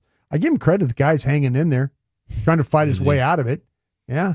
Well, respect to that guy. Sound like he's got a warrior spirit. Yeah. I just can't believe that you can't. I mean, we say MVP. Yeah, okay, sure. He's not going to win the MVP if the team's bad, but he is playing at a level that with very little that's helping him right now, especially on defense. There's a lot of Dak haters out there, and it's tough because they've been dug in for 9-10 years, and now the world's changing a little bit. I think it's safe to just say, hey, got a different coach, maybe hit a point in his career offensive where line coaches, he's decided the things that bothered him just aren't going to bother him anymore. He's hit a level of experience where he's seeing the defense clearly. Guys evolve, and it's okay. I think right now you should know, take a look in the mirror. If you're Dak hating out there loud and proud, it's just not a good look as a fan. It doesn't reflect ball knower at all. No, I mean, I think it's totally fair to criticize the failures in the postseason. But right now, he's playing the best football of his career, and it's hard to argue any quarterback's playing better than him right now. Well, don't tell that to the people that are putting together the odds for comeback player of the year. You'll see Christian McCaffrey leading the way. And this isn't an indictment on any of these guys that are ahead of him because McCaffrey's playing awesome. Yeah. Aiden Hutchinson also ahead of him, yeah, plus 250. But right now, plus 400, you could get Dak for the comeback player of the year. And if he keeps playing this way, I don't know how you could vote otherwise. Now, I mean, I guess if McCaffrey receives for 1,300 yards and runs for 1,000, there's an interesting conversation there to have. But at 4-1, that's good value. It is good value. Now, you also have, I saw our buddy Brandon Laurie. He's doing good work on social. Yeah, he's always killing it. And he brings some good info to the table. And he noted, and we've talked about this with Dak under pressure. I know he's been far and away the best quarterback under pressure this year. So Prescott has the 5th most pressures among quarterbacks. He's been pressured 65 times. Wow. But he has a 9.2% pressure to sack ratio. So how often when you get pressured are you actually getting sacked? And his 9.2% pressure to sack rate is 32nd out of 36 quarterbacks, which is really, really good. He's not getting sacked. He's being pressured at the 5th most rate, but he's being sacked that basically bottom of the league rate. He's getting the ball out. And the thing that I love too, and I mentioned this the other day after the Micah situation, so many quarterbacks were getting the ball out and avoiding a Micah sack by just dirting the football, right? Throwing it away, whatever. Live to fight another day. Dak's not really doing that. I don't have the throwaway numbers, but just watching him play, it's not like, oh, let me just throw the ball out and not get a sack here. It's I'm still going to throw a completion under this duress. So just another 73% for the year. Yeah. Yeah, he's never been that guy to really throw it away. That's always kind of been a frustration of mine. Man, can you just sail it into the stands instead of forcing something here and maybe it gets turned over? Yeah. Yeah, so just another example. Dak's playing his tail off right now. Another guy who is Puka Nacua through 5 games. Nacua's on pace for an NFL record, 1,999 receiving yards. The most is Calvin Johnson with 1,964 back in 2012. Cooper Kupp had 1,947 in 2021, but Puka's just continues to kind of just play out of his mind right now. One of the funnest players in the league to watch. Isn't he he's like Kupp 2.0? There's so many similarities in here. Yeah. I think there's a market inefficiency on those kind of guys. Yeah, he's really, really awesome in the way he blocks in the run game, literally retiring Xavier Howard after Howard had to deal with him for the Colts over the weekend. Totally get that. QB quotables, we start with Jackson Dart. We know he's got a chip on his shoulder playing the Saints because they passed up on him. And then they were asked about handling the crowd noise at the Superdome on Sunday. Quote, I played in the SEC. Played in a lot of really loud places. He's built for this, right? From a sound, from didn't a crowd. Dak say the same thing one time? I'm sure when every Dak SEC quarterback has said this. I think they asked him about playing at Lambeau Field or one of these places, and I think he goes, I played in the SEC. Yeah, I think it's a good quote, though. Yeah. What about the quote from C.J. Stroud, who says, I feel like I'm getting old. I'm not as quick as I used to be. At 23 years old? I was watching my high school stuff a couple of days ago, and I was like 180 pounds, and I was rolling. And as Walchuk mentioned, He's 23 years old. What are you think it's doing possible he's to slower? Have your athleticism just completely evaporate from your body at 23 years old when you're a professional? I mean, he probably put on what? How much does he weigh now? 220? Probably put on 30, 40 pounds. It's going to slow you down. Power to weight ratio.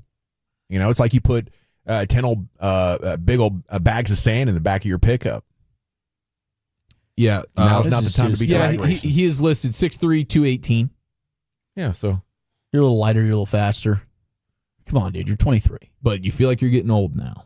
All right, you're aging poorly. I know. Now, in front of that offensive line, I guess we'd all be aging poorly. No doubt, that is true. Speaking of taking a beating, watch out for Carson Wentz this weekend. Just concerned for his health. He's got 3 offensive linemen out, and he's going up against Cleveland, Myles Garrett, and that vaunted defensive line. So it could be a long morning in London. Or I guess it'll be a night game out there. They were actually talking last week about, maybe when J.J. McCarthy gets healthy, we'll just we'll keep old Carson Wentz in here. They like him. But yeah, that's a nasty front. And I would imagine he's going to be on the run, and I predict multiple turnovers from Carson Wentz. And then another sad franchise is the Carolina Panthers. There's a popular Panthers podcast that has been going on for 6 years. It's called the Meow Mix, a Panthers podcast. Please deliver. They have shut down due to how terrible the team is. There's just no interest. They've completely thrown in the towel. Maybe it's a no interest thing. Maybe the numbers would reflect that. That's terrible for us that are starting these things. Or it's just that. Well, at least the Crown Global Media is not a Panthers media network. I'll pivot real fast to the draft. Just watch me. Oh, well, Wolchuk already proved it's October. Yeah. So Brent sounds like a good day to start a Panthers podcast. Yeah, dude. There's a void now. Got to be at least 24 or so viewers looking for a new show. And last night there are allegations that the Rams were pumping in crowd noise. If you noticed, it was a sea of red. It looked like it was a Cowboys game versus the Niners, where there's just Niners fans everywhere. I saw some clips where the fans were sitting down when it was some of the loudest, but nobody was standing up or yelling or anything like that. Yeah, it was like a third down. There's basically nothing but Niners fans anyways, but all the Rams fans are just sitting down, chilling, wishing they were somewhere else. But the crowd, like the noise it sounds like it's crazy. They were pumping it in. Yeah. We're going to have to find them for that. Well, thank you, Chief. Yes, sir. Yeah, you can't do that. Steve Ballmer over there helping him out. Yeah, you can't do that. That's big time cheating. All right, it's time now for that one segment of the week where you're encouraged to call in while intoxicated or in the process of catching a buzz. Today, it's brought to you by Jake's Burgers. It's time for What You Drinking and What You Thinking. Next here on The Fan.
to remember that Uber Eats has groceries. No, that's absurd. Hey, remember when you used to be a, what was it, Pepper Lady? Pepper Lady? Was it Human Sisters? Basil Babes. Saffron Squad? Nutmeg Maidens? Pre-club? Nutmeg Maidens. I just said that. Was it Spice Girls? Doesn't sound right. Was it Saffron Squad?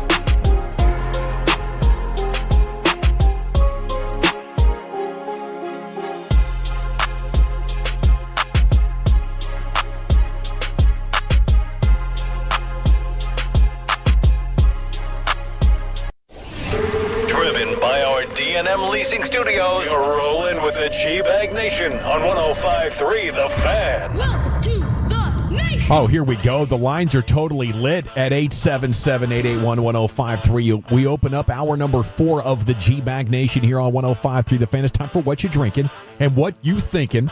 Brought to you by Jake's Burgers. I'm currently drinking a Celsius, okay? I've been sipping on this thing. I like to throw the thing in my water bottle, kind of dilute it, and then just kind of sip on it throughout the day. It's my strategy for stopping the Diet Coke massive addiction that I've had, and it's going all right. I'm thinking, does this hold up all season for Dak Prescott? Is dude going to go out and play like he did against Green Bay, against the Giants, consistently throughout this season? And if he does, I expect to be top 5 in the MVP voting once again. But I'm also thinking the Cowboys have to have a defensive shift right here going into this game in Week 5. If they cannot handle the Jets, I think we're going to be stuck with this bad of a defense. And I don't know if you have enough weapons and protection and linemen now with all of the injuries. Dak might be going into this thing missing 4 of his 5 offensive linemen. Turpin's out for sure. I don't know if you can try to get 30, but damn it, if Dak does, that'll be a sight to behold indeed. I'm also thinking about Flagtober, and join Brian Broaddus tomorrow at Tolbert Garage Door, 9 to 11 off 30 in Mesquite. And then Zach Wolchuk there at East Dallas Diesel. That's noon to 2, right? Noon to 2. We're going to have Specs $50 gift cards every 30 minutes, and you've got a chance to win a Brandon Aubrey autographed helmet. I love it. Make sure you come on out. East Dallas Diesel, noon to 2 tomorrow. Get your flag.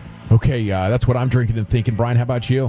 Yeah, I'm currently drinking green tea. Iced tea is my thing I've been drinking here lately. And I'm concerned about what's going on in this game for the Cowboys. And I'm a desperate team theory guy.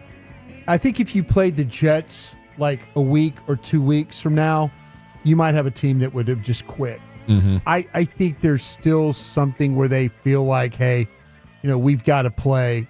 We've got to turn this thing around. I mean, and they're kind of teetering on. Aaron Glenn is saying, hey, this ain't the old Jets, and then he's also just ripping his team.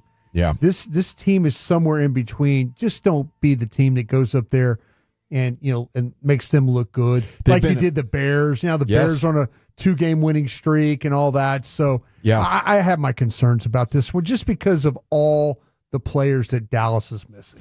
Well, Stephen Jones told us a couple of hours ago he still thinks this can be a damn good defense, so I'll drink to that, Stephen, and best of luck to these Cowboys going up there. But I think it's a now or never situation, Chief. What are you drinking? What are you thinking? Going back and forth with the coffee and the water, still just honestly thinking about that HEB sausage, Dawson. Yeah. Oh, it's amazing. Wolchuk, you?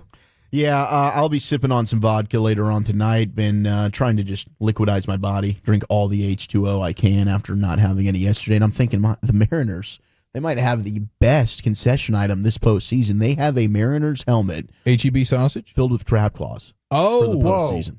Whoa. Yeah. Whoa. This looks incredible. Dang. Crab claws in a Mariners mini helmet in Seattle, so it's quality crab.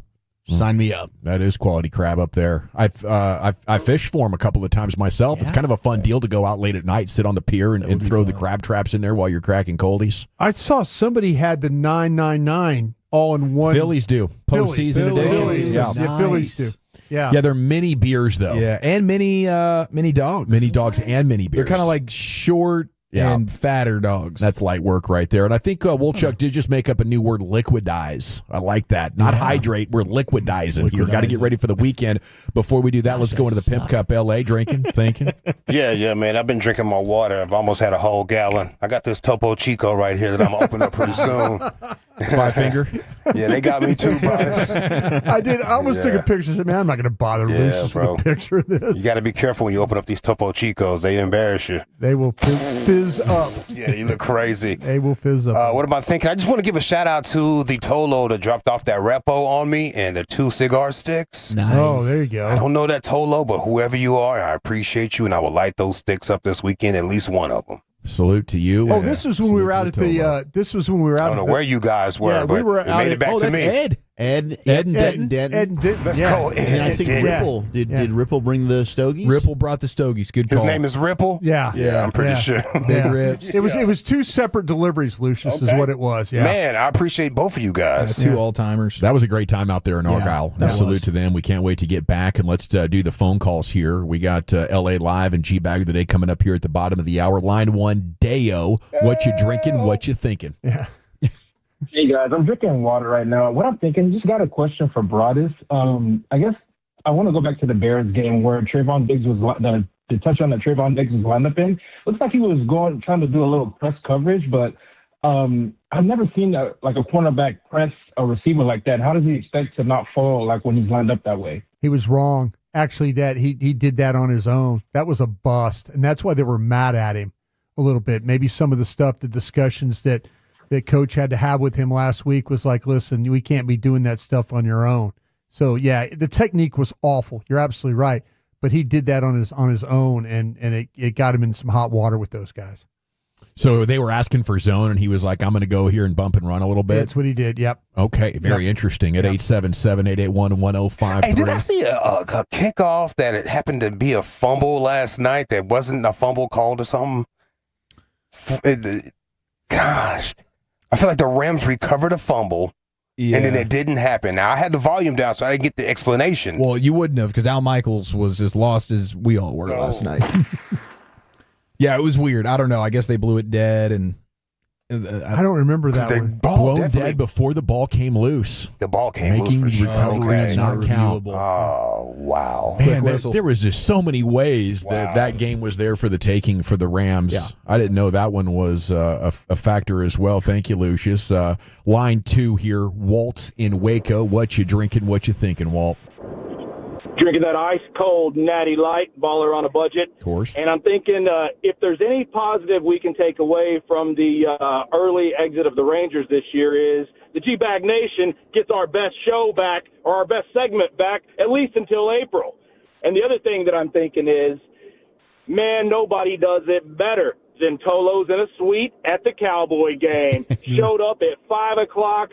There was a ice-cold refrigerator full of beer, and, man, I didn't stop until the damn game was tied. But either way, we got crazy, we got lit, we got live, and the Tolo, nobody does it better than Tolo's. I love it, Walt. Yeah, Walt. Heck yeah, Walt. That's everything I heard about that night. It was terrific. So thanks for being involved. I'm glad you were amongst the winners, Walt. Yeah, freaking legend. Dope Sick Dave here on line 3. What you drinking? What you thinking, Dave? What's going on, fellas? Just some water right now. I'm gonna hit y'all with 3 super quick things. 1, don't try the Hot Ones Popeyes chicken sandwich collab. Just go with the regular sandwich, spicy chicken sandwich. Way better. Noted. 2, that game last night, I don't know if you guys caught this, but that fumble by Kyron Williams right before he hit the end zone, on that punch out by Alfred Collins, I think that's his name, he hit him in the helmet. Saw that, yeah. Right, so I don't know if y'all mentioned that today at all, but, I mean, the NFL's got to look at those punch-outs the same way they look at quarterback protection. And the third thing, I'm starting a petition, and hopefully y'all can join me, to get Brad Sham to take the place of Mickey's features and calls on the radio, on the morning show, whatever shows. I cannot stand the guy. He's got to go, and I swear to God, if he says Tyron Smith instead of Tyler Smith one more time, I'm going to lose it. Have a good weekend, fellas. Thank you, Dave. That opens a line at 877-881-1053. Mickey catching strays, bro. Just sitting in his car on the way home after a long week. Just chilling. Shout out to Mick. Send me the link to that, though, if you get that online petition going. I think it's been Mickey's best year. Saw a note from Warren Sharp. The punch is a new weapon in the NFL. Teams with a positive fumble loss differential are now 22-2-1 on the season if they don't lose the turnover differential on interceptions. You're seeing it everywhere, and it's incredible, some of the teams. Like, I think the Steelers hit 4 of them, or maybe 5 of them against the Patriots in Week 3. Some of these teams are really dang good at it. LSU had one against Ole Miss. The safety just went straight for the ball. I mean, if you got a head-up shot at him, you just go for the ball and the punch. I think a lot of it is you don't tackle in practice anymore. So it's constant peanut punch practice. Yeah. Well, that Aiden Hutchinson fumble on Derrick Henry, he just punched that one right out from behind. Yeah, it's amazing what some of these guys are capable of. Andrew and Keller, line 4. Andrew and Keller, what you drinking, what you thinking? Drinking Jack Daniels and Coke. Well, Pepsi if you ask Choppy, because he wants to switch the last Coke out for Pepsi to not piss his wife off. Are you driving, man? Oh, that's right. No, I'm not driving. Okay. Just want to make sure. It's good. He's riding. Snitch. Sound like you are. Andrew, what you thinking? I'm thinking I want to go back to the Mac Jones point, because I understand exactly where you were coming from, Broadus. They were talking about trade, and you immediately went to Brock Purdy because he is more talented. Yeah. But I think the point they were making was the leadership that Mac Jones showed in that quote. That is next level, and that's why they said only a couple of teams he would fit in their system. I would take that leadership at that price all day versus Brock Purdy, who is more talented, but that contract number comes with it. That's what I'm thinking. Thank you, Andrew. Appreciate you, Andrew. Hope you have a great weekend. Yeah, hindsight 2020, 49ers would not have done the Brock Purdy deal. Well, Probably not with bring in Mac Jones. I mean, they like him, so I don't know. Maybe they just really love Brock. Yeah. Maybe he is their guy. I mean, he's short, he's kind of mobile, he makes good decisions, and he's accurate. $53 million.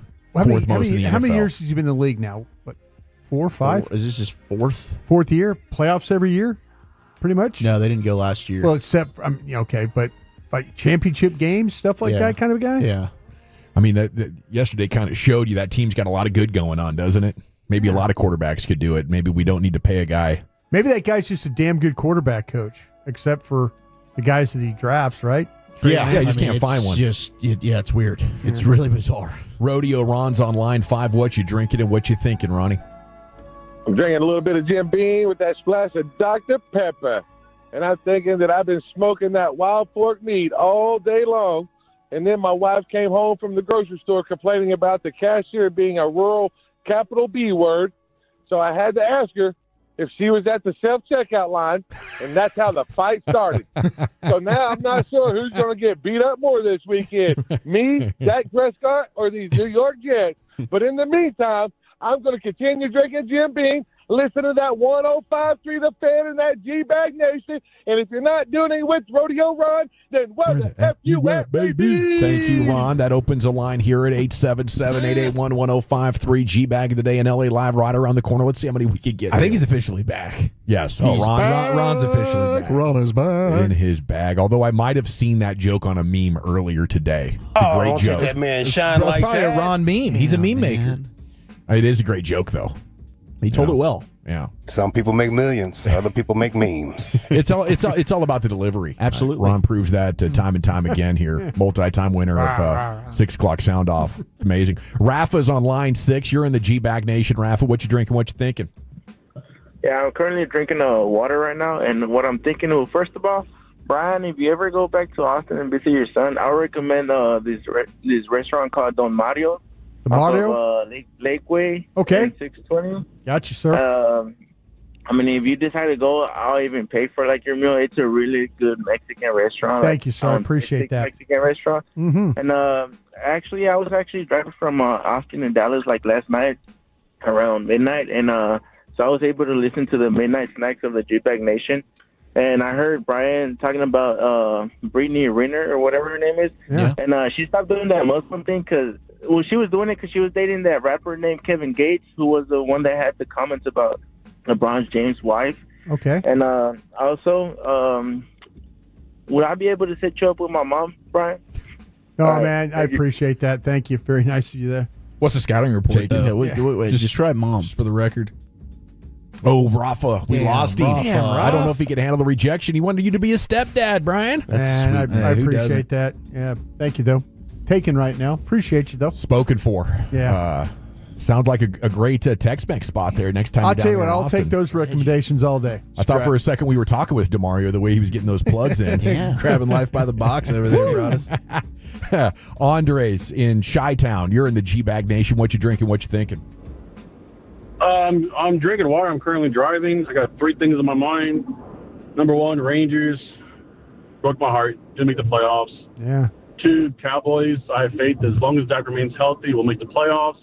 And number 3, hopefully my Stars and Mavericks can have a good bounce-back seasons this year. That's all I have. Thank you, gentlemen. Thank you, sir. Yeah, the Rangers broke my heart as well. I wonder if Boch would still be the manager if they had made the playoffs.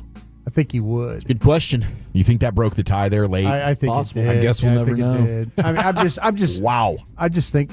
Listen, man, these playoff games have been so good, and being a part of that again would have been so much fun. Magical. They'll be back. I hope, man. I hope I'm still working here when it happens. Hopefully we don't have to wait 12 years this time for them to get back. But that'd be nice. I think CY's got standards, and he opened his presser today, basically saying, we expect to win. And if you don't win, it doesn't matter what your name is. Yeah. You can get the pink slip. Black and Gold B, you're in the G-Bag Nation. What you drinking? What you thinking? What's going on, fellas? I'm just drinking a bottle of water right now because I'm driving home. But in a few minutes I get home, I'm probably going to crack open a couple of cold beers. Yinglings? And I'm thinking, I'm not really sure. I just told my wife to just pick me up a couple of beers. I'm not really sure what they're going to be. Very nice. Surprise me, They'll be cold. I know that for sure. What you thinking, though? Man, I'm thinking that I desperately need a win this weekend in fantasy football and in the NFL because I'm sitting at 0-4 in both, and it sucks. Ooh, and then, man, this first month has not been easy at all to watch. So hopefully the Giants will get our first win this weekend. Well, at least your Saints won the Super Bowl last year, week 2, out there at AT&T Stadium. You guys had quite a celebration. Yeah. Yeah, man, that was like over a year ago. That's the best game I saw, man. And you'll always have that. Hey, before I go to song, I'm going to recommend is It Don't Come Easy. That's by Ringo Starr. Yeah. Y'all have a great weekend, fellas. Take care, Black and Gold B. There he goes. Off into the weekend. Have a good one. Have a safe one. And you know it don't come easy. And our final call, we go out to line 9. It's Big Jim here in the nation. Jimmy, what you drinking? What you thinking? Jimmy. Well, fellas, I'm in the car, and so I'm not drinking anything, although I'd like to be. Yeah. Gonna go eat a bite and go to a high school football game. I do take me a flask with me when I go and put some in my soda pop while I'm out there. Oh, sounds lovely. Of course. Wild Took Botus. Yeah. Yeah, I was pretty pissed off after the game Sunday night when y'all let me in talk. Yeah. I came up with a new word. I've been flused off all week. I've been so mad about the darn defense. So here's what I was wondering. Listen to Stephen Jones today. He's talking, speaking confidently. Of course, Jerry's always, the glass is always half full. I'm hoping that somebody had a talk with him because I know we talk a lot about the desperate team theory, but I want Flus to feel like a desperate coach. And I want the desperate coach theory, and I want him to get off his ass. I want him to start calling a game and calling defense that kowtows to his players and their skills. So I'm hopeful that that'll happen, although I don't know that it will. But I don't know, Brothers, you ever heard of a desperate coach? Is there any numbers behind that or anything you ever experienced? No, Jim, I need to. Yeah, I worked with a lot of desperate coaches. I was a desperate personnel guy a lot of times. It didn't always end up well, but yeah. This is. I think that Schotty Dawson talked about the difficult conversations. I think Stephen Jones comes out. He could support the guy out front, the media, but there needs to be some difficult conversations about, hey, scheme. Are we really doing everything we can for these guys? I mean, why are we having so much success on offense, kind of moving guys around and stuff, but the defense hasn't been that way?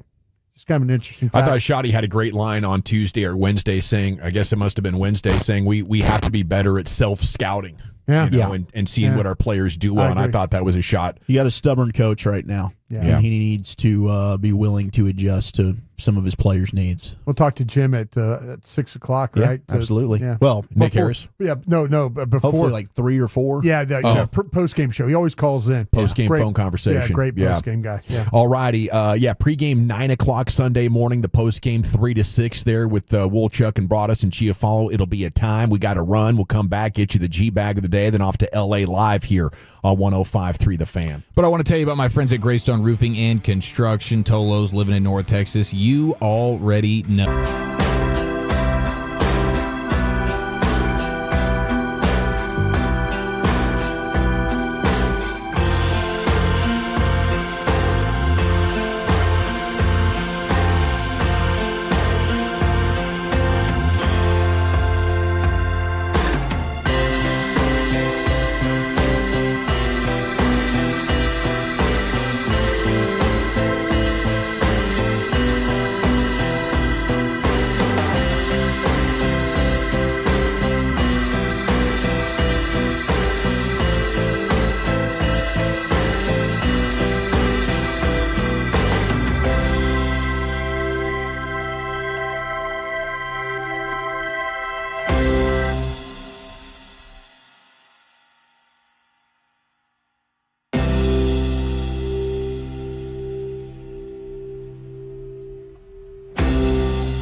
right, here we go. G-Bag of the Day coming up in about 4 minutes. It's time to hit the expressway, and that is brought to you by our friends at the On Time Experts. It's the G-Bag Nation here on the Fan. Big weekend. Pregame Sunday at 9 o'clock. Tomorrow, Flagtober is underway, and it'll kick off at Tolbert Garage Door in Mesquite off 30, 9 to 11. Broadus will be out there.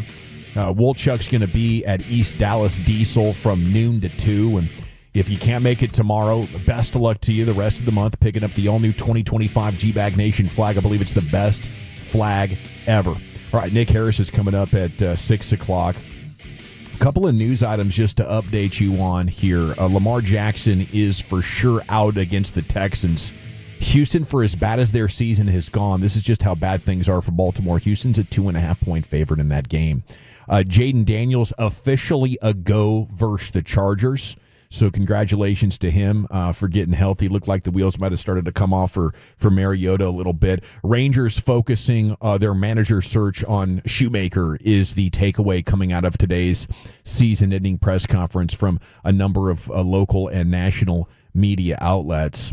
You know, looking at the Cowboys game here against the Jets on Sunday at noon, what are the biggest matchups the Cowboys have to win? Like, can you win if Pickens is slowed down and contained by Sauce Gardner? Is there an alternate path to victory after that, Brian?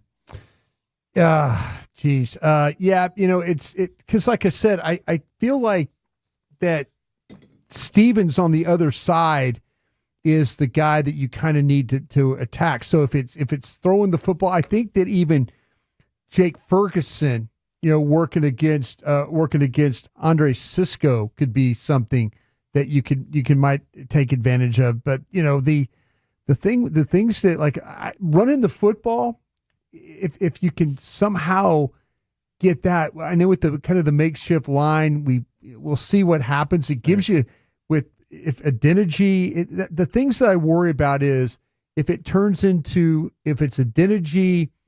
and then also though with Thomas, they haven't, you know, only this week have they worked on the combination blocks and stuff. Like, I mean, if they pull it off this week, give Adams assistant of the year. No, that's what I'm saying. It might turn into the running game not a factor, but the throwing the football might be the best path to victory. And it's funny, you know, you say, wow, well, how do you do that with all the makeshift line? But if they could protect, I think there's a couple of different ways that they can take it. It's going to be the receivers are going to have to play to the level that they played with no Turpin, though. Man, you might see a lot of 12 personnel stuff.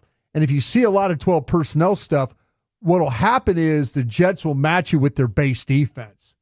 So they're not gonna do anything to do anything like to bring on bigger people or anything like that. They'll just play their base.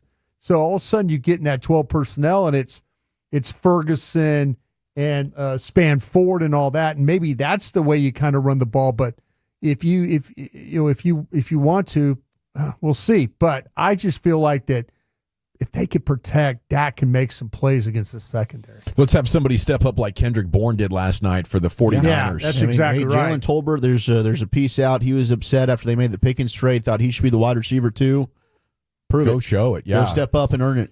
Can you win if Quinnen Williams has his way with your inside guys? You know, we talked about Beebe and Booker being out and how good of a job Hoffman and Bass did, but you're dealing with power now. Green Bay wanted to beat you with quickness. Yeah, what happens with Quinnen Williams and Dak can handle things off the edge. He's been playing, he's been lining up and playing quarterback with all kinds of crazy tackles. You know what I'm saying? I mean, think about the Cam Flemings and everybody that's lined up there and played left tackle. And now he's got a sixth sense. He knows how to handle that.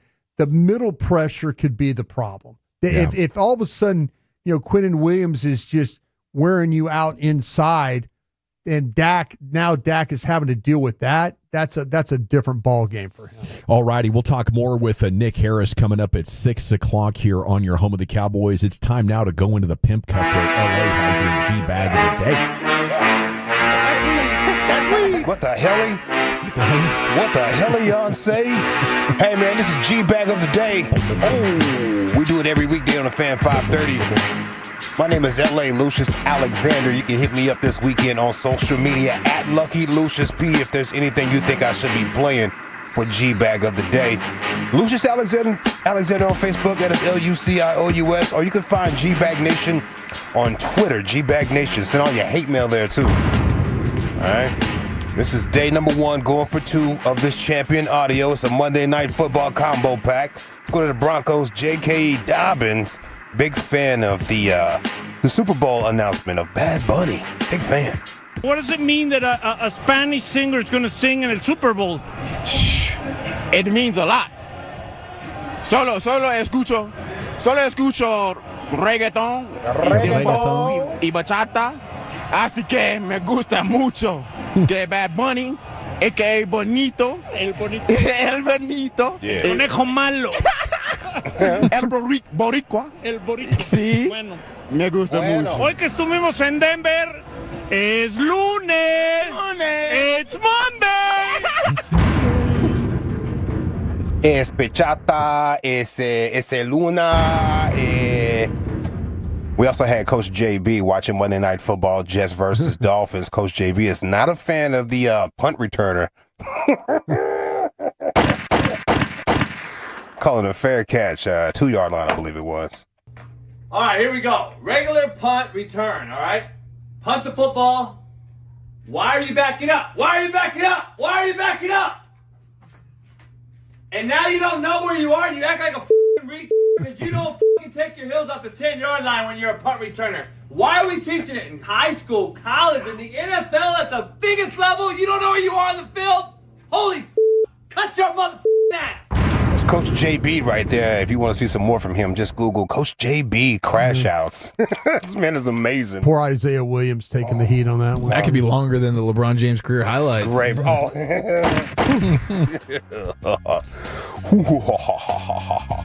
Sounds like the Jets special teams coordinator's doing about as good as the Cowboys defensive coaches. What the hell are we doing? What the hell, Beyonce? What the hell? All right, yeah, speaking of Jets, we do play the Jets. Say we as the Cowboys play the Jets Sunday. Let's go to New York radio. Don LaGreca, co-host of the Michael K. Show. Oh, no. The Jets are a functionable football squad. Functionable. We're going to get specific to the Jets, too, because there was a lot of good, some not great, but still, you got to be flying high if you're a Jet fan. You thought your offense was going to be 3 yards in a cloud of dust. You scored 32 points against a good defense. For a Jet? You functioned! You actually went out there. You played football. You completed passes. You ran through holes. You blocked, occasionally tackled. It was a football game. I watched the Jets. It was a football game. Functional football. The Giants wasn't football. The Giants, you know what the Giants were like? The World League of American Football. I thought it was like I was watching the Sacramento Surge play. Whoa. That's so me, you man. can feel good because you're a damn football team. I'm a balloon painted like a football. And you go to pick it up and it pops. It's not a football. It's not a football. You know what it is? It's fraudulent. It's paper mache. It's garbage. You haven't. It was an actual football. You lost the game, but it's a football. It's leather. It's got laces. There's air in it. That's what we're talking about. I can talk about the Jets because it's a team. It's a team. It's a team. LaGreca's bringing it. I felt like I've been listening to Don LaGreca for the last 40 years. He was got the energy of a young broadcaster. I guess that's the mandatory in New York. You have to, bro. I love New York radio for that alone. Everything is, the sky's falling at all times. All right, there's a MMA fight this week, UFC. I think it was Saturday, right? Yep, tomorrow night. Okay, let's see if I can remember this guy's name. You got this. Merab Davalishvili. Nailed it. Davalishvili. Yeah. Whatever I said. Whatever that is. That's a tough one, man. It's tough. He's from Georgia, really, and I don't mean down south Georgia. Russia, Georgia. Yeah, he's from Georgia. And he's fighting some guy named Corey. Yep, Corey Sandhagen. That one's a little easier. And this Corey guy has an OnlyFans, apparently. Holy what? Yeah. What the hell? There's a fighter out here. What the hell, Beyonce? Yeah, there's a fighter out here with an OnlyFans. Damn. And he gets roasted for it in the presser. I said I will finish Sean O'Malley second fight. I did. So now this is my second challenge. Not happening, Marab. Not happy. I'll show you. You all of those guys. You shot 60 times on Shut up, bro. You are selling your balls picture on OnlyFans. How dare you talk to me? I made $2 million. Yeah? I saw those pictures. Your balls are very small. They are kind of small. You're right, Marab. Yeah. I have Georgian balls. Georgian balls. See your picture of balls. Very little. Micro ball you have. Georgian balls. Georgian balls. Sounds like he's making millions of bucks showing his family jewels. That's what he says. He's doing his thing. That's what he There's says. a market out there there's a sack market. That's there's a crazy. sack market For the coin purse. apparently. It's crazy. Let's see. How about this one, Mr. Broadus? Yes, sir. Lady quits her job at Kroger's. And, of course, she had to do it via the intercom system. Oh, that's my favorite. There's a whole lot of cussing on this one. Uh-oh. I just want to say, Sylvia. Okay. Naomi with y'all bald-headed ass, dirty ass bitches. Y'all be treating people any type of way. Y'all got me up and everybody else in this bitch. If y'all want somebody to respect y'all, learn how to respect y'all employees. All you bitches. Latasha, Naomi, Arlisha, all you bitches. Arlisha. Y'all all unfair as and if you work at Kroger, don't even think about working this motherfucker because they don't give a about you. If you a motherfucking manager, you can do whatever you want, Sylvia. Get a new wig, bitch. Yeah. Dang. Oh, she took the mic. Y'all got me up. Oh, no. Did they take the mic from her or did she Can you throw imagine it? watching it with a job application right at that moment? Yeah, man, you turning it in. Leave this person, that person. Unemployment ain't so bad. Arlisha. Shout out to Arlisha. Shout out to Arlisha. She's taking everybody out. She took one. I'm gonna That's do this awesome. one. I'm gonna do this one. I can't do it next week anyway. San Diego Padres got eliminated from the MLB playoffs. They're fighting the umps They on the were way out. Yeah, and boy, they it were was- right. That was a terrible call. Boy, they was crashing out. They was Such a crashing bad call. out. They'd probably bro. lose anyway, but still, that call sucked. Manny Machado being Manny Machado right here. Oh, yes. Motivates a local CBS reporter to ask better questions, dog. I know it just ended, but how do you assess a season like this? I mean, what type of question is that, dude? My guy. My guy. How do I assess the season? We just lost. How do you think I assess the season? How do you think I assess it? I don't know. That's what I was asking. You tell me. What's a loss? We lost. How do you assess it? It's a loss. You lost.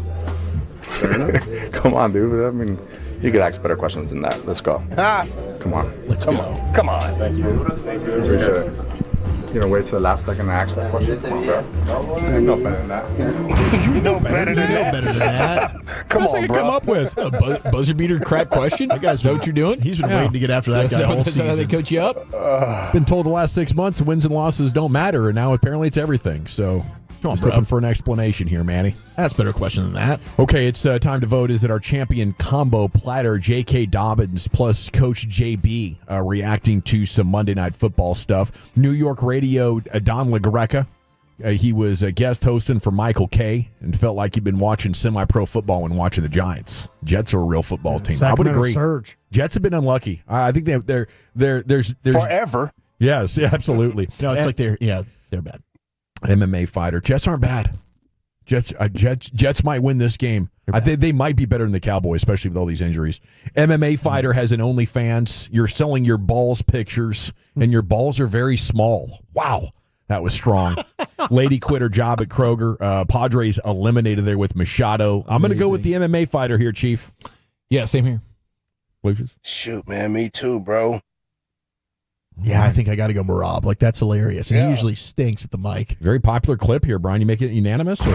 It is a popular clip, but Lucius pulled the Kroger one for me. Yeah. So I'm going to go with Kroger. Just There we go. Pour one out for Sound like Arlisha. a lot of fun. Yeah, Arlisha is not a fan of that clip right now. I'm a fan of when these people crash out on the mic. Worthy of a vote. Yeah. That sounds like a fun challenge, just to get dressed up like you're an employee and grab the phone, see if you can go viral, like crashing out, talking about a bunch of people. I think it's a pretty good trend. Been alive for a while. Here's Lucius in the Pimp Cup with LA Live. All right, man, it's a Feel Good Friday. Let's get into it right after the great Rick James, y'all. All right, you squares, time you smoke. Fire up this funk and let's have a toke. Ow! It'll make you dance to some of everything. Everybody get high. Let's have a toast. Tito, the most modern drink today. It'll make you say a word when you ain't got a motherfucking thing to say. It'll throw you in digits and tap your clothes. Make you quit your good looking old lady for one of your ugly assholes. It'll make you measure without a rule. It'll make you think you're bright when you ain't nothing but a motherfucking fool. And anyone ever asks who told this toast, tell them bad ass judge from coast to coast. I'm gonna take this toast and shit on the shelf. Hear it again, you had to tell it you got. Yeah, that was a toast to Tito's vodka out there. Gotta love that Tito's. This is LA Live for Friday, October 3rd. It's the 3rd. Bills are due. 2025, it is a feel-good Friday. I shouldn't have said Bills are due. This say it's a feel-good Friday. My bad, man. Sorry. But hey, it's a feel-good Friday here in LA Live. Another wild-ass week of 2025 in the books. Can you guys name some wild-ass things that happened this week? Man, I should have been ready for this. It's all right. There was a fair catch on a punt at the 2-yard line. There was a fair catch. And Coach JB could not hold it together. And we got a verdict today? We got a verdict on the P. Diddy situation. P. Diddy's for giving rides to a party? Is that what we're sentencing for? Yeah, basically paying for hoes and sending them across state lines. It wasn't for allegedly bombing the car of Kid Cudi. No, none of that. Nothing stuck except for those little situations. He got 50 months in prison. It was about 4 years or something like that. He got 4 years in jail? Yeah, bro. Diddy's going away for 4 years? Diddy's going, yeah, they got him. Now, the normal person wouldn't get what Diddy got, but the judge was like, hey, man, you got such a criminal past of being such a jerk. I'm going to give you something to go home with. That's crazy. Kind of a Lifetime Achievement Award. Could have been 11, right? So yeah, that's what the prosecution wanted. Yeah, he did catch a little bit of a break. But they still threw a whole lot at him. What else would we find out this week? The government shut down. Shut down. That's true. Bots were responsible for the Cracker Barrel outrage. Yep.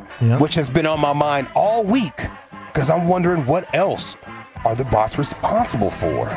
What else are we arguing about? Why do they want us to argue with each other? Who is doing this? Who's paying for the bots? That's all I mean, it's been on my mind all week. Who's paying for these bots? They don't care about us. They don't care about us. But hey, let's enjoy this weekend safely. Avoid the law dogs, because if you get arrested tonight, you will not see the judge until Monday. Like Stephen Jones says, Monday. Mind your speeds out here. Don't drink and drive. Keep your emotions in check. I don't want to see you on Dallas, Texas TV or DFW Scanner this weekend. Definitely don't want to see you on DFW Scanner this weekend. That is a scary place to be, believe me. In other words, do not crash out like this particular municipality in, Fairview Heights, Illinois. I've seen 2 videos from these fools this week, and I wonder what's going on up there. These police videos. How about this one? On September 24th, 2025 at around 9 a.m., a Fairview Heights police officer pulled over a vehicle for having a license plate sticker that was expired. Okay, typical stuff.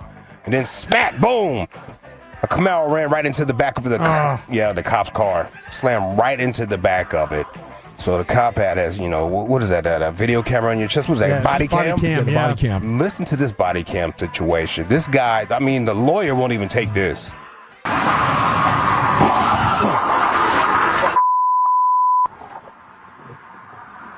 Fairview 187. My vehicle's just been hit. Start an ambulance. Hey, what happened?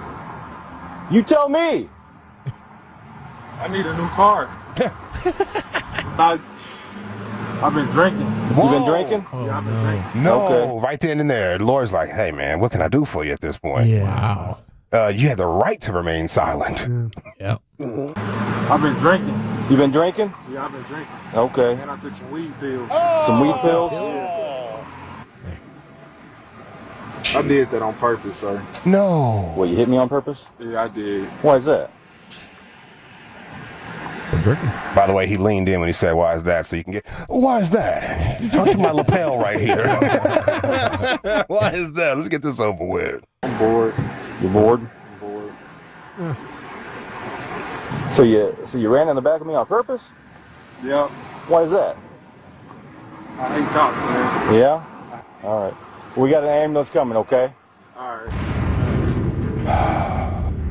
Very casual. Very calm cop right there. Very, very calm.